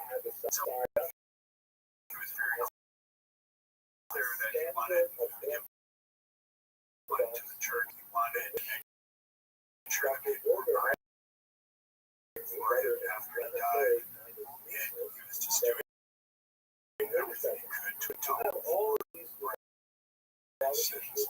Like a lot of rich people, that's what he was doing. Probably did think that he was doing the Lord's work by making money for himself, have children of his own. Let's get into your very interesting term explaining that German, because I had never heard the term as an American. It's a German expression. It's a German word for relationships. And in those days where than you do today, because you have contracts, you have law, this was a big deal in those days, and connections are what made the world go around. Connections become Booger would be the last guy I'd ever want to be sitting across the table from playing a game of Texas Hold'em poker with.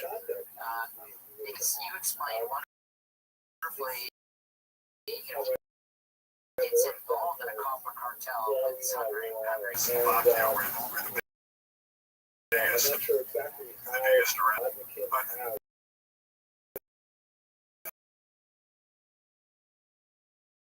But he was sort of at the height of his, just as the Reformation was getting started. And again, he making the Reformation happen. And the peasants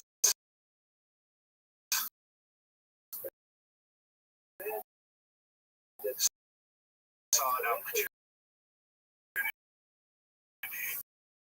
to Luther and the way he publicized the inequities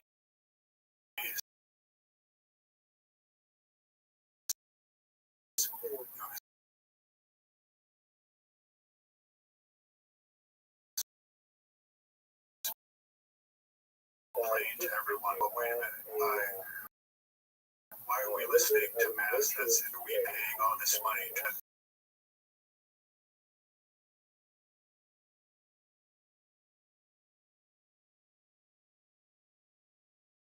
have enough resources to take over the minds, to hold food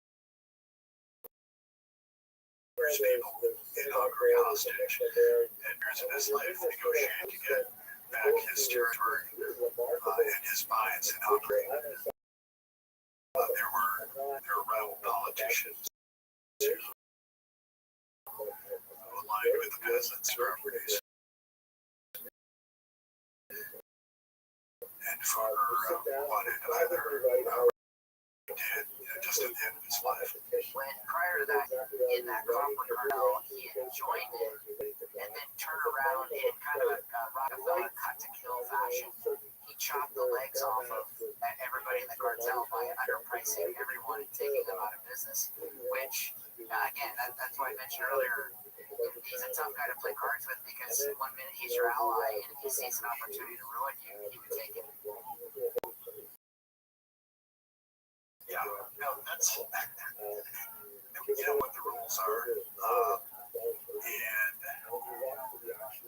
you enter into that agreement when you sit down at the table. And so people who did business with Farmer knew that, well, this arrangement's only going to last as long as it's in Farmer's interest. A cartel is only as good as the willingness of the participants to play along and not slash prices.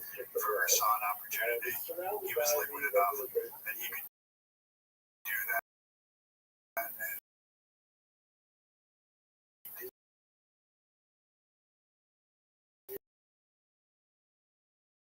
he made the and he was correct in that calculation. It's a very age 39. He's speaking of alliances to a younger woman who are married for logical reasons.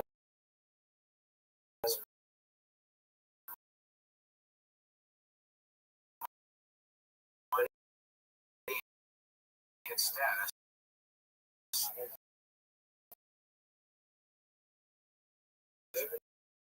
Weddings.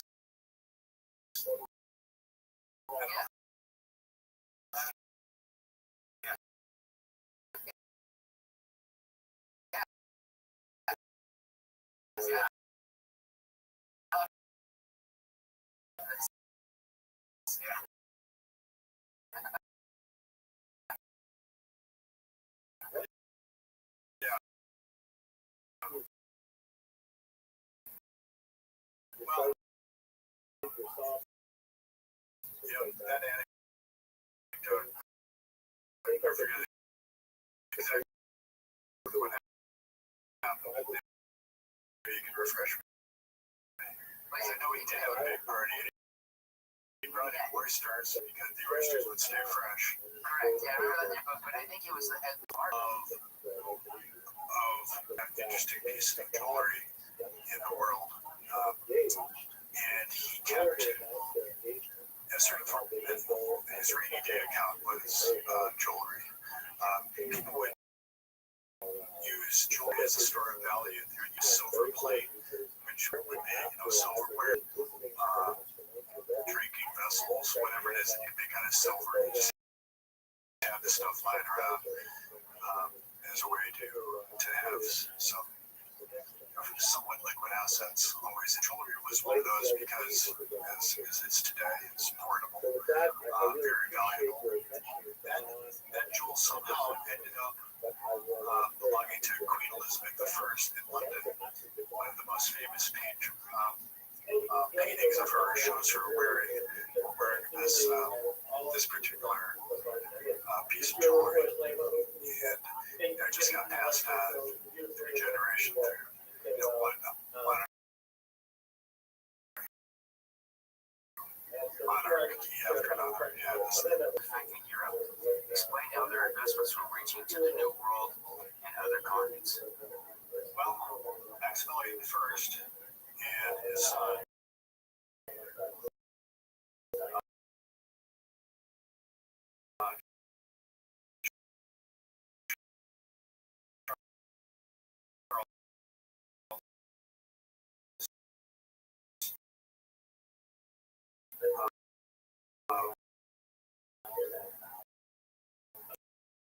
Charles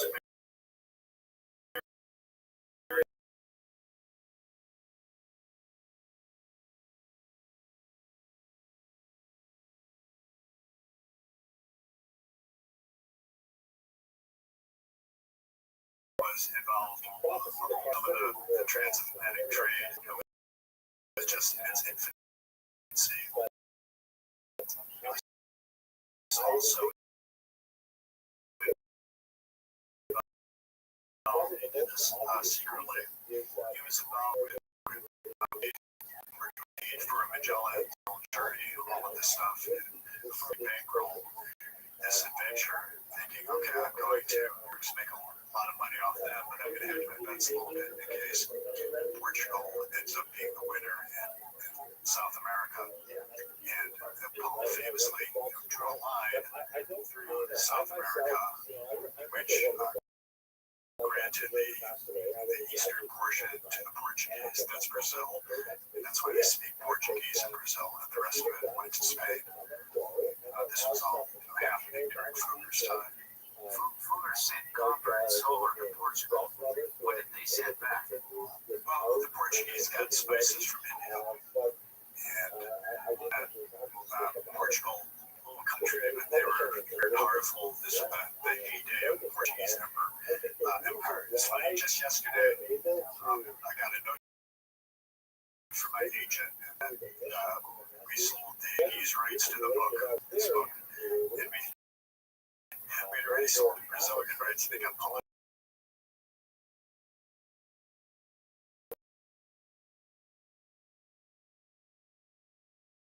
But apparently, they wanted their own trend. A long time ago, the Germans love their spicy curry. Very lost. Yeah. Exactly. So, the worst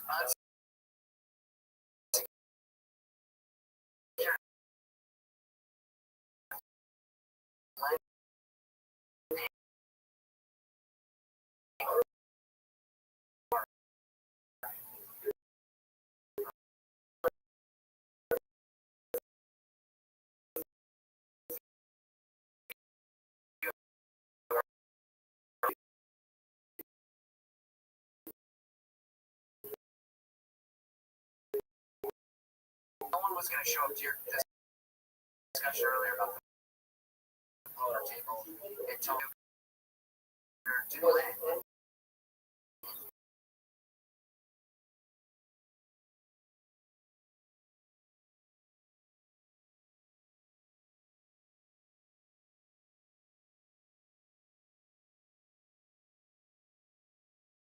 You know, had options. Switzerland was not that far away as a tax haven even then. And again, that's true today. So how do you look at this idea? And I actually really thought of it maximal estate here in the United States, and whatever in your state, if any. Or you could end up in the Bahamas, aka the Western Hemisphere, Switzerland. Isn't this identical? It's just the same culture, completely manifests in a different era. Yeah, rich people have choices, right? They can go wherever they want. Promises them a more favorable tax regime, and the assets can be relocated. Yeah, sure.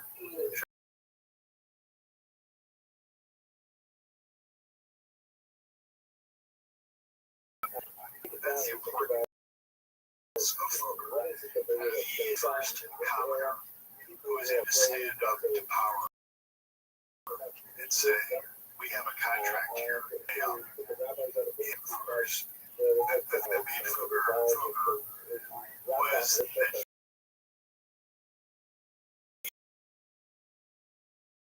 he had leverage over his borrowers. The sovereigns would look at him because he was commoner. He didn't have the hand of God looking over them like they were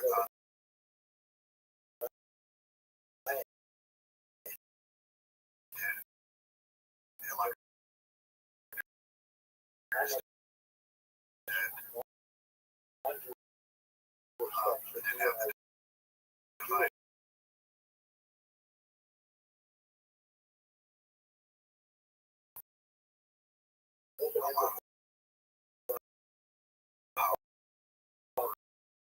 Tony Abraham was a big concern about financing during the Civil War. What happened to the faith and payback on the non-Civil War? This sort of thinking of the contract to get a sovereign to pay. It just did not exist before Fuller. Even the first one really stamped up and it opened up the doors for other. So Fuller was a banker with unlimited liability. Explain. He got to deposits just like banks do today. Rich people would give them money in return for interest, and he would use it to not make loans, but to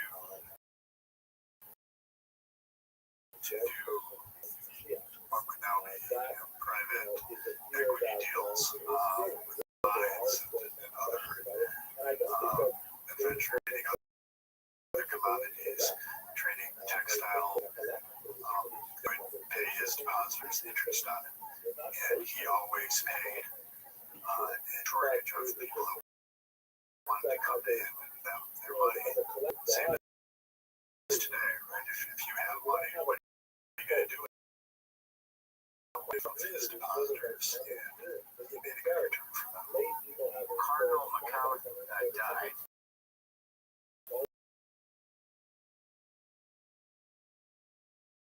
How did this cause a run on Fuller? And when he died, there's an assumption that his money, because he was a cardinal, wouldn't stay in the family.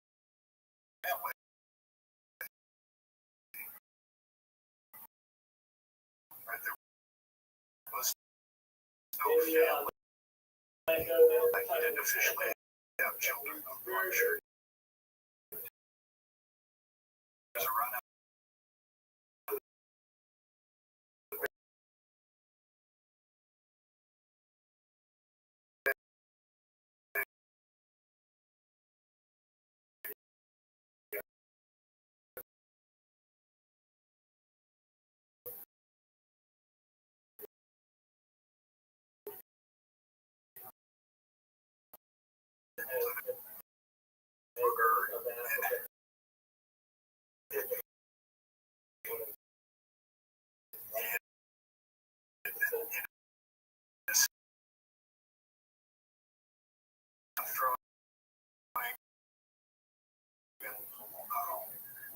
Coins, though he was facing the gravest crisis of his career, he wanted to show that he was very rich and powerful and create the impression, at least that nothing to worry about even the farmers. He was able to get out of this jam. That was the most precarious moment in Fuller's career. He was able to do his way out of trouble. Greg ran a chance at 6:30 in the morning after the Friday that night with the ran him up for Drexel Burnham, and Milgren's making all his calls. You know, Erwin Jacobs on the Carl Icon. He was making every attempt to make it look like it was business as usual, just like you're describing. Whereas the 30 men,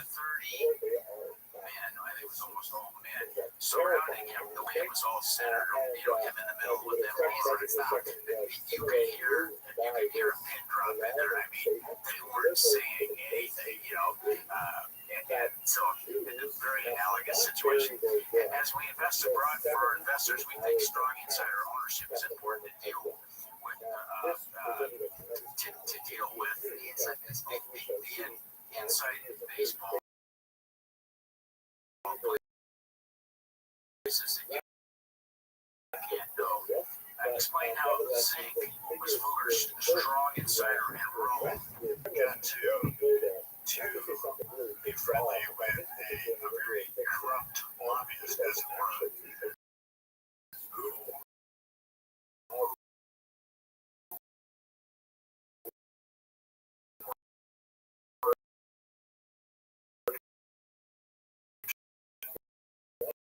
walls of the Vatican to Fugger's benefit.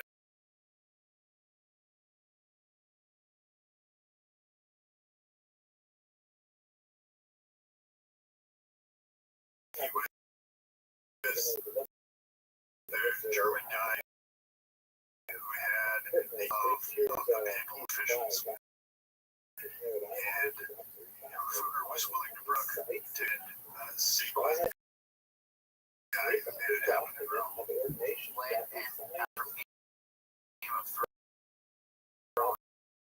Or as Glencore Mark, I think the other thing that made me think a lot of was they go to the peasants. You touch on Sunday morning. Come back to this in just a second. But they go to the peasants and say, St. Peter's Basilica, they were going to rebuild it from its, I think you mentioned it was just wood, it was nothing. And so on the like, let's put the apostle in right resting place.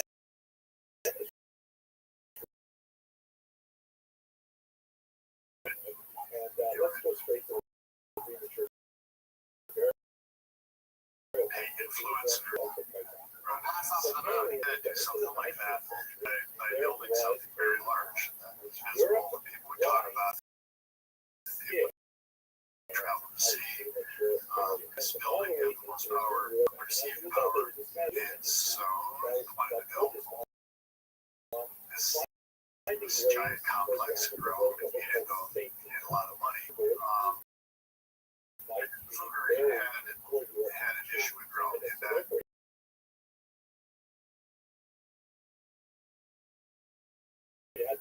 one of the electors who bribed people to make himself an elector, he had to pay Fugger back, and in order for and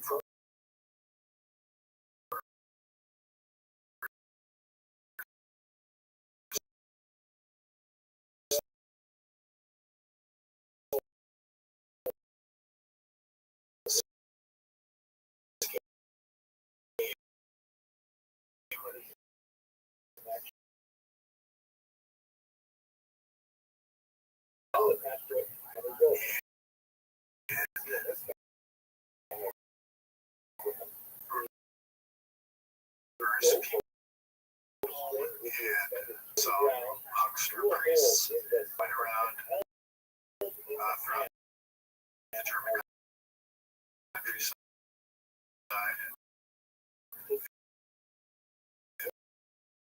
and told this story about how if you give money for this project for St. Peter's, or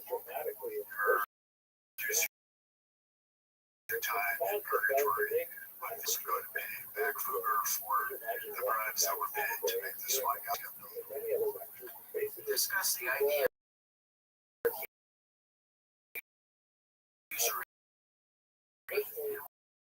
Why it was an issue.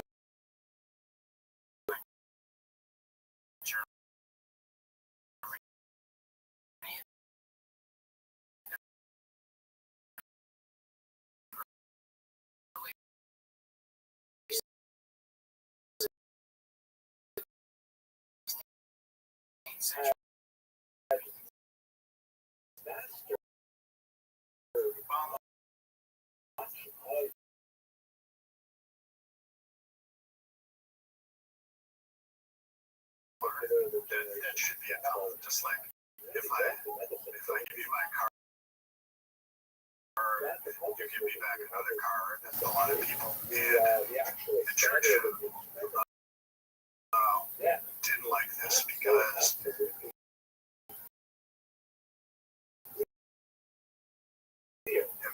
church wasn't with them. They tried to protect people from getting ripped off. This was one way that they did it. Money changers were more common, and there were people who charged very high interest rates, and they were So it's a real sneakers too. I tried to bring the nuts, and when we were doing that was a lot of user. It is our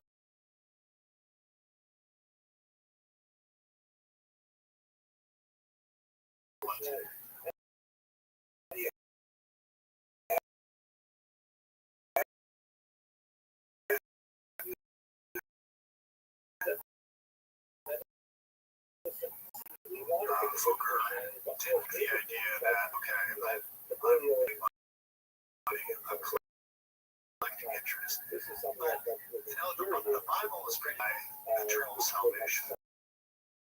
To the Pope, essentially drive the Pope, and Pope agreed to legalize, and the definition of usury changed. And it was because of these decisions that usury became, or I should use the word usury because nowadays usury means loaning it, confiscatory, right? That it just meant receiving any sort of interest. Signed off on it. So was probably correctly, and you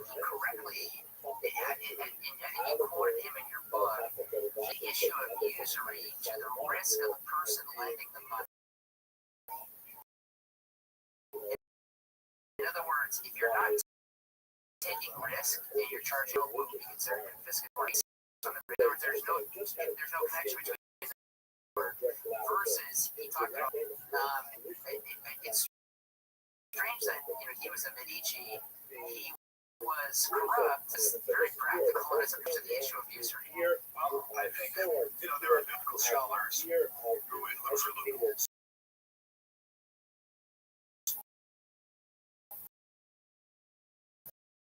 And they were able to come up with this solution, this idea that you're just talking about. Okay, if someone might lose money, then it's okay.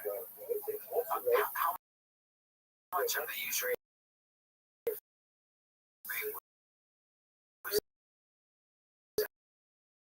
actually just class warfare? There were peasants who were in debt, lost everything.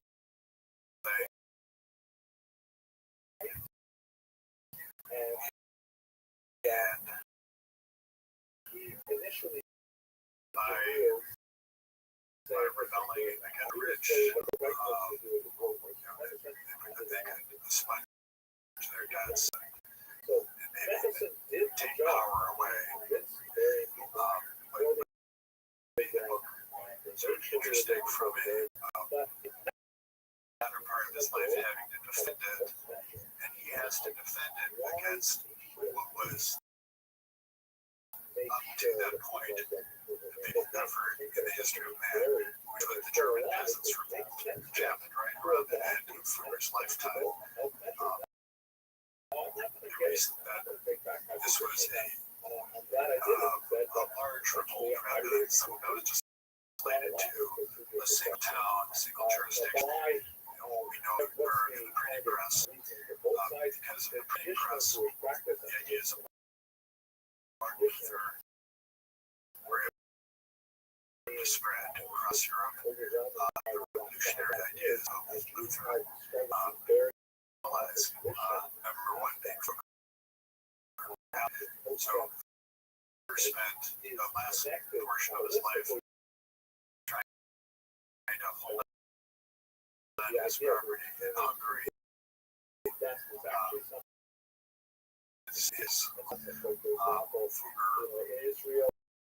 Fugger controlled a few little towns around Augsburg.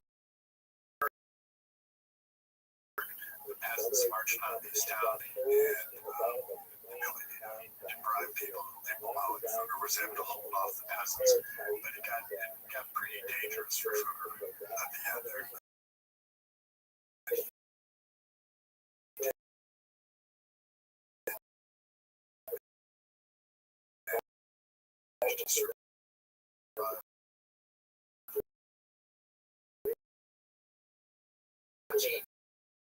Between indulgences is a way to find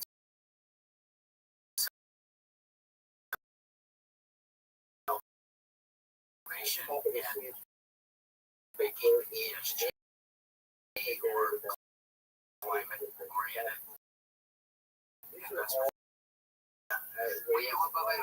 One was peasants innovation.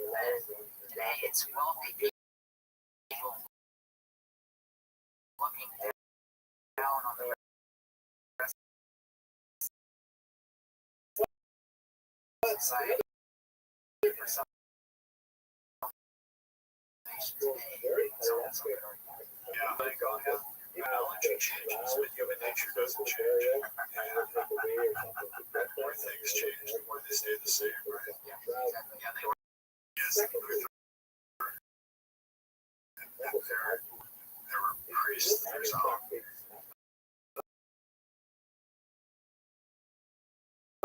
make sure that is Lutheranism prevail, rather as the peasants to put down those who were listening to him while we're listening to rival priests. So yeah, with the peasants, because of that, the peasants did fail. It was essentially a communist revolution that was going on in Germany, where the peasants wanted to take all the assets of the state, and all the rich people distributed amongst themselves, and happily ever after. Luther didn't want that to happen, and Druid never did want that to happen. Because that'll always work out wonderfully well. We all joke about. Let's see, this might be one, so I have to mention this. The last part. So you did a wonderful job. So we go through the election of Maximilian as Holy Roman Emperor, and then it comes to the point of signing Charles, and he's going through this whole process with the electors, and you're back to the you talked about the bit-em-up process that came with that, and I think it was Max.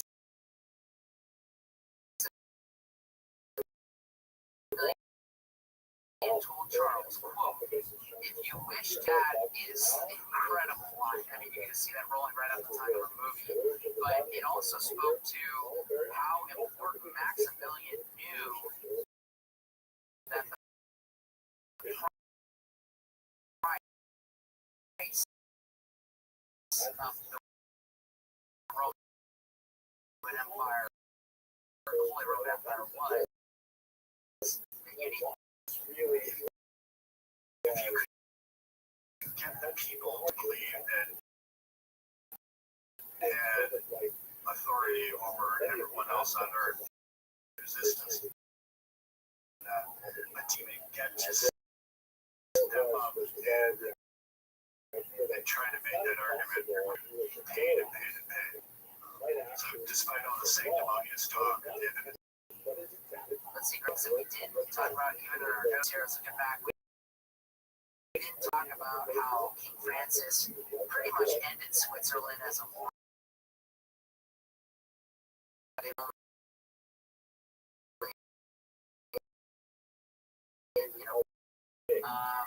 Which is why very practical for today's society and how we look at things. Is there anything else that we didn't talk about that you think needs to be mentioned about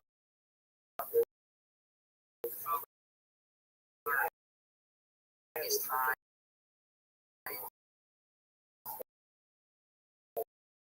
Or when he saw it?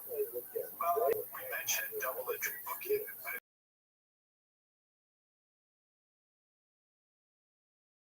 a balance sheet for everything he did. So he knew every day what his net worth was based on the values that were being paid for his stuff. What else was doing that? Big conviction to how liquid he was at all times. He knew how much in the black he was.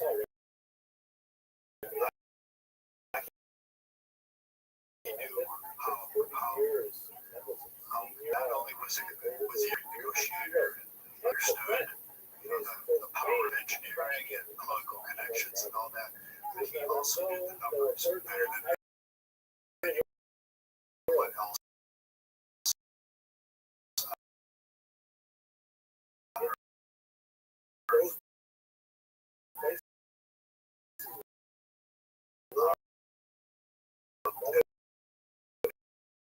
That's why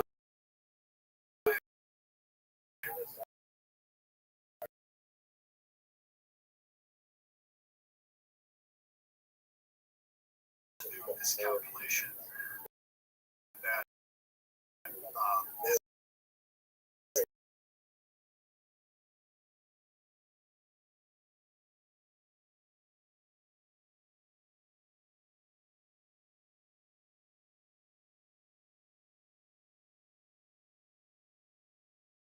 the comment way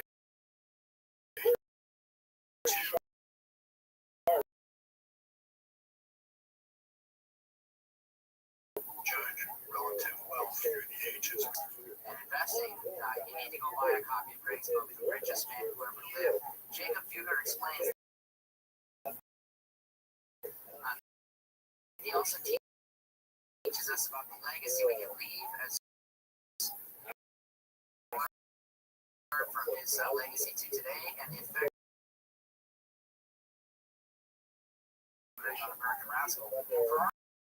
You can also send your suggestions to us on Twitter. Our handle is @SpeakCap.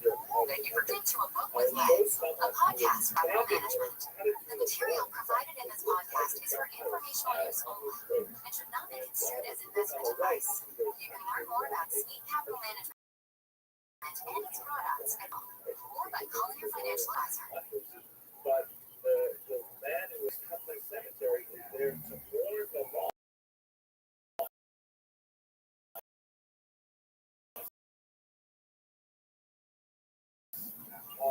The gravestone.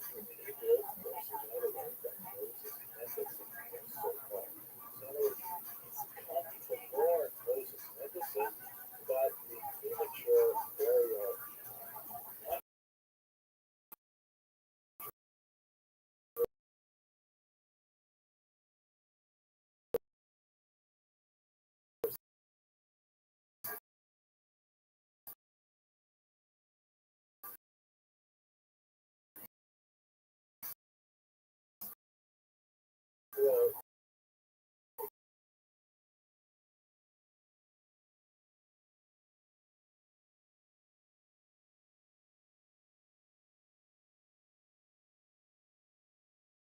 A podcast presented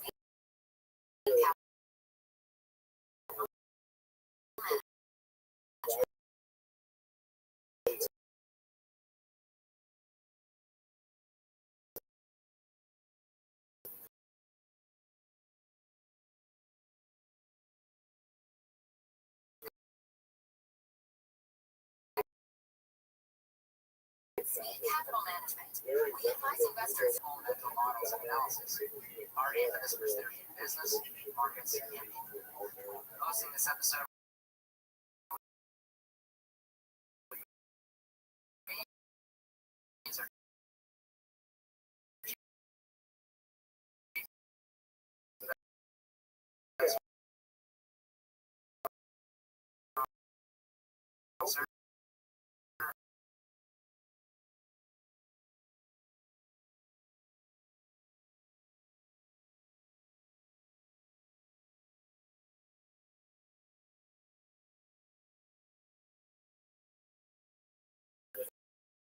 things I do from studying history and but the way it intertwined with the fundamentals of business is fantastic. I think we're going to have to start paying Greg. We're going to discuss together teamed up with a a little recent upgrade for audience, Christianity just to to present reorient you. a rather As an author, he spent consistent 15 years demand working as a journalist for the Sarasota Herald ruling Tribune, Duke of Houston Chronicle, Mecklenburg Newsday, and the Wall Street Journal. in While at the Wall Street Journal, he 1772. served as a true treat. Was that terrible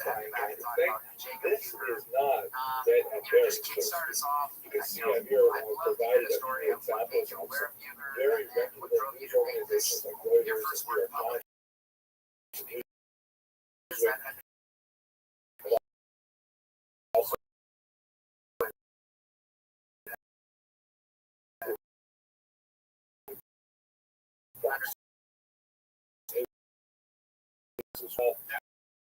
what was this really appreciate that.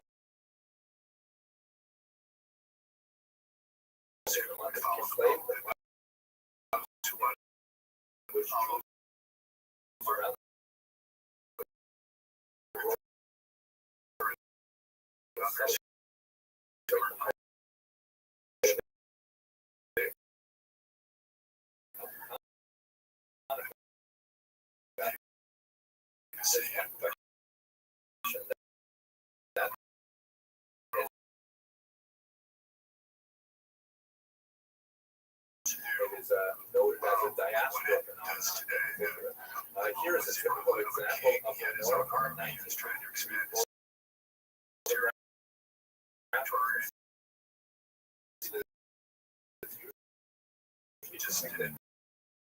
of course, the 9 branches, whereas tradition in the temple have 7. So, oversized why it's so big.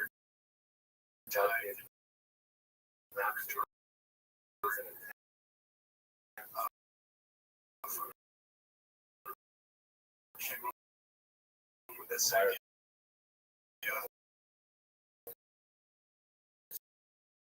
He was instrumental in collecting the money most for his riches. The leader of the Chabad movement,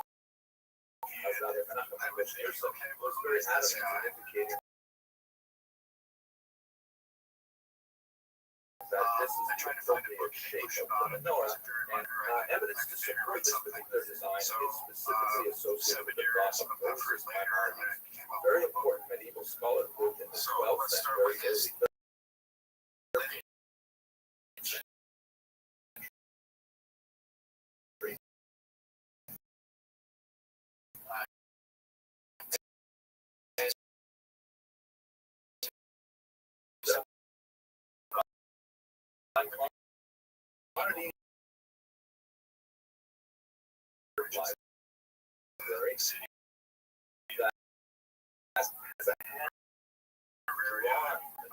here you can see it looks kind of strange with these round symbols, these triangles, these cups and so on. They are actually described in the biblical text. You know, the biblical text gives us a very clear but this drawing is clearly in case of his opinion with a rounded version as well. So perhaps the most well-known as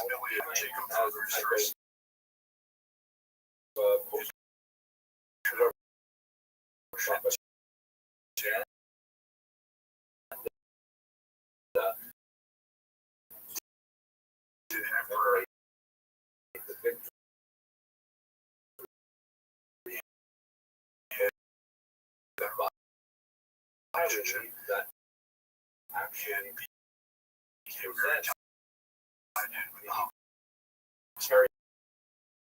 presents a way of spoils.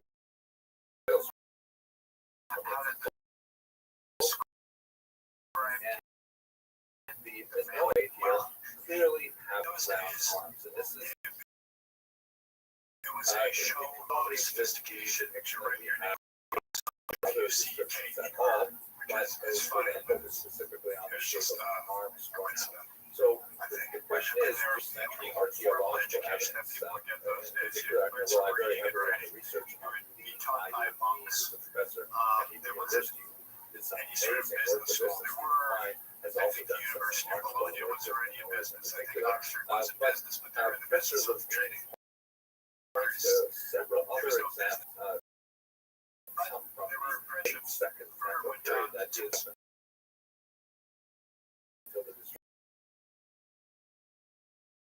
In Venice, there was a warehouse for example, Venice from the keeping era them all of the together in Hashemite that building. is the It was a way to keep an eye on them, of make sure Israel, that and this is Venice collected all the taxes that were due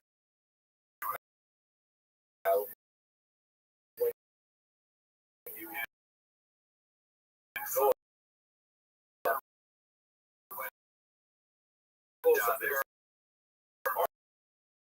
you'll see that there's actually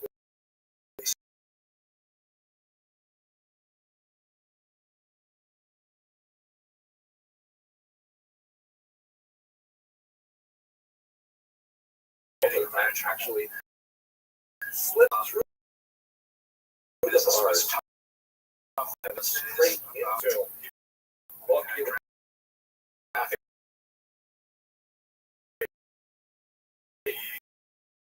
and they're like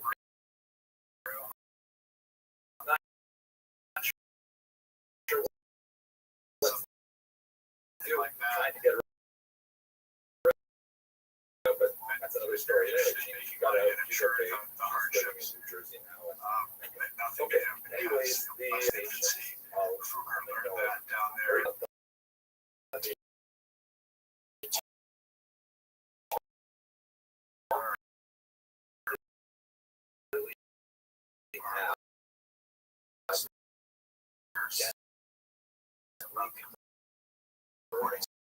The artist here is trying to mark and involved in some kind of Jewish symbol, but it's also difficult to say when exactly was inscribed into the wall and whether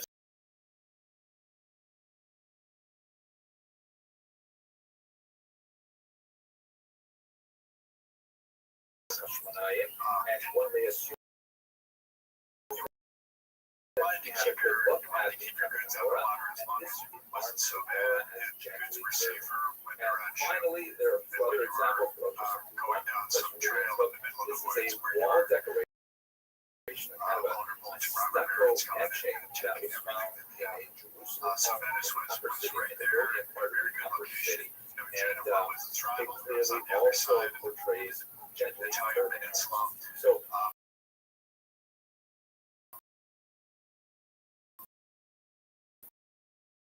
to wrap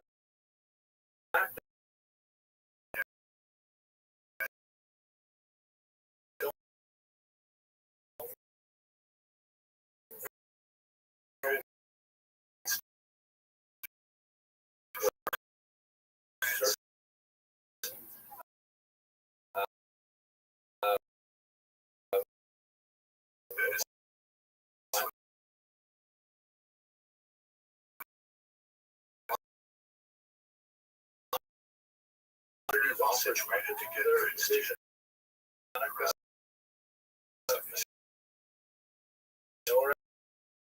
of the which has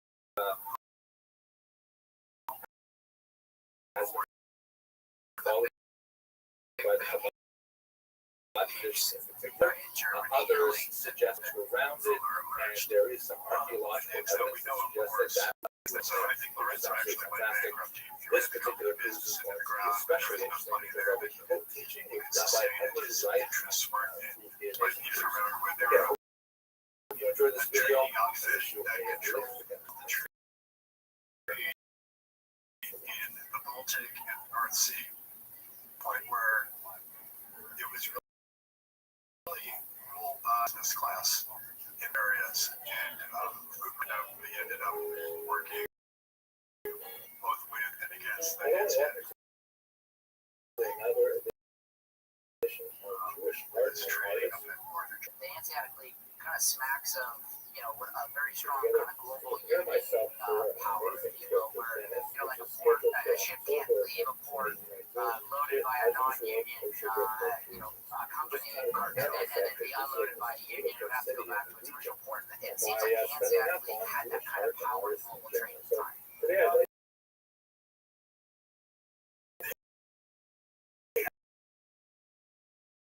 that certain powers had the differences. You would split German merchants, recruited young men to join with them their rigorous initiation rituals to make sure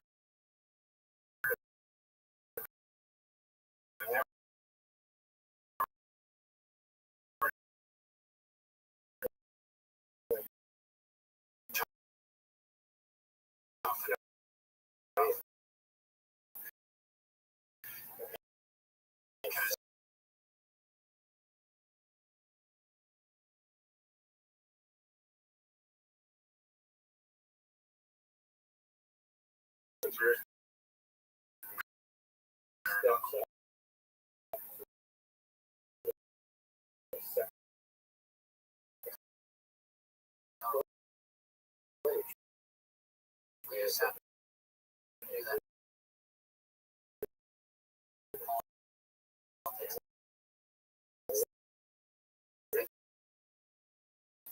So there's why was he such a good prospect? Rich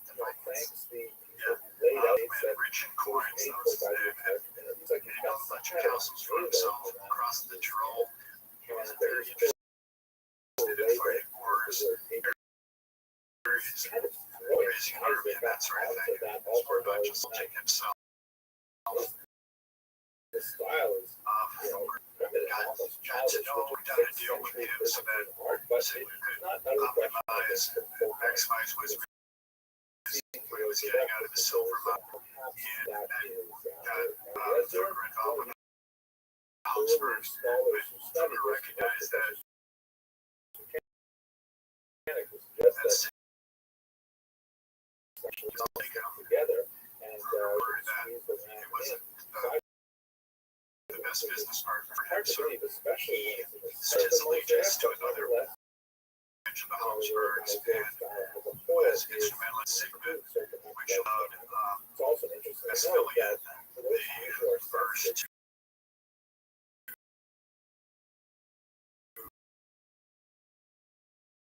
take over.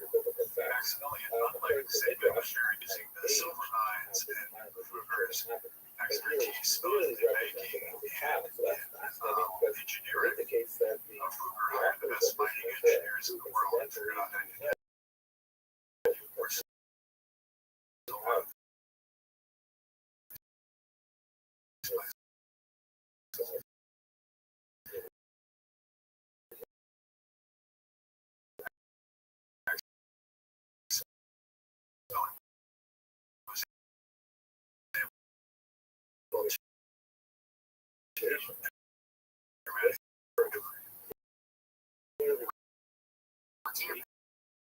he was a swapping current debt.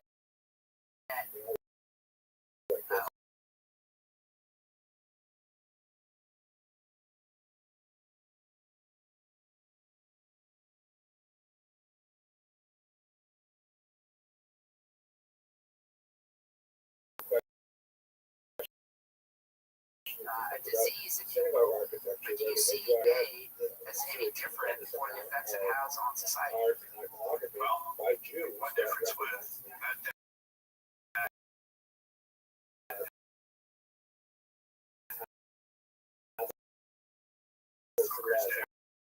Was but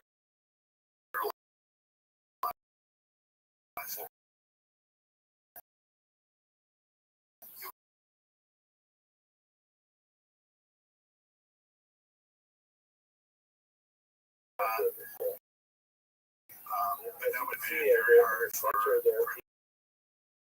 September borrow money.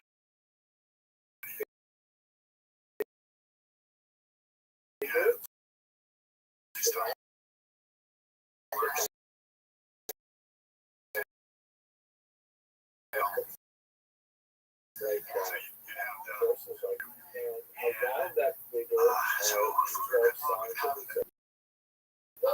You mentioned how important Frankfurt was from a commercial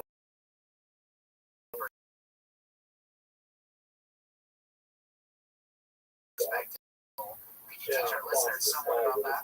Straight out of the Originally, into the German middle. definition was that There's there's a lot of a business that goes on at fairs, but those days, that was the only place where business happened.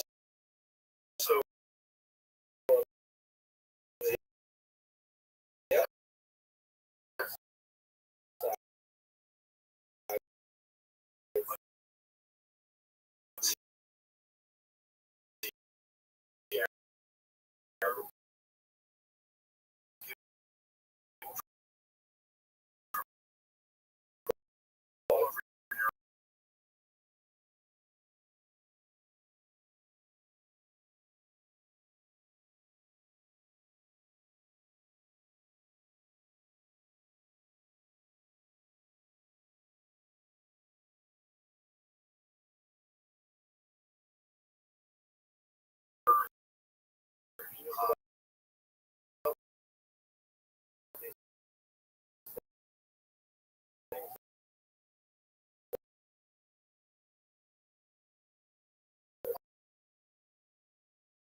livestock, garments, all sorts of things. But all that went in a hurry.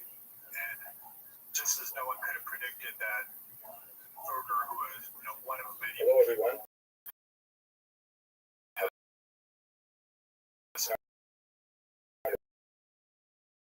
overlived, no one would have heard of Prior to last scheduled trip, so Europe.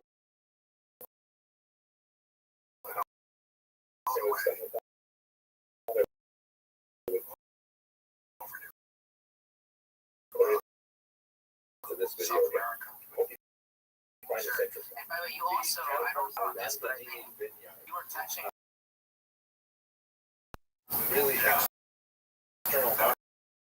That's See, this is fascinating. So expanding I tried that to appeared to get be in so whenever I could to make a book. very So there I had to mention that prostitutes come in Frankfurt from far and wide to therefore not visit protected girls by the for papal lunch and commission here for sacred archaeology, because that was prostitution's actually legal. Christian tombs. There Any was pagan no tombs or restrictions Jewish on tombs, that. heretical So tombs, in other words, that sort of trade was going on. from production of Yes, the people church, would rent and out their therefore homes, could be would rent out explored rooms, with a people lot more would scientific research, be and able to earn enough unfortunately could money be during that 1 exploited week as well. to That's last part them of the the whole sad year long. history of the That's how Rabbini vineyard. that's how Is that busy it was discovered there in the Frankfurt next got century during or so since those their few weeks. discovery. Many And of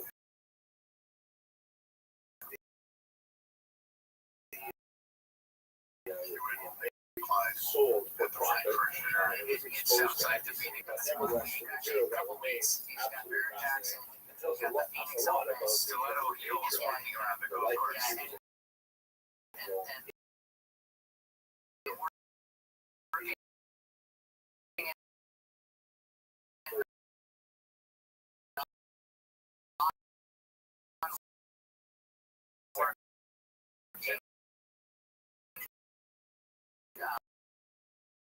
Let us recall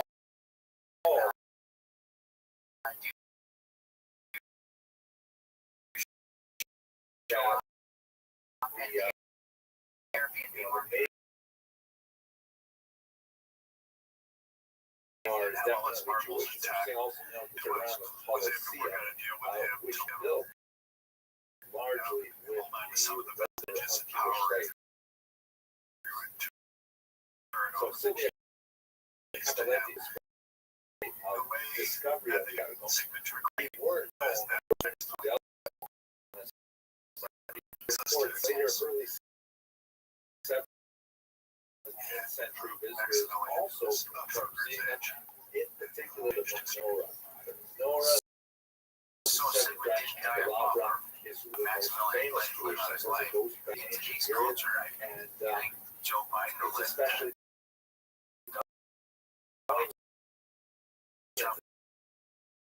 his life. People show that menorah kind of was the mercy. symbol as their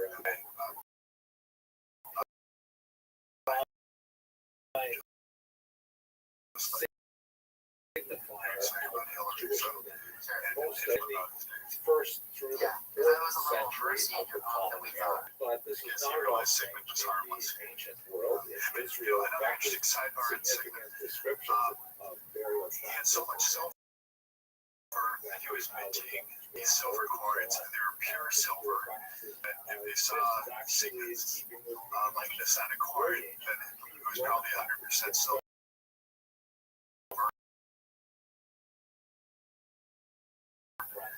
They called these things the taler, both the weight and that name taler morphed into dollar, and it became the standard unit of gold currency. And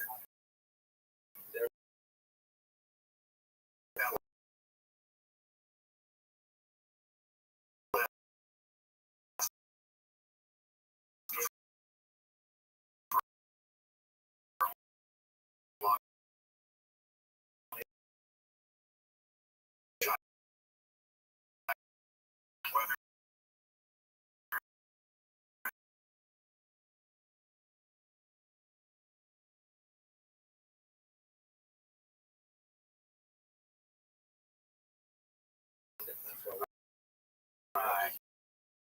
And where does he march next from there? he goes into Southern Italy, and he has some successes, some failures,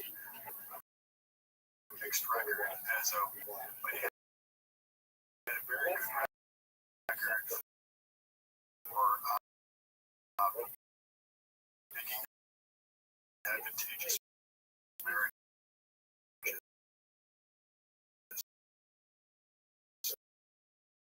So he married well, and more importantly, married very well. His son Charles married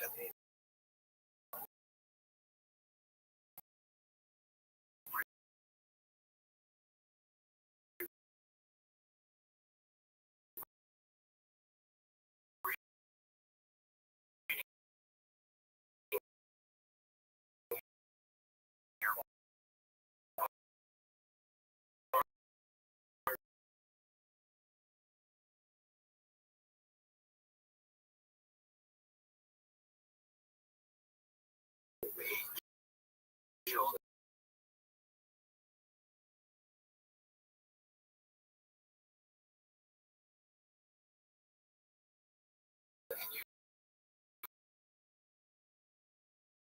Yugoslavia and caused all these nations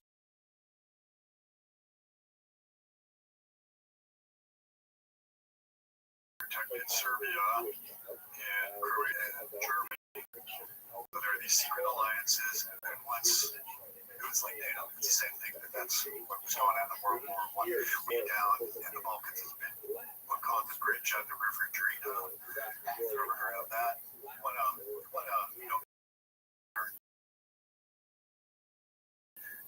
So I hope you found that interesting. It's on the Jet to Italy tour, which is coming out October 2022. I'm really looking forward to it. I'm going to be on that trip. So I'm going also with my colleague Rabbi Dr. Edward Wright.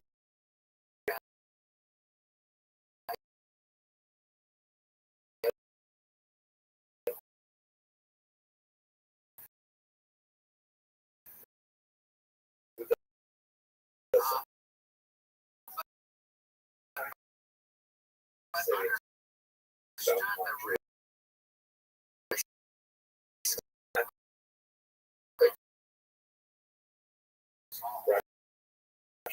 CME accredited, so that's really great for all of you.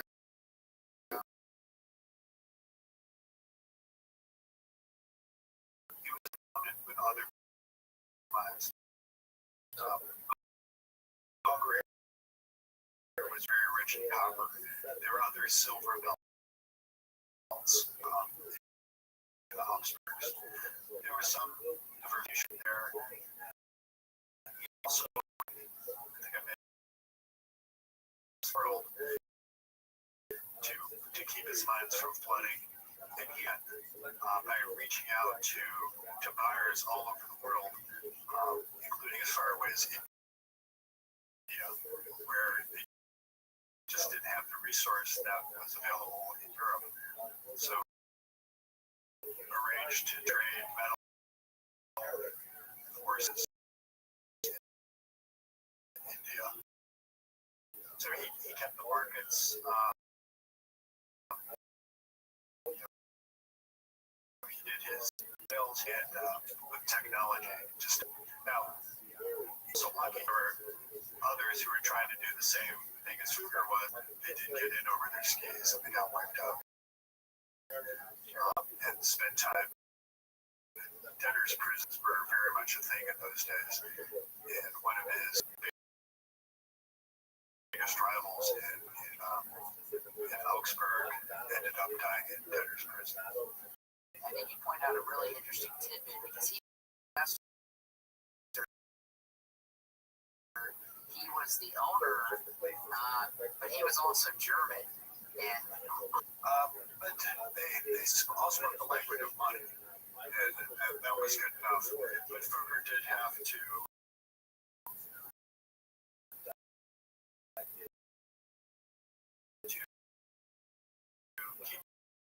his guard up and make sure that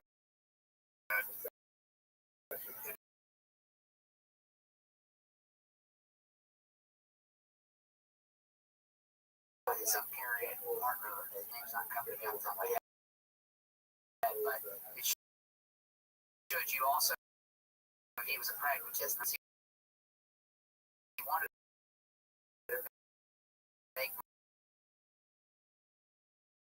money, but was willing to give a cut to people to ensure that he could make that money. Yeah, the old Roman Empire coexist. Otherwise, you're going to be fighting rebellions every day. And Fugger began accumulating. It's around sacks of gold between towns to pay for things. His empire was so fast, and an account in one branch and debited in another. And that was only possible if you had operations and branches all over the place, and he did. A merchant up in on North Sea, Rostock, or Lubeck, or Hamburg, or something, might want to buy something from Fugger to send sacks of gold across Germany and go through 30 different duchies, municipalities, and other things to make it to Augsburg. Just credit his bank up in Hamburg and debit the one in Augsburg. Ship the goods. That was the end of it. So they gave a big advantage. No one else could do that. He had hands on the ground. Explain the issue with King Henry and Maximilian to take back Burgundy. Well,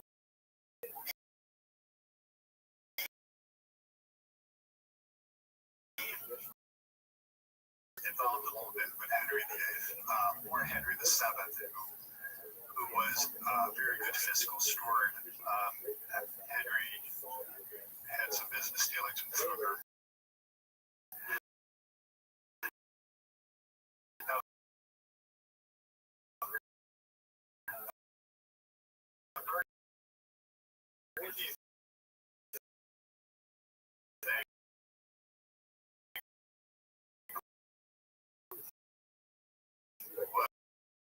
Was by marriage.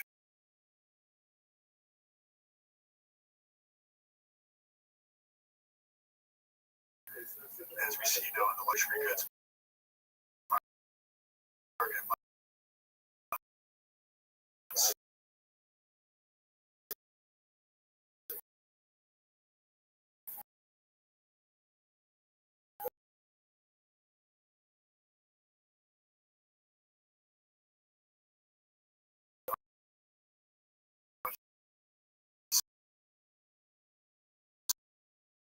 celebrities and rich people start. It was renowned for having the best army in all of Europe.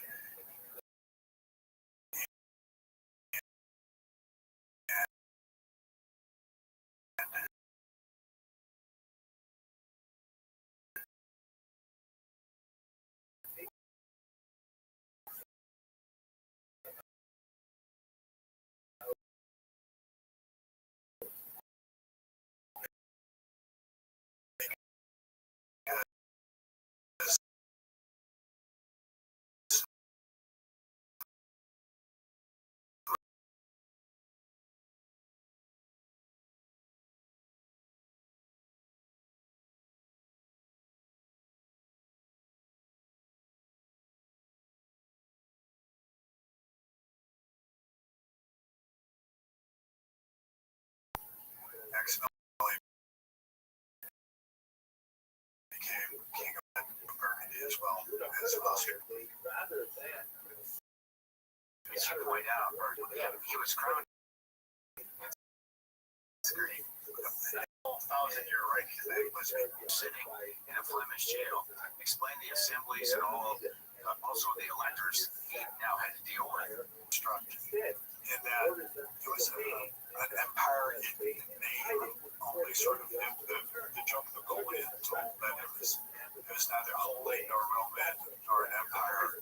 There were, I don't know, 1,000 city-states, principalities, and duchies and kingdoms in German-speaking Europe.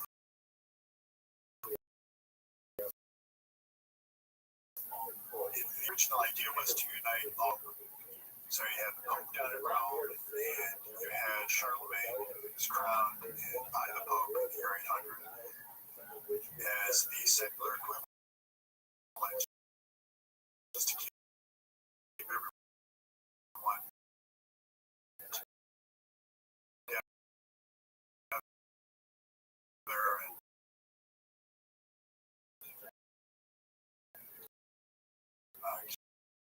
keep the peace and resolve the conflict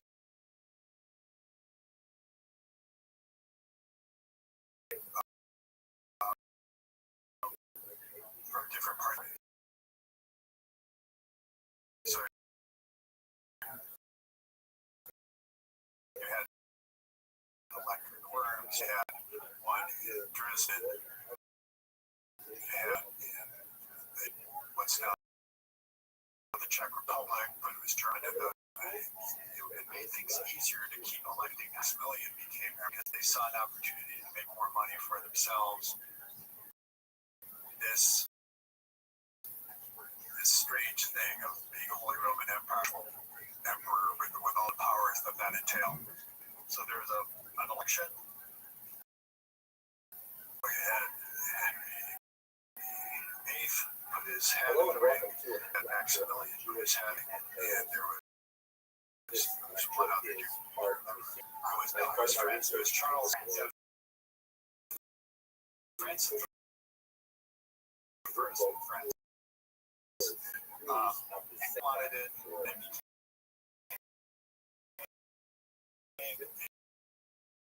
Maximilian was able to put up the most money in EC's the day and won the election. He understood the power of precious resources to become a winner-take-all business from here on. It's the Battle of Bethlehem. Too far And away from Jewish lunches, just God was on his side, so he east a kept little bit. fighting It's the other town. wars, mostly in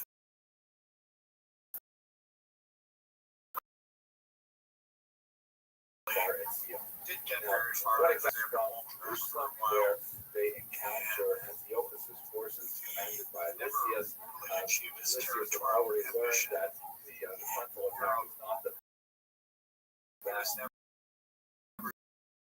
He was never wrest that much power from the other to Benzekiah. big ceremonial Specific time. moment of special heroism associated with Alonso Try to is the brother of claim that he had more authority than the other negotiators showed he really did. The people, the peasants.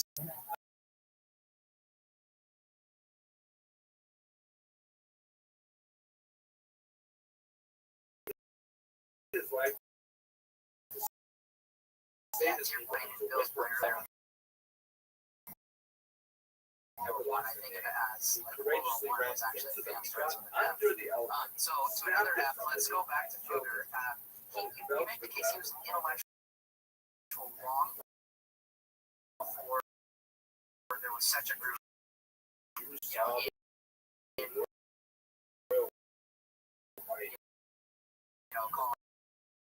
Renaissance time. Now I know it's kind of called purpose. He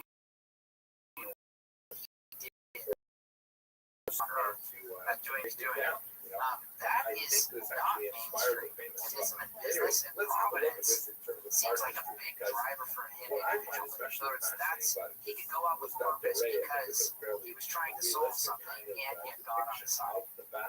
But who knows?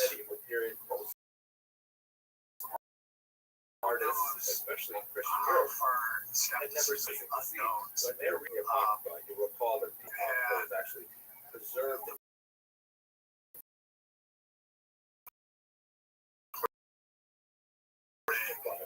in the 14th century. Life was very fragile. That's still why what an elephant looks like. Almost never kind of like like worst thing was sort of they said that they were so here's an example of really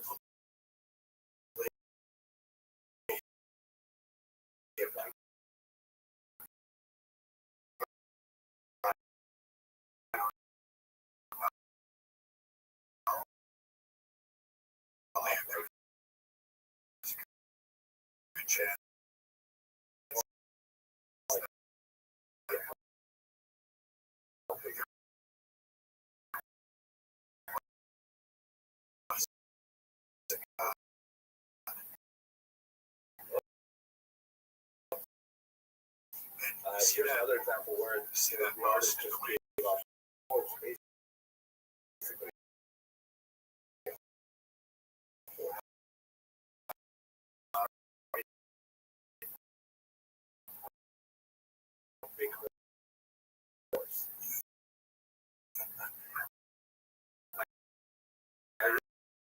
Here's another example in which kind of like a happy Joshua he had a favorite this one is great. It's kind of like a salamander with yarn. Now they are doing the Lord's work Here by is actually making money for Trying to take it to billionaires pledge, you might say, right? So Yeah, all he didn't have children of his sides. own. Here, that's a German expression. Vitamin B means it's the German word for relations, Beziehung. And in those days where you really had to rely on trust much more than you do because you have contracts, you have rule of law. Trust was a big deal in those days. Hello and welcome to another video in the Jewish Heroes and Heroes series in connection with kosher Israel. But even more so in Today I'd those like to days speak about a very inspirational the young proper woman named Max. introductions. She was born in By the way, Budapest, Hungary in Booger would be the 1920. last guy I ever wanted to sit across the Her table father from unfortunately passed away when she was only 6 years old, and she was raised by because her you mother explained together with wonderfully her if he gets brother. involved in a She copper was a very cartel bright with young woman, hungry very, assets, school. and then can you explain the strange twist? The situation in Hungary is deteriorating. She biggest moved around. to Israel. She made Aliyah. She joined the people. Sort of at the height of As his that was not power, enough for her, she wanted to just do as the something. Reformation was getting started. Her homeland in Hungary. And again, And so she decided to work with the British as a parachute. role in making She was one of Reformation happen. 37 individuals out of 250 applicants who were selected to parachute Saw an opportunity. He's power Hungary. from the monarchs. Because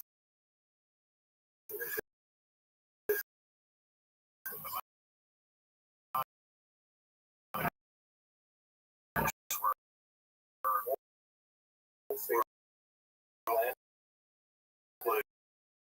in Europe,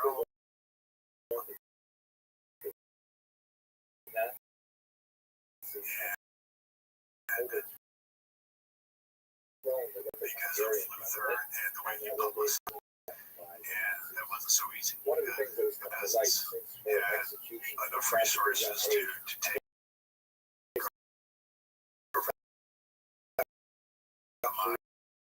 is a very talented the whole Schroeder's people. one of the most famous of her years of his life negotiating to get back his territory. In his mines in Hungary, there were rebel politicians who aligned with the peasants and took over these properties and for restitution or wanted to get his stuff back. And he finally did. Just at the end of his Turn around in kind of a Rockefeller kind of kill fashion. He chopped the legs off of everybody in the cartel. No, that's when you enter into that agreement when you sit down at the table. Some people who did business with food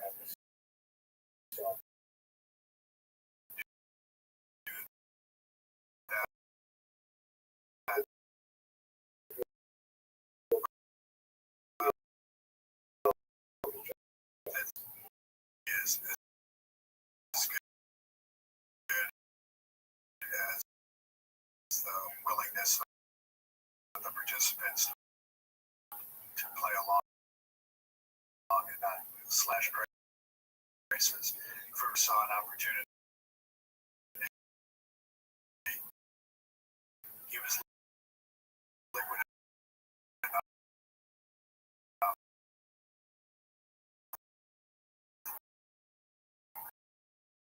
that he could do that. And he made the calculation that he could wipe out his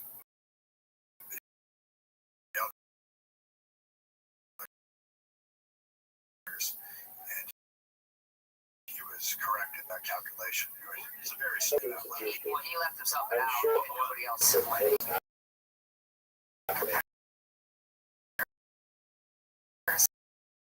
And just paid the tax. Zelensky's leadership is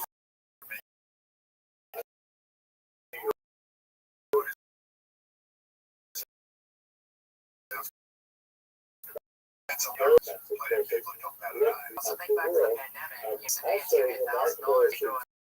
First of all, I'd like to provide some basic information on President Zelensky's leadership in the broader context of the history of Jews in Ukraine, and to respond to the question of how unlikely is it for a Jew to be the leader of this country. And thirdly, I hope to achieve in my small way to contribute to the chorus of voices that make for the safety of this important family and for all the citizens of Ukraine that are suffering under this savage and pointless drinking vessels, whatever it is that you can make out of silver, and just have this stuff lying around. There's a way to have some somewhat liquid assets always at your disposal. Jewelry was one of those because it's today exportable. He has been declared, however, the number one target That Joel somehow ended up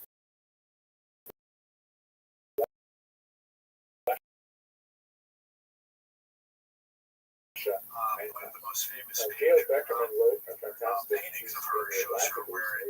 she wrote in history is that his Jewishness just has got passed not taken away from through his being generations. embraced as a symbol of the nation.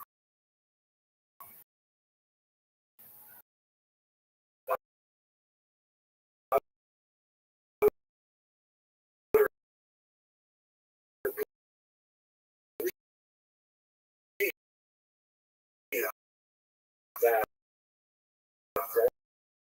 Zelensky himself is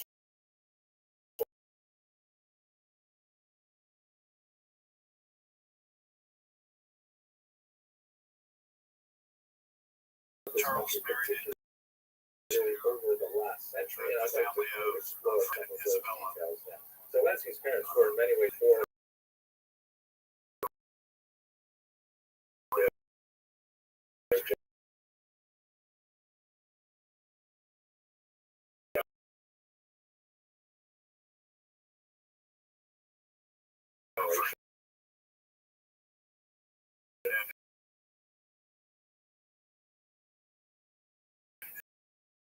really educated, very urbanized, literate. His father was a professor of mathematics, his mother taught engineering, and so that they were special.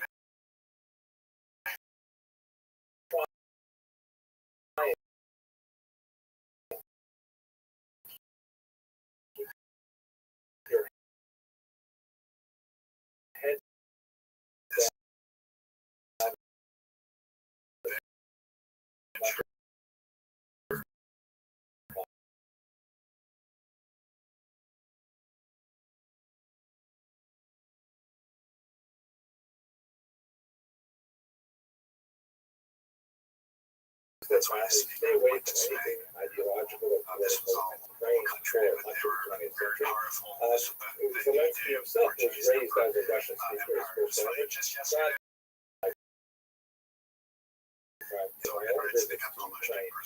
it was accepted the rest of the country. But now it's very level speaking in the Russian third and it's remarkable how that changed really since now.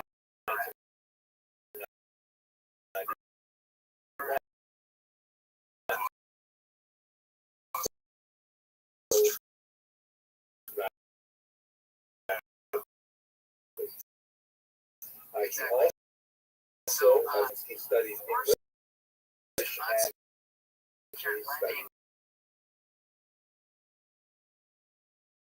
States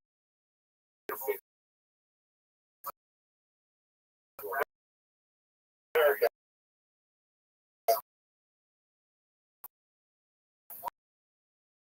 Very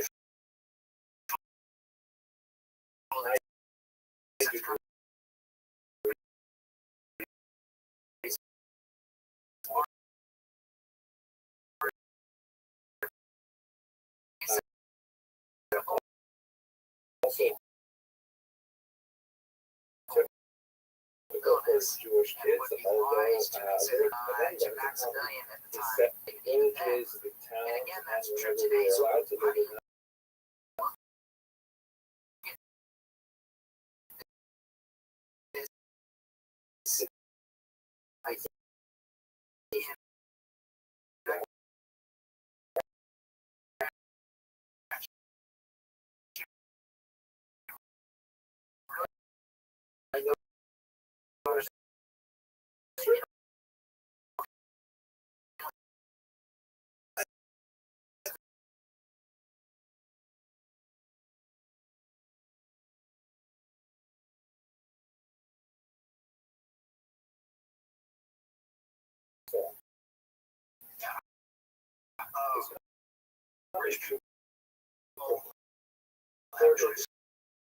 A TV sitcom that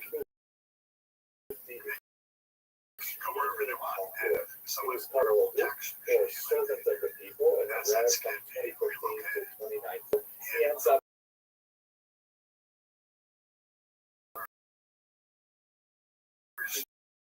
becoming elected to be the president. Cases where hard it's light, it's hard. Central Article 95 facilities decided to start a real political party with Zelensky at its head.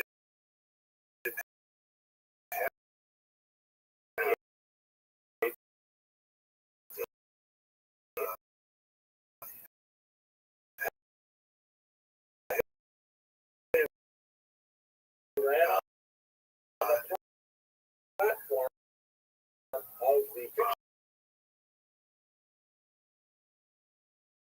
percent of the vote.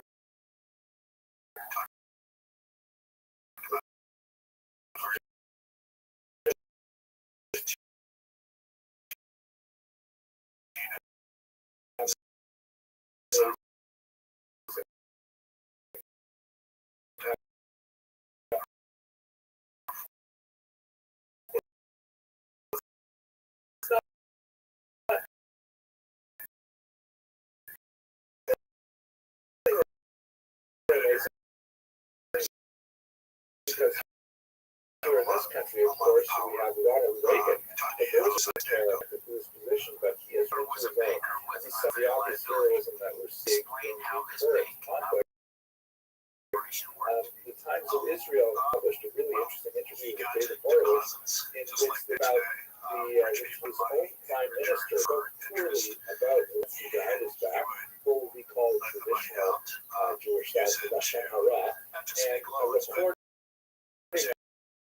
of that was to released. do And then the prime minister, embarrassed, submitted his resignation letter, adventures, saying that trading spices, essentially, trading if other he were to leave the commodities, government just trading fine, it would be very textiles, destabilizing and have a and negative then he impact would on the pay Ukrainian his people. depositors So this interest is on it. a phenomenal And he demonstration always of paid. character that he was willing to forego his Did own not have a personal shortage of humiliation people that wanted to because come of his in, really for the give them government their of the money. nation. It truly Same was as a today. If you have money, what are you going to do with it? You got to give it to Now let's try and someone understand a you little bit more trust. about how is it possible His that depositors Ukrainians and who are specifically elected Home account. the head of the government? How did Only because here in the West there is a deep-seated stereotype of Ukrainian when he died, anti-Semitism. there's an assumption I think it's especially true of children of Holocaust survivors.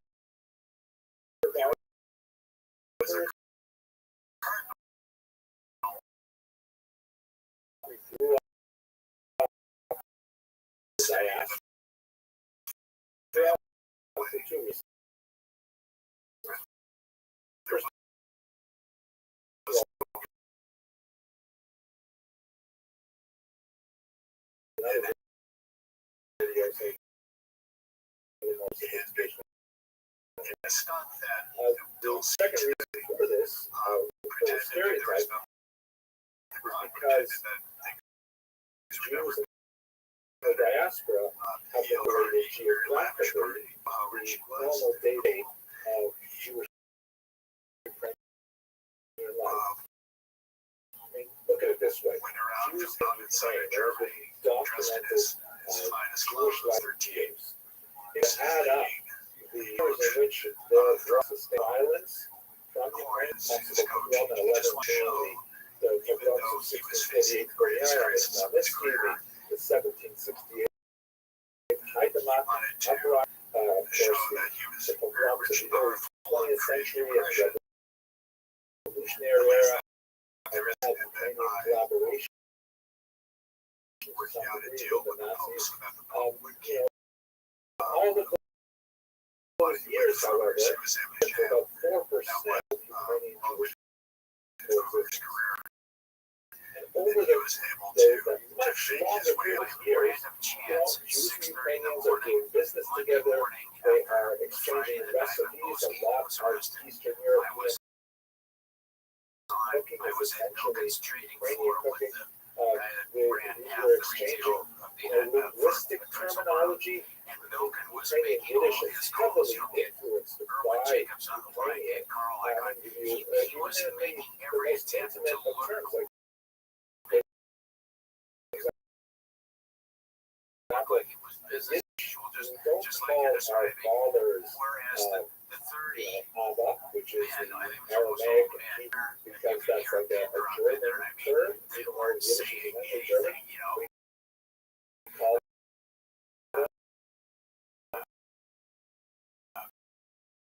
Tato or Tati.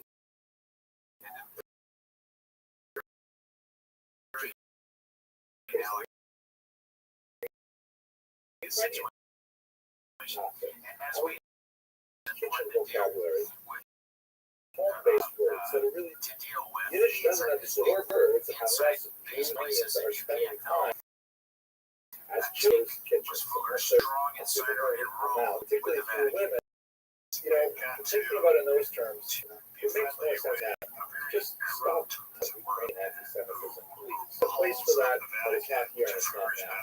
Let me just give particular few research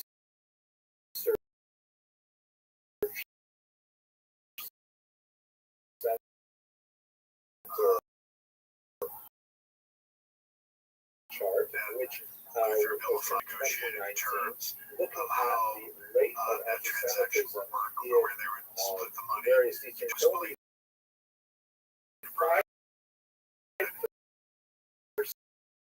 Split over there.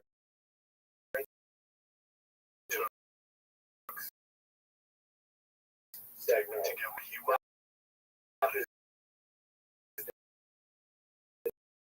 Russia 14%, Lithuania 22%, Romania 22%.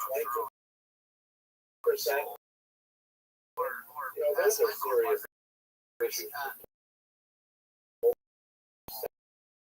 Interaction, which was they go to the peasants. The election of Zelensky was not one on this is something This is that for the St. Ukrainian society They as were a going to whole rebuild it from it, and you mentioned it was one thing nothing. that's very important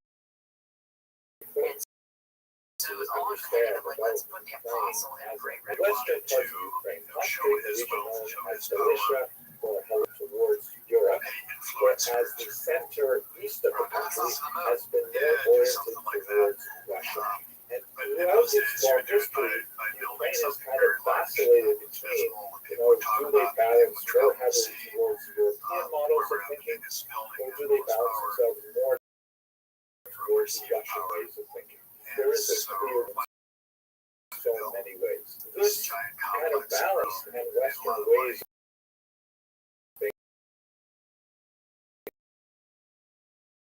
To do it, begins to find in you have an era of national awakening and that decided affects to much of the build region, it. and Ukrainians themselves have to sort of say, okay, well, what are we? What can we People to make believe? himself Who feel are like we like?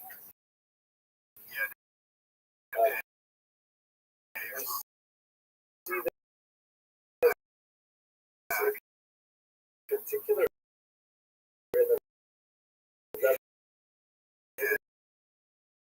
area, that is after the fall of the Russian Empire, scheme, 19 relationships and alliances with Jewish minority. The Jews had a lot of advantage.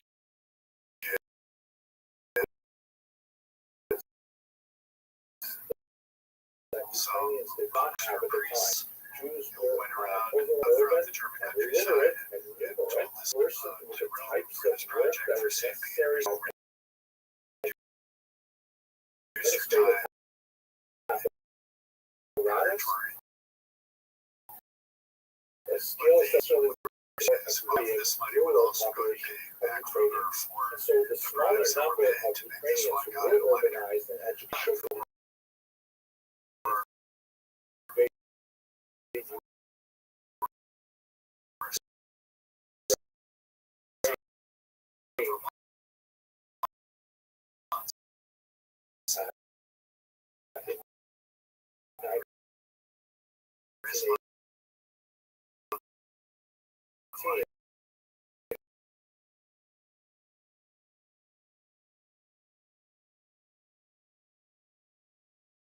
Ukrainians and Jews established a defined level of cooperation. That was kind of Zelensky in his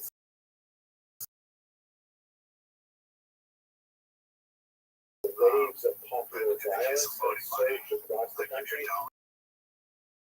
The Soviet invasion, the remnants of various anti-Soviet forces active in Ukrainian territory, and ultimately it simply could not sustain itself. But there was a flash of the possibility for a very brief period of time that we would see later flourishing in the 21st.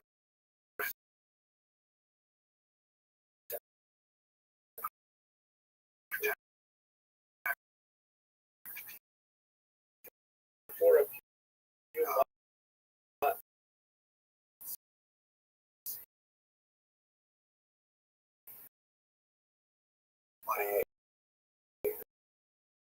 orientation towards the West, towards Europe, and its values of modernism, tolerance, and democracy transparency, and so on.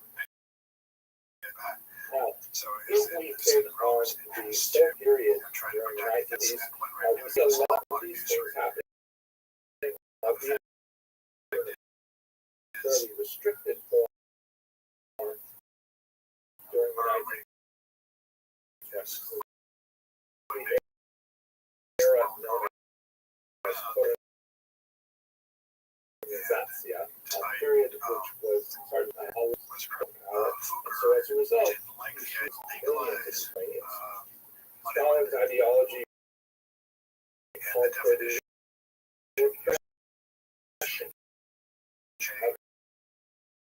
all kinds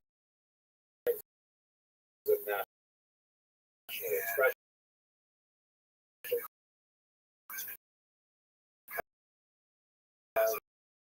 We see this carried through after World War II. Discuss this requires a lot more elucidation to understand properly. But basically, In other words, the if you're not Nazis taking were risks, able to you're trying to make your point capitalize very effective propaganda, investigatory a rates. widespread anti-Semitic That is sentiment usury. that There's was no especially connection present in the between the area risk and the that reward. Professor Snyder Versus, calls he the talked about the bloodlands, risk. that is those regions that were temporarily controlled by the Soviets in He 1941. was very practical in The his approach Nazis to were the issue able of to usury. really capitalize on the there were a bit like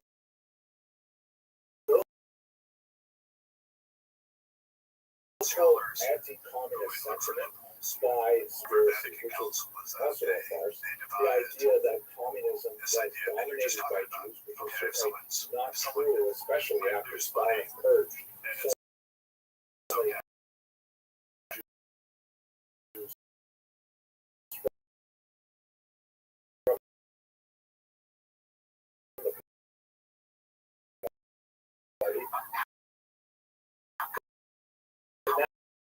That's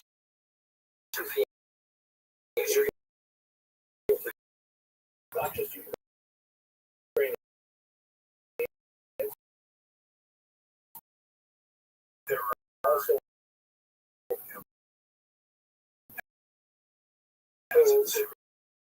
Iranians and Latin's entire area of the Donbass to react against the Soviets by attacking the local Jewish population. However, have their that was. And it was during this time that the so-called Holocaust of at this point lots of non-Jewish Ukrainians have a minority of the population who are Hillsville, who also have a minority of the population who are later recognized by Yad Vashem as righteous Gentiles, who are also cut out the local ties that they had with Jewish neighbors and protected them from the Nazis. Now, this is a pretty complex situation. Perhaps just one lot of the heroes of this period is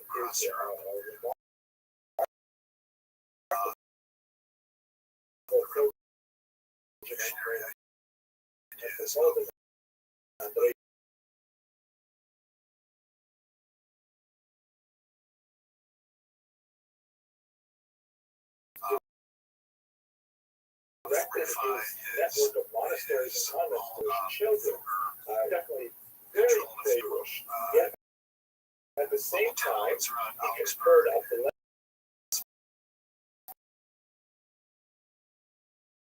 Baptist SS division that people would convey a blessing on an SS division. So we should understand that the Ukrainians who joined that division will largely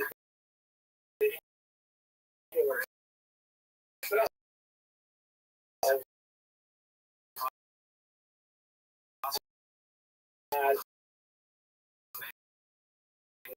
first Ukrainian that they were going to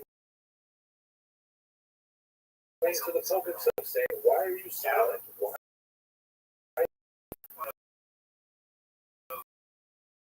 more support for the have a stronger voice that condemns this.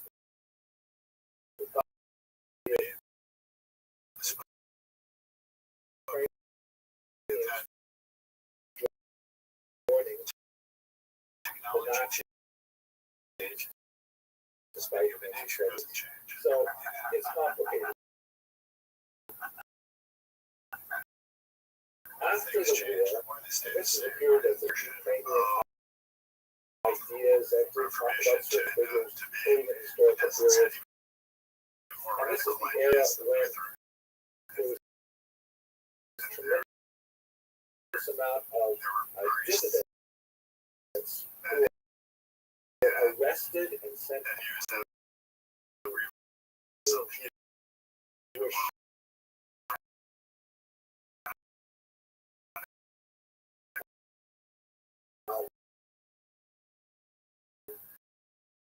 So law is actually specifically the Rabbbi generation is extremely important. Then there was a tremendous upswelling of support for national expression by both Ukrainians and mutual also in Poland and in Hungary, especially in the Baltic states, and a lot of these regions.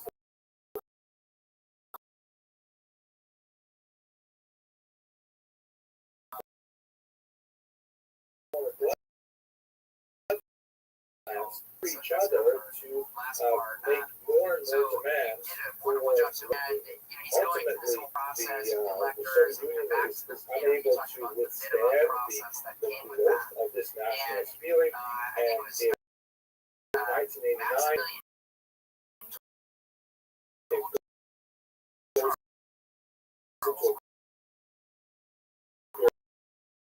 collapse. 91 and demanded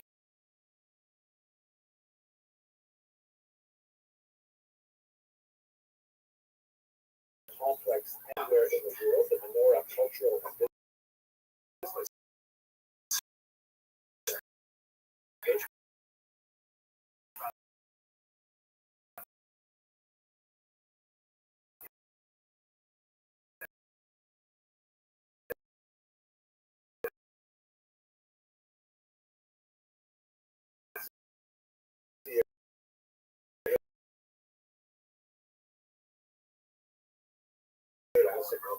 Architecture that's but a tremendous effervescence of the Jewish population there. And so let's speak is talking about age and an era of possibilities for Jews. At any rate, what is speaking about contemporary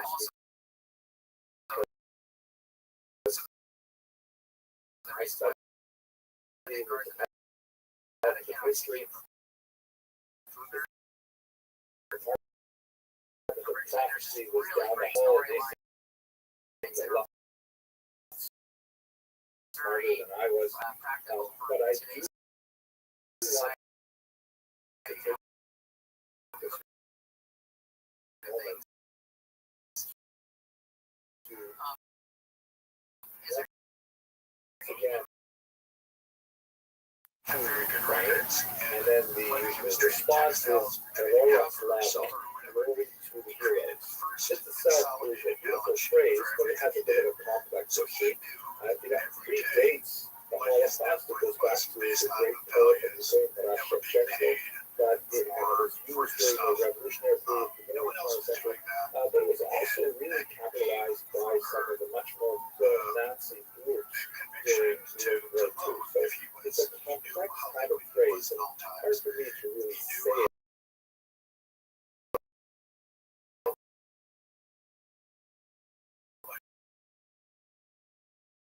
And what I can say is it's a Rothschild cafe and which is the power of engineering and the local connections and all that. He also knew the numbers better than anyone else.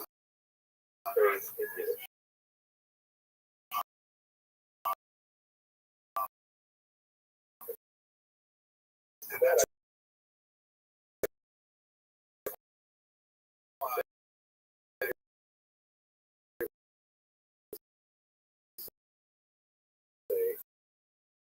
we're able, well,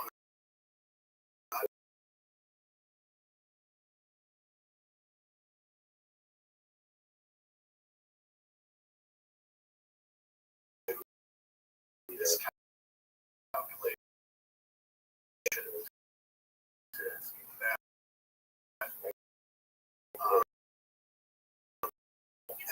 is the common way to judge 400 billion.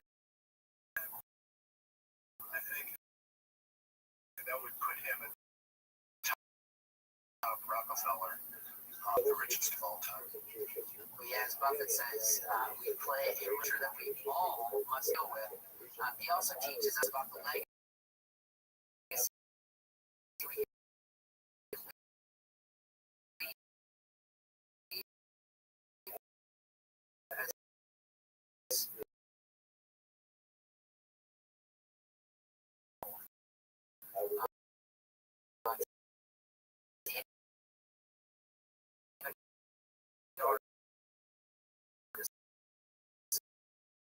Discussion.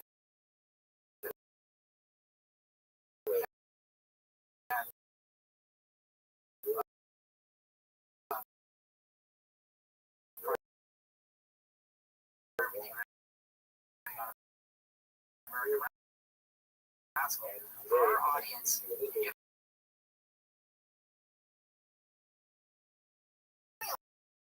provided in this podcast is for informational use and should not be construed as investment advice.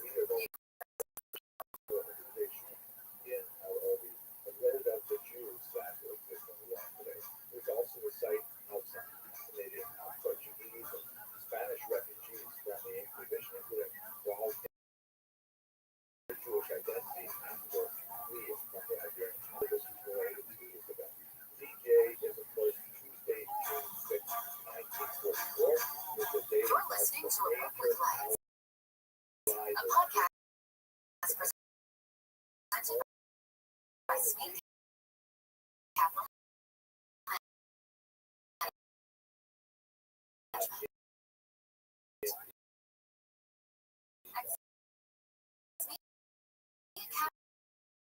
Capital Management.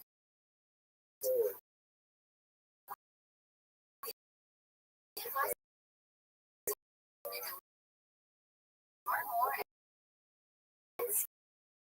speakcap.com or by calling your financial advisor.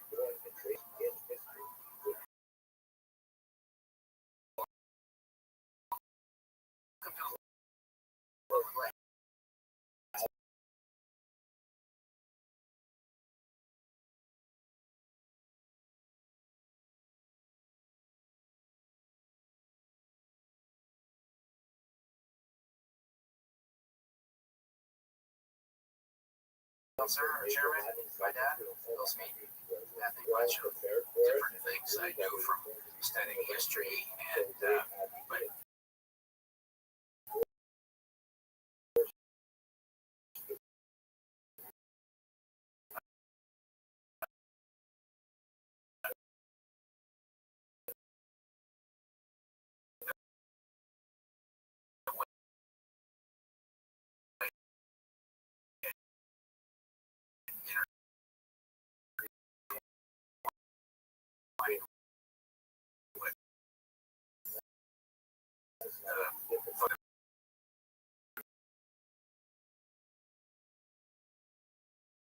that's the second time on the podcast.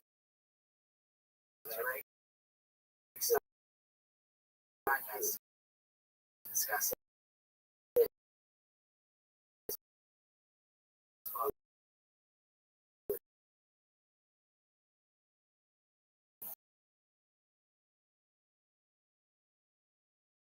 the richest made whoever lived at times of Jacob Huber.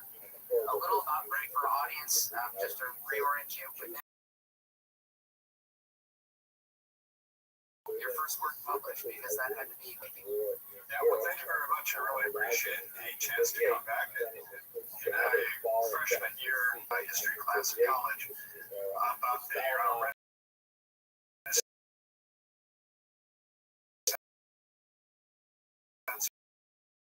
really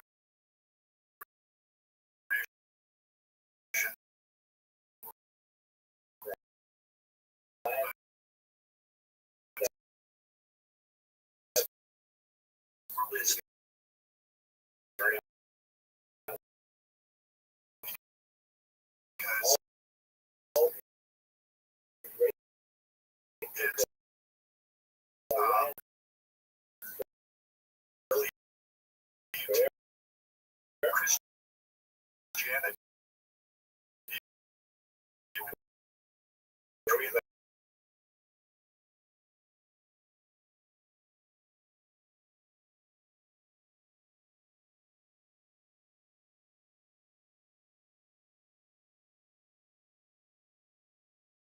Davis has very little to do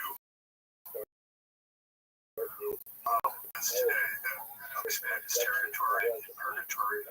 Fugger came up with this idea. He was in peasants to build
I tried to find a bunch of some sort of dry academic texts with some money.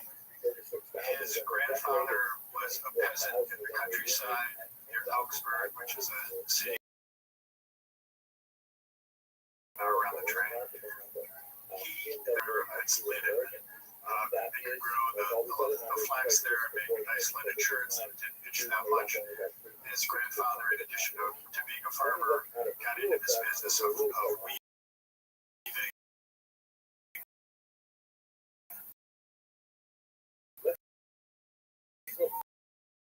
And his son took it over, and Fugger took it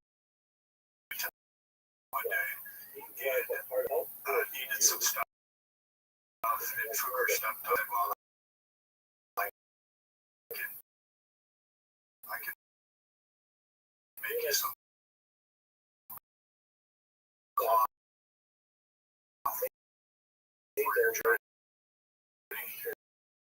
Whatever you need.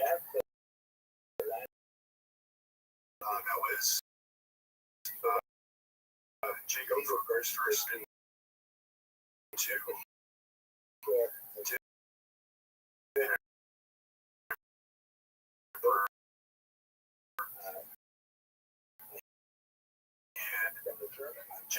when he took over the family, this is where I get the family name wrong.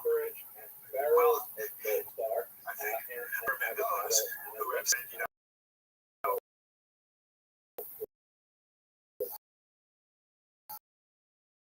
the guy was exactly that.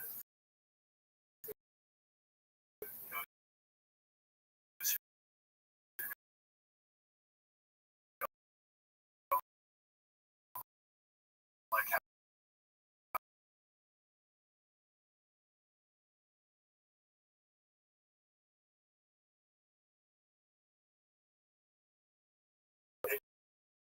these are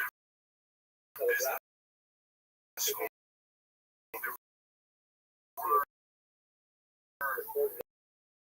think the University of Bologna was already in business. I think Oxford was in business, but the Doges allowed the Germans to bring their goods and trade with Venice, and keeping them all together in one building. It was a way to keep an eye on them, make sure that people were trading, how they invoiced, how they collected the money, how they went after bad debtors, what they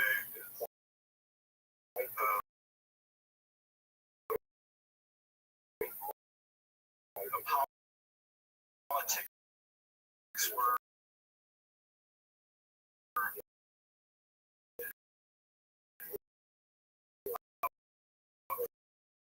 trading,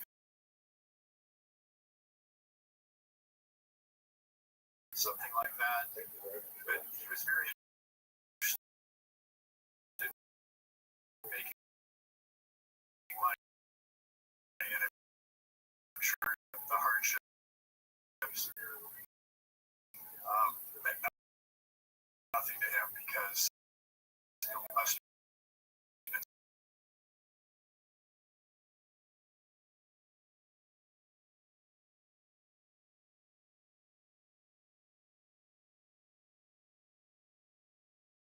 Europe.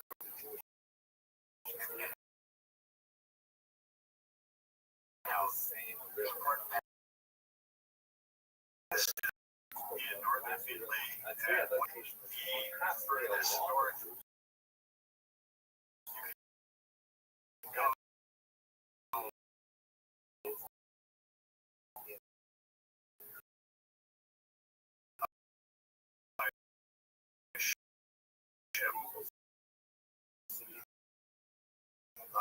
go in East Asia and start around the Cape and come up through the straits. You wanted to keep your goods on the water as long as you could. The travel test wasn't so bad, and the goods were safer when you're on ship and when you were going down some trail in the middle of the woods where you were vulnerable to robbers coming in and taking everything that you had. So Venice was right there in a very good location, the Italian Peninsula, very well situated to get goods to France. Venice was very well situated to get goods to Germany and the rest of Eastern Europe. Who were the big banking names in Germany, Italy, and places at the time that Fugger emerged? Well, the names that we know, of course, were the Medici. The Medici who made the family fortune wasn't Lorenzo. You hear about Lorenzo because of his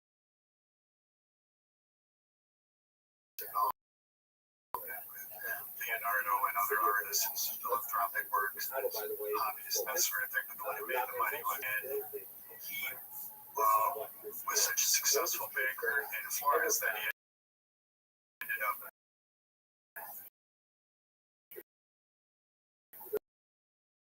grabbing a lot of political power. And passed it on to Lorenzo. I think Lorenzo actually went bankrupt. He ran the company enough money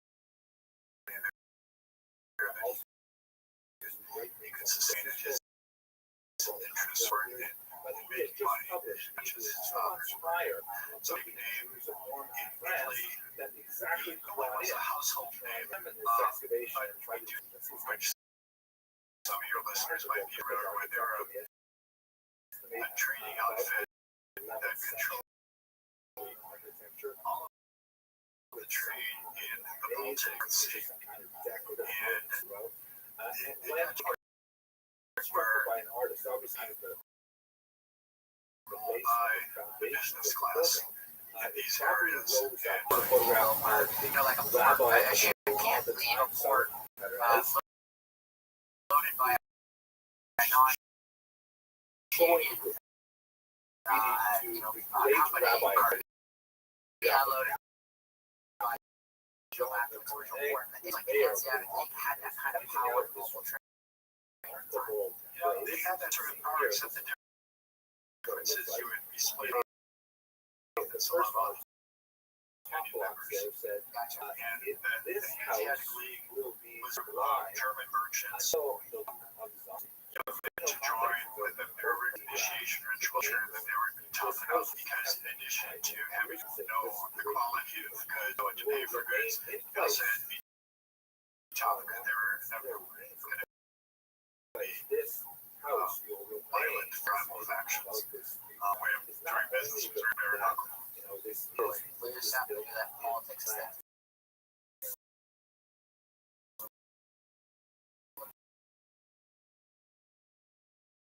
So teach us about Archduke Sigmund and why was he such a good banker? He was a Habsburg who ruled the Duchy of Tyrol, which is where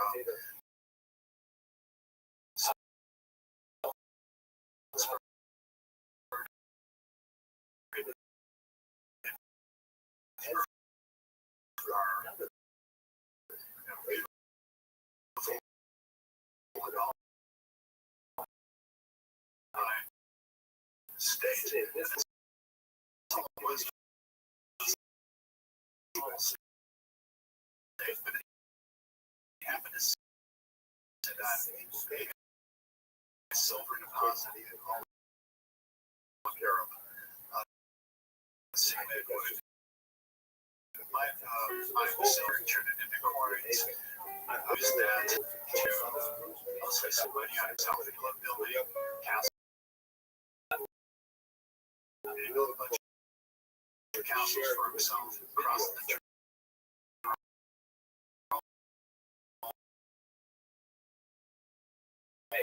He was very interested in fighting mercenaries. Maximise was that Sigmund wasn't really the best client because he was unreliable and he was also a little bit crazy and the people didn't like him. Everyone was worried that it was instrumental in organizing against Sigmund, which allowed Maximilian the First to take over as his and from Maximilian, unlike Sigmund, was very interested in territorial conquest.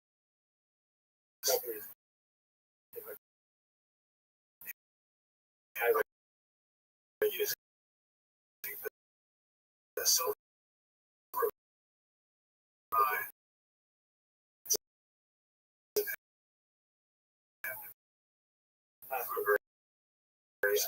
expertise both in banking and Maximilian was able to dramatically expand For almost like a strip or a stream off of the mine production, but obviously he was doing that at a price.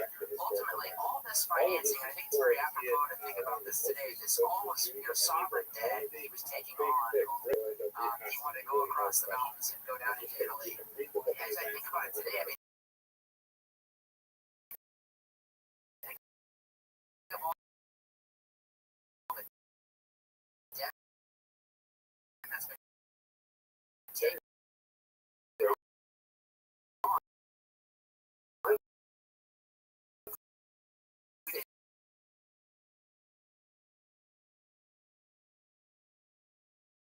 society.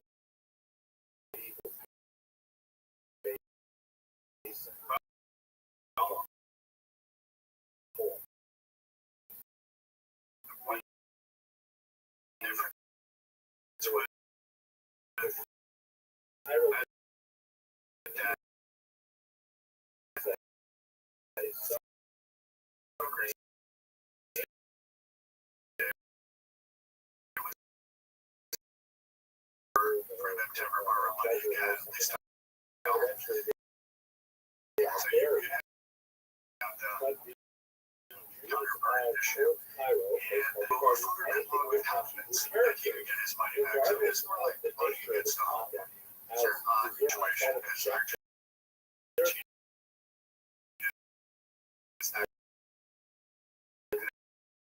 surrender.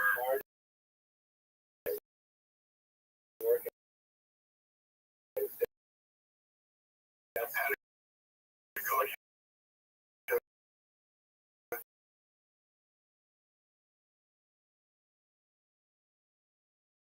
tradition lives on. There's a lot of business out of fairs, but those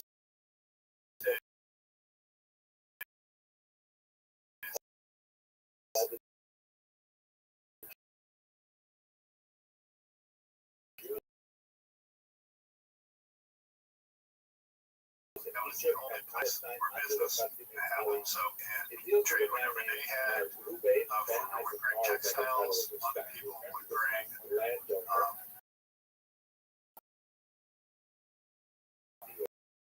not only to trade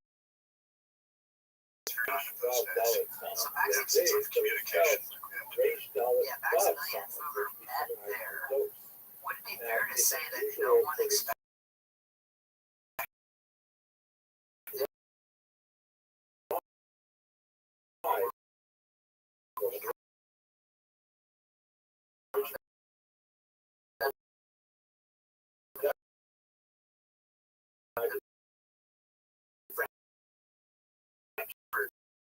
to see part in?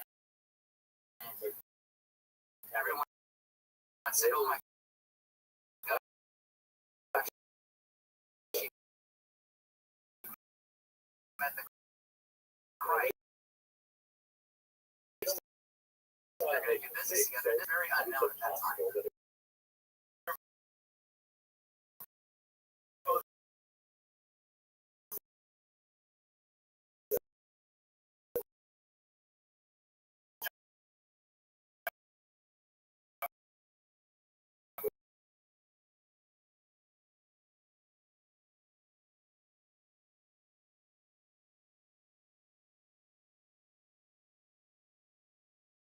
So I don't know if you caught on this, but I think touching on that Arabian has a business model that's been around for centuries. Because during the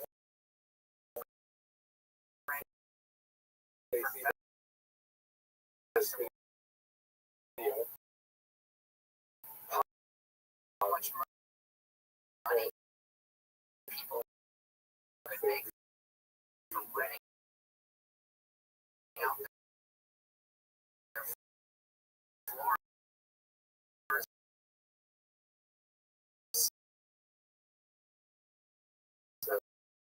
Their home sort of just spaces.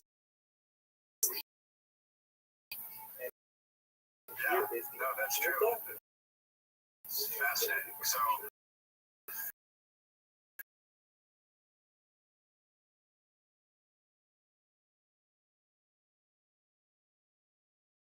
people would rent out rooms. People would be able to have the free fresh air.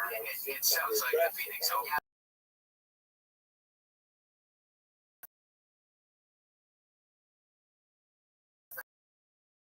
Phoenix Open. Stiletto heels. Longer. So when you were saying that in your book, I thought, wow, Maximilian was able to work with him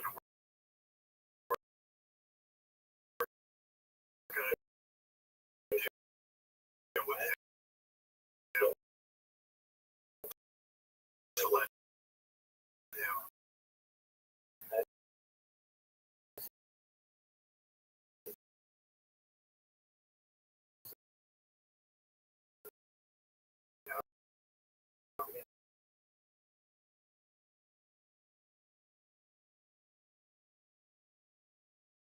access to capital. That was the end of Sigmund. He lived out his days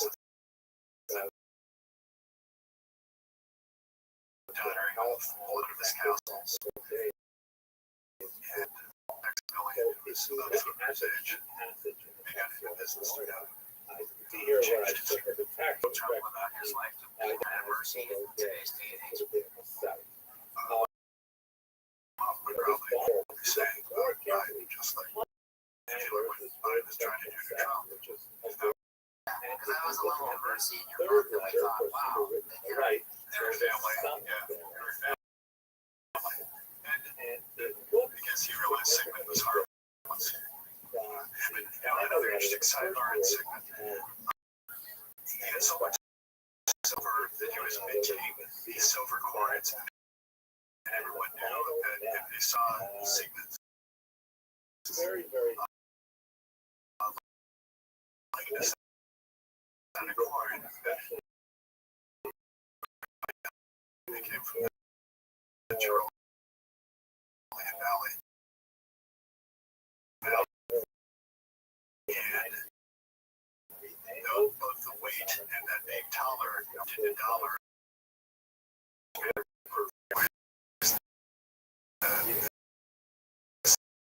And like this on a coin that it was probably 100% silver. They called these things the Thaler, which was the Tyrolean Valley. They came from the Tyrolean Valley.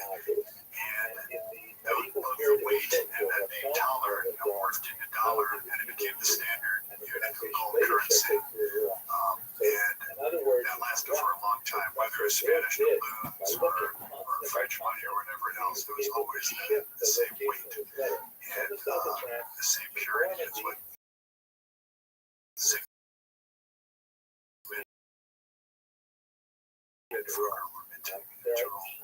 where does he march from there? Well, he's in southern Italy, and he has some successes, some failures, but he does well enough. So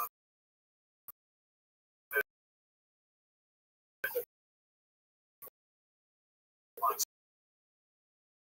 more. Now, the way Mexico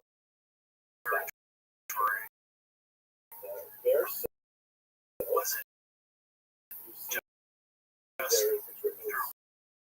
there were and he had advantageous marriages, so he married well and probably his son very, very well. His son Charles married into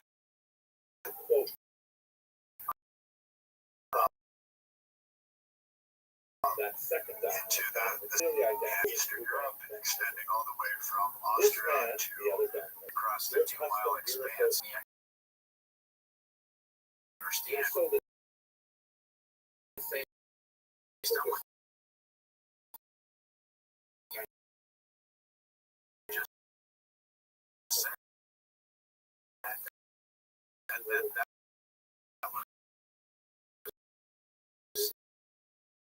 That was the same thing as there was an attack on the NATO building thing, and that NATO member that was going on the world. The best movie that really explains the culture and society down in the what called the bridge on the river Drina, Nobel Prize back when it was written, and it really talks about how in the Balkans they have these 3 tectonic together, so it's very volatile on the margins. So you had the Orthodox Christians,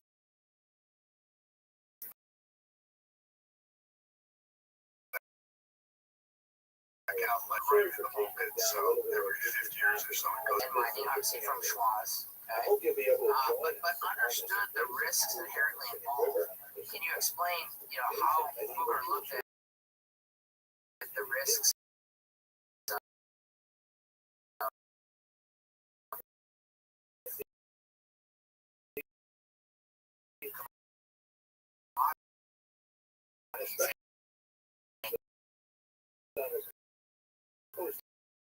Because you talked.